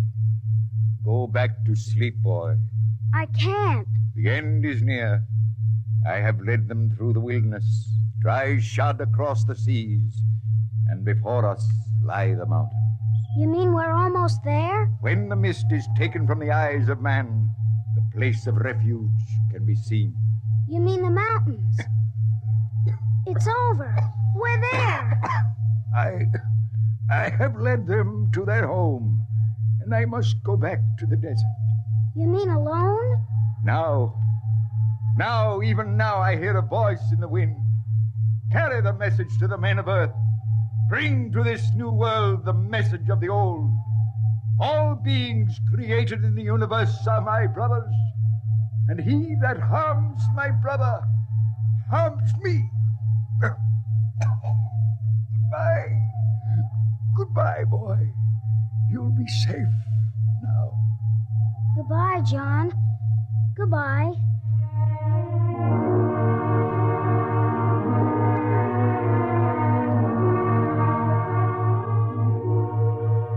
The Martians found him 500 yards from the camp, dead. Now the mist rose, and before us towered the highlands, the tall green mountains and the cool sky. The march was over. Of the 7,000 Martians who started, 900 were alive. They gathered now on the rise of ground and faced the hills. Their thin bodies wavered as they stood, and some dropped to the ground as they stood there. But there was a light of hope in their large, staring eyes. Most of them had died, but they had died on the way home. And now the march was over.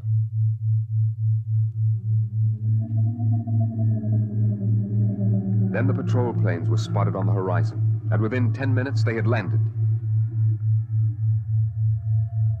The Martians stood silently as the squads piled out and set up the 50 caliber machine guns and the petroleum gel flamethrower. All right, you spiders.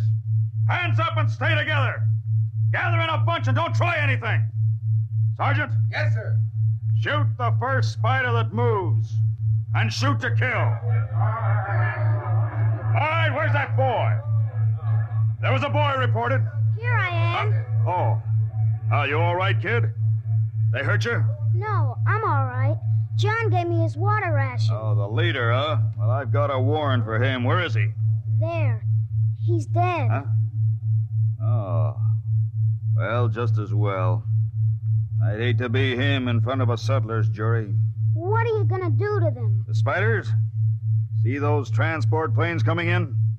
We're going to ship them all back to the reservation where they belong. You can't. You can't do that. What are you talking about, kid? You can't take them back. They're home. John said they were home. You can't take them back.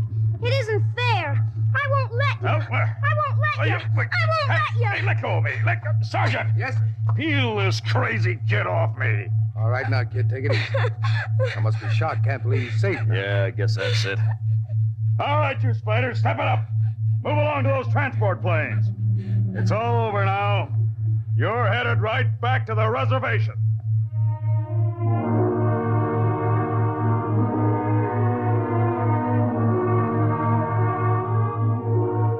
They separated them in groups of 50 and loaded them on the planes. 900 out of 7,000.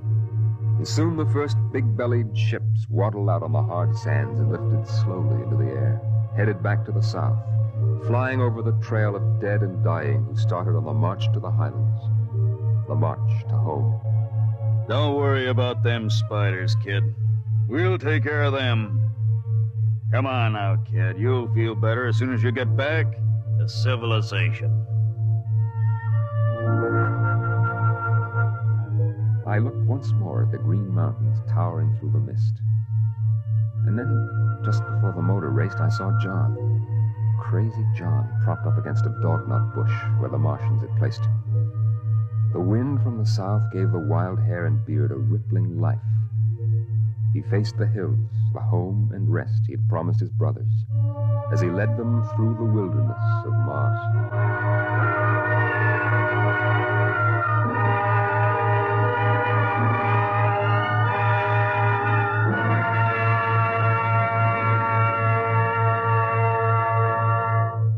You have just heard X-1, presented by the National Broadcasting Company in cooperation with Street and Smith, publishers of astounding science fiction. X-1 was an NBC Radio Network production.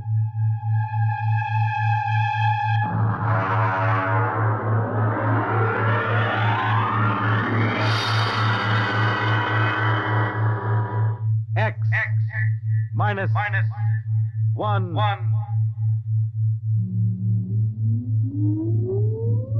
Countdown for blast off. X-5, 4, 3, 2, X-1, fire.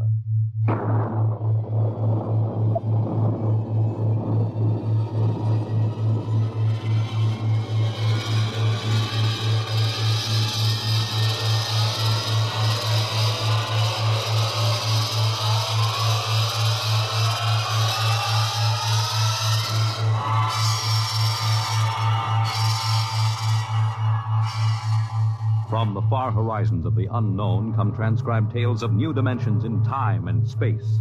These are stories of the future, adventures in which you'll live in 1,000,000 could-be years on 1,000 maybe worlds. The National Broadcasting Company, in cooperation with Street and Smith, publishers of astounding science fiction, presents X minus 1.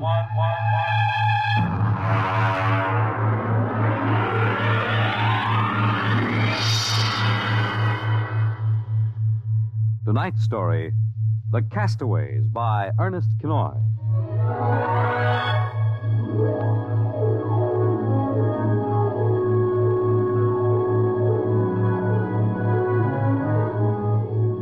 In the South Pacific, night comes on rapidly. The sun dips below the flat horizon, the sea is crimson for a moment, and then night falls.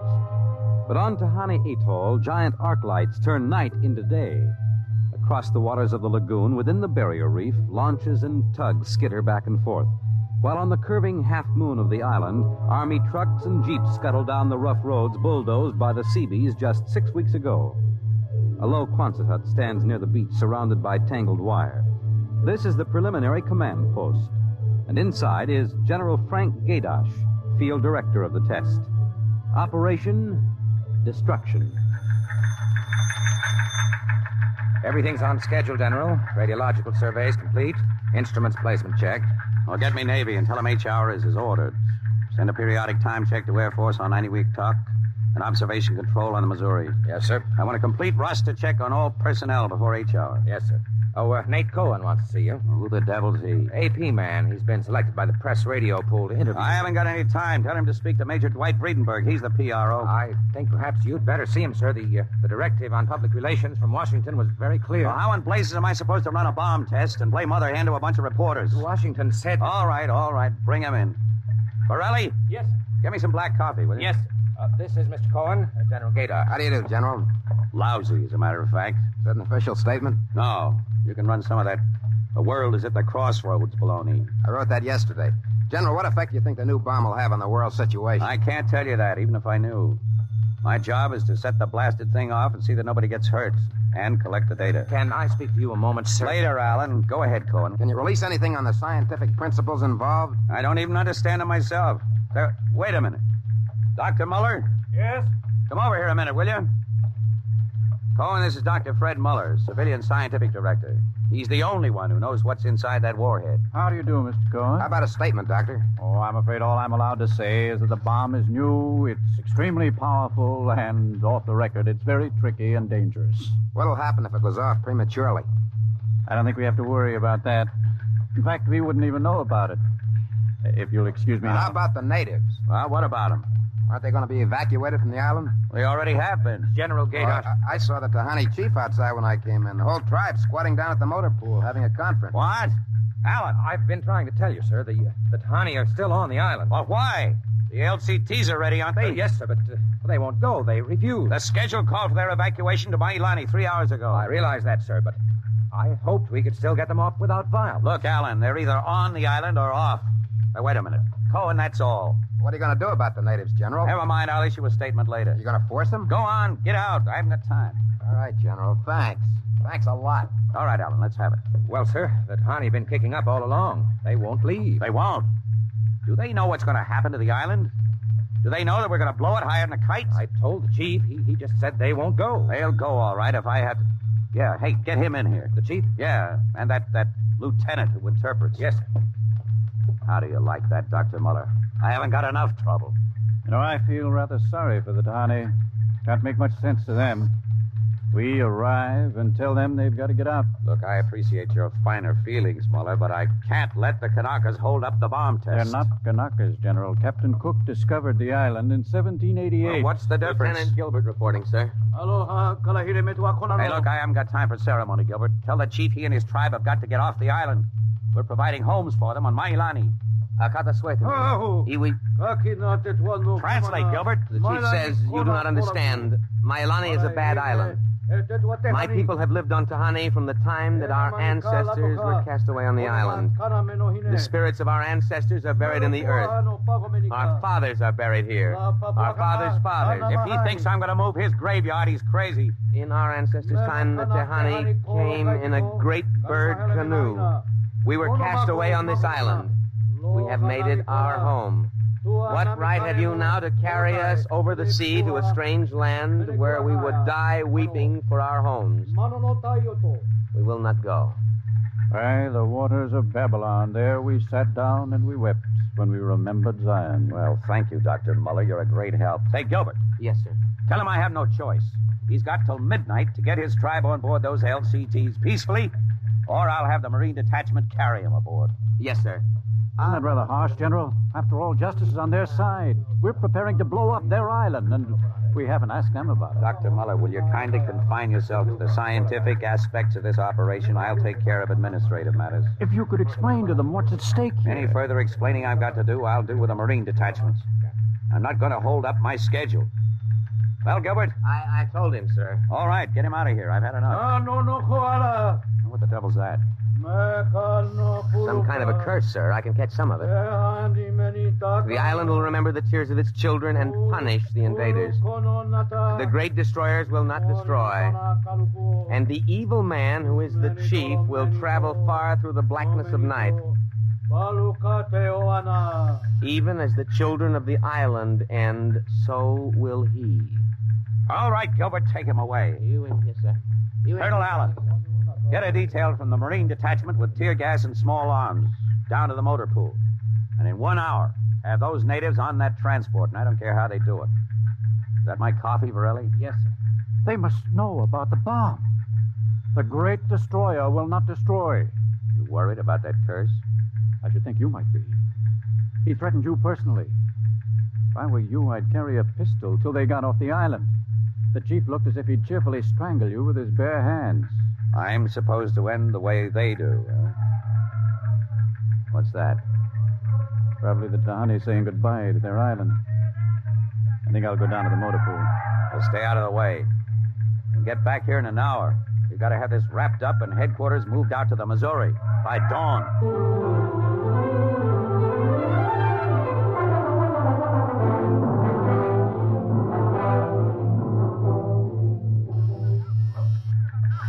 Instrument room checking in, sir. That's the last. Have the Missouri take over control and send for my jeep. Yes, sir. Are the LCTs standing by for those natives? Yes, sir. They're on the beach. The bomb unit is assembled in place, General. 2330, right on the nose. Robin, start evacuation procedure. The Tahani have stopped. Allen's probably moving them out to the beach. Check in with Navy and Air Force, Pirelli. Yes, sir. What's that? Coming to the beach. The Tahani making trouble. Come on. General. Hey, you, Gilbert, what is it?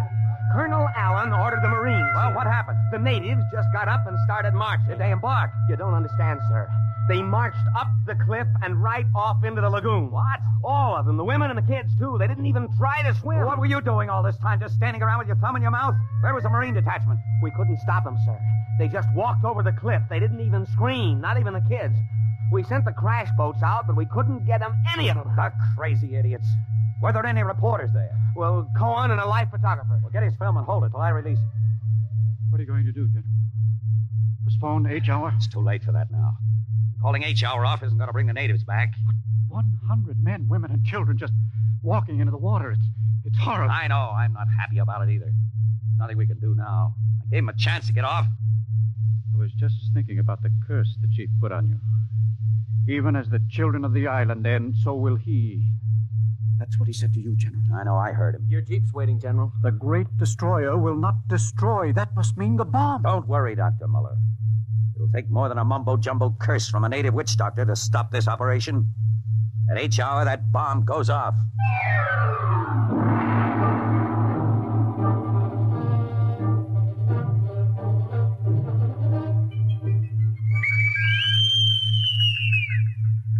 It is now H hour minus 1 minute 30 seconds. H minus 1:30. Video screen's hooked in, sir. All right, check control stations.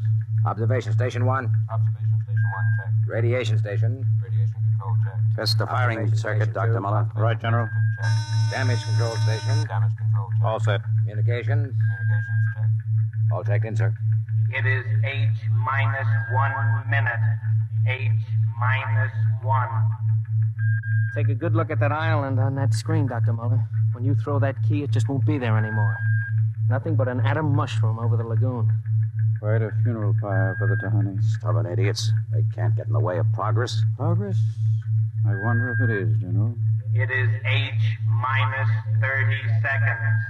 H hour minus 29, 28, 27, 26. The Great Destroyer. That's what he called the bomb. Hold it, Muller. Allen, report. All checked in, sir. Cameras running. Sound fire warning.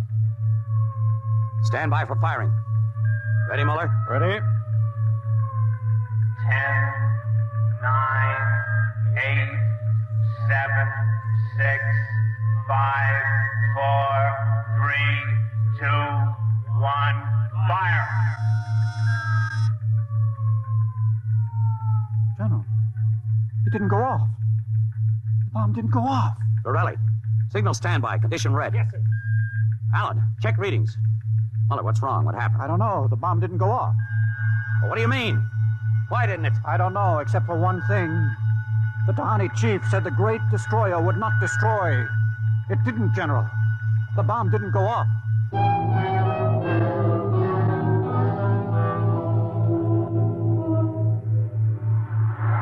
How about it, General? What happened? Have you got a statement? Nothing you can use, Cohen. Not till we find out what went wrong. Hey, who let you come aboard this ship? I walked on. You don't know why the bomb failed? It didn't fail. It just didn't go off.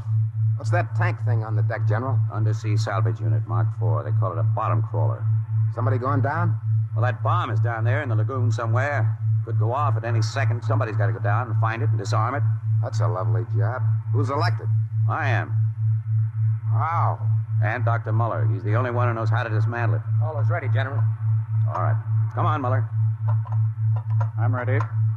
Allen, as soon as we hit shallow water, get those gates open. We'll pull the crawler out. And then you get away in a hurry. If that bomb goes while we're working on it, I don't want any casualties. Yes. Inside, Muller. All right. I'm in. Now, remember, get this LST out of the lagoon in a hurry. You got that, Allen? You take your orders from Admiral Yancey. Yes, sir. Good luck. Closing the hatch. The radar and Geiger counter warmed up, Muller. I was just thinking of something, General. That curse, part of it came true. The bomb didn't go off. Well? The second part of that curse was that you would end where they ended. That was at the bottom of the lagoon. What are you trying to do, Muller? Nothing. I was just thinking this crawler is going to take us right down there where the Tahani died. I'm not worried about a handful of dead natives, Muller. I'm worried about that bomb. Okay, they're opening the gate. Let's go.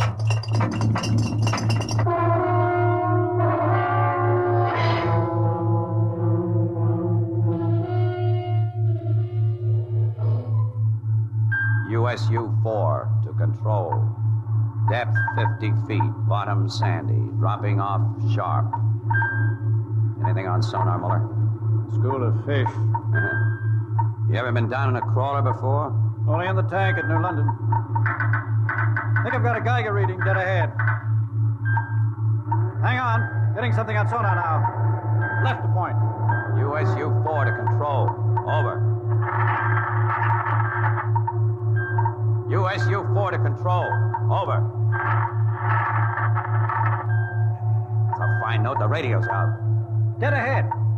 Looks too large to be the bomb. Can't see much on the forward vision plate. Hey, wait a minute. That's part of the reef ahead. That's where the Geiger reading indicated. The bomb must have settled in a hole in the reef. We'll have to go after it in diving suits. The suits are in the locker. Let's get this over with. The less time I spend down here waiting for that bomb to blow, the better I like it.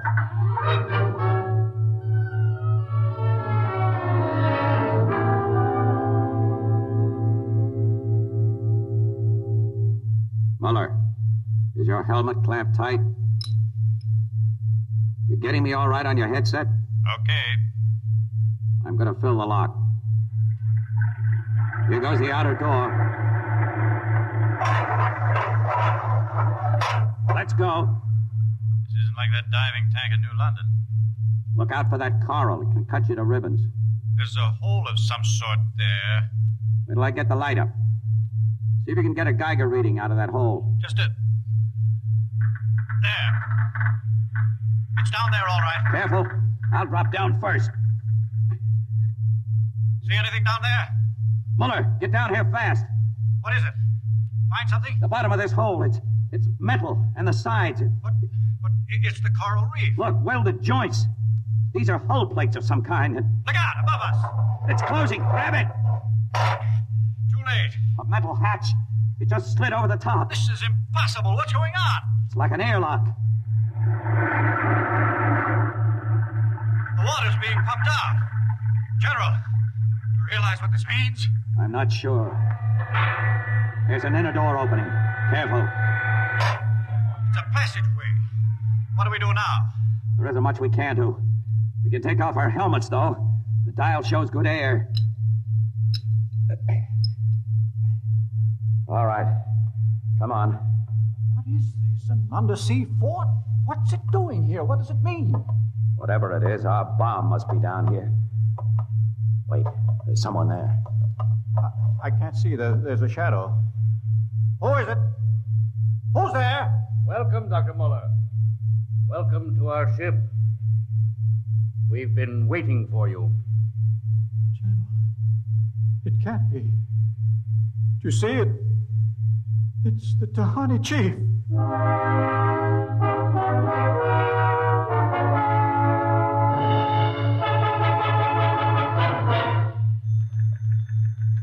How long has the bottom crawler been down, Perigi? 4 hours, sir. 2 since we lost contact. Now, keep trying. Yes, sir. I've given him enough time. I'm going to send another crawler down. What do you figure happened to him, Colonel? Well, there are a lot of things. Hey, how did you get in here? I walked in. When are you going to release this, Colonel? It's the biggest story since the election. Bomber dead and Dr. Muller and General Gaydash dead. They're not dead. At least we don't know they are. As long as that bomb doesn't go off, there's still a chance. What happened? Bomb. Perigi, condition red. Gilbert, radiation control into action. Get the hot squad into Tahani Lagoon as soon as it's cleared. And get me a PT boat with radiation screen. What is it, Colonel? What happened? The bomb must have blown. How about Muller and the General? If they were down there in that lagoon, you guess. Now get out of my way. I'm busy.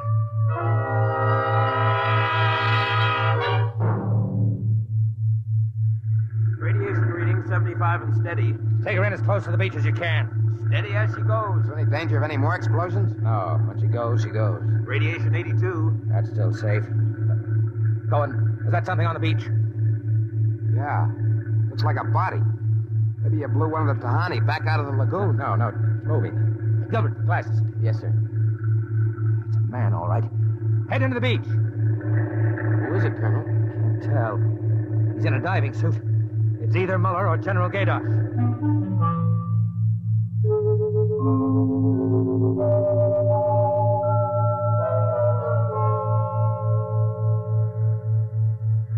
Get his helmet off. Easy now. Twist to the right. There. It's Muller. Gilbert, help me get him out of this diving suit. We've got to get him to the medics.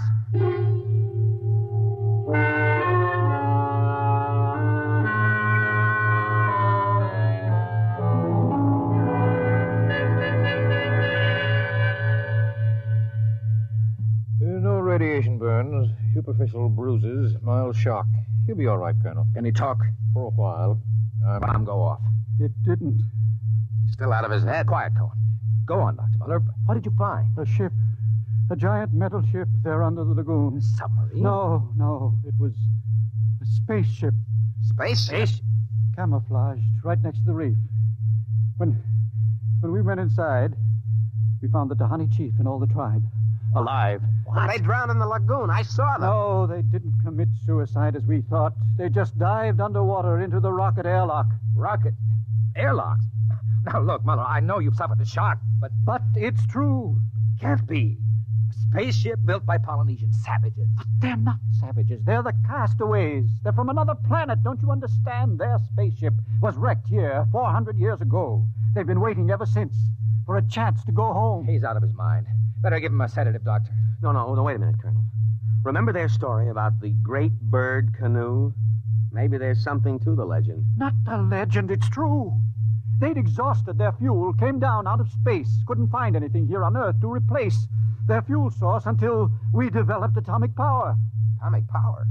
You mean they stole our bomb? That's right. Fished it out of the lagoon, hauled it aboard. Yes, but how could they convert it to atomic drive? They made me dismantle it for them at the point of a gun. Then just before they blasted off, they let me go. But what about the general? Remember the Tahani curse? I see. You mean they killed him? You don't understand. I said I dismantled that bomb at the point of a gun. It was General Gaidash who was holding the gun. What? He was one of them, one of their spies sent out to bring back the rocket fuel they needed. And the Tahani curse wasn't a curse at all. It said that when they left the island, so would he. You mean he's with them now? Yes. And after 400 years, the castaways are going home.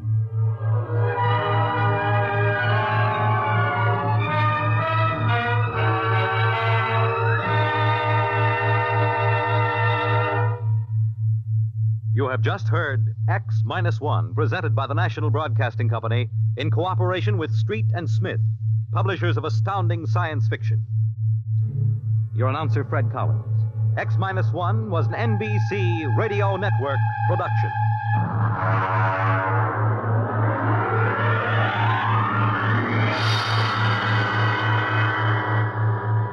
X-1.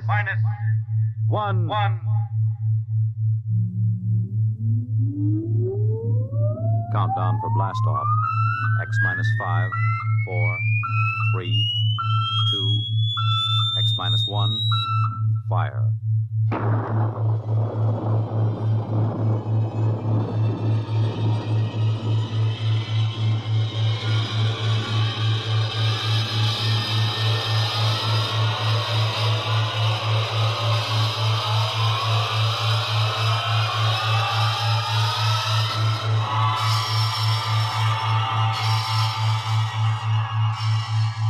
From the far horizons of the unknown come transcribed tales of new dimensions in time and space. These are stories of the future, adventures in which you'll live in a million could-be years on 1,000 maybe worlds. The National Broadcasting Company, in cooperation with Street and Smith, publishers of astounding science fiction, presents X minus 1.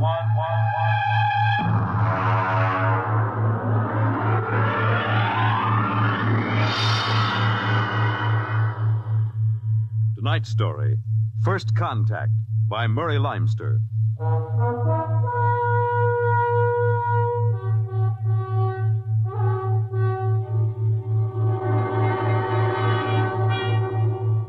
They had been in space 6 months now, moving with the incredibly faster-than-light speed of the overdrive. In 6 months, they had gone from Earth outward and outward to the crab-like nebula with the twin stars. A routine flight of exploration and scientific research. Solid object about 90,000 miles away, sir. Located, Dort. Exactly. Identify it. A small object, sir. Captain, I've never seen anything like this before. Whatever it is out there is coming toward us at an incredible speed and retreating to zero just as rapidly. What's the mass of the object, Dort? Well, it varies with the distance from us, sir. Step up the scanners. Nothing, sir. Absolutely nothing shows out there. And yet there must be something. Those alarms are foolproof. Action stations, man all weapons. Condition of extreme alert in all departments immediately. Captain, what is it? Dort, I ran into the same thing once before on the Earth-Mars run. We were being located by another ship, and their locator beam was the same frequency as ours. Every time it hit, it registered as something solid and monstrous. But, Captain, we're the only Earth ship in 18 light years around. How? I didn't say it was another Earth ship out there, Dort. Another race? That's right. There's a spaceship out there, all right. But it's not manned by human beings.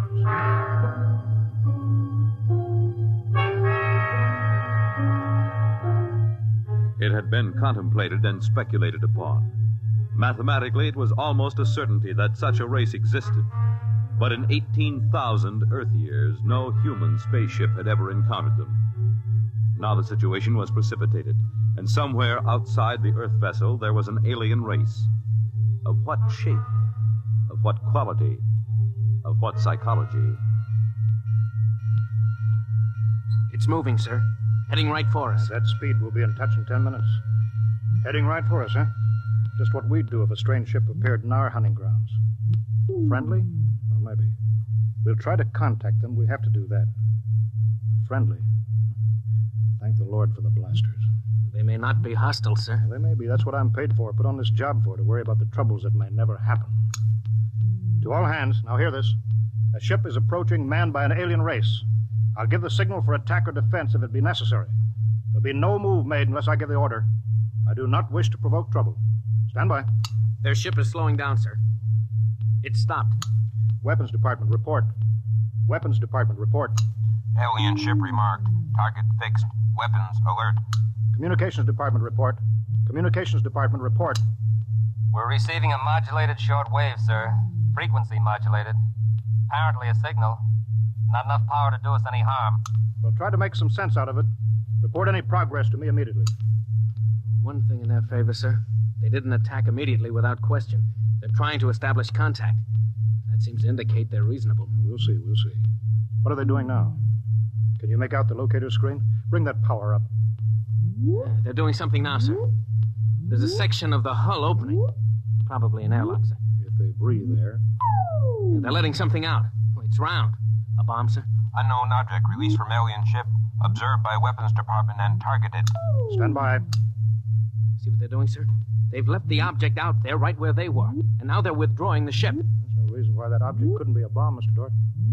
Intended to let us think precisely as you're thinking right now. I just have a hunch, sir. I think they're friendly. I think whatever it is out there is a means of communication. You're probably right, but I won't gamble the ship on a probability. Sir, I'd like to volunteer to go out there and look that thing over. You understand whoever does examine it is expendable. Yes, sir. Requisition a lifeboat. If it's all right with you, sir, I'd prefer just a suit with the drive in it. It's smaller and the arms and legs won't make me look like a bomb. And I'll carry a scanner, sir. You may leave when you're ready.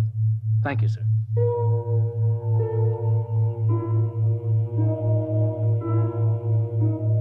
I'm all ready. Clear the lock and let me out.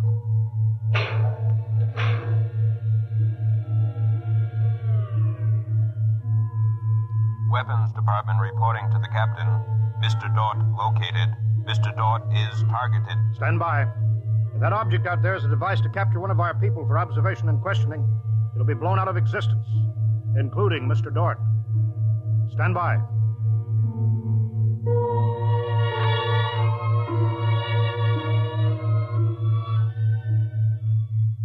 Mr. Dort. Mr. Dort. Report. Object, as you can see on the scanner, sir, is covered with many small horns, like the detonating horns of the obsolete mines formerly used in naval warfare. Is that their purpose, do you assume, Mr. Dort? I'm going to find out, sir. I'm going to grab one. Mr. Dort. I'm here, sir. I don't think this is a mine. Circle it so we can see it completely through your scanner. Deadlock, sir. Nothing to report that the scanner hasn't shown you. Oh, wait a minute, sir. A section of the outer hull seems to be opening. Do you see it? Very good, Dort. Hold that. I'm sure it's a communications device, sir. It looks like it. Fix your scanner so it'll focus on that communications device. Return to the ship.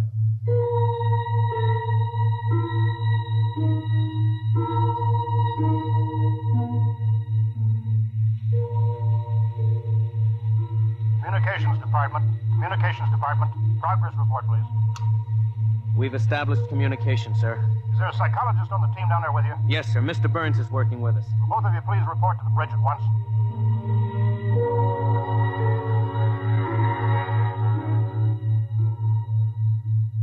Now, you look tired, Dort. We've established fairly satisfactory communication, sir. They seem to have highly developed thought patterns. We got a satisfactory translation from the machine on the fourth attempt. We can say almost anything we want to say to each other now. Of course, how much of what they tell us is the truth, we have no way of knowing. Mr. Burns, you're the psychologist. What do you think? Well, I don't know, sir. They seem to be completely direct. They haven't let slip even a hint of the tenseness we know exists. They act as if they were setting up a means of communication for friendly conversation, but, well, there's an overtone that... Yeah. Well, Mr. Burns, I have a decision to make. On the one hand, opening contact with the friendly people of a vastly different culture could only be beneficial to us of Earth. On the other hand, if they're hostile, I ought to blast them out of existence without any other preliminaries. Oh, but, sir, you can't... I'm not talking to you, Dort. It's not warranted yet, sir. Yes. Now, hear this, all departments. Hear this, all departments. This ship is on an extended alert. Provisions will be made so that personnel can have maximum rest and nourishment.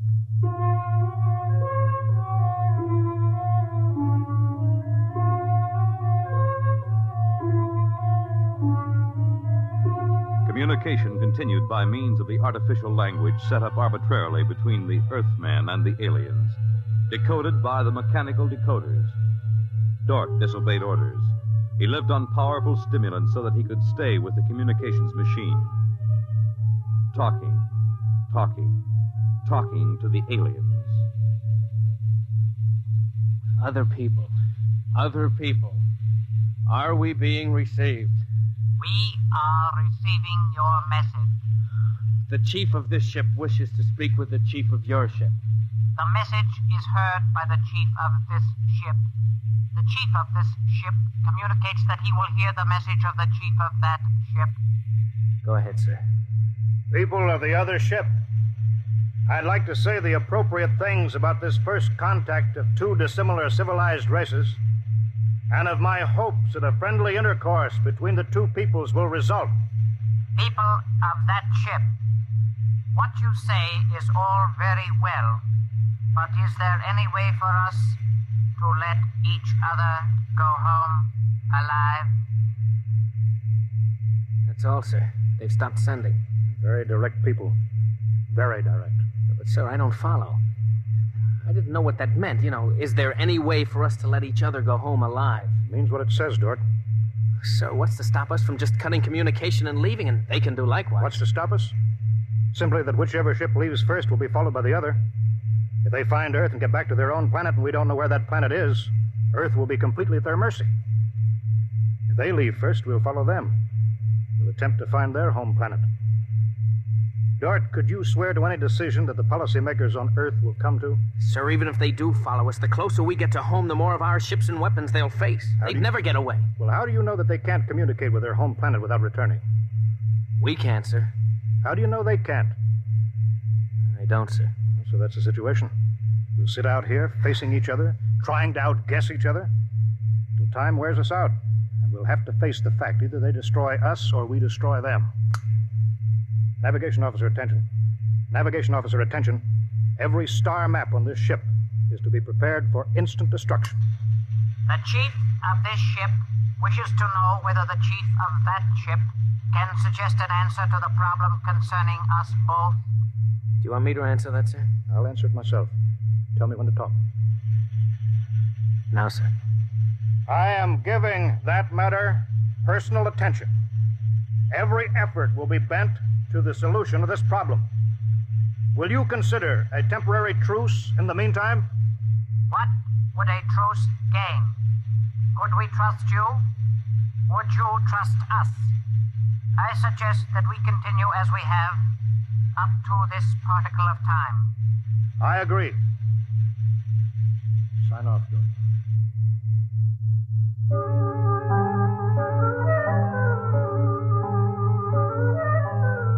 Weeks went by, and during the weeks, the exchange of information continued without let-up. What particle of time are the people on that ship at? The resting time. All rest except myself and others on alert duty. Same on this ship. You people of that ship are very similar in many ways. Do you have a family? I have a mate. I have a mate and 3 offspring. It is too bad for them, as well as us, to have to kill each other. This ship can't see any way out of it. Can that ship? If we could believe each ship, yes. Our chief would like it. But we can't believe you, and you are afraid that we do not tell the truth, although we do. This ship would trail you home if this ship were able to. That ship would do the same. But this ship feels sorry about it. I believe you're a friend. I share your belief and like you. But there is a possibility that you were put to make a trap for me. I will stop now and think it over.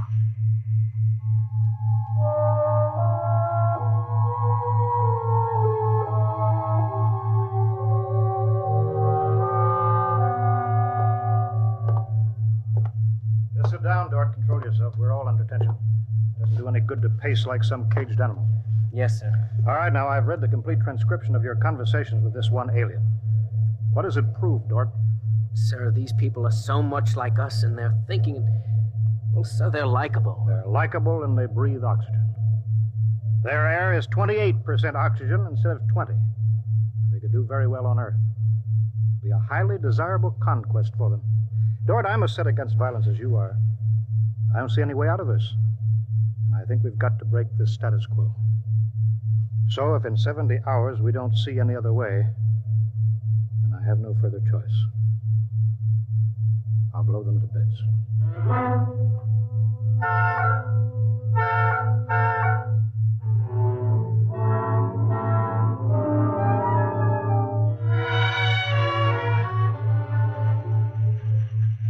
Will that ship receive communications? Will that ship receive communications? This ship is listening. It seems to me better to communicate than to sit by the machine silently. I would have called you, but you signed off before. The problem goes around and around. I find no answer. Perhaps we could turn our thoughts to other things. The psychologist of this ship tells us that you people on that ship have a threshold of tolerance to tension. He tells us that you will be forced to take one action or another in a period of less than 100 time particles.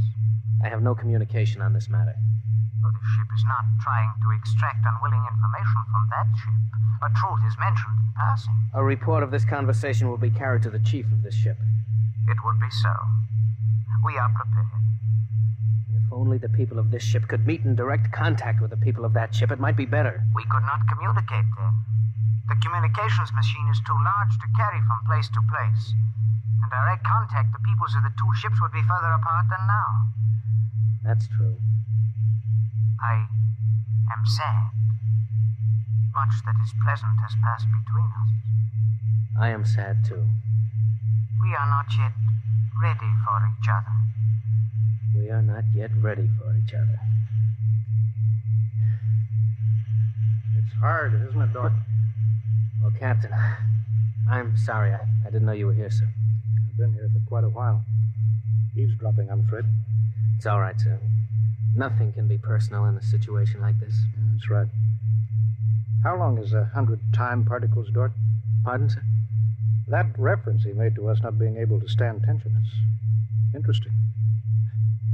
Their psychologists seem to make more out of us than we do out of them, don't they? Yes, sir. They hit the nail right on the head. Yes, they did. I think, Dort, we'll just have to push our timetable up a bit. No further communication with the aliens under any circumstances. That's clear, isn't it? Yes, sir. Sir, if they know so much about our psychology, isn't it possible that remark was intended to make us act more quickly? Probable, Dort. Probable. But why would they do that, sir? Why? You tell me why, Dort. All of a sudden, I have an idea, sir. It's crazy. It doesn't matter how crazy. I'll listen to it. Sir, I think these people are playing some kind of a joke on us. Joke? A joke, Dort? Yes, sir. Over and over again, I've noticed what I think is a sense of humor. A highly developed sense of humor. Do you recall when we went to all the trouble to set up a fictitious star map and then they just sent us back a mirror image of the same one? I think somehow they're playing a joke on us. Maybe you're right. In which case, you've seen practical jokers, Dort. Their jokes aren't always funny. Sometimes they hurt people.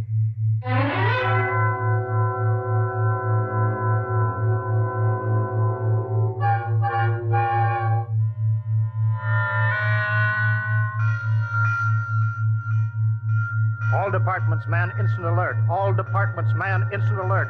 Report instantly. Report instantly. Weapons Department alerted. Target, the enemy ship. On target, sir. Stand by.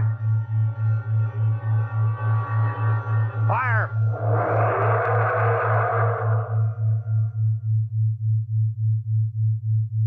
They're gone, sir. Not a trace of them left. Not a tiny trace. Now we can go home.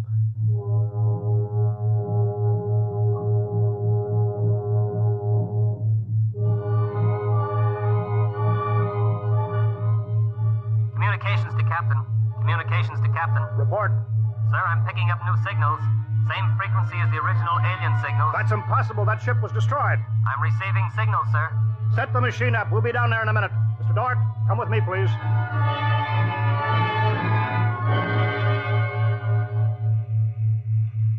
It's good to be on the way home. Yes, it is good. Do you suppose we'll ever figure out what happened to the other ship? Never. A blinding flash and they were gone. I suppose they couldn't figure a way out of the situation. An unstable people. They had no sense of humor to cope with the situation. They exploded themselves out of existence. It seems reasonable. They must have had powerful weapons to destroy themselves so completely. Yes, what a shame. In a way, I grew to like them. This isn't meant for us, sir. I don't know what's happening, but I think we're overhearing a private conversation. I understand, Dort. Be quiet, will you? Many things might have come out of a relationship with that people. They were describing a disease they call cancer. I think it is similar to the Fogren syndrome. We might have helped them. They might have helped us too. Well, too bad. We'll never find them again, I think. The odds of such a chance meeting in the vast space of the whole universe. There are no figures for such odds, are there? Turn it up, Dort. Turn it up louder. That's all there is, sir. Signal stopped there. Sir, I don't know how, but somehow when we fired at them, we didn't destroy them, but we did set up a condition whereby they've become invisible to us, and we've become invisible to them. Captain to Engineering Department. Halt forward motion. Captain, why are we stopping? Listen, Dort, you say they're in. They are, but they're not destroyed because we just heard them. They're out there somewhere. Invisible. Well, you heard them, so they're heading for home. We're invisible to them, too, sir. How do you know, Dort? How do you know this whole thing isn't a setup? Well, suppose that's true, Captain. You heard their conversation. They weren't talking like any monstrous people. They seemed decent and warm, just as decent and warm as we are. How do you know this conversation wasn't planned, deliberately set up for us to hear? How do you know that, Dort? Yes, sir, you're right. They may be out there and they may not. They may be telling the truth or they may be trying to trick us. They may be friends or they may be the most deadly enemies. You said they had a sense of humor, Dort. What a joke to play.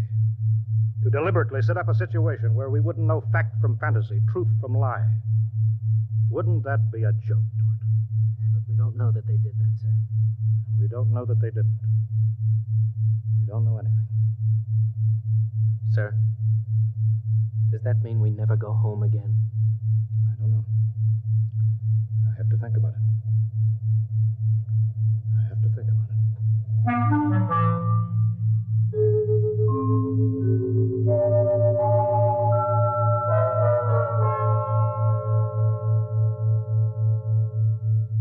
You have just heard X-1, presented by the National Broadcasting Company in cooperation with Street and Smith, publishers of astounding science fiction.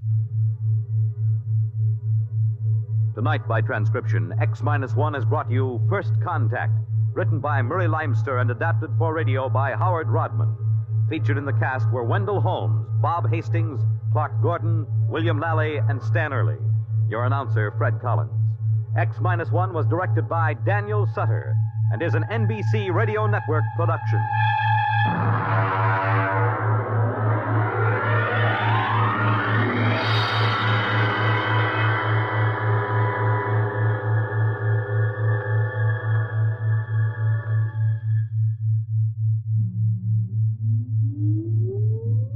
Countdown for blast off.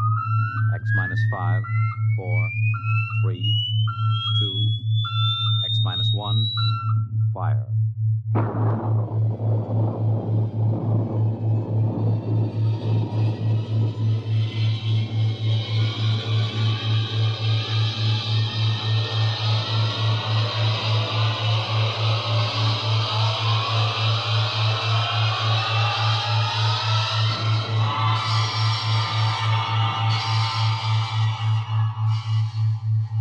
far horizons of the unknown come transcribed tales of new dimensions in time and space. These are stories of the future, adventures in which you'll live in 1,000,000, could be years, on 1,000, maybe worlds. The National Broadcasting Company, in cooperation with Street and Smith, publishers of astounding science fiction, presents X minus 1.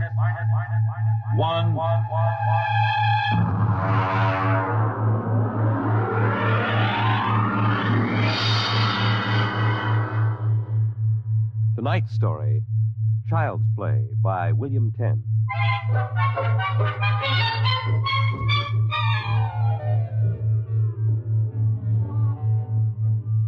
My name, Sam Weber. My job, an attorney, and a pretty successful one, if I do say so myself. Maybe you won't believe it, my best friends find it hard to believe, but I used to be a completely different guy. Frightened, sickly, nearsighted, a real Mortimer Meek. No kidding. But that was 10 years ago. The big change in me began to take place on a cold December morning in 1955.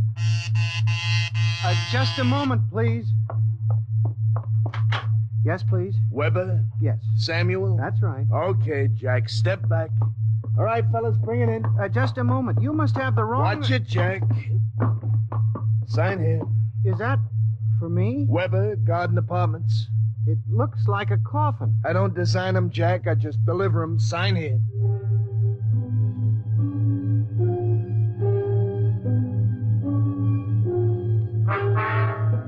After much straining, I wasn't in very good physical shape those days. I managed to push the box under my single light bulb. There was a card in a small envelope. Let's see. To Sam from your classmates at the Interdimensional and Cosmic Institute. Merry Christmas. 2155. Holy jumping catfish. Hey, mister! Hey, mister! There must be some mistake. Hey! Holy jumping catfish.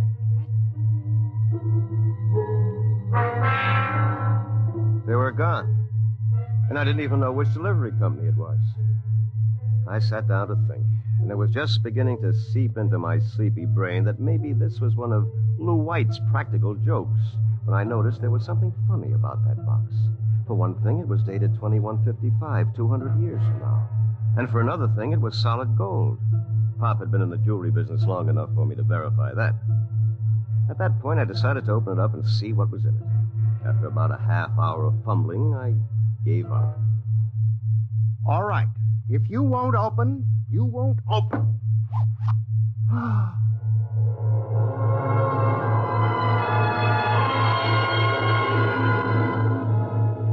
No sooner had I said the word open than it came apart like the skin off a banana. There inside was something resembling a high-powered kid's chemical set. Vials, jars, tubes, wires. You never saw so much scientific-looking junk in your life. And on top of it all was a book of instructions printed in mad green streaks. I opened the cover and read page 1.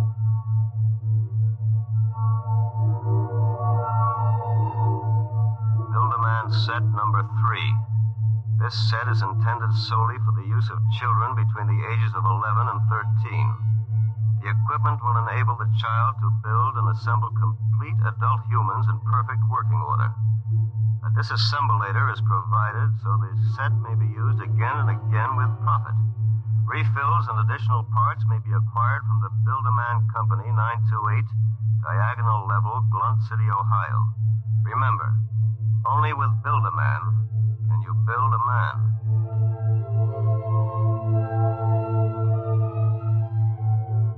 When I arrived at work that morning, an hour late, my brain was still reeling with the stuff I'd read in the instruction book. By the time I'd reached the office, I decided it had been a bad dream and it would be over by nightfall. Somerset and Ojak, attorneys at law. Just a moment. I'll connect you with Mr. Ojak.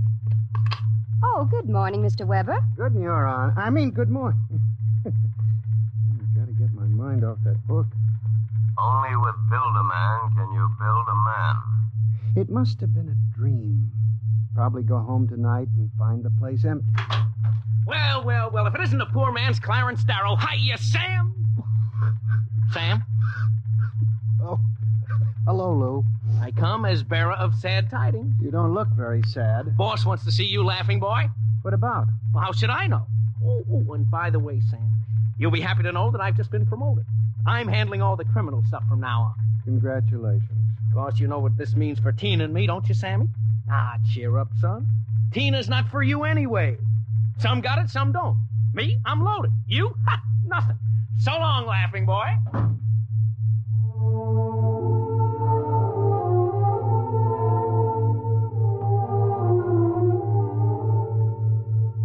That was my good friend Lou White.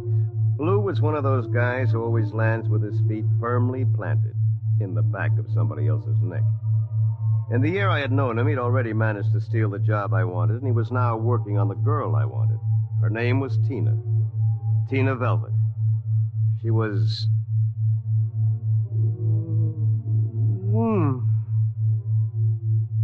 Good morning, Sam. Oh, good morning, Tina. My, you look Yes? good enough to take to lunch. Oh, I'm sorry, Sam, but I promised Lou. Sure. I hope you're not too disappointed. Me? Oh, no. Some got it, some don't. I don't. Theoretically, Tina was employed by Somerset and Ojak as combination secretary and switchboard operator for Lou and me. I guess she wasn't what you'd call really smart, but she always managed to look like a pin-up girl caught with her clothes on, if you know what I mean. Well, that was Tina. I tried to steady my blood pressure as I walked into the boss's office. You sent for me, Mr. Ojak? Oh, yes. Sit down, Weber. Sit down. Thank you, Mr. Ojak. My boy, in this business, you've got to be aggressive. You've got to go out and create new clients. I don't mean ambulance chasing or anything like that, but you've got to show some zip. Yes, sir.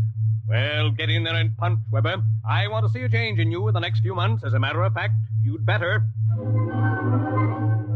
I went back to my office resolved to show some zip.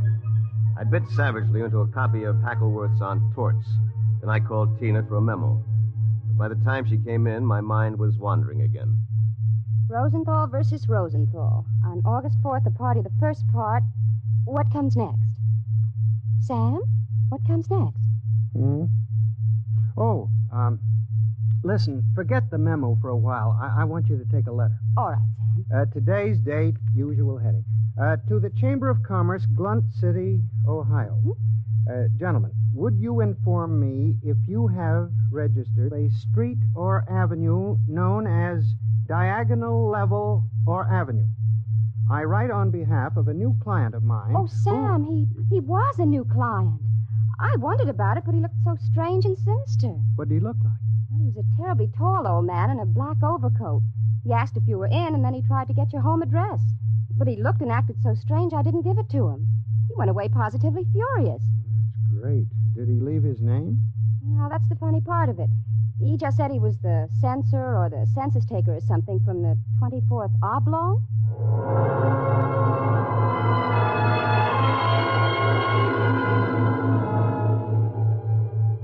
I left the office early and went home. Sure enough, there it was, my Bill-the-Man set gleaming a little obscenely in the corner. I walked over to it, gave it a kick, and hollered, "Open sesame!" 3 minutes later, I was flopped down in bed reading Chapter 1, Making Simple Living Things. An hour later, I was fooling around with such complicated items as the Junior Bicalibrator, which measured everything from blood pressure to hemoglobin content, and the Jiffy Vitalizer, which was actually supposed to put life in your creation, providing you had followed instructions carefully. At 8 o'clock, I went out to supper with the idea of getting a little drunk. I did. At 9:45, I came back and made my first simple living thing. Here, boy. Here, boy. Maybe you aren't a boy. Let's see. According to the book, you are a rubicular oyster hog. Not much to look at, but I made you. Me, Sam Weber, attorney at law. I have created life. Hey, come back here. Come back. Here, boy. Here, boy. Here, boy. Hey.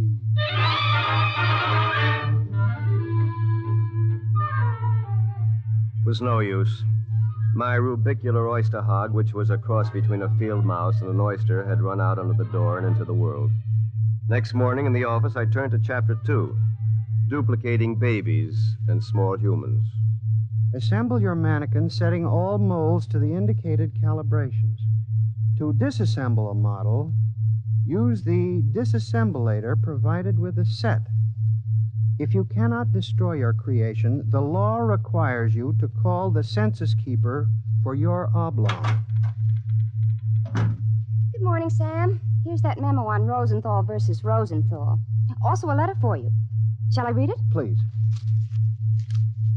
Dear Mr. Weber, there is no firm at Blunt City bearing the name of Build-A-Man, nor do we have any thoroughfare called Diagonal. Sincerely yours, Thomas Plantagenet, Mayor. Well, that's that. Oh, by the way, your client was here again this morning, the ghoulish one. What'd you tell him? I said you'd be in later. Thanks. Will that be all, Sam? Yes. No. Are you doing anything New Year's Eve? Sam, I'm disappointed in you. What did I do? You haven't even noticed. Noticed what? The ring, silly. Third finger, left hand. What? Who? Lou gave it to me. Well, Lou has plenty of zip. I'm sure you'll be very happy zipping around with each other. Oh, Sam. What's the matter? I don't know. I'm so confused. Hey, listen, what's going on in here? Tina just told me the good news about your engagement. She's crying with happiness. Is that right, honey? Well, no hard feelings, Sam. It's just that the best man got the girl. You understand how it is. Oh, by the way, we're having a little celebration at Segali's tonight. Drop around and we'll live it up a little, huh?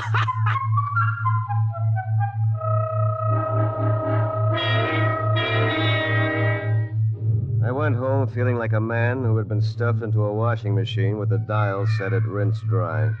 I was a failure. My job was a bust. My girl was going to marry a football player. I'd been playing God with a chemistry set from some crazy futuristic world. And the bill collectors were hot on my heels. Why not? Think of it. A Sam Weber without all the psychological problems you've got. A dynamic, uninhibited Sam who could win a girl like Tina by sheer magnetism. Then when it was all over, we just take the old disassemblator and presto. And I can do it, too.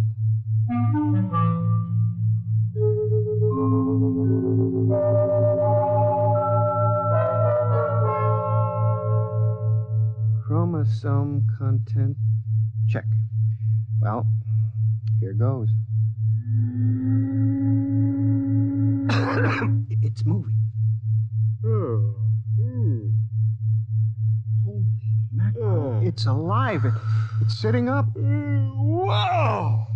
Hey, I feel great. Take it easy. Do you know who you are? Don't give me that take it easy routine. Of course I know who I am. I have all the thoughts you ever had up until the point I was vitalized. My brain is an exact duplicate of yours, except that I'm not all blocked up psychologically. Oh, by the way, since we both have the same name, it'll simplify things if I call you Weber. I'll be Sam. Look here, I'll make the decisions. How would you like a good punch in the nose? Is that any way to talk to your own parent? I did create you, you know. And don't think I don't appreciate it, Weber, old man. But let's get one thing straight. I live my life and you live yours. Got that? Who pays the rent? You do. For a while, anyway. I haven't decided whether or not I want to stay in the law business. The law business? It'd be a shame to waste all that good training, though. We went to Harvard, didn't we? On the other hand, I want to spread out a little. Tina's the kind of girl to whom money is very important. Tina? What'd you expect? We're not quite the same, you and I. I've got zip. Don't use that word. Sorry. Now, how about some dinner? I'm starved. We'll have to go out. I'll need some clothes. Sorry, I only have this one suit. Fine, you can lend it to me. But what about me? I'll bring you a sandwich after I come back from Segali's. Segali's? You haven't forgotten, have you, Weber? We're invited to the celebration, Tina and Lou White. Only it wouldn't look quite right if we both showed up. So I'll tell you all about it. Now, come on, off with the suit. And no nonsense.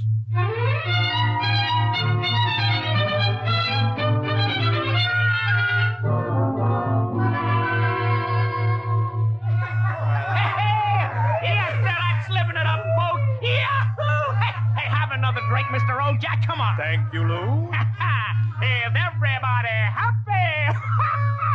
Oh, Tina, honey, you having yourself a little old time? Well. The happy couple. Sam. Good evening, cats. Everybody's lit up like a Christmas tree, huh? Well, Sam, are you in the bag? Never touch the stuff, Lou, my boy. Never touch it. Hey, what's gotten into you, Weber? You seem different somehow. Well, I'll tell you. Ever since I had that talk with Mr. Ojak about myself... Oh, you remember, don't you, Mr. Ojak? Why, yes. You made me realize, Mr. Ojak, that I had a whole reservoir of untapped zip.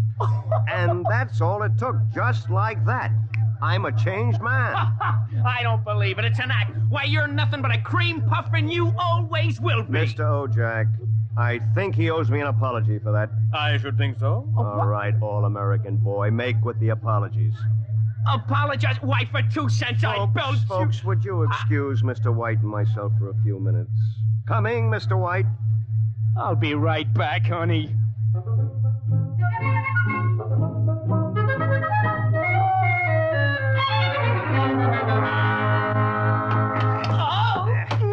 Okay, big boy, you've taken enough punishment. Lou, don't kill him. He did... Oh, dear. He'll be all right in a little while, baby. Did you? Oh, Sam. Tina. We really shouldn't be... kissing like this. Well, it's what you've always wanted, isn't it? Well, isn't it? Oh, Sam.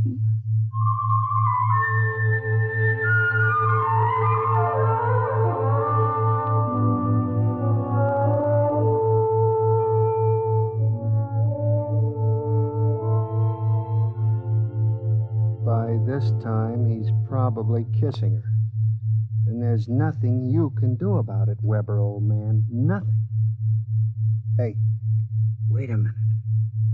Where's that book of instructions? To disassemble a Build-A-Man model, merely focus the ray of the disassemblator device and press lever X. Tina, my Tina, So you're finally home. I'm starved. My boy, you are looking at a man who, in one fell swoop, has got himself a raise, a promotion, and a wife. At least she'll be my wife tomorrow. Who? Tina, of course. Who have we wanted so desperately all these years? I don't believe it. It's true. I had to put on quite a show, but all around it was a real success.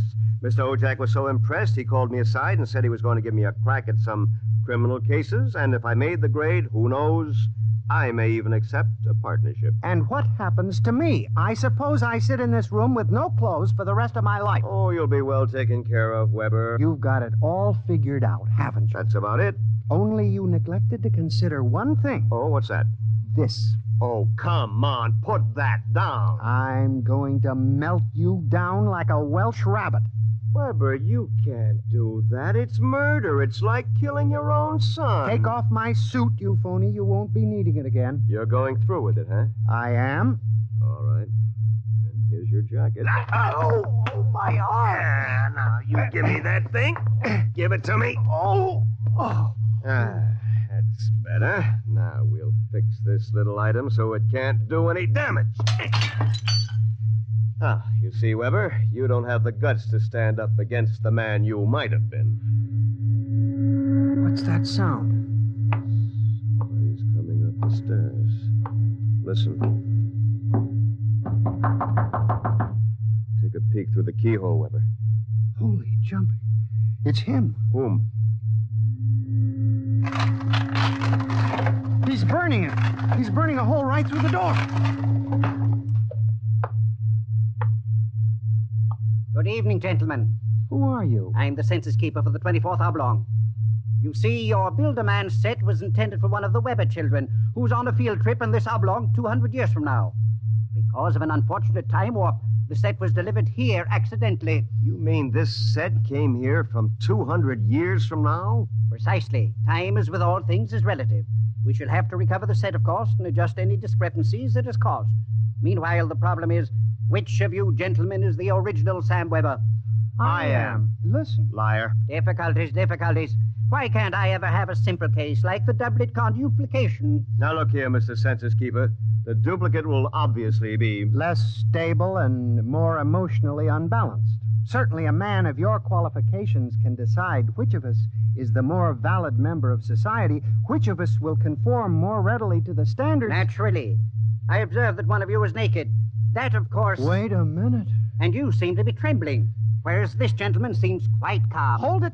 You're making a mistake. I hardly think so. Stay away from me. Do not struggle. Help, please, please, you're... Mr. Weber. Yes? It would be better if you didn't watch. Of course. You understand? It's not the gift of the Builderman set we're afraid of letting you have. It's the principle involved. You people just aren't ready to play God. You understand, of course? Perfectly.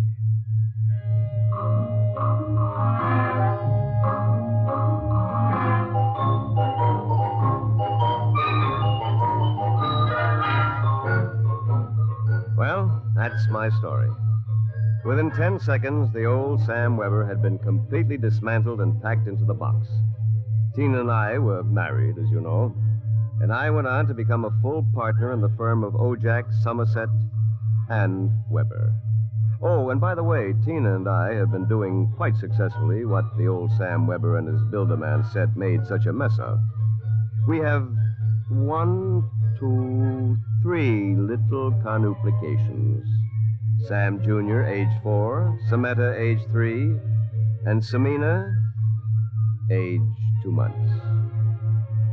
Good night. You have just heard X-1, presented by the National Broadcasting Company in cooperation with Street and Smith, publishers of astounding science fiction. Tonight, by transcription, X-1 has brought you Child's Play by William Tenn, adapted for radio by George Lefferts. Featured in the cast were Bill Zuckert as the truck driver, John Gibson as Sam, Grant Richards as his alter ego, Peggy Lobbin was Tina, Ted Osborne played Mr. Ojak, Bob Hastings played Lou, and Guy Rep was the man from the Census Bureau.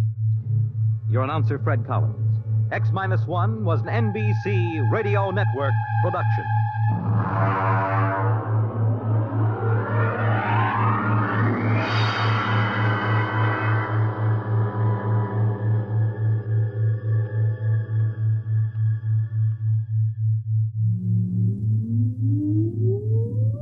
Countdown for blast off.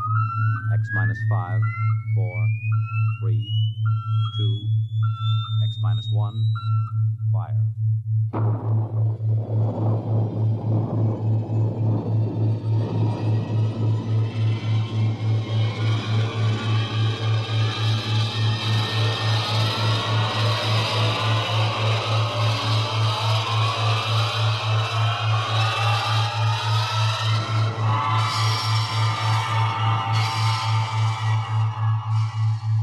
From the far horizons of the unknown come transcribed tales of new dimensions in time and space.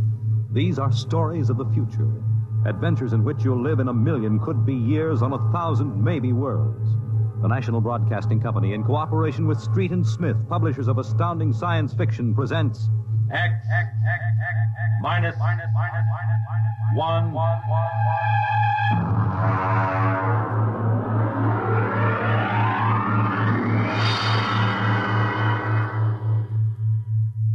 Tonight's story, Requiem by Robert Heinlein.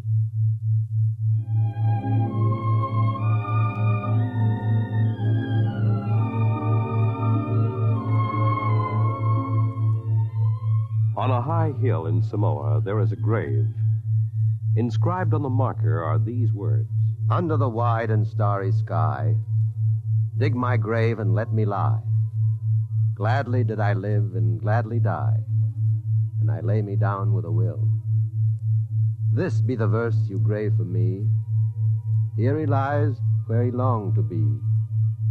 Home is the sailor, home from the sea, and the hunter, home from the hill. These lines appear another place, scrawled on a shipping tag from a compressed air container, and pinned to the ground with a knife. It wasn't much of a fair, as fairs go. The trotting races wouldn't be held till 8 o'clock at night. The flags and bunting drooped in the gray afternoon, and the pitchmen seemed discouraged. A large black limousine stood at the side of the road, 32 cylinders purring quietly. And over the dust and the clatter of the fair, a bullhorn blasted the highest pitch. Hurry, hurry, hurry, this way to the moon rocket, the moon rocket. See it fly, the actual type rocket used by the first man to see it fly. Chills, thrills, the romance of space. You can ride in it for only $25. Hurry, hurry, hurry. Hey, Charlie, have you got that feed tube patched? I welded it. Good for maybe an hour. Oh, what a crowd. They wouldn't risk a nickel to see the sun blow up. Oh, Captain, excuse me, Captain. Yeah? Oh, yes, sir. 50 cents to inspect the rocket. One? Could you take a passenger this trip? You mean you want to go up? $25. That's right. Yes, sir, right away. Charlie, take the pitch. Step this way, sir. Look out for the feed lines. Oh, yes, I see them. Hey, Doc. Passenger for a checkup. Okay, Mac. Well, is this necessary? Regulations. Take off your coat, open your shirt, roll up your right sleeve. All right. How are things, Mac? Slow. We're not drawing as much as the cooch tent. It'll pick up tonight with the trotters. I'm ready, Doctor. All right, give me your arm. All right, breathe in. Breathe. Breathe. Sorry, Mac. No go, Doc? Cardiac condition I couldn't certify. I'm sorry. You mean you won't take me up? He's the doctor. Well, I rather expected it. Sorry. Between you and me, we could have used the 25. Excuse me, Captain. Yeah? Could you and your engineer have dinner with me after your flight? Dinner? At my home. My car's over there. That's your car? The limousine? That's right. You serious, Mac? You want Charlie and me for dinner? Of course. Okay. Don't see why not? Thanks.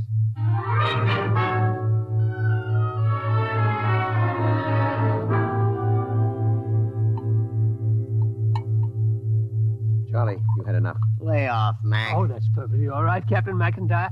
Cigar? Thanks. Light? Well, thanks. Yes, it's hard for me to see why any holder of a master's ticket would quit the Earth-Moon run. Yeah, I didn't like it. Yeah, don't hand us that. It was Rule G washed you out. All right, so I took a few drinks. Tell me, gentlemen, are you satisfied with what you're doing now? Are you kidding? We've been pushing the old junk heap for a year. Half the time, the sheriff has an attachment on the ship for a fuel bill. It stinks. Would it help you to get back to the moon? Well, sure. I could get a short-haul job hopping ore. Kept my nose clean, I might even get back on the run. Would you be open to a business proposition? What is it? You own your own rocket? Barring a couple of liens against it. I want to charter her to take me to the moon. You hear what he said, Mac? He wants us to fly that old heap to the moon. He can't do it. The old boat's worn out. Why don't you charter a regular company ship? Oh, no, I can't do that. The company charter comes up before a congressional committee this year. They have to follow the regulations. You can't pass the physical.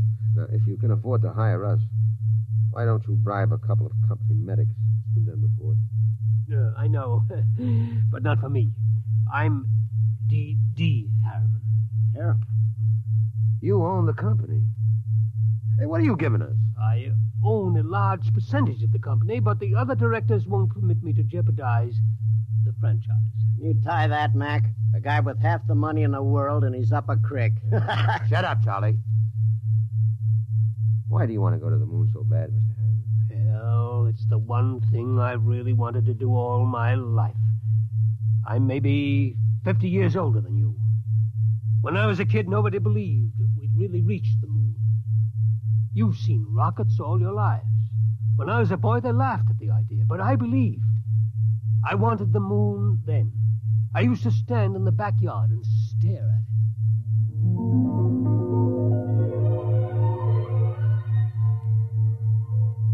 How far away is it, Mom? The moon? Far enough. Why don't people fly to the moon? They can't. Why not? They just can't. But not now, anyway. Someday I will. What? Fly to the moon. Sure. Now, come on, Del. Inside. Way past your bedtime. There wasn't enough money for college, so I worked. Stock boy at the old Ford plant in Detroit, accountant, credit manager for a mail order house. Then New York and Wall Street. And then transportation. The monorail line between New York and Chicago. The Atlantic Pressure Tunnel. And then Harriman rockets. Dell? Dell, I want to talk to you. I'm working, Charlotte. You talk to me now, Dell, or you may not get another chance. What is it? Fred Lott was in. You've sold out again. I run the business, Charlotte. Dell, I'm fed up with it. Up to here. I married you because I love you. I still love you, but I'm fed up. Now, what is it, Charlotte? We're not young anymore. Fred tells me you've bought into a bankrupt engineering firm, sunk every nickel in it. Well, they own the Schwarzmiller fuel injector patents. I need them. How many times do we have to start over? I'm tired. I'm not asking for millions, just a little life for the two of us. I didn't know about the divorce for a month. I lost the papers under a stack of blueprints and stock prospectus. That night I walked through the park, watching the full moon move across the sky. My old friend. I could recognize the wrinkles. Chrysium, Mare fecundatus, Mare twinkulatus, the lunar Apennines.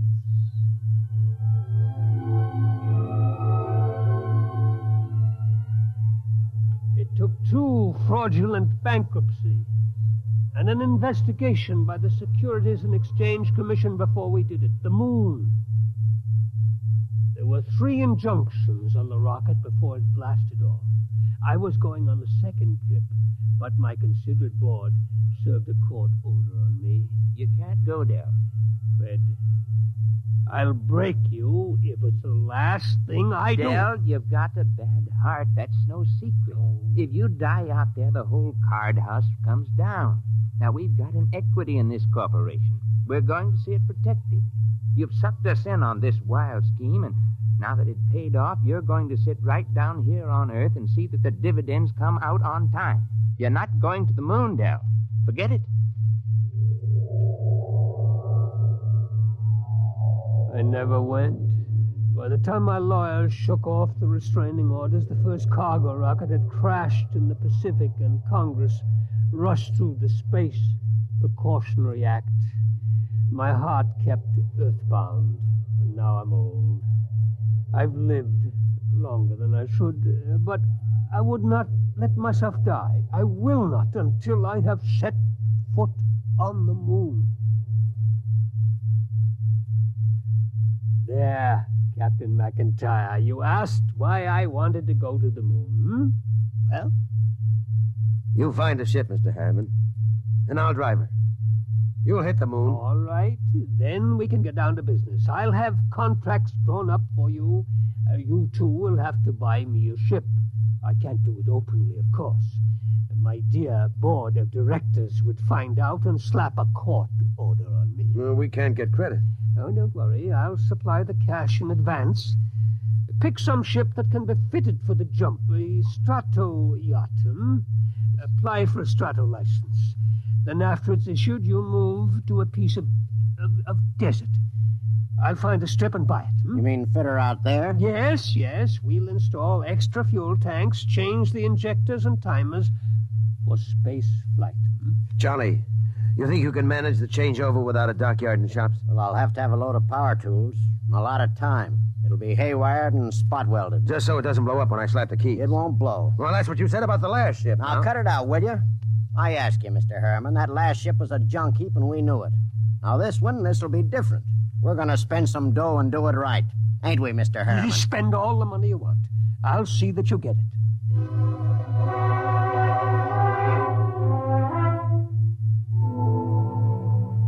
132 shares of Apex Holding at 60% of par. Check. 52 preferred of Spaceways Fuel, 50% off par. Check. That's the list. Oh, Mr. Harriman, there's a process server outside. Yeah? What is it? I don't know, sir, but I think it's a subpoena. Oh, I was expecting that. Ashley, get Mr. Kamens on the phone. I think it's time for my lawyer.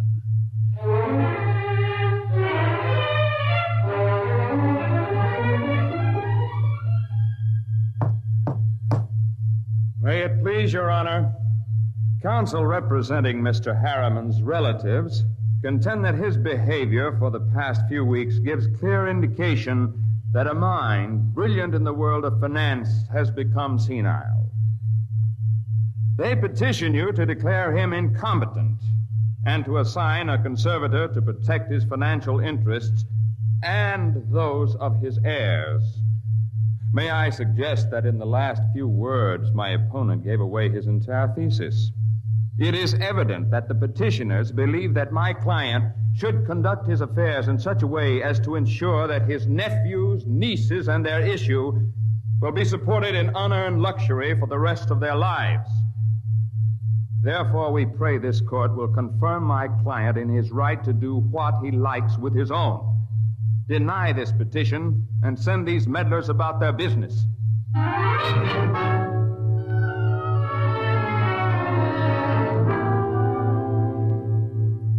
Well, Clemens, huh? It could go either way. He might rule against me? He might. We'll know tomorrow.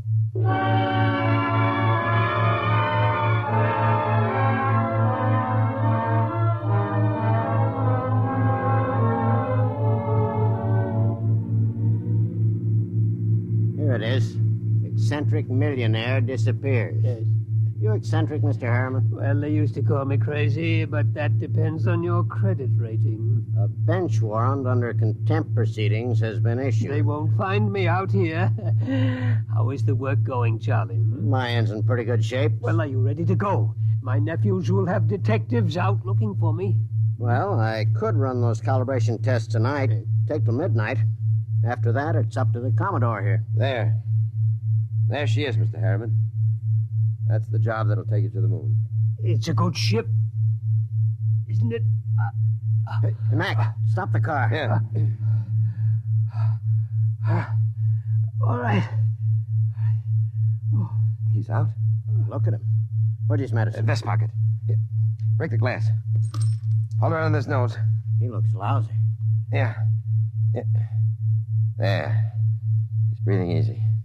Come around soon. Mac, we ain't gone through with this. Why not? It's murder. He'll never stand up under the initial acceleration. Maybe not, but that's what he wants to do. You heard him. I don't like it. He's an okay old buzzard. What do you want to do with him? Send him back to Kansas City so his no-good nephews can shut him up in the cellar? No, but... Okay, then. Now get out there and make your setup for those test runs. Get that ship ready to fly.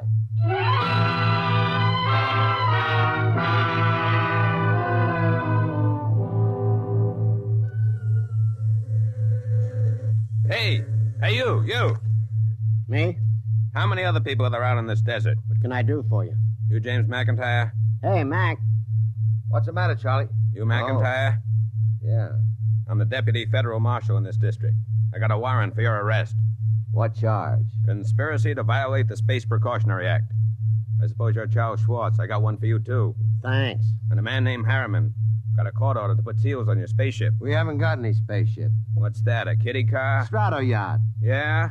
Well, I'll put seals on until a spaceship shows up. Where's Harriman? In the shed. What shed? Oh, my knuckle. That's the one I broke playing football. I'm always hurting that finger. We gotta hurry. Get Papa to the cabin and strap him into his hammock. Right. So long, deputy. Oh, my knuckle.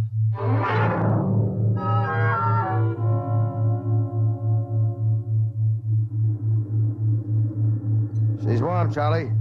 Everything set back there? How do I know? I didn't have time to run tests. Tough. You all right, Mr. Harriman? I think so, but these straps are tight. Have to be when we blast off. All set, Charlie. Give me control. Check. Test keys. 1 bank. Check. 2 bank. There's an auxiliary out. We don't need it. All right, boy, hang on. Let's go.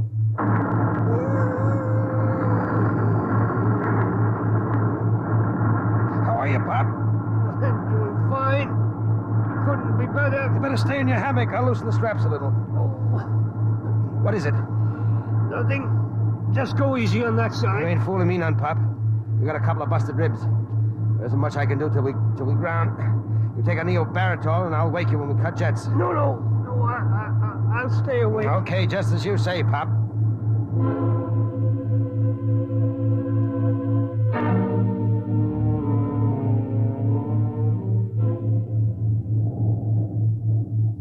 He's on automatic, Charlie. How are the tubes holding up? Fine, tight as a drum. Your handle's nice. How's Pop? Alive, but he's in bad shape. How bad? Cracked a couple of ribs in the takeoff. I don't know what else. You think he'll last the trip? His heart was pounding like an off-time valve. Well, he'll last. He's tough. Tough? He's delicate as a canary. I don't mean that. He's tough down inside where it counts. Just the same, you better set her down awful easy if you want him alive. I'll make a full swing around the moon and ease her in an involute approach curve. It'll go fine if we got enough fuel.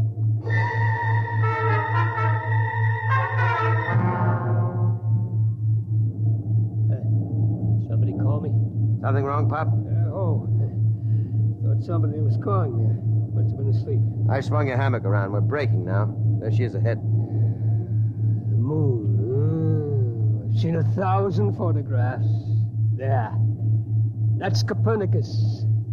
Tycho. You know it all right, Pop. Where are you landing? Mare Imbrium between Aristillus and Archimedes. Oh, that's about 40 miles from Luna City, isn't it? Yeah. It won't be easy landing without ground approach radar, will it? I've done it before. Not without a second pilot to punch the satimeter. You ought to have a mate's ticket, Pop. You know the whole routine. You must have really studied up. Yes, that's all I could do, study, until now. Look at the moon. I feel as if I'm coming home. Yeah. Charlie. Yo. I'm taking her in. Cut in full power. Make it good, Mac. Pop can't take a rough one. Shut up and give me the power. I'll do my best. Okay. Dynamite setting punched. Hang on, here we go.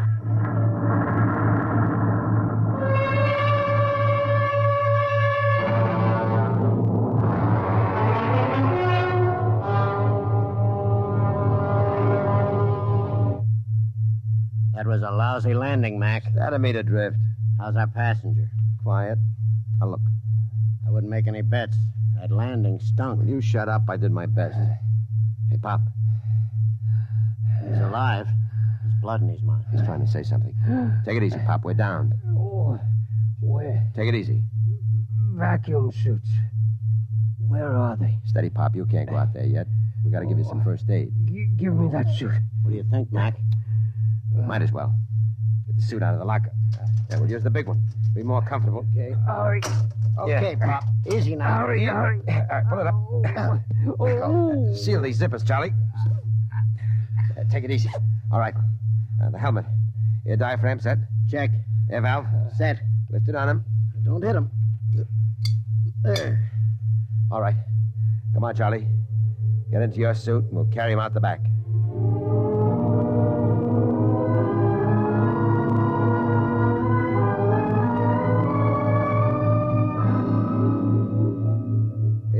Easy with him. Okay. You all right, Pop? Outside. Take me outside. His left leg is gone. Get your shoulder under it. Right. Open the lock. All right, Pop. Come on. We're going out on the moon.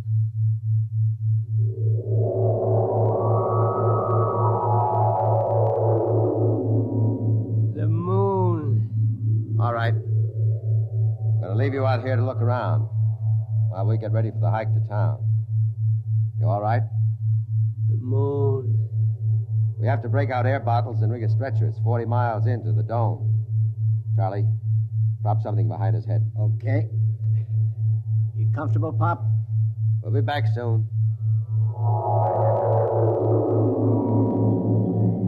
The moon. I can feel the pumice dust. And it doesn't hurt anymore. Why, there's the earth overhead. The earth in the sky and green blue. I'm on the moon. I'm on the moon. Del?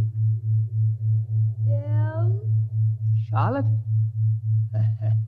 I thought I heard somebody call my name. Yeah, I'm getting old. My mind wanders. Del?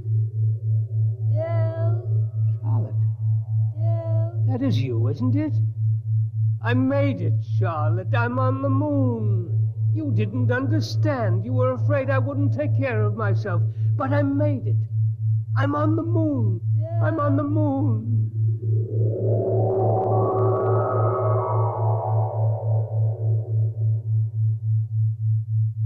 Come on, Charlie. We better get Pop going. Here, give me a hand getting him on the stretcher. Never mind the stretcher, Mac. What's the matter? He won't need it. He's dead. Oh.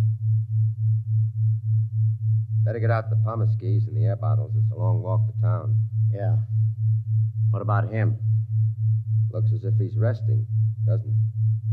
Propped up, looking out on the pumice. Well, he hit the moon. Come on. Let's start walking.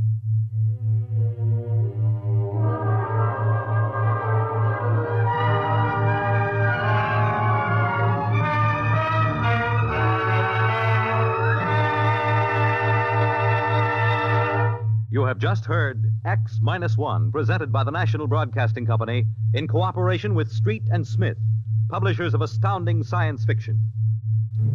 Your announcer, Fred Collins. X-1 was an NBC Radio Network production.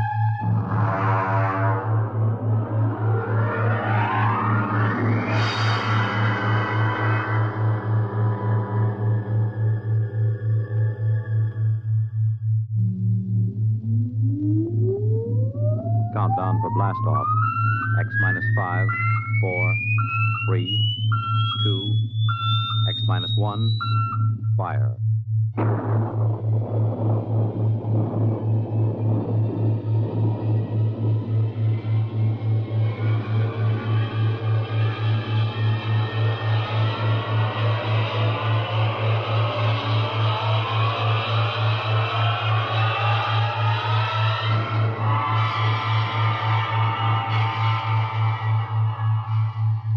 From the far horizons of the unknown come transcribed tales of new dimensions in time and space.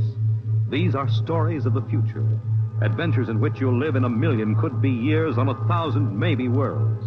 The National Broadcasting Company, in cooperation with Street and Smith, publishers of astounding science fiction, presents X-1.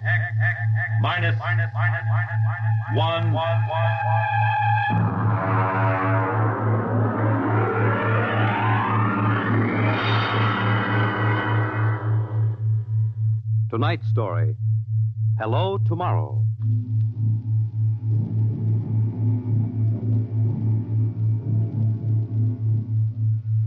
After the third atomic war, when the Earth was a mass of red radioactive dust, a handful of men and women went deep underground in the struggle for survival.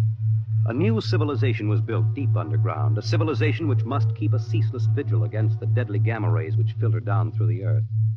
A civilization where the prime consideration is the genetic survival of the race. It is to this civilization in the year of our Lord, 4195, that we take you now.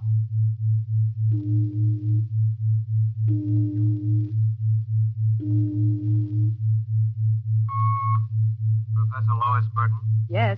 I have a call from the Director of Emotional Stability for the third oblong. Go ahead, sir. Hello, darling. Hello, dear. How is the Director of Emotional Stability? My, how impressive that sounds. Don't joke, dear. You never know who may be listening. Sorry. How are you? You sound tired. Well, we've had some bad cases. Mostly frantic mothers who insist on imparting their feelings to children. I suspect it's chromosomes affected by gamma ray leakage from the surface, but the head of the psychotechnic division says they're glandular cases. But that isn't why I called. I have good news. What is it? The genetic board has approved our application for marriage. So soon? Our chromosomes tested perfect. We can marry any time we want. As a geneticist, you should know that our offspring should be 90 percentile of perfection. I know. What's the matter? You are happy about it, aren't you? Of course. Terribly happy. I'm coming right over to the lab. You'll have to give me some time. What's the trouble? No trouble. You know that genetic survey I've been working on? What about it? Well, I've finally gotten permission to study an actual living case, a specimen of imperfect genetic transmission. Really? They're bringing him, or it, up from the condemned cages on the lower level. You will be careful. There's nothing to be afraid of. The specimen is XJ12. It's been studied before many times and is quite well trained. Oh, there's my door signal. I'll have to hang up, darling. See you later. Yes? Professor Burton? Yes. I'm from the Phylogenic Institute. Oh, you brought my specimen? May I come in? By all means.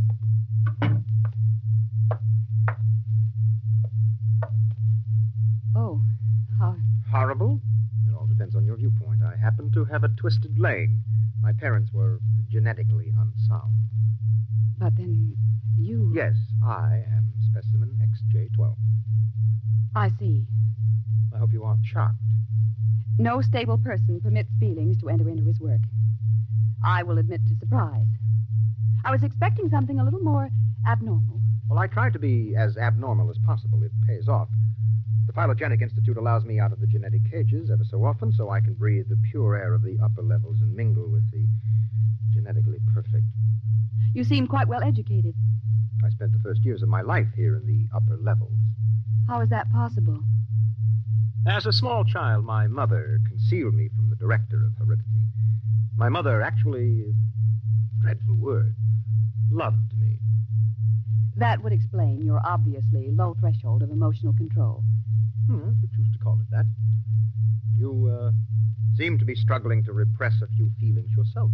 We will confine ourselves to the impersonal aspects of our work. As you please. I shall require you as a demonstration for a lecture I'm delivering to one of my classes tomorrow. At your service. Sit here, please. Grip these electrodes tightly. I'm going to calibrate your electrochemical tension. I'm quite familiar with the procedure. I realize that as an imperfect I am expendable, but I should hate to be electrocuted. The charge is not lethal. Plus 15 surface tension. You know, you have beautiful hair. Plus 12 at a depth of 4 centimeters. My hair meets minimal requirements for the genetic code. Lovely blue eyes. Crystal clear. Plus 10 at 7 centimeters. Pretty. A perfect woman. Lovely expressive hands.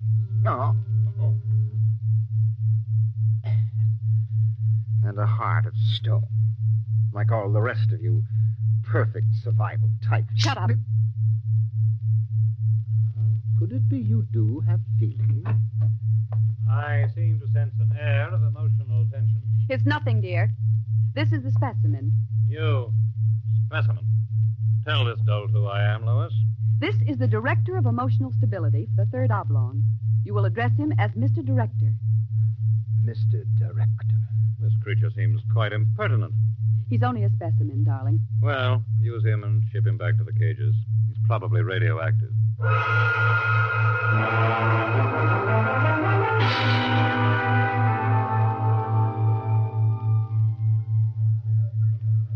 Attention, attention. The next demonstration will be conducted by Professor Lois Burton of the Institute of Genetics. Her topic, the probability of radioactive damage in the chromosome heredity of imperfect non-survival types. Professor Burton. As you know, most imperfects are destroyed at birth. However, those who, for one reason or another, manage to survive are segregated in cages on the lower level for study purposes. The specimen we have today has been trained to tell in his own words about the factors in his upbringing. You will have to forgive his immature emotional control factor. He is, as you can see, quite different.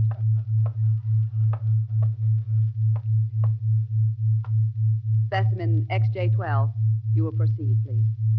Thank you. My mother was a psychotechnician in the Fifth Oblong. My father was an historian specializing in the records of pre-atomic surface culture. In the earthquake of 2170, apparently some hard radiation filtered down through the tunnels and penetrated the Fifth Oblong. The effect on my hereditary factors is quite apparent in this twisted leg. My father taught me in the last days before he was executed that every human personality is born with certain inalienable natural rights. The rights to have feelings, the right to mature, and above all, the right to be different from every other living organism. Because it cannot be otherwise, I submit to you, distinguished students, that the attempt by this society to abridge these rights is a violation of nature. I submit that the imperfects, the mutants, those who are different, have as much right to exist and be free as you. And I say break open the cages. Stop him! Give us back the right to be individuals. Stop him! Oh! Perhaps that will teach you. Professor Burton, take this specimen back to your laboratory and confine him.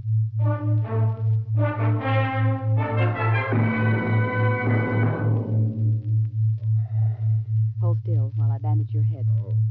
You'll be all right. I suppose you detest me for getting you into trouble. I don't detest you. What? I don't know why, but as you spoke, something began to stir in me. Tell me what you feel. If I moved you, then I must have moved the others, some of them at least. For some reason, I took pride in what you were doing, seeing you stand up against them. Why do you look at me like that? I can't help it. I wish you wouldn't. You're only an imperfect, you know. Please. My name is Oren. Please. Say it. Oren. Oren. Again. Oren. Lois. Oren. Lois. How touching. Walter. I've been listening for some time. Walter, how could you? In my capacity as Director of Emotional Stability, it is my duty. What are you going to do? Specimen XJ12 will be disposed of quite systematically by the state. For the good of the state, for the good of the genetic code, and in the name of emotional stability.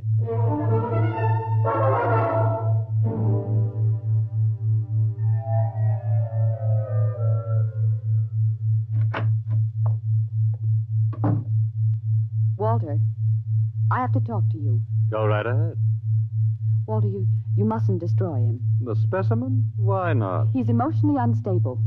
You have to expect irrational behavior. Aren't you forgetting something, my dear? That you were responding in much the same manner? Or had you forgotten? You see, I'm having him liquidated for your sake. He has an upsetting effect on you. Then send him back to the cages. But don't kill him. You speak of destroying an inferior creature as if it was something unethical. Walter, please, for my sake. I understand that you have entered a plea for postponement of marriage at the Records Bureau. Yes. I was too upset to go through with it. It came as a great disappointment to me. I'm sorry. I was hoping that, linked to a stable personality such as mine, you might settle down. If you were married to me, I might even be persuaded to send him back to the cages instead of having him destroyed. Think it over. If I refuse? The choice is yours. Well, my dear? Perhaps you're right. I am. I suppose I ought to be rational about this. After all, he's an imperfect. I'm glad you've come to your senses. When can we be married? Tomorrow, if you like. The sooner the better.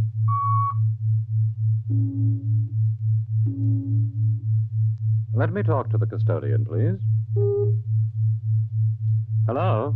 This is the Director of Emotional Stability for the Third Oblong. I would like you to cancel the execution of specimen XJ12. Turn him over to be remanded permanently to the genetic cages. You'd better go. I'll pick you up in, say, an hour, and we'll make plans. All right? Yes. Yes, of course.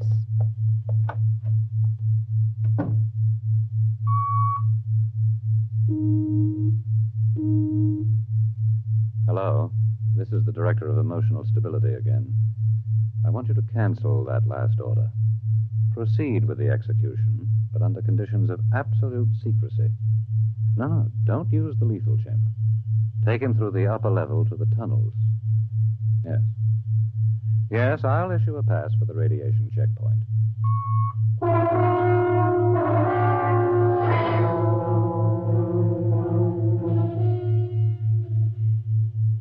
Into the elevator. Very well. Why are we going toward the surface? The cages are on the lower levels. Radiation check. I've never done that before. New procedure. Walk. Halt. You can't go beyond this point. There is radioactivity in the tunnels. I have a pass from the Director of Emotional Stability for the third oblong. Special mission. I'll open the airlock. March inside.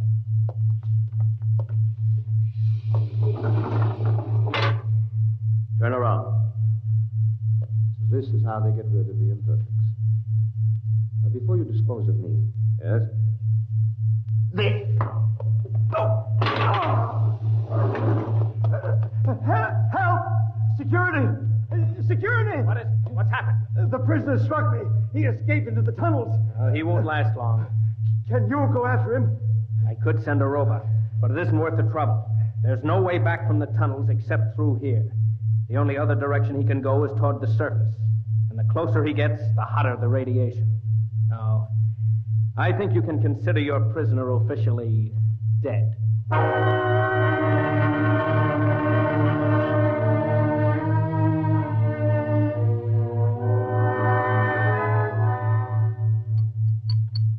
More wine? No, thank you, Walter. You look very beautiful, my dear. Very beautiful. Thank you. The wedding will be a small affair. The director of endocrine control, the chief of the security guard. Walter? Yes? Was he returned to the cages? Oh, now, why must you spoil it? Was he, Walter? Well, as a matter of fact, there was a little difficulty. Difficulty? Yes, you see, XJ-12 escaped. How? Where? He struck a guard and ran off into the tunnels. The tunnels? But that's sure death. He's free to return any time he chooses. Now, don't become upset, darling. You planned it, didn't you, Walter? Stability, darling, stability. Stability. Here's what I think of stability.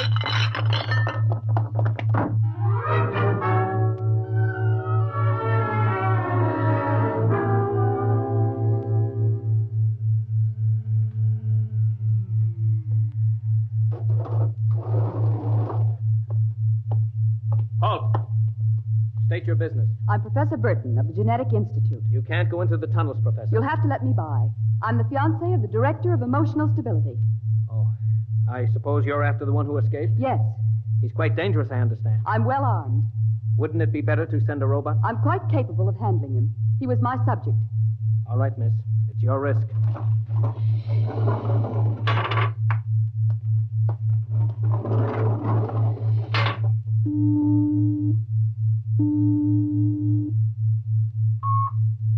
Checkpoint. This is the Director of Emotional Stability. Yes, sir. If Professor Burton tries to pass the checkpoint, I want her taken into custody. Professor Burton just passed, sir. She You said idiot! But, sir, she said that I she don't had... care what she said. Stop her. Send robots after her. Get her back. Yes, sir. At once, sir. Robot control. Checkpoint to robot control. Order out all televocal robots into the tunnels. Have them bring back any humans. This is a first priority order.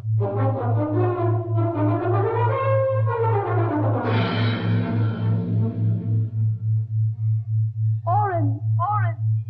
Oren! Oren! Oren! Oren! Oren, where are you? Oren. Hello? Oren! It's Lois! This way. Behind the rock. Over here. Oh, darling, darling. Lois, why did you come here? It's suicide. I had to. Oh, darling, are you all right? So far. You've got to turn back. Give yourself up. They'll kill You me. can't stay here. The radiation is +4 at this point. It gets worse as you approach the surface. Lois, darling, go back. What will you do? I'm going ahead. But you can't. I can. I'm going to the surface. It's certain death. Not even the robots can survive it. At least I'll be the first human in 1,100 years to see what the surface of the Earth looks like. Come back with me. No, Lois. Then I'm going with you. Lois. Don't try to stop me, darling. There's nothing to go back to now. Nothing but Walter and emotional stability. You really want to come with me? Yes. You know what it means. I don't care. My mother used to believe there was a life after death. A place called heaven. We'll believe it, too. Oh, no, Lois, I can't let you go. Oren, I love you. See, I know how to say it now. Say it again. Oren, I love you. What is that? It sounds like... Oren, it's a robot patrol. They're looking for us. All right, come on. This way.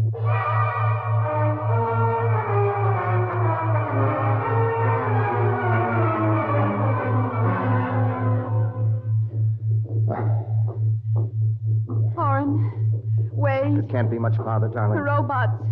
They're coming. I can see their lights now. Listen, they've stopped. The lights are swinging round. Oren, they see us. Come on. Look, Lois, look ahead. You can see the lights reflecting from something. It looks like a lead door. Yes. Come on through. There must be some way to close it. Oh, yes, here. Let me help.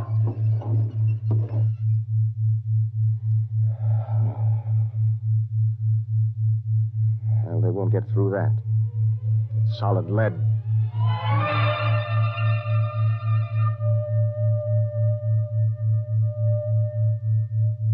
Oren, I feel so strange. Where are we? I don't know. Look, up there. A huge round light. Lois. Yes, Oren. Lois, that's Luna, the moon. We're on the surface. How strange and red everything looks. How it glows. It's the radioactivity.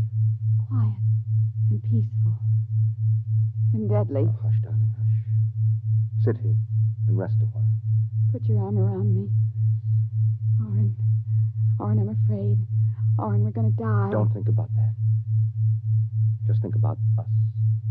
Alone.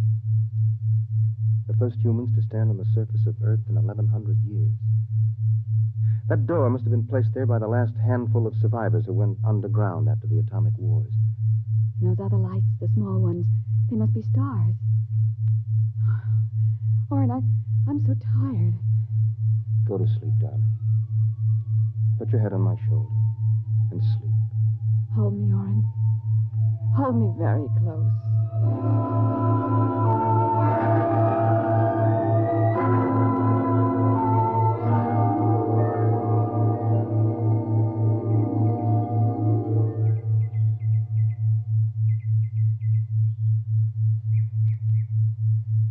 Oren. Mm-hmm. Oren, wake up. Hmm? What? Look, it's light. The whole universe is light. Oh, Oren, how beautiful. Look. This must be the heaven my mother talked about. See the plants? All green and fresh. And the birds. How strange they look. Lois, this isn't heaven. But we must be dead, Oren. We should be dead. The radiation. By all the laws of nature, yes. By Yet... all the laws of nature. Oren. Oren, we're not dead. This is Earth. And we're alive. We're not going to die. But, Lois, the radiation, it's present. You can see its effect. Oren, did you ever hear of geotropism? I'm not a geneticist. There is a natural law of adaptation by which an organism will try to adjust itself to its environment by changing. It's called geotropism, don't you see? No. All these generations we've been bombarded by radiation filtering down through the Earth. Each successive generation must have inherited some degree of immunity. But... Oren, it can't hurt us. Don't you see? We're immune. We're probably the first generation to inherit sufficient immunity. But, darling, if that's true, then we can transmit that immunity. We can pass it along to our children. And they to their children. Come on. We'll have to find food and water. The practical wife. Wait a minute. What are you doing with that rock? I want to scratch something on the outside of this lead door. Lois and Oren. 4195 AD. Hello, tomorrow.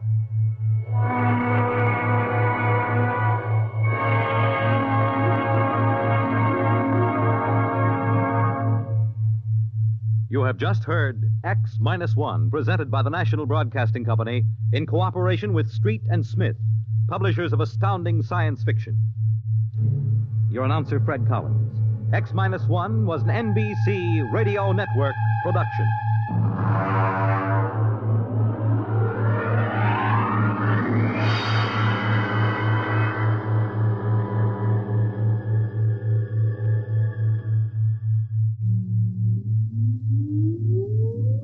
Countdown for blast off. X-5, 4, 3, 2, X-1, fire.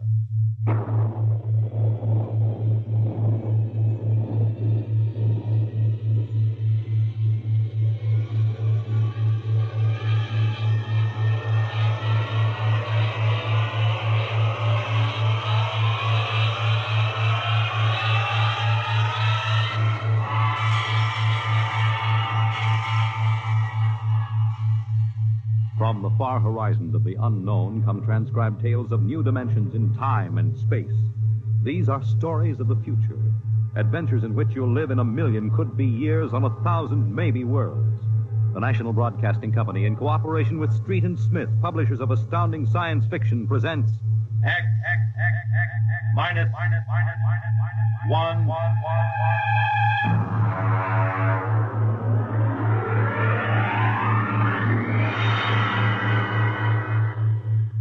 Tonight's story, Ray Bradbury's Dwellers in Silence.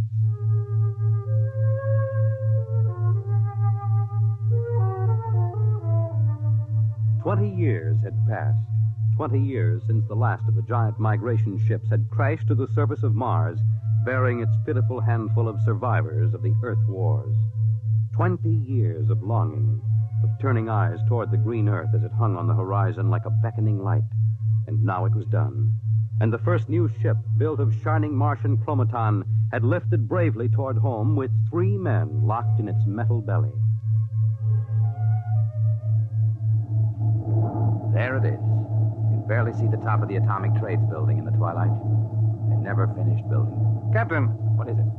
Am I going out of my mind? Look, out that way, to the west. Could that be? Heaven, it is. Those are lights. Turn the ship. Full cruising speed. They are lights. Captain, it's a city, a whole blasted city lit up like a Christmas tree. What do you think of your dead planet now, Williams? Decelerate to -5. We're going to take her down.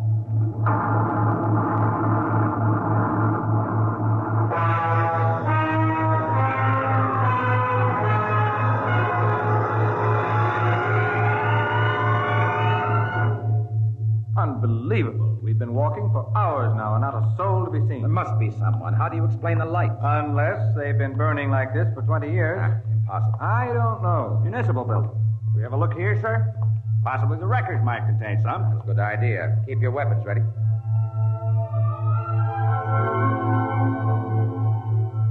We'll start right here with the city clerk's office. Better check radiation again, Doctor. Well, not enough to do any damage. Gives you the creeps, doesn't it? Look at this desk. Papers crumpled, inkstand, just as if somebody came in and worked here every day. Dog licenses, hunting permits. That's strange. There's ink in that inkstand. What of it? Well, you'd think standing open for 20 years it would have dried up. Good heavens. If I hadn't heard it with my own ears. Heavens, did that phone ring? Yes. Well? Pick it up, Doctor. Hello? Good day, Doctor. How are you? I called to ask some advice about a trepanning problem. Can you tell me if the lateral cut should be made first? Hello? Hello? This is absolutely insane. Hello? Thank you, Doctor. I'll do that. By the way, how is your wife, Alice? And the girls? And your son, John? Fine boy, John. I'll call again tomorrow. Goodbye, Doctor. Hello? Hello? Gone dead. Who was it? I don't know. Strange voice carried on a conversation about some surgical operation without paying the slightest attention to anything I said. Captain. What is it? Listen. Someone is coming, walking slowly toward the corridor. Coming closer. Jumping Jupiter. It's a man. An old man. Are you... Is it really someone? You seem to be real. I saw the ship come down, and I thought perhaps I was losing my mind. It's been so many years. I'm Captain John Parsons. These are my assistants, Dr. Evans and Mr. Williams. We returned to Earth from Mars. Then it's happened.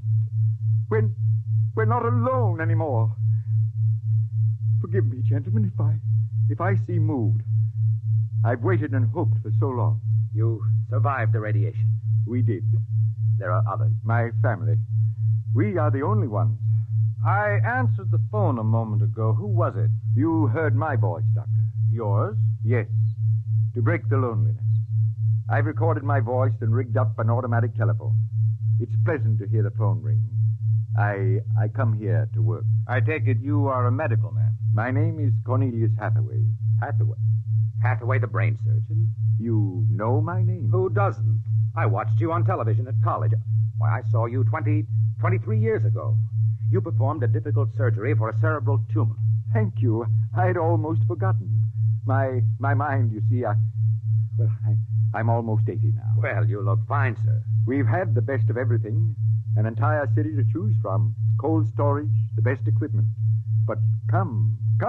There's a fine dinner waiting for you, and you'll want to meet my family. When I saw the ship come down, I told Alice, my wife, you know, to prepare a feast.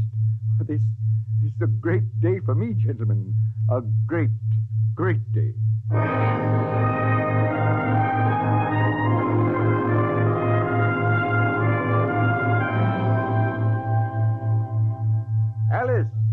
Alice, come out to the porch and see who we have here. Alice, you here? Come out. My wife, gentlemen. Alice, Captain Parsons, Dr. Evans, Mr. Williams. How do you do, Hathaway? How do you do? And now, if you will follow me in, gentlemen, we'll meet my children. Lord, what a beautiful woman. She looks no more than 35. Do you suppose the radiation could have done that to her? I don't know. And these are my daughters, Susan and Marguerite, and my son, John. How do you do? How do you do, sir? Sit down, gentlemen, sit down. We'll have a feast in honor of this occasion. Susan, Marguerite, get the best silverware and the damask napkins. And John, fetch the champagne. Yes. Excuse me a moment, John. Sir? How old are you? 23, sir. Thank you. What is it, Captain? Something wrong? Nothing. Except that it's impossible. You see, Dr. Hathaway's son was already in college when I started. That would make him at least 45.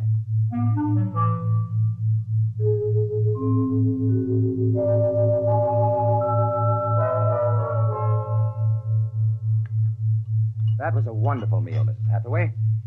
Doctor, your wife is an exceptional woman.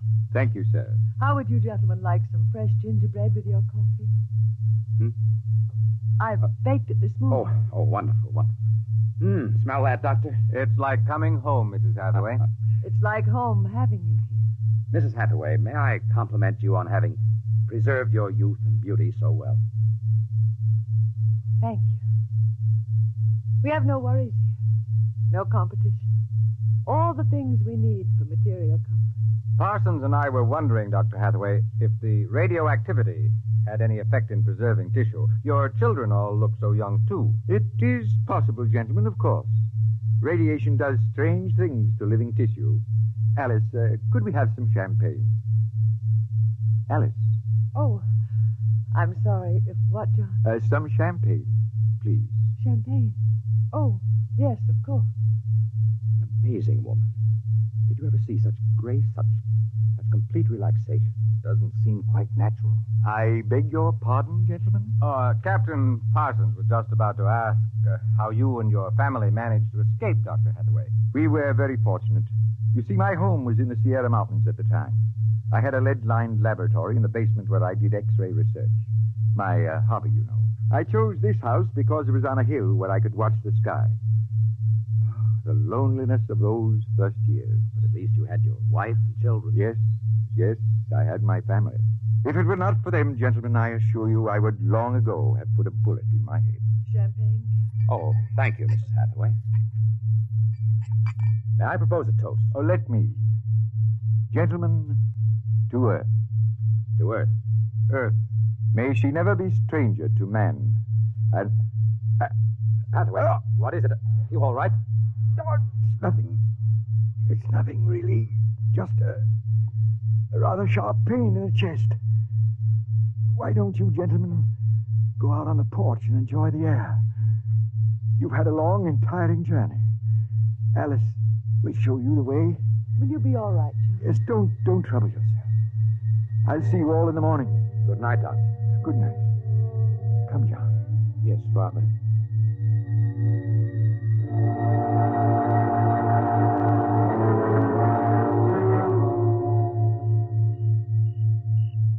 Well, what do you think of old Mother Earth now, Williams? Smell that summer breeze. Look at that view of the city lighted up against the sky. It has a certain quality. Well, score 1 point for the back to Earth proponents. I didn't say that. You're beginning to feel it, though, Williams, I can tell. If you don't mind, gentlemen, I'm quite tired. I think I'll turn in. Excuse me. Well, Captain? Well, what? What do you make of all this? I don't know what you mean. This Hathaway and his family. There's something strange and unnatural going on here. I can sense it. Oh, I think you're reading things into it, Doctor. Perhaps. Well, I'll turn in, too. Coming? In a moment. I want to smoke a cigarette.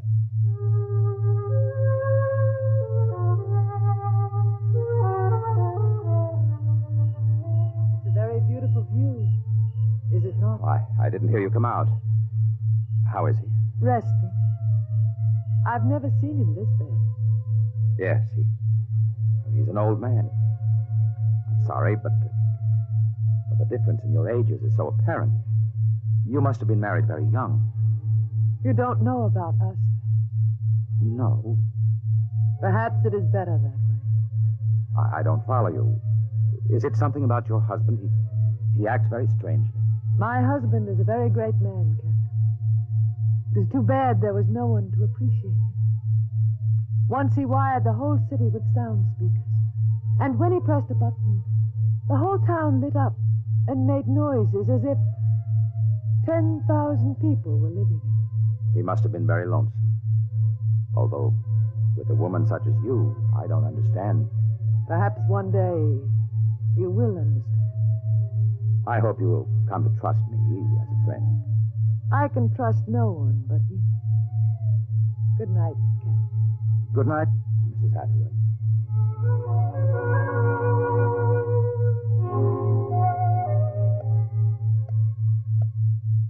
Captain. Captain Parsons. What is it? Who's there?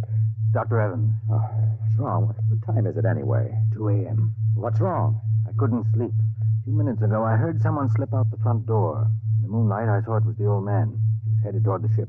What are you suggesting, Doctor? Nothing, except that it's fairly unnatural for an old man with a bad heart to go wandering off at 2 in the morning. Very well. We'll follow him.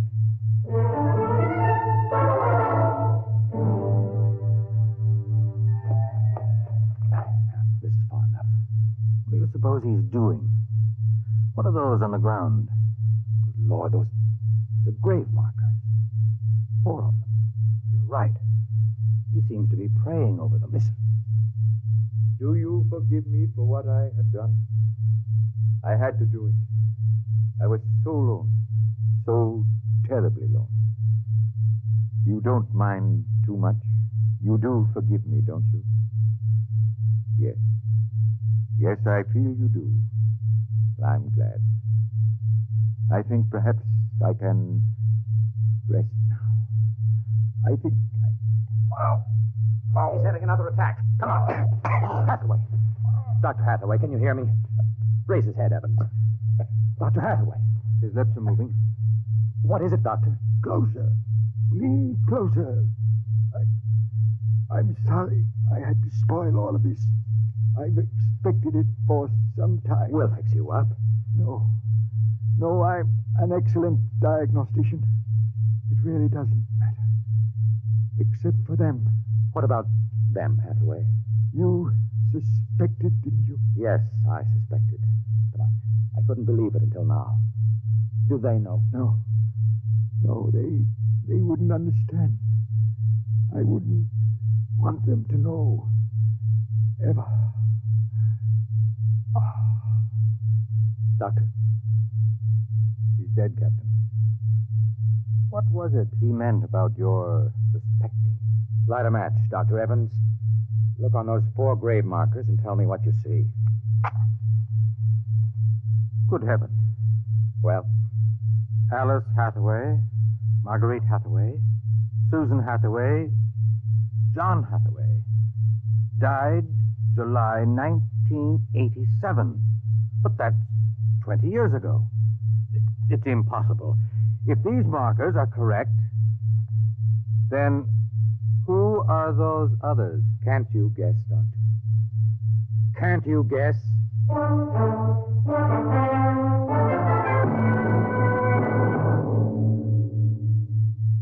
I'm sorry, Mrs. Hathaway.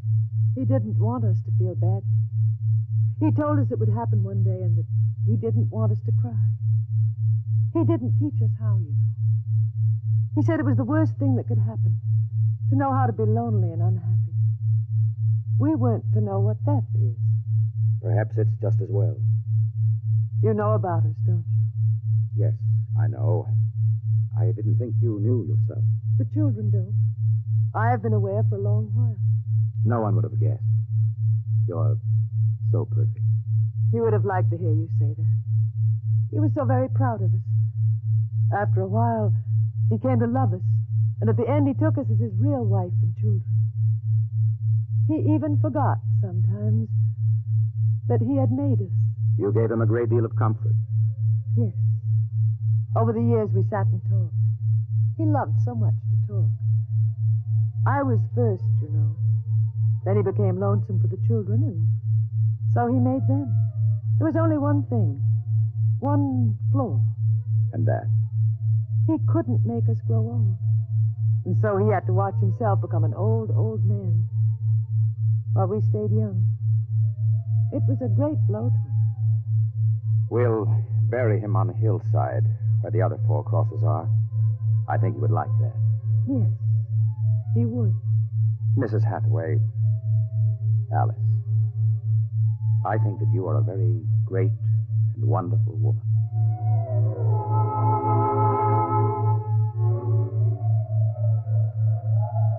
And so we commend the body of this man, John Hathaway, to his Maker. Ashes to ashes, dust to dust returneth. Amen. Come, John. Yes, Mother. Susan, Marjorie. Evans, Williams, stay here a moment, please. What is it? Let them go back to the house. I want to speak to you. I know what you're going to tell us, Captain. I saw the names on the grave markers. Well? It's a mockery, a blasphemy of everything we believe in. For a man to do something so evil. Can't you imagine what he faced?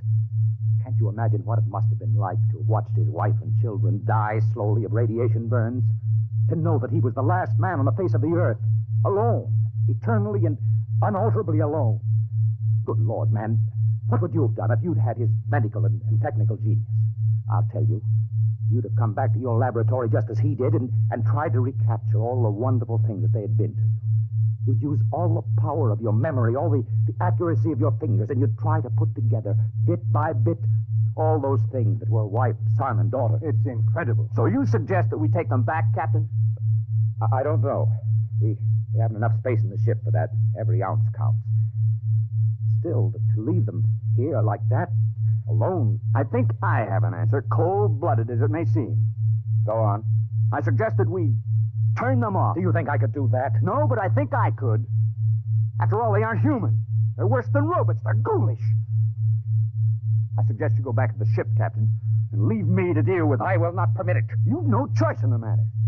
I assure you it'll be quick and entirely painless. I hate to admit it, but he's right, Captain. We can't take them with us, and it would be less than human to leave them here without Hathaway.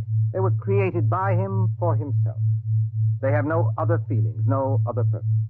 If you leave them, they'll go on year after year, night after night, talking, laughing, baking strawberry biscuits for no reason, not knowing who they are, why they exist.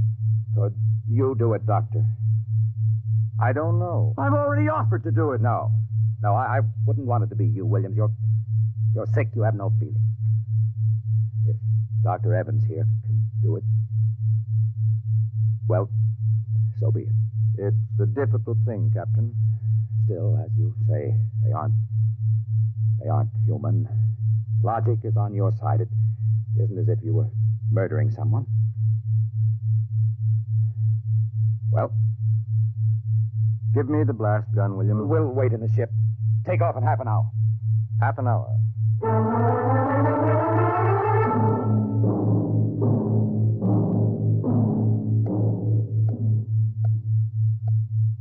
6:25. He should be back soon. Yes. He's doing the only humane thing, Captain. They're less than human. Are they? Well, it's done now. No one will ever... That's the airlock. He's back.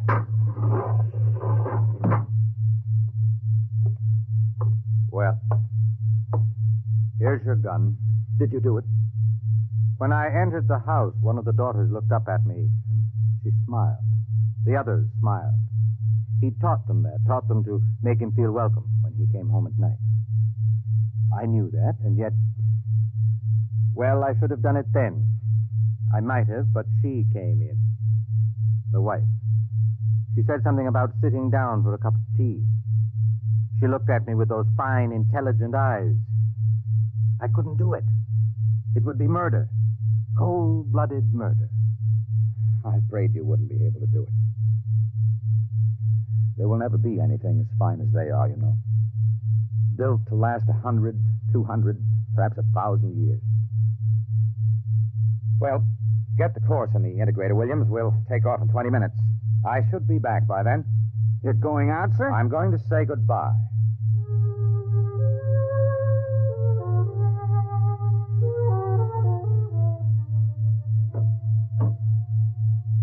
You've come back. Only to say goodbye. It was nice of you. I wanted you to know that I'm coming back. Here? To us? Here. To you. I believe you. I never meant anything more. When will you come? I don't know. It'll take many years to prepare fuel for another trip. 6, 7, perhaps 10 years. I will watch the sky at night, just as he watched. I'm not a young man. Time is nothing to me. I was born out of time. I'm afraid I must go now. I understand. Strange. I have a new feeling.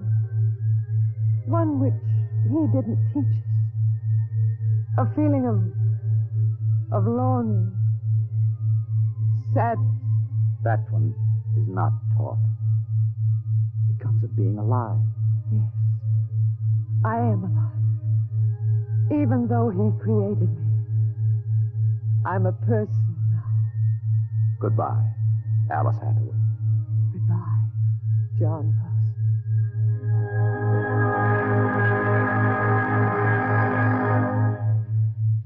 You have just heard X-1, presented by the National Broadcasting Company in cooperation with Street and Smith, publishers of astounding science fiction. Tonight, by transcription, X-1 has brought you Dwellers in Silence, written by Ray Bradbury and adapted for radio by George Lefferts. Featured in the cast were Ann Seymour, Carl Weber, Theodore Osborne, Richard Hamilton, Edwin Jerome, and Stan Early. Your announcer, Fred Collins. X-1 was directed by Daniel Sutter and is an NBC Radio Network production.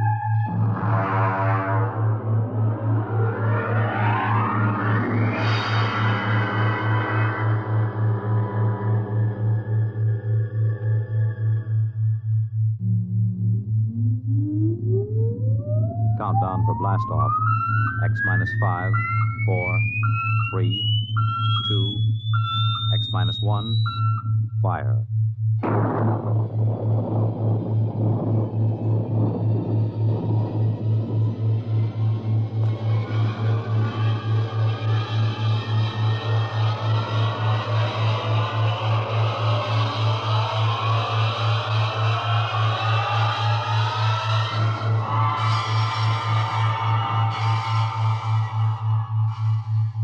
From the far horizons of the unknown come transcribed tales of new dimensions in time and space. These are stories of the future, adventures in which you'll live in 1,000,000 could-be years on 1,000 maybe worlds. The National Broadcasting Company, in cooperation with Street and Smith, publishers of astounding science fiction, presents X minus 1.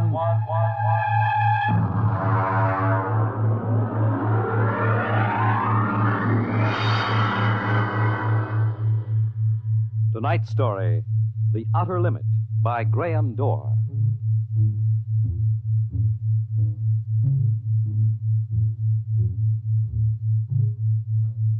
We go ahead now in time to 1965. We're on a vast concrete runway set in the desert of the Southwest. A giant metal ship stands before us, prow pointed for the stars.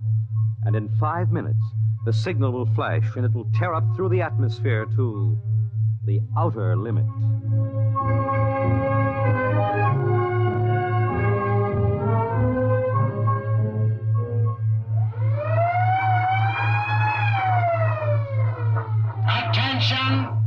Attention! Clear field for takeoff! Clear field! 5 minutes, Steve. Right. Warm her up, Charlie. Turn her over! I want to go over procedure again, Steve. Don't worry, I got it straight. We'll just make sure. Okay, I take her up on jets to 50,000, then I cut in the rockets. No lower, or your tail blast will burn out 3 counties. I climb 4 minutes on rockets, then start maneuver tests. Remember that, no more than 4 minutes. This ship isn't like those strato rockets that you've been testing. She's the first one built for outer space. If she works, you can go clear to the moon. If I'd have known, I'd have brought my toothbrush. Not this trip. Now get this, Steve. You've got power there to clear the Earth's gravitational field, but remember, after you cut in the rockets, you've only got 10 minutes fuel. If you go beyond the outer limit and don't save fuel for the return, you won't get down again, ever. You'll drift out into space. Get that now. 10 minutes fuel. Okay. As far as I'm concerned, this project is a lot more important than that cosmic ray bomb that they're testing out in the Pacific tonight. Well, the Security Commission brass doesn't think so. I don't see any undersecretaries under anything. Don't you worry, Steve. In the long run, our ship will make the CR bomb back page stuff. But in the meantime, it's just as dangerous. Now remember, half the principles in this ship are pure theory, slide rule stuff. If anything goes wrong, we may have to scrape you off the landscape with a soup spoon. You have a charming sense of humor. Here's what I'm getting at, Steve. We're risking your neck in this test. Anything blows, we don't want to have the next man pull the same boner. So keep your mic open, keep talking. If anything goes wrong, we want to know exactly why. And we won't be able to ask you. Let us know before you pull every switch, before you do anything. Got that?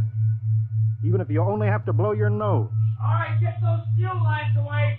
Well, I guess that's about all, Steve. Hey, that reminds me. If Mary calls, I'm just up on a milk run. I didn't tell her today was it. How is Mary? She's okay, but she's due about now, and I don't want her to get nervous. Hey, I didn't know the baby was that close. Steve, you know, I really ought to be sending a single man on this job. What, and cut me out of a soft paycheck? Forget it, Hank. You know you can't get anybody else who can take 15 G's acceleration when those rockets cut in. Yeah, I know. It's time, Steve. Yeah. I'll see you later. Don't worry, Hank. I'll sweat for both of us. Button her up, Charlie. So long, Hank. So long. We'll give you the light from control.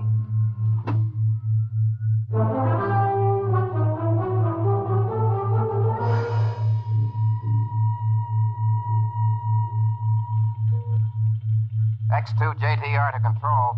Are you there yet, Hank? Okay, Steve. I'm ready to go. Mr. Hanson. Ready on radar, Sergeant? Check. Mr. Hanson, you better see this. What is it, Elsie? Message sent up for Steve. Mrs. Weston just left for the hospital. What? Hello, Steve. Yeah. Stand by a minute. Shall I hold it up, Mr. Hanson? Yes. No, wait just a minute. It's too late. You going to tell him? Maybe he's got enough to worry about. Hey, what's holding us up, Hank? Something on your mind? No, there's nothing, Steve. I just wanted to say good luck. All right, Charlie. Give him the light.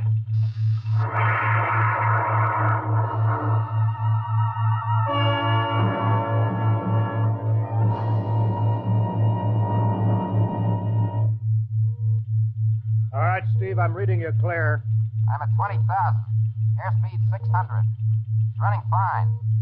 Soundproofing works. There's a 3-degree waiver in the AGY pressure. Got that, Charlie? Check. Dead center on radar, Mr. Hanson. 50,000 now. I'm cutting loose the port jet.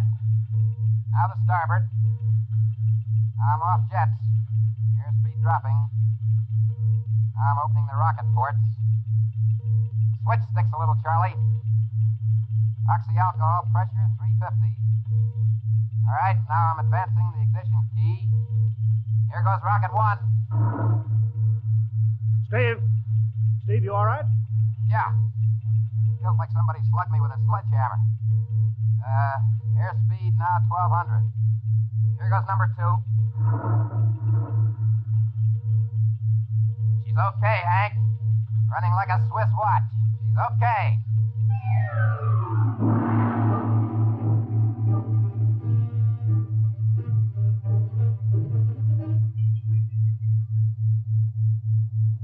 Hello, Steve. Elapsed rocket's time is now 4 minutes. What's your altitude? Over to you.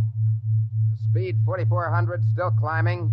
Altitude 297 miles. All right, you're at the outer limit. Level off for maneuver tests. You've got exactly 6 minutes fuel left. I'm starting a 3-degree left bank. She's a little sluggish. There, it's all right. There's a low vibration somewhere. Maybe the cockpit cover. My view screen's a little fogged. Now I'm straightening out. 5 minutes, fuel left. Now I'm starting at 3° right. Hey. What's the matter? What's wrong? There's something up here. Something shining. What are you talking about? There's something above me, Hank. I'm going to chase it. Steve, you're at the outer limit now. I can see it plain now. Now, Steve, don't go any higher. You've only got 4 minutes left. You've only got... I'm getting static. I can't hear you, Hank. It's dead ahead now. I'm going to make a pass at it and get a good look. Here goes. Hey, it's swerving to meet me. It's dead ahead now. Look out, it's dead ahead.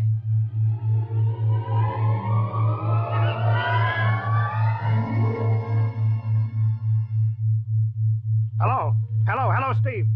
Steve, come in. 9 minutes fuel gone. There's still no sign Hello. Hello, Steve. What happened? Charlie, get the crash squad out. Tell the Army squadron to alert their search plane. Right. 9.5 minutes gone. Hello, Steve. Steve, listen to me. What's happened? Where the devil is he? Hello. Come in, Steve. Steve, come in. Hello, Steve. Hello, Steve. 10 minutes. Steve. That's the end of the fuel.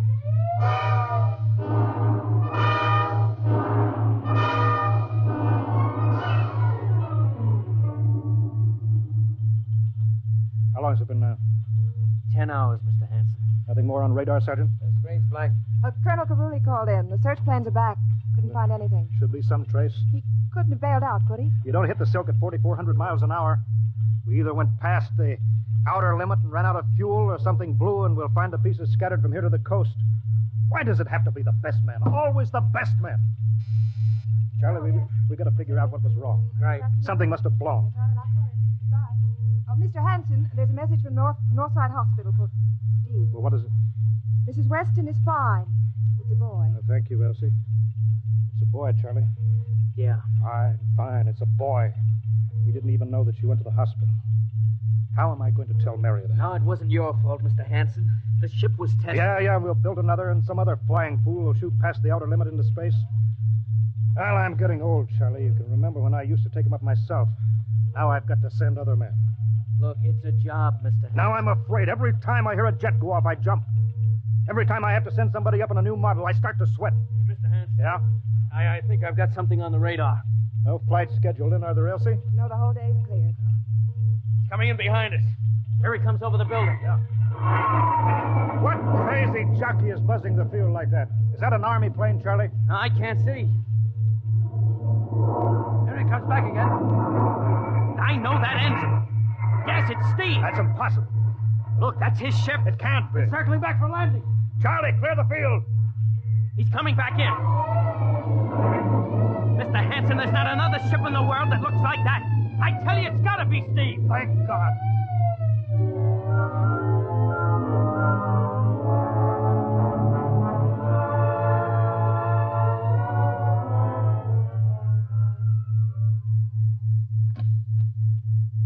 All right, sit down over there, Steve. The quicker we get this done, the quicker you get over to see Mary and the baby. Elsie, give the order to check and refuel the rockets. I don't want anybody in here till I get Steve's reports. Bury any calls. All right, Steve, what's happened? What the devil happened to you?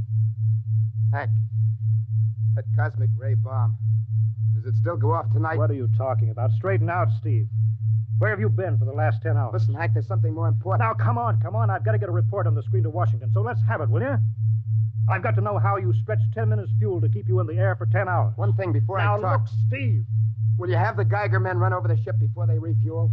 What did you run into? So help me, Hank, I don't know. We better check and make sure it isn't radioactive. Elsie, add a Geiger report on the standard check. Steve, maybe we better have the medics look you over, too. No, I'm all right. They said I'd be all right. They? Look, son, I know you've had a tough time, but we've had this field on the alert for 10 hours, boy. One of the Army boys cracked up looking for you, and he's hurt bad. So let's have the story. Let's have it straight. I don't know how to tell you, Hank. Hank, I saw something up there. At 300 miles? I chased something up there, Hank, and I caught it. Now, don't hand me that, Listen, Steve. Listen. I was cruising along, just starting the right bank when I spotted something. Must have been going about half my speed. It was egg-shaped and smooth. I made a pass at it. I came back for another, and then there was a humming sound. Humming? Sort of a vibration. And then I blacked out. I was headed straight for it at 4,400 miles an hour. I thought it was going to be the biggest smash since Hiroshima. And listen, Hank, is there a drink in that bottle? Yeah, sure. Well?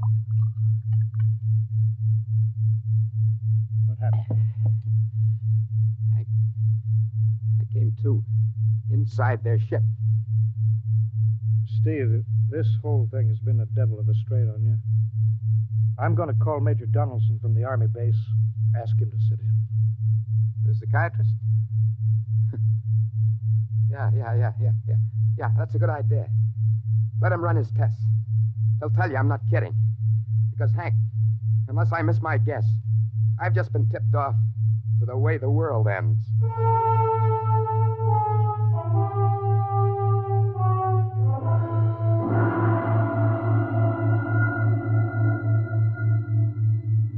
You should be getting drowsy now.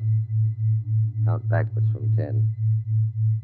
10, 9, 8, 7, 6, 5, 6. He's under. Now we attach the head plate electrodes and the cortical pickup. Look up for that wire, Mr. Hanson. 3.0 setting and 31.3. Now, throw that switch, Mr. Hanson. I have to start him off by suggestion. All right, Steve. You're in your ship now. You're in the rocket. Rocket? You're in the rocket. You're in the rocket, and you've just sighted something strange. Now I'm starting at 3° right. What's that? Hey, there's something up there. Something shining. His memory pattern. We're picking it up electronically. Something above me, Hank. I'm going to chase it. Piped through the audio circuit. Getting static. I can't hear you, Hank. This is where we lost contact with it. I'm going to make a pass at it. Hey, it's swerving to meet me. It's dead ahead now. Look out. It's dead ahead.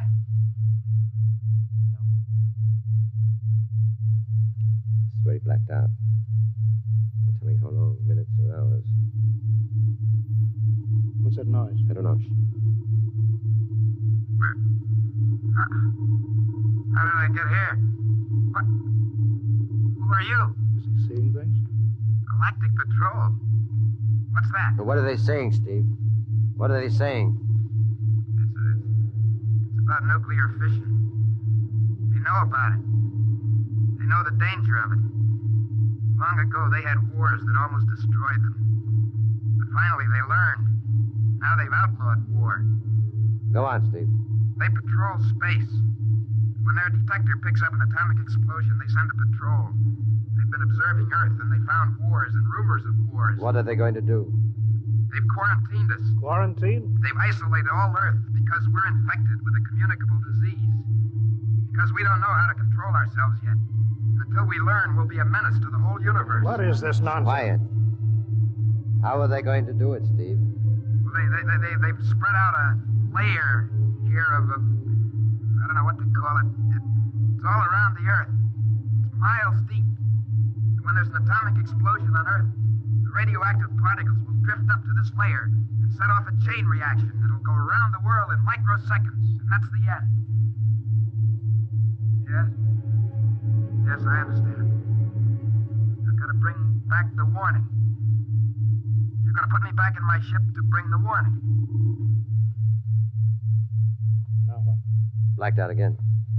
I guess that's all. What does all that mean? It's what he remembers. You don't think that really happened? No. Narco-psychometry circuits produce what he remembers. Just means that Steve believes this happened. I don't like to see this. I've seen too many top pilots snap. Steve is the best I've known. How bad do you think he is? Well, frankly, outside of the presence of this well-organized hallucination, there are no signs of unbalance. May not be too serious. If he had a more plausible story, I'd be inclined to believe it. Warning Warning. Hank. It's all right, boy. Did you hear it, Hank? Do you understand? Sure. We've been quarantined. Now, let me give you something to make you sleep, Steve. But don't you understand? They fixed it so that if we set off one more nuclear explosion, we will have had it. Of course. Now, don't roll your sleeve down. You don't believe me? Take it easy, Steve. But the test, they're setting off the cosmic ray bomb, Hank, tonight. What time is it? 11:20. It's scheduled for midnight. Hank, we've got to stop that bomb. Let Donaldson give you the hypos. You got to believe me. I saw them. I got the warning. If we touch off the Q-bomb tonight, we'll be the biggest galactic 4th of July of all time. The whole Earth will go up like a Roman candle. April 10th, 1965, the end. Look, Steve, you better calm down now. Don't you want to see Mary and the baby? You've got a new son, remember? That's just it. I want to see my son. I want him to live. If the bomb goes off, Hank, we got to stop it. Mr. Hanson, I think we'd better get over to the base hospital. Hank, you got to believe me. Sure, Steve. Maybe there's something to it. Look, it's out of our hands now, Steve. I'll put it in a report, shove it into Washington in the morning. In the morning? There won't be any morning, Hank. You've got to call Washington now. Get the head of the Security Commission and postpone the test. Now, you know I can't do that. My neck would be out a mile. Besides, this is 1965, not 45. 20 countries have the atomic bomb now. What's the use of stopping just this one? The rest will keep right on popping them off. Then we'll have to call an international conference. Can't you understand, Hank? The first one that goes off finishes us. It's the end. They've given us the quarantine warning. Steve, I think you'd better go with us to the base hospital. Look, Steve, we can call up for a detail if we have to. All right, I'll go with you. You don't need a straitjacket. That's the way, Steve. You'll probably feel better by morning.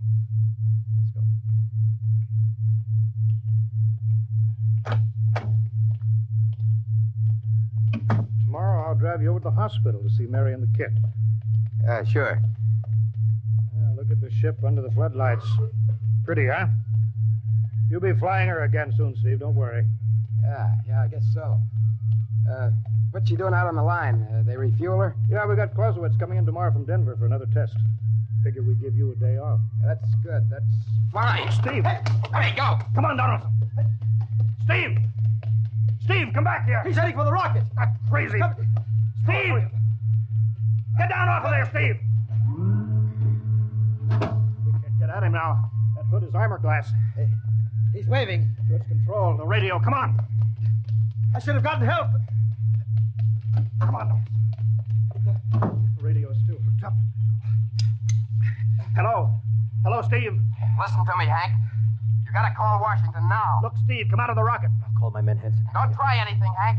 They refueled the rocket for tomorrow. Take it easy, Steve. Listen, you know what'll happen if I fire the rocket tubes down here? Steve, don't, please. And burn out every building for 5 miles. All of us in one big blast. What do you want, Steve? You gotta stop that bomb. You gotta call Washington now. They won't believe me. You make that call or I cut in the rocket. I mean it, Hank. You hook my screen to yours in parallel. I want to see exactly what you're doing. All right. Just don't fire those rockets. Get going, Hank. You got 12 minutes to make that call and stop the bomb. All right. I'm making the parallel hookup now. Donaldson, you think he'll really blast? I don't know. Up to now, I'd almost say he was normal, but this Hanson, he's liable to do anything. Steve, there, you getting it on your screen? Yeah. Now put that call through. All right. Operator. Visit screen to Washington. The visit screen circuits are busy, sir. If you try again in half an hour. This is a Security Commission priority. Break in. Get me a line. Just a moment, please. 10 minutes, Hank. Listen, Steve, I'm trying. Ready to take your call, sir. Washington Security Commission 3. Urgent. I want Undersecretary Herbert Ames. Washington 3. 1 moment, please. Hurry, will you, please? 1 moment, please. Chicago. San Marco calling Washington visit screen 3. Urgent. Washington 3. 1 moment, please. What time is it, Donaldson? 11:51. You think he'll fire those rockets? He might. Washington. Go ahead, San Marco. Visit screen 3, Mr. Herbert Ames. That is a coded exchange. I cannot accept your call without clearance. Listen, Washington, put this through. This is Mr. Hanson of Hanson Rockets Incorporated at San Marco Air Base. This is a priority call. I'm coded. 1 moment, please. I will check your code number. Get it through, Hank. That bomb goes off at 12. Will you be reasonable, Steve? Your call has cleared, San Marco. Washington visit screen 3, Herbert Ames. This is your call, sir. Security Commission, Ames. Oh, hello, Hanson. listen, Ames. You've got to get me the chief. You kidding? He's at the test control room. Yes, I know, but get him for me. Hey, what's up? You look lousy. Or is it a bad circuit? There's no time, Ames. I've got to get him before the test. It's about the ray bomb. I can't take the responsibility. Get it through, Hank, or I blast. Hey, what's going on there? Ames, my project has a high enough rating. This is a priority A call. What? Well, it's your neck. Okay, I'll try to get him for you. He's in the control room, though. You'll have to switch off your screen and speaker and go on earphones. Too much going on in there. Security, you know. You hear that, Steve? I've got to cut the screen. All right. 8 minutes, Hank. Hello? Hello? Yes, sir. This is Hanson at San Marco. No, sir. Priority A request to cancel the bomb test. No, look, I'm serious. I'm deadly serious. We sent the X-2JTR up today to the outer limit, and we uncovered evidence. Yes, on the automatic instruments. What's that? No, this is possible chain reaction. No, I can't tell you the whole story. There isn't time. Yes, I'll bring the readings into Washington in the morning. You've got to postpone the test till you see them. Yes, I understand that. I understand about the press. I'll take complete responsibility for this. What's that? Look, I've worked on contracts for the Commission for 10 years now. Yes, I have complete confidence in my information. You can record that. All right. I'll call you back immediately. Goodbye. Hank? Hank! He's agreed to cancel. The ray bomb won't go off. Thank God. All right, Steve. You can come down out of the ship.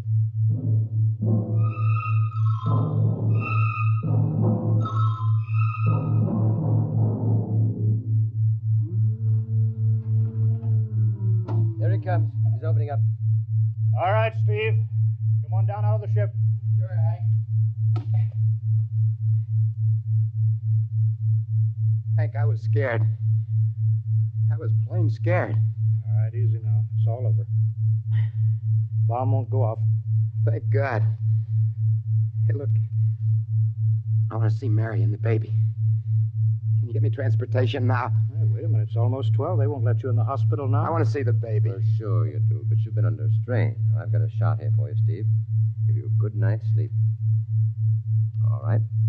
Roll up your sleeve. Sure. Now, that'll make you sleep. Sergeant will find you a bed. Come on, Mr. Weston. Well, good night, Hank. I am kind of beat. It's been a tough night.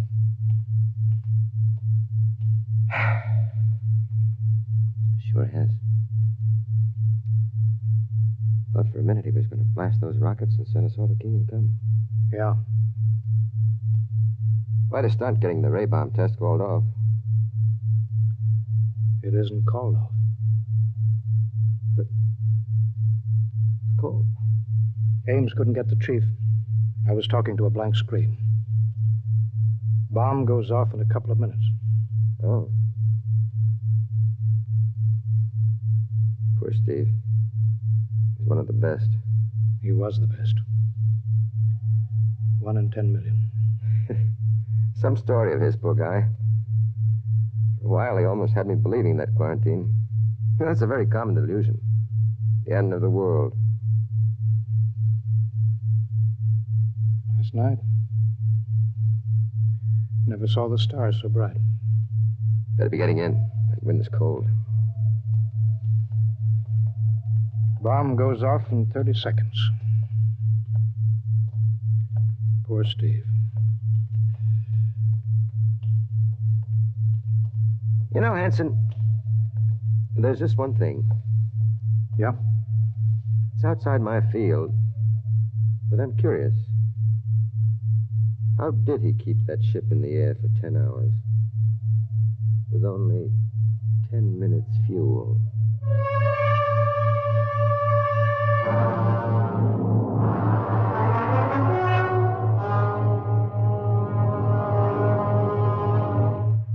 You have just heard X-1, presented by the National Broadcasting Company in cooperation with Street and Smith, publishers of astounding science fiction. Tonight, by transcription, X-1 has brought you The Outer Limit by Graham Doar, as adapted for radio by Ernest Kenoy. Featured in the cast were Joseph Julian, Wendell Holmes, Joe DeSantis, Bob Hastings, James Dukas, and Freddie Chandler. Your announcer, Fred Collins. X-1 was directed by Daniel Sutter and is an NBC Radio Network production.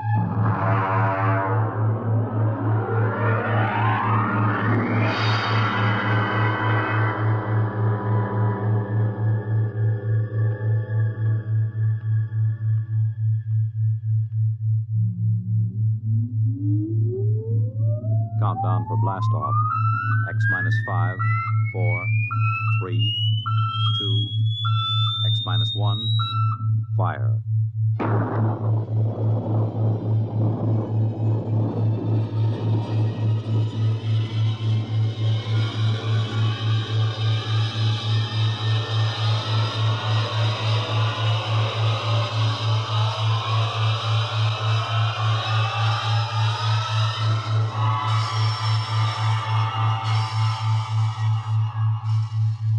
From the far horizons of the unknown come transcribed tales of new dimensions in time and space.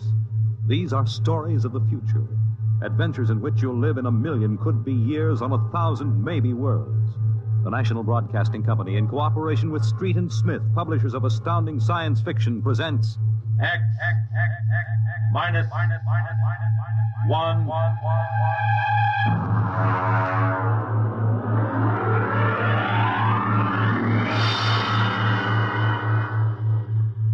Tonight's story, The Vital Factor by Nelson Bond.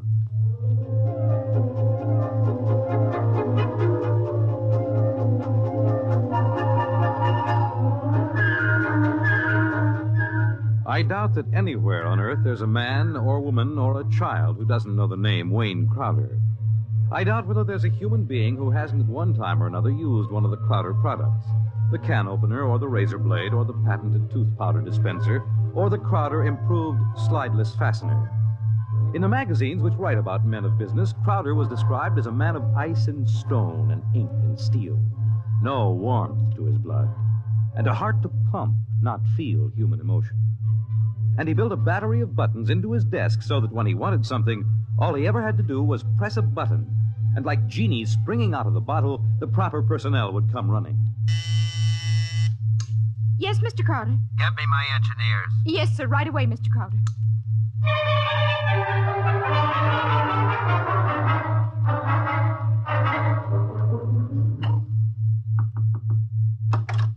Here are your engineers, sir. All right, close the door and get out. Now, gentlemen, sit down. Gentlemen, I want you to build me a spaceship. A spaceship, sir? That's right. I've decided that I am going to be the man who gives space flight to mankind.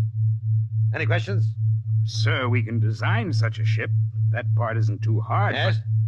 But we've no way of providing the motor to power such a ship. When the ship's ready to fly, there'll be a motor.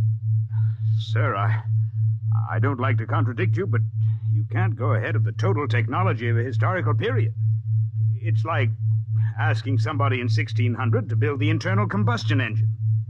You see, scientists have been searching for a motive power for spaceships for decades now without success. You'll have a ship, but we can't lift that ship from the Earth's surface. That is, not to the point of free flight at any rate. Mr. Crowder, you see you'll be spending millions of dollars, hundreds of millions perhaps, for nothing. What's your name? Phillips, sir. You're fired. Go down to the cashier and draw your pay and get out. What, sir? Get out. Nobody who works for me thinks of how much something costs. We use money. We don't let expense provide a rationalization for not beginning a project. All right, Phillips. I give you permission to leave. Right now.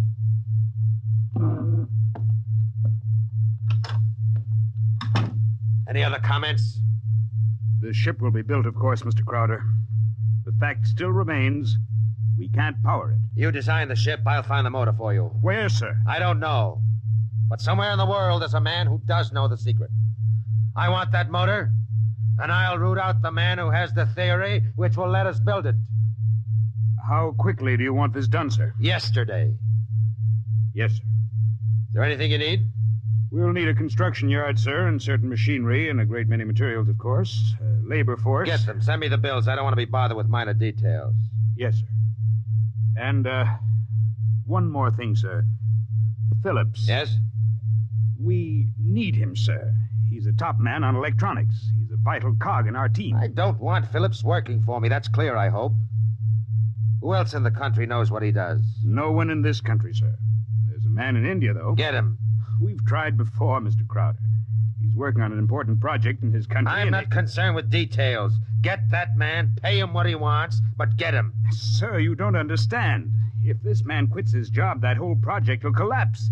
It means the welfare of many people, millions of people in his country.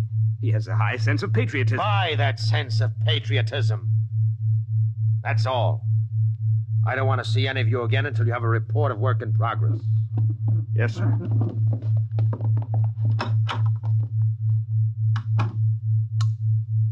Miss Holmes, there's a man named Phillips going to draw his pay.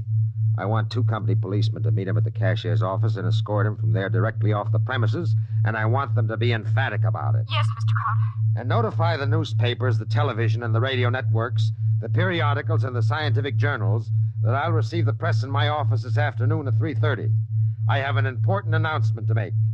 Anyone not here at 3:30 will be barred, and the publication or company he represents will not be given any further information.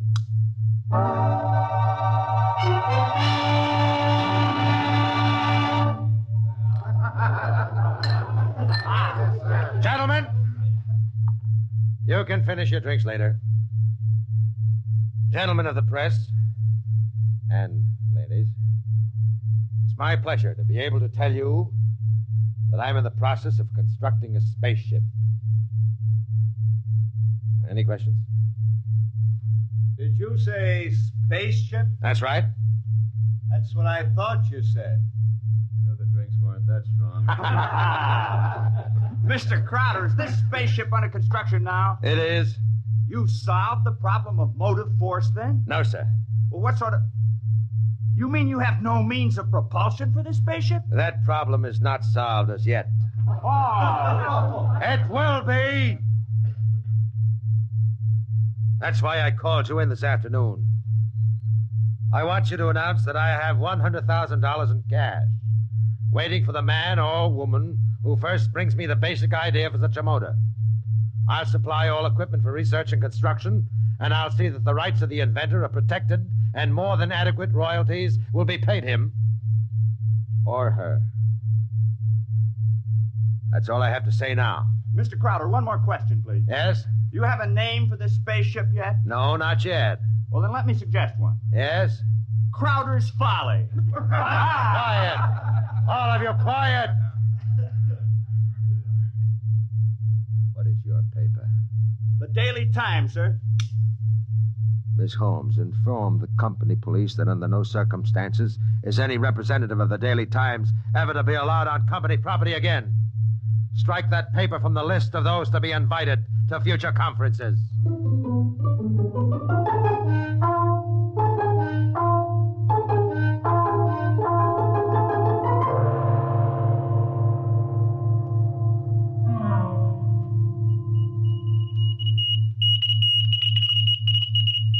It was Crowder's Folly, but the word of what he wanted circulated to the far corners of the globe.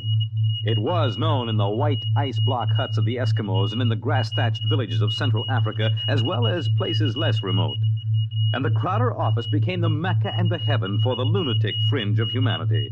Their blueprints and scale models clogged its corridors. I told you I don't want these people in my office till they're screened. Now get out, get out! Every time I open that door, they surge in like a tidal wave. I have a progress report for you, sir. The ship is finished as far as we can go, Mr. Crowder. Certain additional construction can't be done now because it depends on the shape and mass of the engine, on the type of fuel, on the weight of that fuel. I see, all right. Lay off everybody we don't need. I've ordered that. Mr. Crowder, is it possible that no one will turn up with a motor? That's the one thing that's not possible. He will come. Money and determination will buy anything. Close the door on your way out. Yes, sir. Miss Holmes, order the proper department to put a name on the forward end of the ship. I want letters in pure gold 1 foot high. The name of the ship is Crowder's Folly. Get it done today.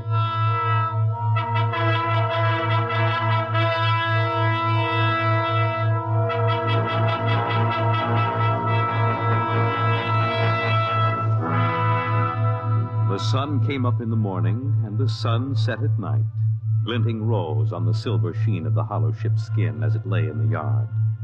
The golden letters on the prows spelled out the fury of Crowder for the world to see. A staff of 50 were employed as time went on in taking rust preventative measures to ensure the ship's well-being. The staff of 50 worked in 3 shifts around the clock, armed with oil cans and grease cans and other containers and sprayers of preservatives.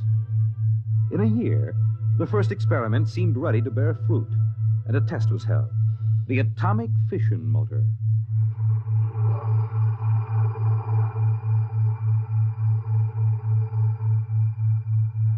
In exactly 45 seconds now, we'll hold the test, Mr. Crowder. The sound you hear is our generators here, building up power to supply the motor by remote control. If this needle goes round to the part of the dial marked in red, there'll be an explosion. Are there any questions, sir? Proceed with the tests.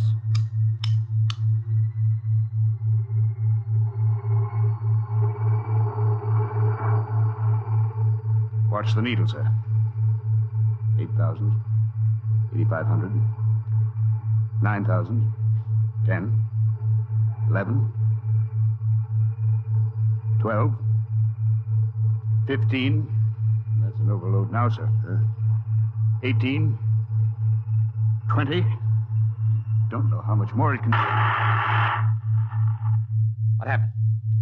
The generator blew out. What kind of incompetency? I beg your pardon, sir. The motor blew up. What are you talking about? I would have heard.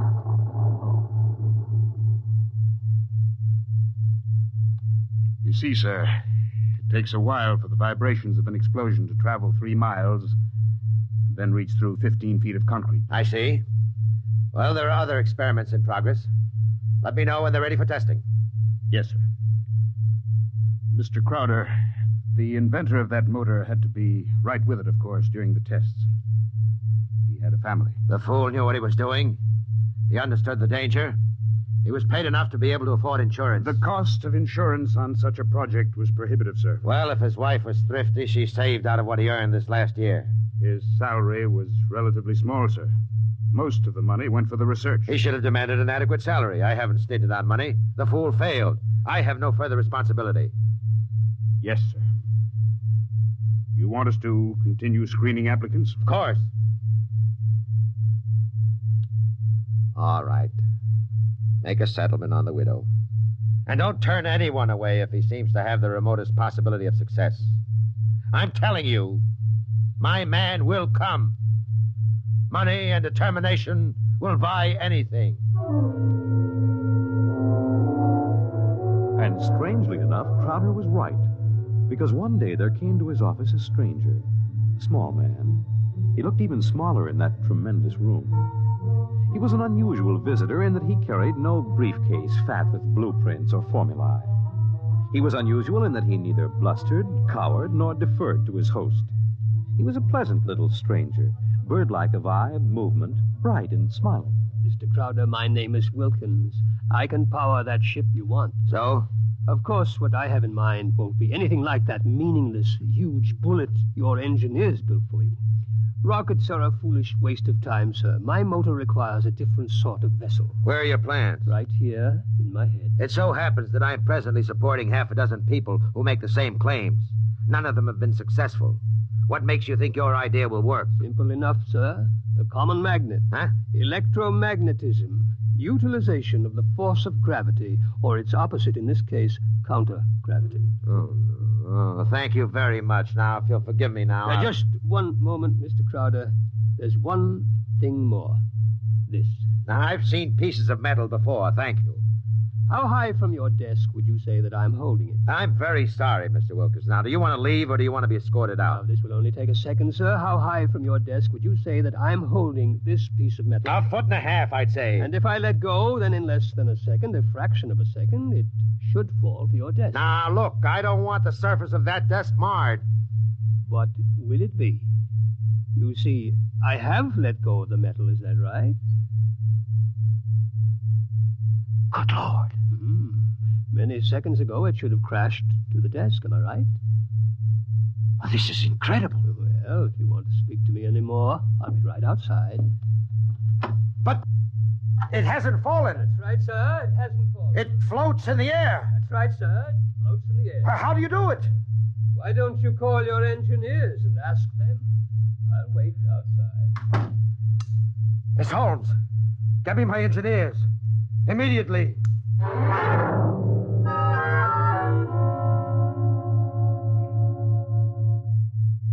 All right, Mr. Wilkins, you're quite right. The piece of metal is apparently counter-gravity, and my engineers can give me no explanation. Thank you, sir. Now, what do you want? For my services? Yes. You've already set the price. To build a pilot model based on this sample, no great expenditure, 100th of the cost of your behemoth sitting out there in your building yard. 3 other things: a workshop, expert mechanical assistance, and an answer to one question. What is your question? Why do you want so much to build this ship?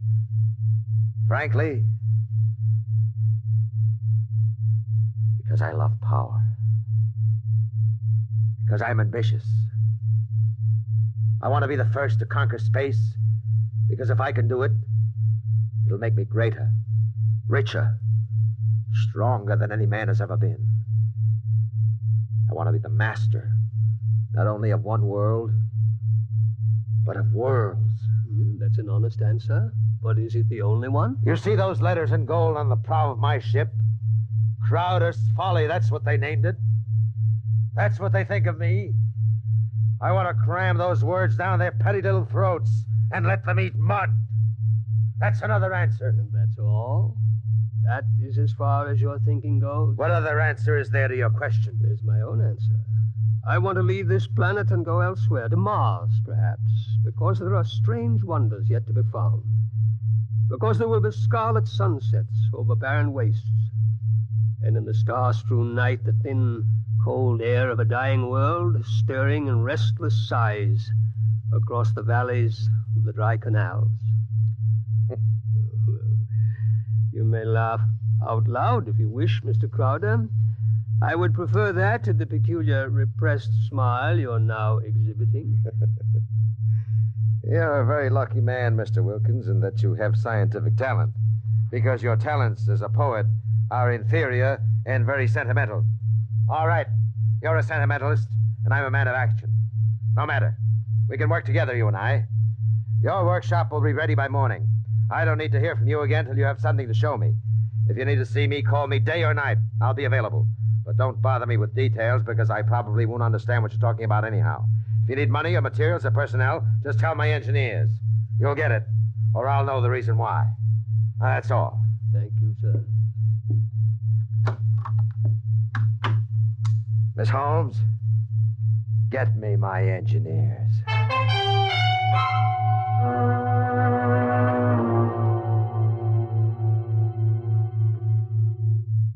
Yes, Mr. Crowder? We have 50 men working on preserving that useless hulk out there in the construction yards.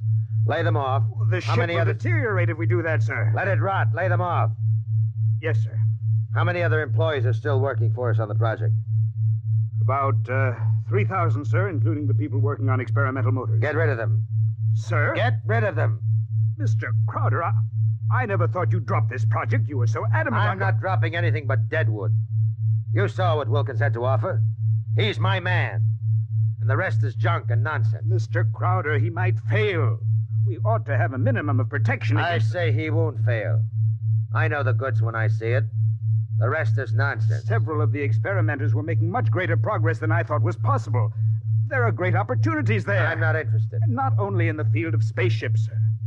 One man has a motor no bigger than a football, which will drive an automobile 24 hours on 4 cents worth of fuel. It's almost finished, sir. Not interested. It will be of great benefit to mankind, sir. Your name will go down. My name will go down in history for this spaceship. The profits in such a motor, sir. I have more money now than I even know how to count. And when I make my space flight, I'll have more than that. Yes, sir. You just lay everybody off that isn't needed. Give them 2 weeks' pay and my thanks for a thankless job well done. And that's all.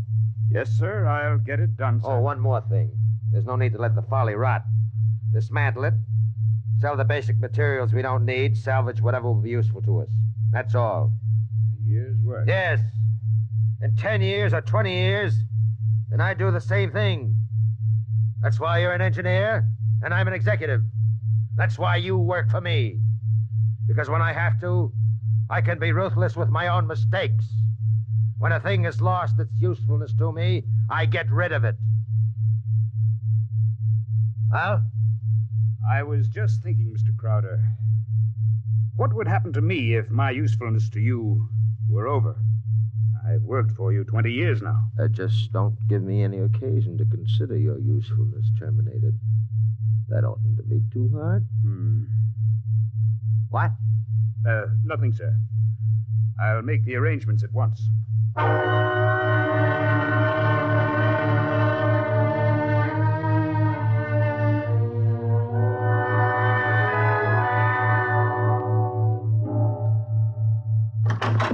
are you? What do you want? I tried to stop him, sir. Well, speak up, man. My name is Jarvis Ustuli. I'm an electronics expert. Oh, yes, I remember. You're the Indian. Come in, come in. But do you want me, sir? I can never... Never mind, Miss Holmes. Just stay outside. Close the door behind you. Sit down, Miss Ustuli. Thank you, no. I want to give you a gift before I leave. Oh? You leaving? I thought we still needed you. I resigned. Sorry to hear that. I'm told you're a good man. I want you to understand what's behind this gift. Huh? I was working on a power project in my country which would have meant a tremendous rise in the standard of living for millions of my people. I was unable to resist the money you offered. Well, had you resisted, even more money would have been forthcoming. I placed no limit on your worth to me. I understand. But you see, I did not come without a sense of guilt, because there was no one in my country who could take my place. I would assume that. And now I discover that what I did was for nothing. The spaceship on which I worked is being dismantled. That's right. So I have been corrupted by you at a whim. I think you have too much power, sir. I think you use your power for evil, selfish purposes. Selfish, yes. Evil, no. Only sentimentality is evil. I think otherwise. And so, in order that you shall not corrupt anyone else, I have this gift for you. Here you are, sir. And just one more shot for good measure to make sure you're really dead. Good.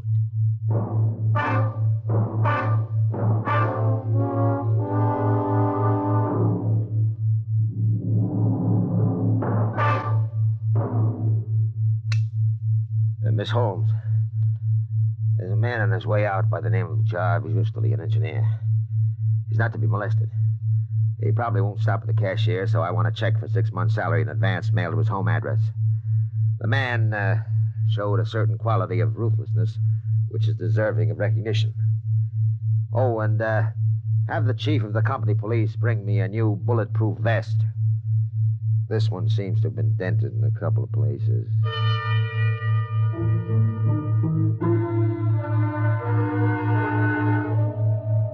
The new spaceship, according to Wilkins' plans, as executed by Crowder's engineers, was finished within 4 months. It was small, it was shaped like a disc. It gleamed brightly even in the smoky haze of an October sunset. Inside, Crowder and Mr. Wilkins, in a small cubicle at the heart of the machine, sat surrounded by many instruments of a complicated nature. Outside, huge crowds gathered to witness the test. They stirred and murmured, waiting restlessly, as inside the control room of the craft, Wilkins installed the final secret part he had not revealed to those who built his driving apparatus.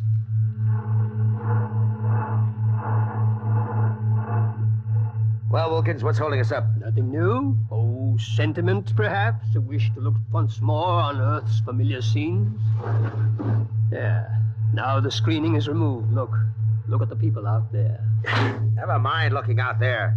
Let's leave that thing closed. You're a sentimental fool. Or are you afraid? Or did you decide at the last minute that your invention would work? It will work. Sit down, Mr. Crowder. Thank you. Do me a favor. When I press this button, will you please press the button on the arm of the chair in which you're seated? I'll tell you when. Turn on your motor. I want to hear its roar and feel its tug as we cut loose from Earth's gravity and fly outward into space. That might be a moment in which I'd share your sentimentality. Press your button now, sir. Thank you. Yeah. Wilkins, I'm beginning to distrust you. If this is all a hoax, when are we going to take off? You said at 5 sharp, and it's 2 minutes after 5 now. Well, do we move or don't we? Mr. Crowder, we're already moving. The button you pushed was to nullify the effects of acceleration. If you don't mind, sir, I'd like to open the screen again. Now, care to look? See for yourself. Wilkins, we're in space. Look down at the Earth. How far we've come. Why, it's no bigger than a toy balloon. No, a dime. No, a firefly. Man. Wilkins, you've done it. Yes. I swore to be the first man to conquer space, and I've done it. It's a triumph of power and ambition. And sentiment. Blast sentiment. Your maudlin dreaming would have died unborn except for me. I made this possible, Wilkins. Don't you ever forget that. My capital, my forcefulness, my will. Look out there. Space. Stars that never were seen from Earth. This is only the beginning.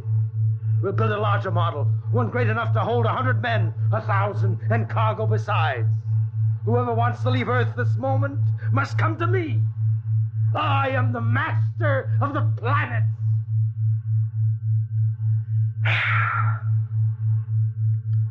All right, Wilkins. Turn back now. No. Huh? I said turn back. No.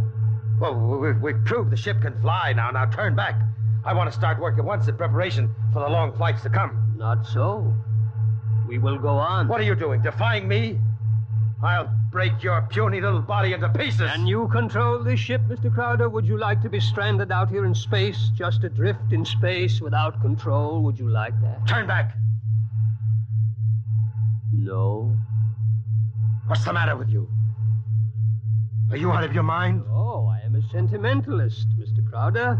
Your money and ambition paved the way, that's true, but sentiment was the vital factor that sent me to you. Sentiment, sir. You see, Mr. Crowder, I wanted to go home. Home? Home? You are out of your mind. You will forgive me if I remove these primitive clothes? Who are you? Oh, it's all right, Mr. Crowder. I hold no special malice toward you. There's no need to be so terrified because you've had your first close look at a Martian.